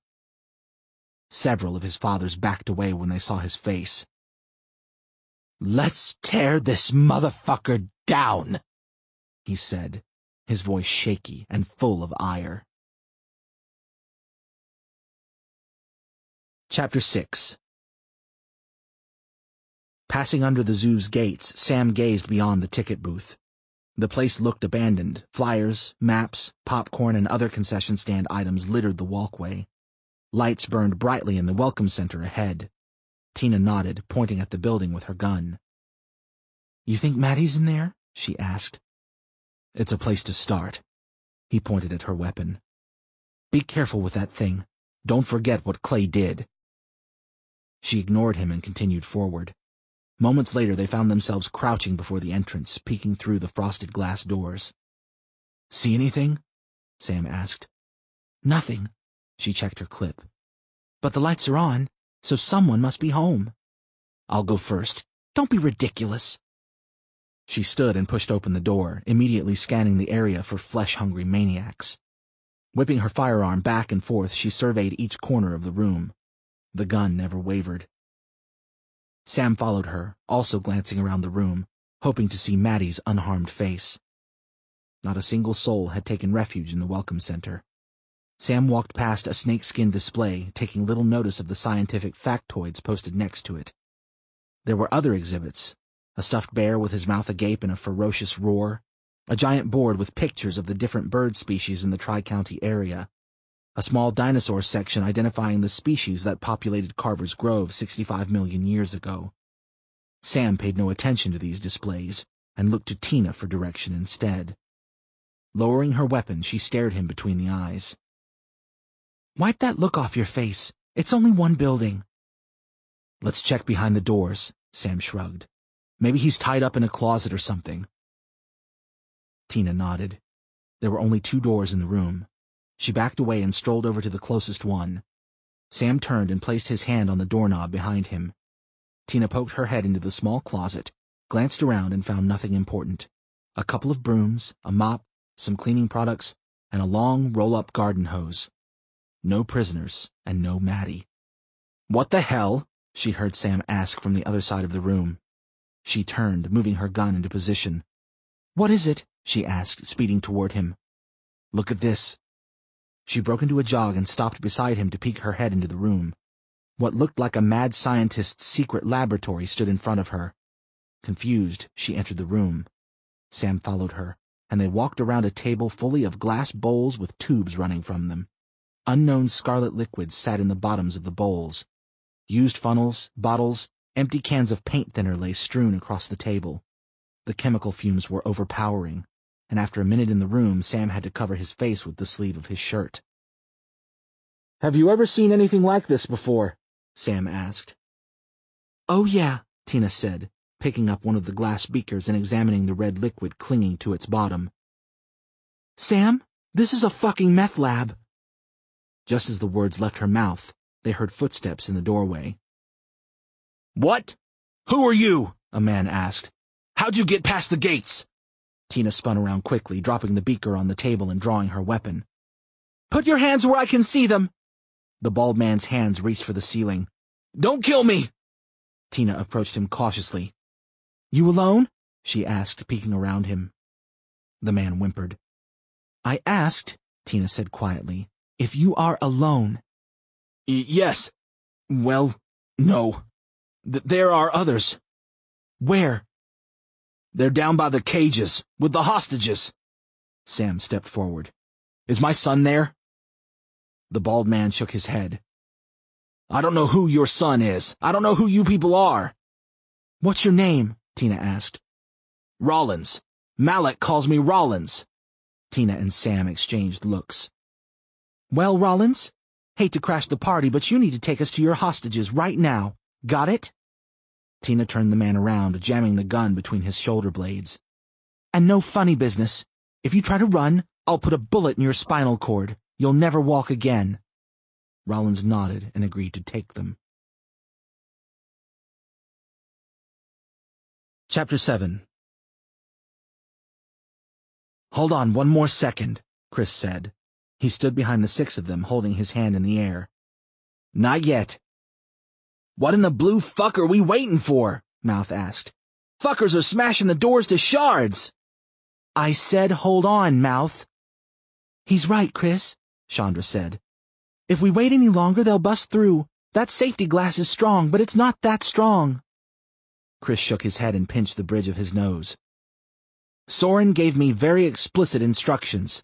He walked to the edge of the roof and looked down, watching Malek and his crew smash their bats, pipes, and axes against the sliding doors.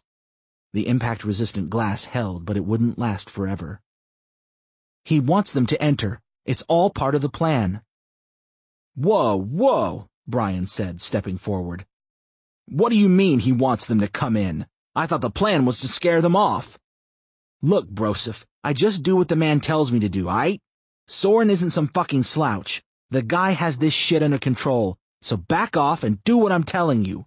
Wait a few minutes, then light this place up like the 4th of fucking July. Brian looked down at the 16-ounce propane tank at his feet. He glanced at Mouth, who held another tank in his hands, ready to launch it onto the patio below. He held his gun in the other hand. "No, we do it now," Brian said. "Mouth, you go first." "No!" Chris yelled. "We have to follow Soren's plan!" Brian grabbed Chris by his collar. "Listen to me, you little bedwetting son of a bitch! I'm not going to let those things into my store. Understand?" His face twisted with disgust. "For God's sakes! Our women and children are in there! What's going to stop those fuckers from tearing them apart?" "I told you," he grunted. "Soren has a plan. You have to let it play out." "Well, excuse me if I don't exactly trust him. I mean, first he's all about Jesus and second chances and all that religious garbage, and now he's what, a fucking army commander? Give me a break. Something about that guy doesn't add up." "He's a very complex individual." Chris pushed himself free from Brian's grasp. "But seriously, he knows what he's doing. Everything's going to be okay." Brian looked to Mouth. "Don't look at me, motherfucker," Mouth said. "I'm with you. I trust that tall, lanky bastard about as far as I can throw him." Brian's eyes fell on Chandra. "I don't see how we can trust anyone," Chandra said. He turned his eyes to Noah next. "Don't bring me into this," Noah muttered. "I'm 2 seconds away from heading to the greenhouse." Before Brian could comment, the sound of glass shattering interrupted their conversation. "Now!" Chris yelled. "Do it now!" Brian and Mouth ran to the edge of the roof. They held their propane tanks out in front of them and spun the gas valve on their heads. Chandra took the lighter to them until they sparked. A blue flame exploded from the tip. "Now, goddammit!" Chris yelled again. Mouth and Brian tossed the tanks over the edge, aiming for the trail of gasoline they had spilled across the parking lot. When the tanks hit the pavement, a circle of fire erupted. The flames ran in opposite directions and encased the front of the store, so the cannibals could not retreat. The wall of fire burned higher than they had expected. The flesh-eating junkies were trapped, at least for the time being, just the way Soren wanted it. Chris and company watched one of the cannibals back into the fire. His baggy pant leg ignited, and he noticed it too late. The flames climbed over the rest of his clothes, and before he could identify the putrid smell, his entire body became engulfed. Instead of the stop, drop, and roll procedure he had learned as a child, the kid flailed his arms wildly, trying to pat the flames free from his body. This only made matters worse, and the blaze quickly swallowed him. His allies turned in time to watch his skin blacken. "Nice shot," Chris said, watching the cannibal crumble to the pavement. "How many bullets we have left?" Brian asked Mouth. He checked. None. Shit. "What do you mean, none?" "I guess Sam and Tina took them. Unless Soren has a secret stash." "Fuck." "What do we do next?" Noah asked. "We head downstairs, grab whatever weapons we can, and help the others." Brian looked to Chris. "Isn't that what Soren wants?" he asked snootily. Chris nodded. "Prepare to shed some blood." Chapter 8. The entire time they followed Rollins, Sam and Tina thought they were walking into a trap. The anticipation of finding his son started to wear on Sam. The reality that they may not find Maddie alive was dispiriting. "They could be eating him right now," an unpleasant voice whispered in his thoughts. He twirled his finger in the air, eager to speed things up. Tina shook her head. She knew the slower they moved, the more control she had over the situation.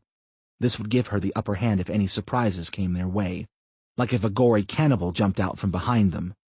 She didn't write off any possibilities. They had walked past the avian cages and the monkey section without spotting either. He assumed the animals had died during the burn, or if they had survived, they had been released into the wild. They continued on, and finally reached a pair of plastic doors. Sam examined the little hut's exterior. It wasn't big, a total of 12 square feet at the most. It was too small to house prisoners, but that was exactly where Rollins had guided them. "In there," he said, stopping before the small structure. In there? Sam asked. That's where they're keeping my boy? Rollins nodded, swallowing the knot in his throat. Open it, Tina said, her gun aimed directly at him. Rollins hesitated at first, but after Tina jammed the gun into his back, he slowly approached the doors and fumbled with the combination lock until the metal latch was released. He swung the doors open and backed away as the stench of animal dung and other unpleasant odors hit him like a brass-clad fist. Color immediately flushed from his face and he turned to puke in a nearby bush. Jesus, Sam said, turning his head. It's where they kept most of the animals during bad storms or harsh winter days. It's climate-controlled, Rollins informed them, wiping a long string of vomit from his lips. We're not here for the fucking tour, buddy, Tina said. We're here for his son, and that's it. Down there, follow the steps. Leads to the cages. Show us the way. Please don't make me go down there. Tina shook her head. You have two options, fuckstick. 1, you come with us. 2, I blow your fucking brains out. Your choice. Rollins's throat knotted once again. He barely choked out the words. Follow me. Chapter 9. Did you hear that? Craig asked. He put the box down on the pallet and turned to Joel. Sounded like broken glass, Joel said, grabbing a roll of shrink wrap off the machine. Don't worry about it. We have to finish doing what Soren asked. We're almost done. Slowly, Craig turned away from the sound and back to the pallet. He grabbed the next box and placed it on top of the other. Joel began wrapping the pallet. Nervously, Craig looked around the loading bay. He located the forklift and scurried over to it. It took him a moment to place his bulbous body in the driver's seat, but once he did, he turned the key in the ignition and cranked it to life. Joel directed him where the pallet needed to be moved. After Craig had followed his instructions, Joel gave him the thumbs up. He killed the engine and hopped off the lift. Good job, bub, Joel said. Now, a loud noise cut his words short. They craned their heads in the direction of the noise, toward the compactor. Their eyes locked on the access door protecting the garbage chute. In the stillness, they listened. What the hell was that? Craig asked. Nothing. Probably the wind. Doubtful that was the case, Joel tapped his buddy on the arm. Come on. Soren wants another pallet to take with us. Don't forget, we still have to put them in the back of the truck. I know. I don't know how we're going to— Something clanged from inside the compactor again, like a body had been hurled against the metal chute. Shit, man. I think someone is in there, Craig spoke softly. Knock it off, Joel shook his head. No one can get inside the compactor. I don't know, man. I heard there was something wrong with it. Brian told Sam there was a hole in the bottom of it or something. It was messed up before we got here. They were waiting on a replacement compactor, but it never came that week of the burn. You're just making shit up. Nothing's wrong with the compactor. You can even ask Matty. He was right next to me when I heard. The noise continued, louder this time. Look, it's probably an animal, a fucking squirrel or something. Joel charged forward. I'll prove it to you. No, man, Craig said. Don't! Joel unlatched the sliding lock on the access door. He pulled it open and stared into a black void, squinting his eyes to try to make out the source of their worry. See? He turned to face Craig. Nothing to worry. A long blade emerged from the darkness and pierced Joel's throat, sending a long stream of blood gushing from his body like water from the end of a garden hose. He flopped on the floor, squirming around, reaching for his punctured neck. Scarlet leaked through his fingers in squirts. As two figures appeared in the mouth of the chute, Joel's muscles twitched spastically. Seconds later, his body lay still in a pool of blood. Holy shit! Craig screamed. The figure holding the bloody sword said. You're next, fat boy. I love a little extra meat on my bones, the other hollered, jumping to the floor. Ain't that right, Holland? Holland flaunted his pointy pearls. Craig turned and tried to bail, but managed only 3 steps before something sharp tore through his midsection and divided his body in 2. Chapter 10. The glass wall crashed to the ground before Soren's feet. Glancing up at the epic feat, he smiled. Malik and his gang advanced, shards crunching beneath their black boots. Soren folded his arms across his chest, impressed by their accomplishment. "I told you," Malik said, drawing the knife on his hip. "You wouldn't keep me out." "I underestimated your strength." Behind Soren, Brian and the rest of the group approached from around the corner holding hockey sticks, tennis rackets, kitchen blades, golf clubs, and screwdrivers. Chris Atkins clutched a pipe wrench with his trembling fingers, ready to swing at the first available target. "I see you have friends," Malik said. "Have they come to join you in death?" Soren turned and noted Chris. He winked. "Let's not shed more blood than necessary," Malik continued. "I will accept your surrender. You'll all be escorted safely to our domain where you can be our slaves." Soren turned. "I don't think that's going to happen." From his peripherals, Malik spotted shadows. He turned and saw 3 men running at him, armed with blunt weapons. At the last possible moment, he turned and drove his blade into the first attacker's stomach. He heaved the knife deep into his body and watched the tip poke through his back. As he dropped him to the ground, he prepared for the next assailant. The next one received the knife with his throat, a quick slice across his jugular. Blood exploded from the widening gash. The self-proclaimed master reveled in the crimson shower, trying to catch the spray in his mouth. The third attacker might have had a shot at evening the score had he not hesitated. Malik used those precious seconds to re-establish his position. He crouched and swiped the blade across his target's stomach. The blade, although worn, was sharp enough to split open his belly. From the wound, the man's innards escaped and dangled like an assortment of ballpark francs before splashing onto the floor. Malik stood over the 3 decimated bodies, breathing heavily. A bloody smile fixed his lips. His brethren admired his handiwork, applauding the murders, clapping victoriously. "Was that your big plan?" Malik asked. "Grade school trickery?" He laughed. "I actually had myself convinced this was going to be a challenge." Chuckling, he stepped towards Soren. "Silly me. Oh, I'll take that white flag now." Before Soren could reply, he felt something cold press against his throat. "Move," a voice whispered in his ear, "and I cut your shit wide open, bitch." Chapter 11. As he descended the stairs, Sam's stomach spiraled. He had never been one to panic, but over the past few weeks his anxiety had heightened. He worried about everything. Worried about his children's safety, worried about the safety of the store, worried about the safety of the people he had sworn he'd protect, worried about what people thought of him after the lies they had discovered. Everything replayed itself in his mind. It started with the burn, and the argument with Becky, the backhand across her face. The images skipped ahead to his confrontation with Soren and the tussle with Brian, the only person in the whole store he completely trusted. Sam felt alone. Scared and alone. He thought about what he might do if Maddie were dead. How would he deal? He wouldn't, he imagined. His mind would crumble, erode into nothing. There'd be no going on, no way he could live with himself. His mind generated images of Maddie being tortured and eaten alive, a crowd of hungry cannibals circling him, sharing his organs like a family buffet. His son's mouth lay open, screaming silently, looking on as the monsters ripped into him, greedily shoveling his slaughter into their mouths. "Sam?" Sam slipped out of the graphic reverie.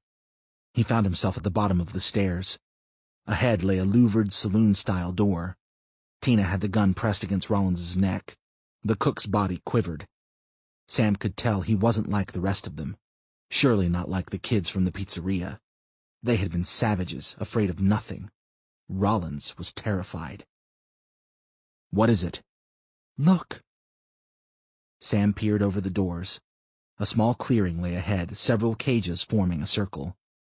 He squinted, trying to make out the shadows within the cages. He scanned the area for Matthew, praying he'd find him untouched. Each shadow filled his heart with hope, but the inability to see clearly toyed with him. "I see people," One of them could be Maddie. I know, Tina said. We should be careful. We don't know how many are guarding. Holy shit. Brenda?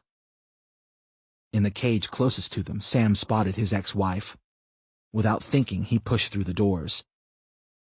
Brenda? He repeated. Sam, wait! Tina yelled. Ignoring her, he sprinted toward the cage. Brenda, is that you? He asked, dropping to his knees. She peered up at him. Dirt circled her eyes. Dried blood crusted around her nose. Her eyes were bloodshot from the constant flow of tears. Sam? She asked, her voice unsteady. Sam, they drugged me.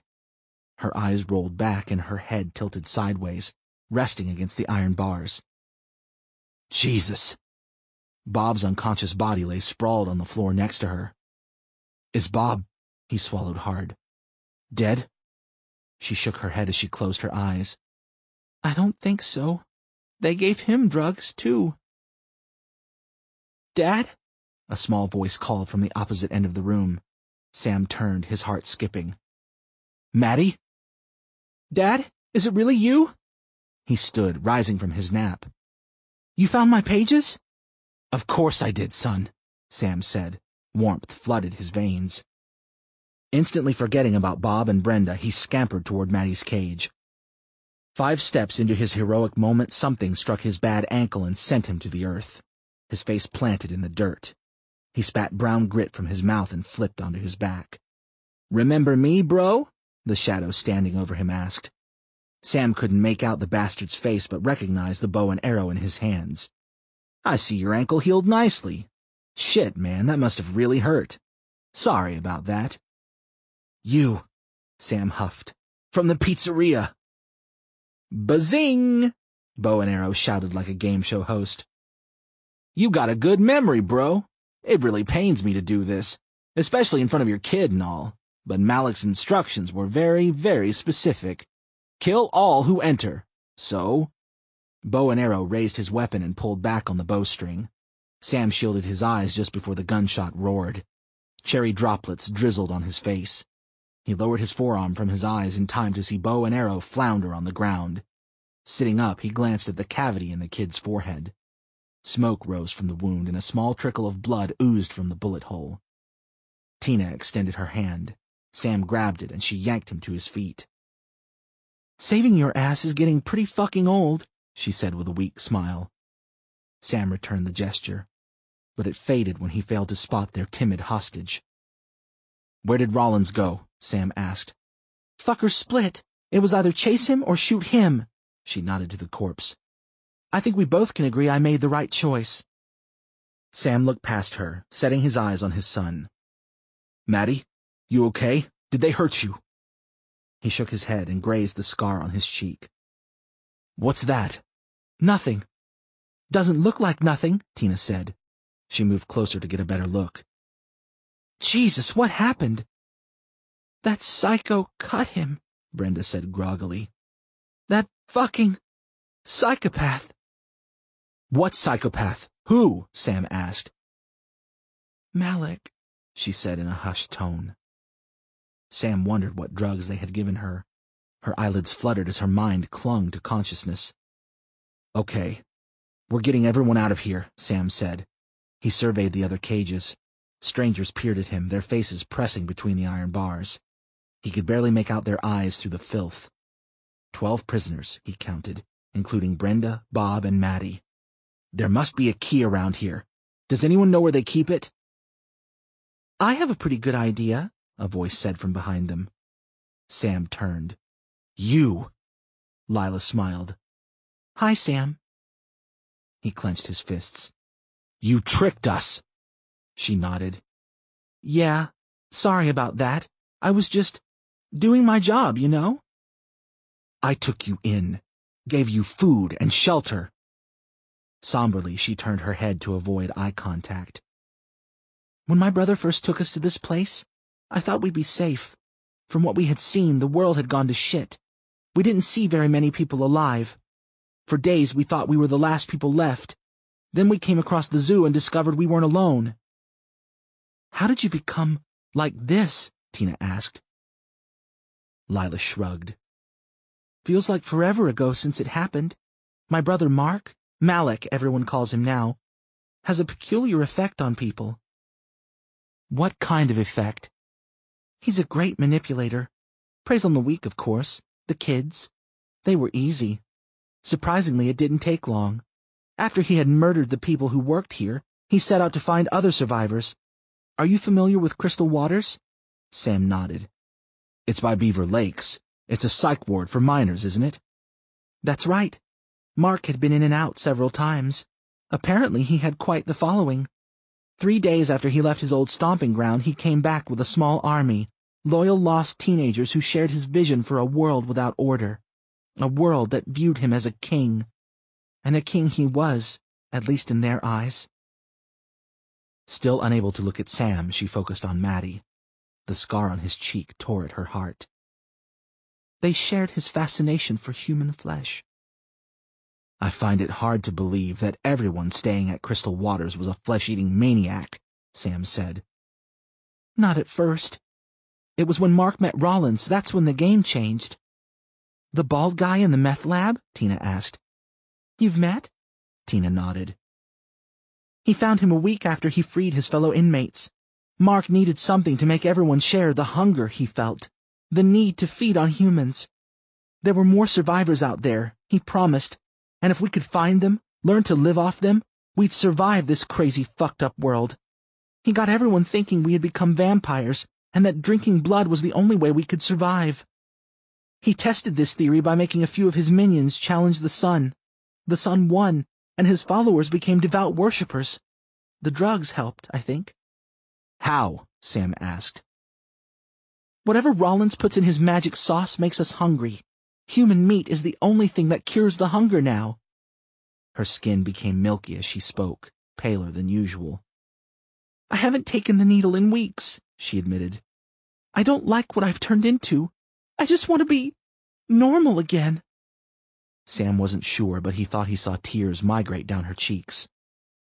When I was sent into Coastbusters, I felt something change in me. I felt normal, alive, better than I had in years. Living among you, I felt home. Footsteps from behind the cages caused them to avert their attention. Oh, Lila, the approaching figure said. How disappointed Malik would be if he heard those words fall from your lips. Baker? Lila said, squinting. Several figures followed the tall figure with curly brown hair. He cracked his knuckles as he entered the center of the room, grinning and revealing his pointy fangs. I've suspected your allegiances lay with the light for quite a while now. Well, congratulations, you cracked the case, she snapped. Let these people go, Baker. It's over. Malik has poisoned us. Can't you see that? He can't see it, little sister, Carp said, entering the room through the saloon-style doors. Because he's blind as a bat. Carp? Baker asked. Glad you could join us. This concerns you, too. Tina raised her gun. All right, assholes. No more fucking around. I have the gun here, so drop your weapons and get down on the fucking floor. No one moved. Baker and his 5 followers stood their ground, anxiously waiting to use the bludgeons in their hands. Don't make me shoot you, Tina warned. You saw what happened to your friend. It could be you, motherfucker. She nodded at Baker. Smirking confidently, Baker snickered. Stupid woman. You can't shoot your way out of everything. Want to bet on it? She stepped forward and directed the gun at Baker's face. She hesitated, pulling the trigger, thinking the kid would stand down. But he didn't. From behind Baker, the baton came at her face. She heard the electricity crackle before the blue sparks entered her vision. Missing her face by inches, the electrically charged weapon smacked her chest. Her body pulsed, and everything went numb and fuzzy. Her head felt brainless. The tingling sensation swam throughout her, wrenching her nerves. The gun fell from her hand as she collapsed on the ground. She watched helplessly as Sam dove for her firearm. Baker kicked the weapon aside and it skittered across the room. The curly-haired cannibal drove his knee into Sam's face. Starlights flared in front of his eyes. Dumb bastards! Baker screamed. I can't wait to tear you apart! Before Baker could lift his foot and stomp on Sam's head, a barrage of bullets tore through his chest. Clouds of red mist exploded around him like fireworks. After the magazine had been emptied into his body, Baker's vision gave way to darkness and he collapsed. Lila dropped the exhausted weapon on the ground. "You killed him," one of the cannibals muttered. "You bitch!" Another turned and snarled, "I'm going to gut you, you little twat!" He lunged at Lila, holding a butcher knife above his head. Gnashing his teeth, he sped forward. Before he could get within striking distance, Carp tackled him to the ground. Lila watched listlessly as the two struggled for position. "You okay?" Sam asked Tina. Tina nodded. "Let's get the fuck out of here." They both scrambled to their feet while Carp climbed on top of the cannibal and twisted the knife from his hand. He stabbed the kid over and over until the curses falling from his lips were replaced by bubbles of bloody spittle. Within seconds, the kid's body went limp. Carp tossed Sam the keys to the cages. He snatched them out of the air. "Get them out and get as far away from here as possible," Carp told him. "And take her with you." "I'm not leaving you," Lila said. "Yes, you are." "No!" "God damn it, Lila. This is your chance to make things right, to start over." He squeezed tears from his eyes. "I know you're not like him, Lila. You're like me. You have to fight that urge. I know you can." She nodded. "I don't want to be like him." "I know you don't," Carp whimpered.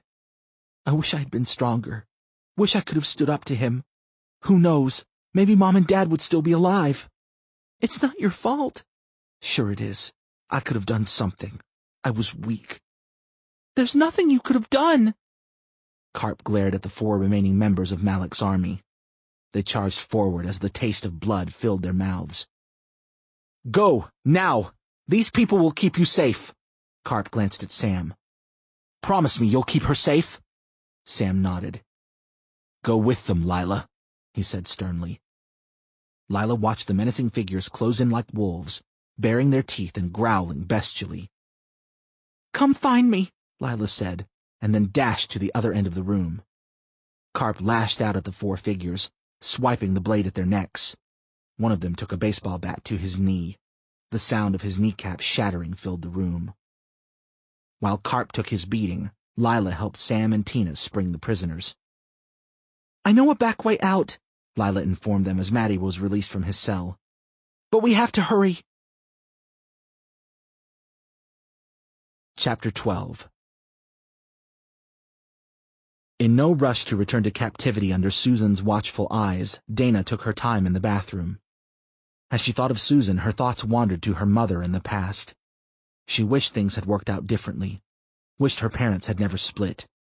She couldn't remember much about their time together, but the thought of Sam and Brenda living under the same roof with their children made Dana smile. She didn't understand how it had happened. What caused 2 people who displayed so much love and affection in old photos to hate each other so much that they badmouthed each other in private and no longer spoke? She had friends in the same boat. It was a topic of discussion at the lunch table. But even her friends whose parents separated didn't know the why. Because they fell out of love was the most popular explanation, but Dana didn't buy it. How could people fall out of love? From her innocent perspective, family meant forever, no matter what. She finished up, flushed, and moseyed to the sink. As she filled her palms with soap, "Always wash your hands," her mother's voice noted. Something that sounded like thunder banged from the front of the store, causing her to jump. She quickly washed off the soap, grabbed some paper towels, and headed to the door. She peeked her head out of the bathroom and listened.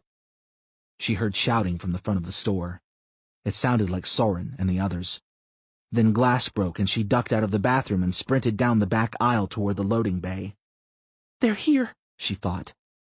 The impact was so loud she thought someone had driven a car through the entrance. Scampering along, she stopped when she reached the swinging doors. Standing on her tippy toes, she peeked inside and witnessed the most vile act her mind could ever conjure. The mutilated corpses didn't exactly look like Joel and Craig, but she could tell it was them. The heads gave it away. The 2 orbs the size of soccer balls resting in pools of blood, several feet from the rest of their dismembered parts. She watched their murderers fill their mouths with flesh and rip the muscle from a large man's thigh. Scampering away toward the offices, she lost what little breakfast she had eaten earlier. Chapter 13. The Costbusters crew didn't put up much of a fight. Everyone but Brian surrendered willingly. He opened his mouth and insulted the cannibals with childish names, calling their mothers whores and speculating about the diminutive size of their genitals. In return, they battered him. One of them took a steel pipe to both of his knees. If they weren't broken, it was a miracle, but the group suspected otherwise. After his legs buckled and his body lay on the floor, another carnivorous monster climbed on top of him and repeatedly punched his face. He felt blood gush from his nose. His eyes swelled and his vision blurred. Unable to walk, Chandra and Mouth helped him to his feet and guided him down the aisle toward the other side of the store, where the cannibals herded them. Soren had been taken elsewhere. A few of the flesh-eaters had escorted him down the electronics aisle, and no one had seen or heard from him since. Chandra figured they would try to turn him, make him one of them. Although she didn't think they could break him, the possibility frightened her. She didn't trust Soren much, but the man was their only shot of getting out alive. He's resourceful, she thought. He'll think of something. But as the moments passed, the chances of escaping their unfortunate fate dwindled. "What do you think they're doing with him?" Mouth whispered. Chandra shook her head. "I don't know." "You think they're gonna kill him?" "If they wanted to kill him, he'd be dead already." Chandra examined Brian's face. His eyes had already begun to purple and blood seeped more slowly from his nostrils. "How you holding up?" He groaned. "They fucked him up pretty good, huh?" Mouth gritted his teeth. "What I'd love to do to those fuckers." "There a problem?" one of the cannibals asked. Mouth tried keeping the words contained, but alas, he was the mouth. "Yeah, I got a fucking problem." Their escorts stopped in their tracks and turned. The leader stared Mouth between the eyes and parted his lips. "Speak your mind, fool," the shaggy-haired kid said. "Where the fuck are you taking us?" "To get the rest of you." Mouth smirked. "We're all that's left, fucknuts." "No use in taking the tour."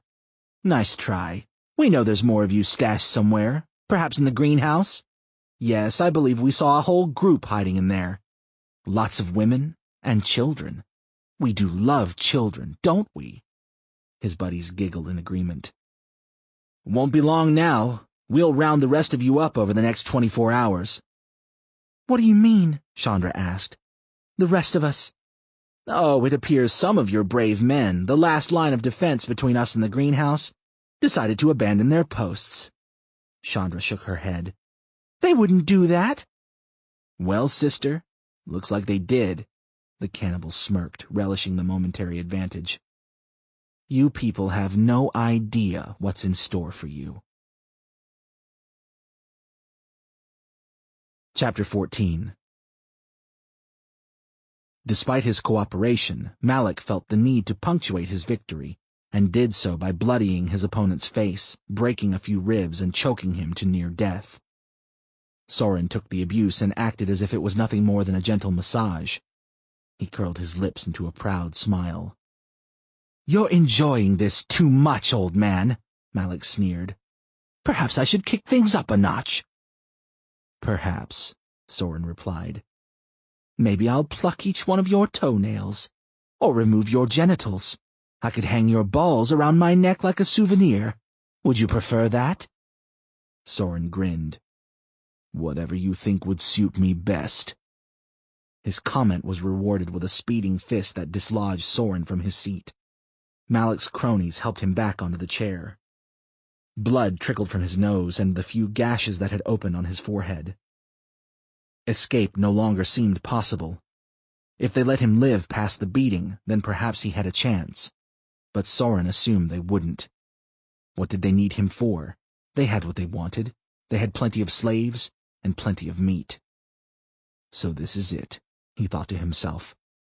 After all I've been through, this is how it ends. He recalled memories from a time he felt alive.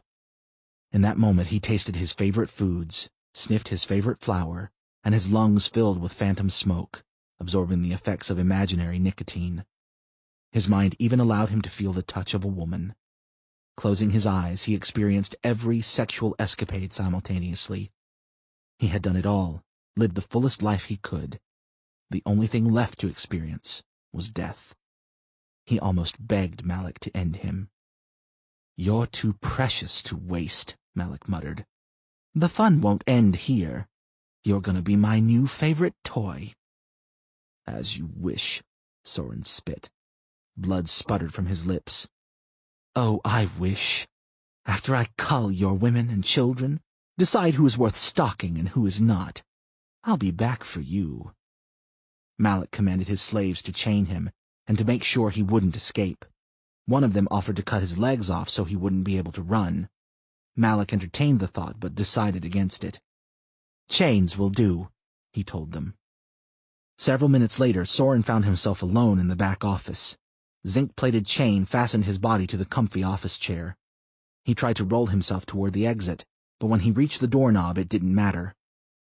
With his hands bound behind his back, there was no way he could let himself out. Sitting there for what seemed like forever, he gave up formulating an escape plan and surrendered to imprisonment. It wouldn't be the first time he'd been used as a slave. In fact, for most of his life he had been somebody's servant. Whether it was his first job mowing neighborhood lawns or unclogging toilets at the local high school, Soren had always served somebody. The role reversal had been nice while it lasted. Lost in his daydreams, he hadn't realized he wasn't alone. As his reveries ended, he noticed Dana standing in the doorway. He blinked to make sure the girl was not imaginary. "Dana?" he asked. "Is that you?" She placed her finger over her lips. He mouthed the word, "Sorry." She hustled over to where he sat. "How did you get away?" he asked quietly. "I asked Susan if I could use the bathroom," she answered, controlling her volume. "Before the attack." "Did you see any of them?" She stopped examining Soren's confines and gaped at him. "I was in the bathroom when I heard loud noises. I got scared and headed to the loading bay. That's where I saw them." "The cannibals?" She nodded. "They must have come through the garbage chute. It was open." "So that's how they got behind us." "They killed them." "Who?" Dana swallowed. "Joel and Craig. They chopped them up with a sword, into small pieces." "I'm sorry you had to see that, Dana." "Then they ate them. They put the parts in their mouth and just started chewing, like it was a peanut butter and jelly sandwich. And you know what?" Soren kept silent. "They liked it." "Dana, I know that must have been hard to watch, but I need you to focus here. Can you find a bolt cutter?" She pushed aside the morbid memory and concentrated on Soren's bloody face. It was hard to look at the crimson droplets speckling his skin without thinking of the loading bay's gory scene. She tried her best, but her best wasn't good enough. What if the same fate awaited her? There were monsters inside the store, real ones, not the ones pictured on television and in movies. These were real horrors, and she had witnessed them with her own eyes. Grabbing a bolt cutter meant she'd have to travel to the hardware aisle, which meant she'd have to head back toward the loading bay. Soren watched the struggle unfold on her young face. Her lips trembled and tears pooled in her eyes. He knew she was fighting through it, trying to muster enough courage to return to that awful place. "Peace," Soren whispered. A subtle change came over her. She narrowed her eyes and stiffened her spine, then nodded. "I can try." "Good girl. Go." Chapter 15. Stealthily leaving the room and careful not to slam the door behind her, Dana summoned her courage and directed herself toward the hardware department. The store was big, and for some reason as she darted across the main aisle, it looked 10 times larger. Without the calm, trendy music and the usual shopping ambiance, just about every sound could be heard from one end to the other. She crept quietly from one aisle to the other, spying around each corner before committing to it. As she neared the backside of the store that led to the loading bay, the visions of Joel and Craig, their bloody appendages strewn haphazardly across the concrete floor, haunted her. Chills crawled across her flesh. She thought about taking a detour, cutting across the aisles diagonally instead of taking the perimeter as she had planned. Maybe she'd be less likely to run into trouble that way. If the cannibals approached from the front of the store, she'd see them coming a few 100 feet away, allowing her plenty of time to seek out a hiding spot. She prepared to sprint down the home furnishing aisle. As she rounded the corner, she nearly shrieked. Jumping back, she used the aisle's end cap as a shield. After her heart rate had resumed its normal rhythm, she peeked around the corner. One of the cannibals, his face smeared with fresh blood, stood in front of a small section dedicated to picture frames. He glared at the stock images like a small child experiencing his first magic show. Slowly, his head rotated in her direction. "Shit!" She covered her mouth and nearly lost her footing. Had he seen her? Heard her?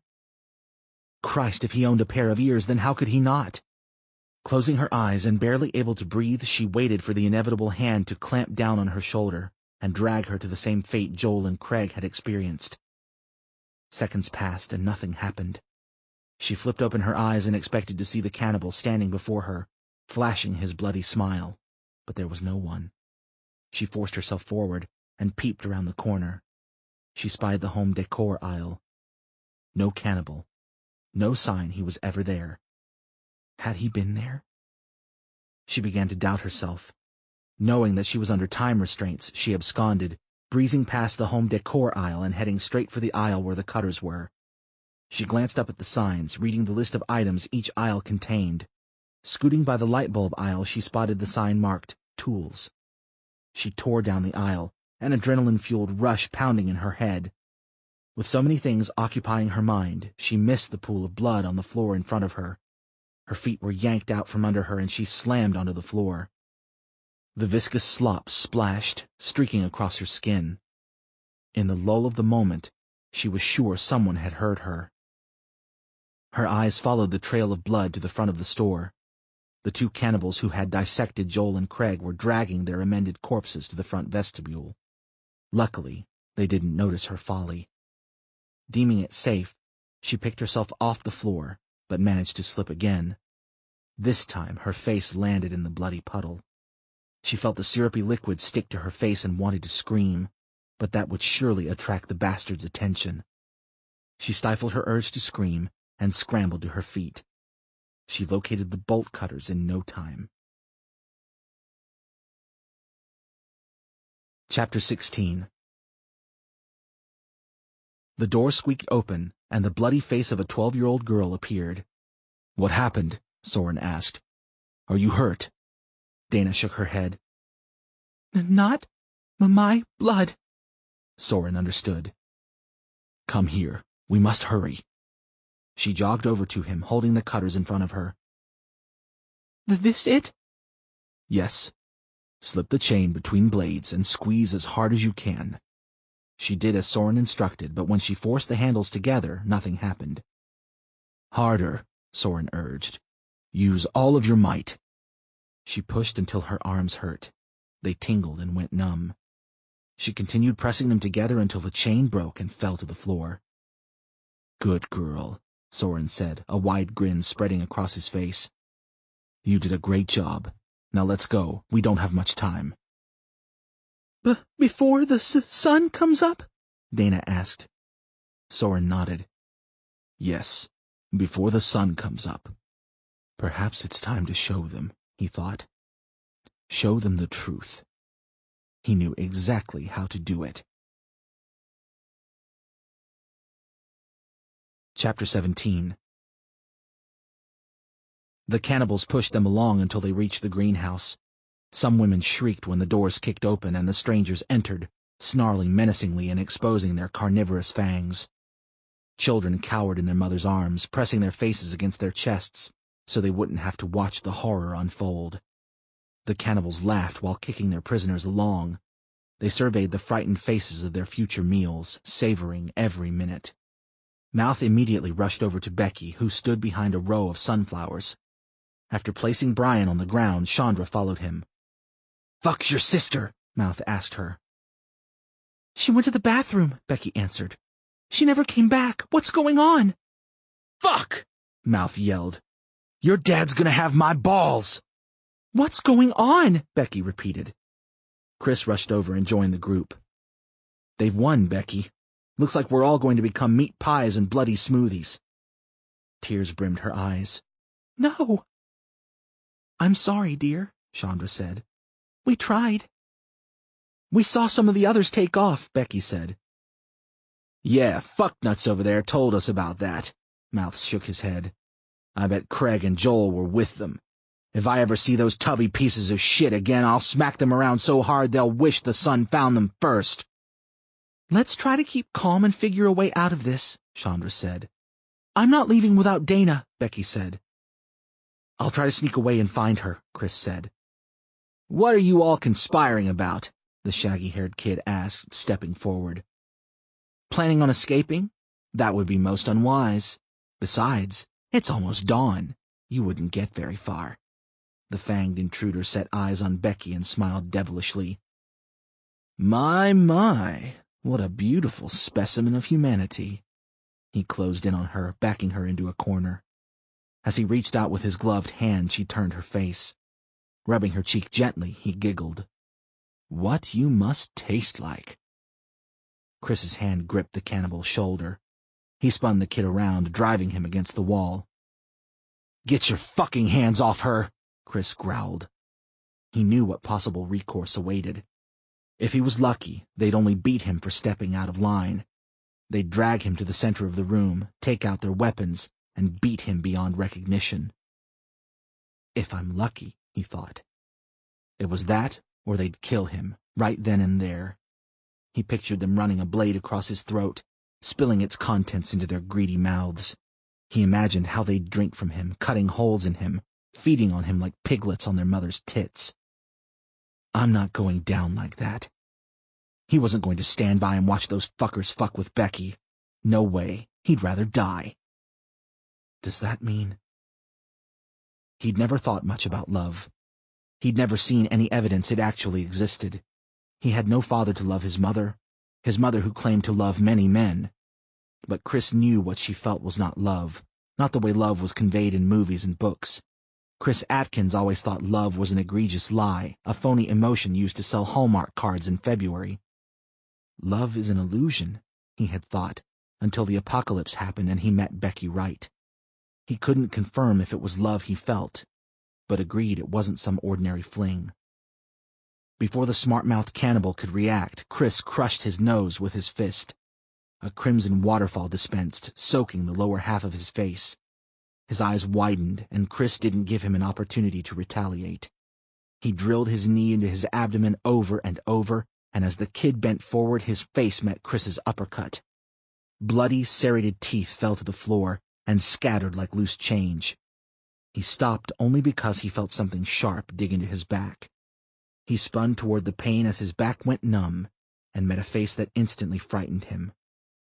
Speckled with blood, the kid's lips stretched, and the world twisted and took an unexpected turn sideways. The pain in his back spread to his limbs, numbness trailing shortly after. "Stupid kid," Malik said, walking to the center of the room. "Anyone else feeling heroic?" The cannibals who had taken Soren had returned. Chris watched them file into the greenhouse as the world gyrated violently, causing his footing to shift. He had only experienced an earthquake once, and his current balance issues reminded him of it. Guiding himself onto his knees, he wondered why everyone was staring at him. Concerned eyes turned on him. He opened his mouth to tell them everything would be okay, that there was no need to worry, but he couldn't seem to work his jaw. In fact, most of his parts failed to listen to him. The pain in his back surged again as he reached for the afflicted area. Struggling to move his fingers, he wrapped them around something foreign. Something long protruded from his back. He pulled, but didn't have the strength to dislodge it. Oh, fuck, he thought. The pain, the numbness, the looks on his friends' faces, the shifty ground beneath him. He glanced away from the head cannibal, whom he could no longer hear because his world had grown silent. His eyes jumped to Becky and fixed on her tear-soaked face. Her hand covered her mouth, suppressing a scream. Before he could open his mouth to tell her he loved her, an invisible current pulled him beneath an ocean of infinite black, drowning him forever. Chapter 18. Carp looked past his attackers and watched the last of the prisoners escape out the back. A boot crashed down on his crotch and pain floored the lower half of his body. He swore his jewels had been reduced to granules. "Take that, motherfucker!" one of his assailants shouted. "That one's for Malik!" "Too bad the master won't be here to watch you die," the other snorted. Carp wiped a bloody smear from his eyes. The ebbing pain paralyzed him. A fist came crashing down on his face and his nose bone splintered. His brain pounded as if trying to jump out of his cranium. "You want me to go after him?" the other one asked. Carp couldn't see who was speaking through the bloody glaze over his eyes. "Bring him back?" The other shook his head. "Fuck him. It's gonna be sunrise soon. Let him burn." The other giggled. "Malik will be pissed. We'll have plenty of new meat soon." The other agreed while gripping the long blade that had been resting on the ground. "So, may I have the honor?" "You may," the other said. "And when it's over, we'll put his head on a spike as a warning to the others." The blade rose in the air. "Nice knowing you, Carp." Before he could protest, the blade sliced through his neck. Chapter 19. "The sun demands a sacrifice," Malik told the group.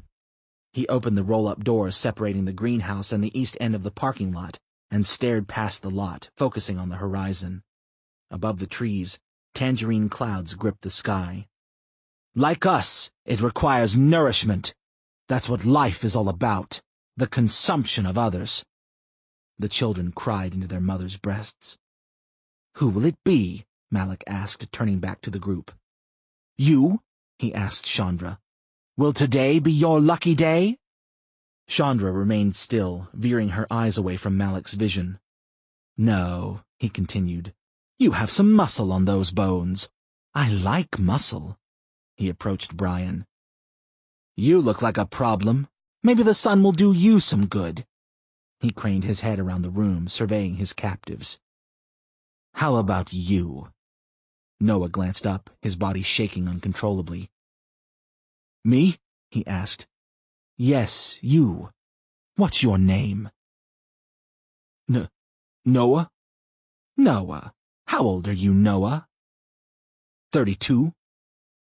"That's a good age." Malik approached him slowly, squinting his eyes. "Are you scared?" Shivering, Noah nodded. "Do I frighten you?" Yes," he almost cried. "Well, don't worry, Noah." Malik spoke in a tone that was almost comforting. "After today, you will no longer need to be afraid."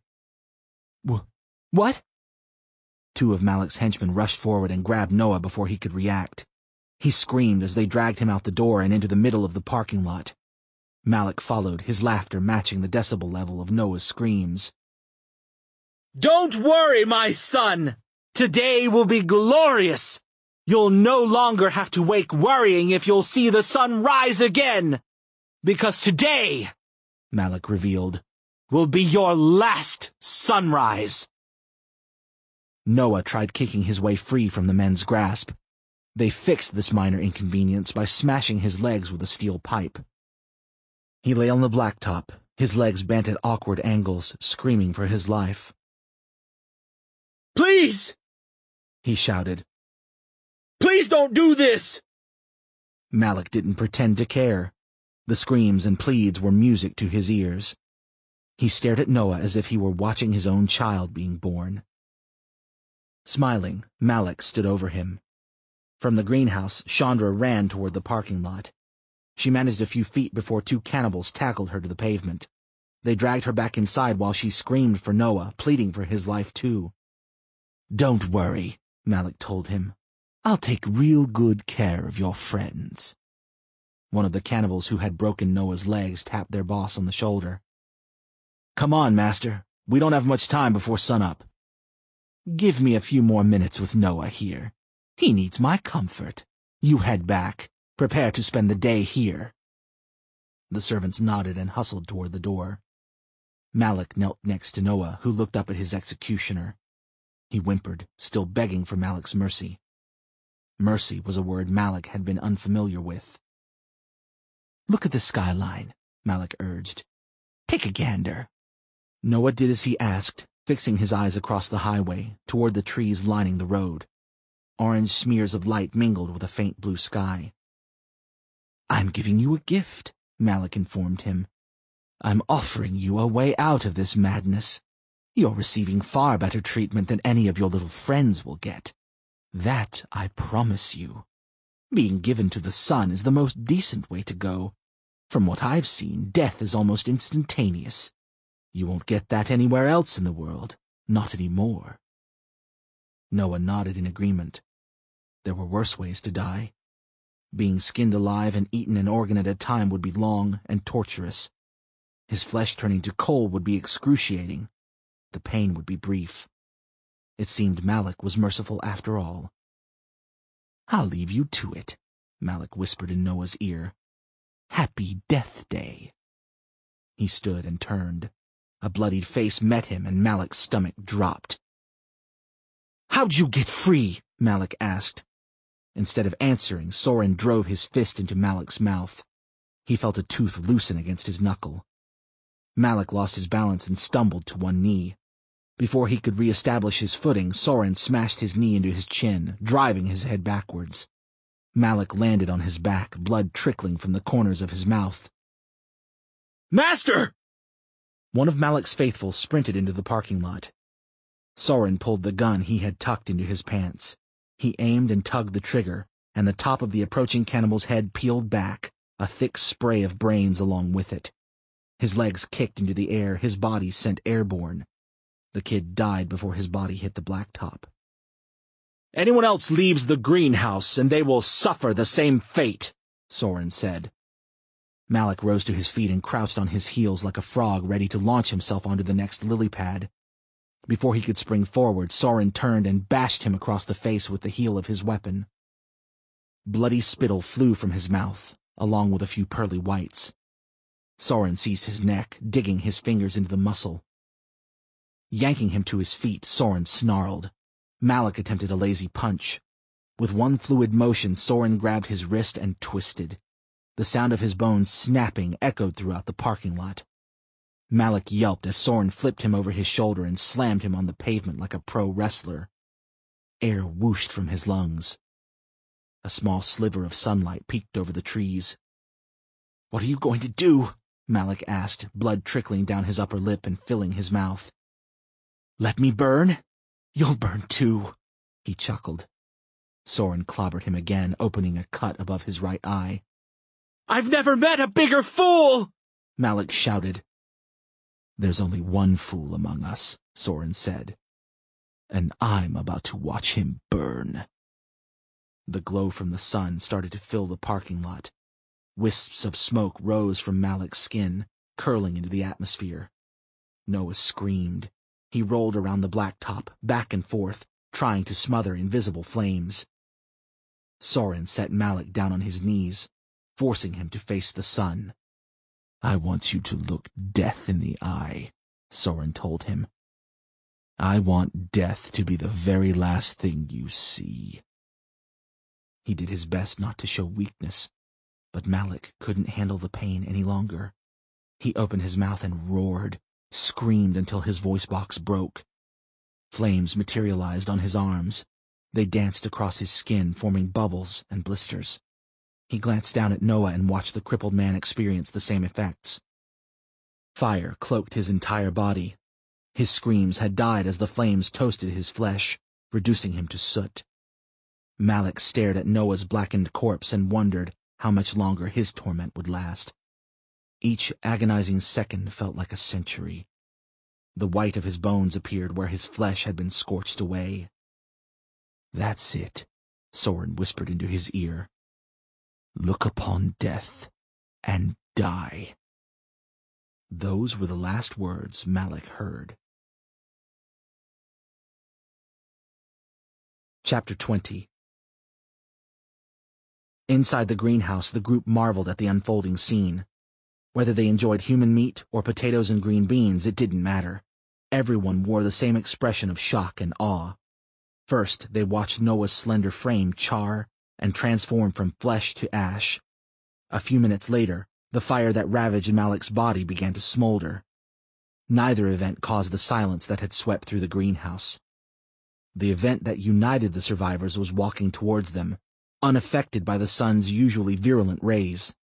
The man strolled across the parking lot as if it were any ordinary day, occasionally glancing up at the sun, wary of its power.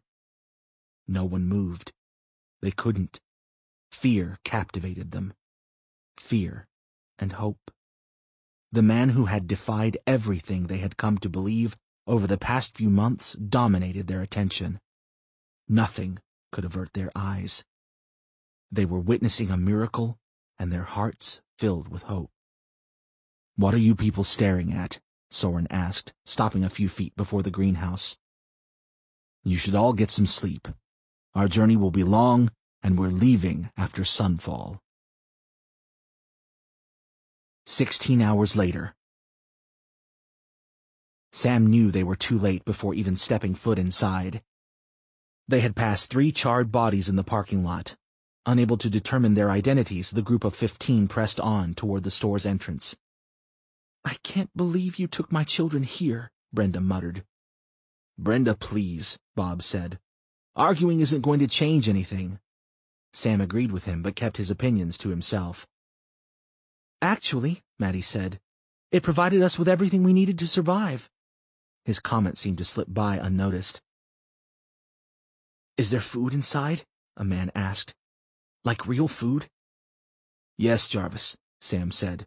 "There's plenty of food. Help me with the door." The grungy middle-aged man they had rescued and Sam opened the front door.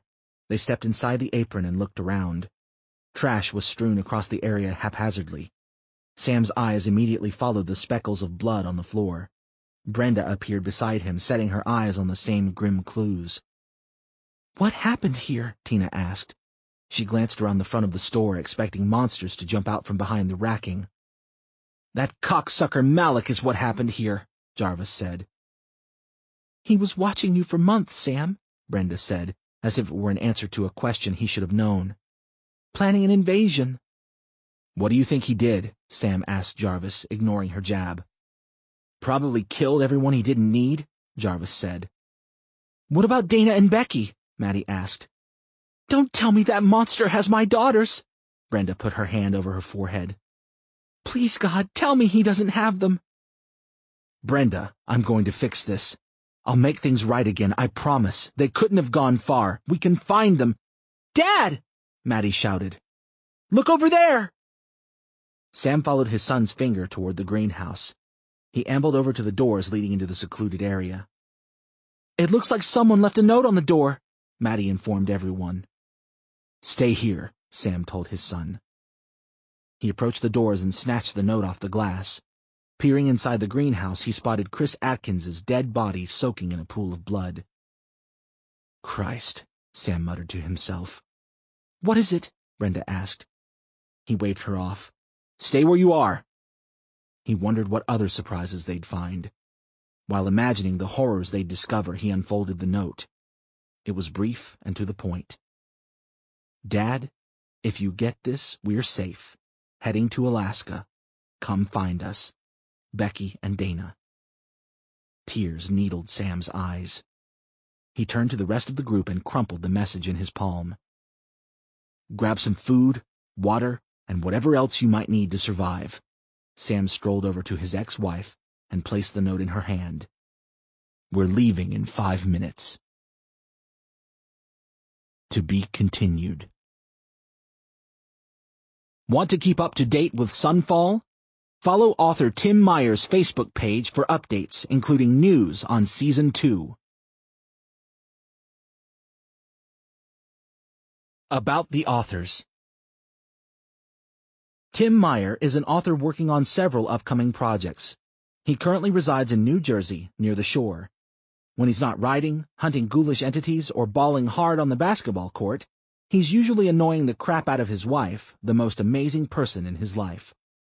The two of them live with their cats, Gizmo and Mulder, and dog, Sookie, rambunctious monsters that destroy almost everything. You can check out his other books on Amazon. Chad Scanlon is a jack of all trades, master of none. Now he's pretending to be an author. When he's not outside running marathons, he's inside avoiding work. Pete Draper is an author currently residing in Ocean County, New Jersey. He considers his literary influences to be Stephen King, George Orwell, J.R.R. Tolkien, Richard Matheson, and H.P. Lovecraft. When not lost in the world his mind tends to create, he is a practicing attorney and lover of cats. Actually, most animals. Except bears. They're scary.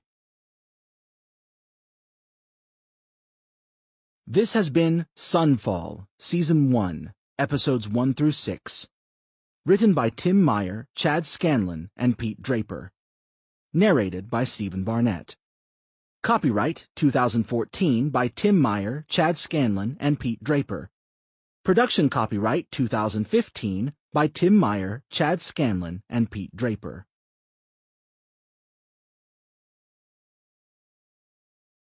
Audible hopes you have enjoyed this program.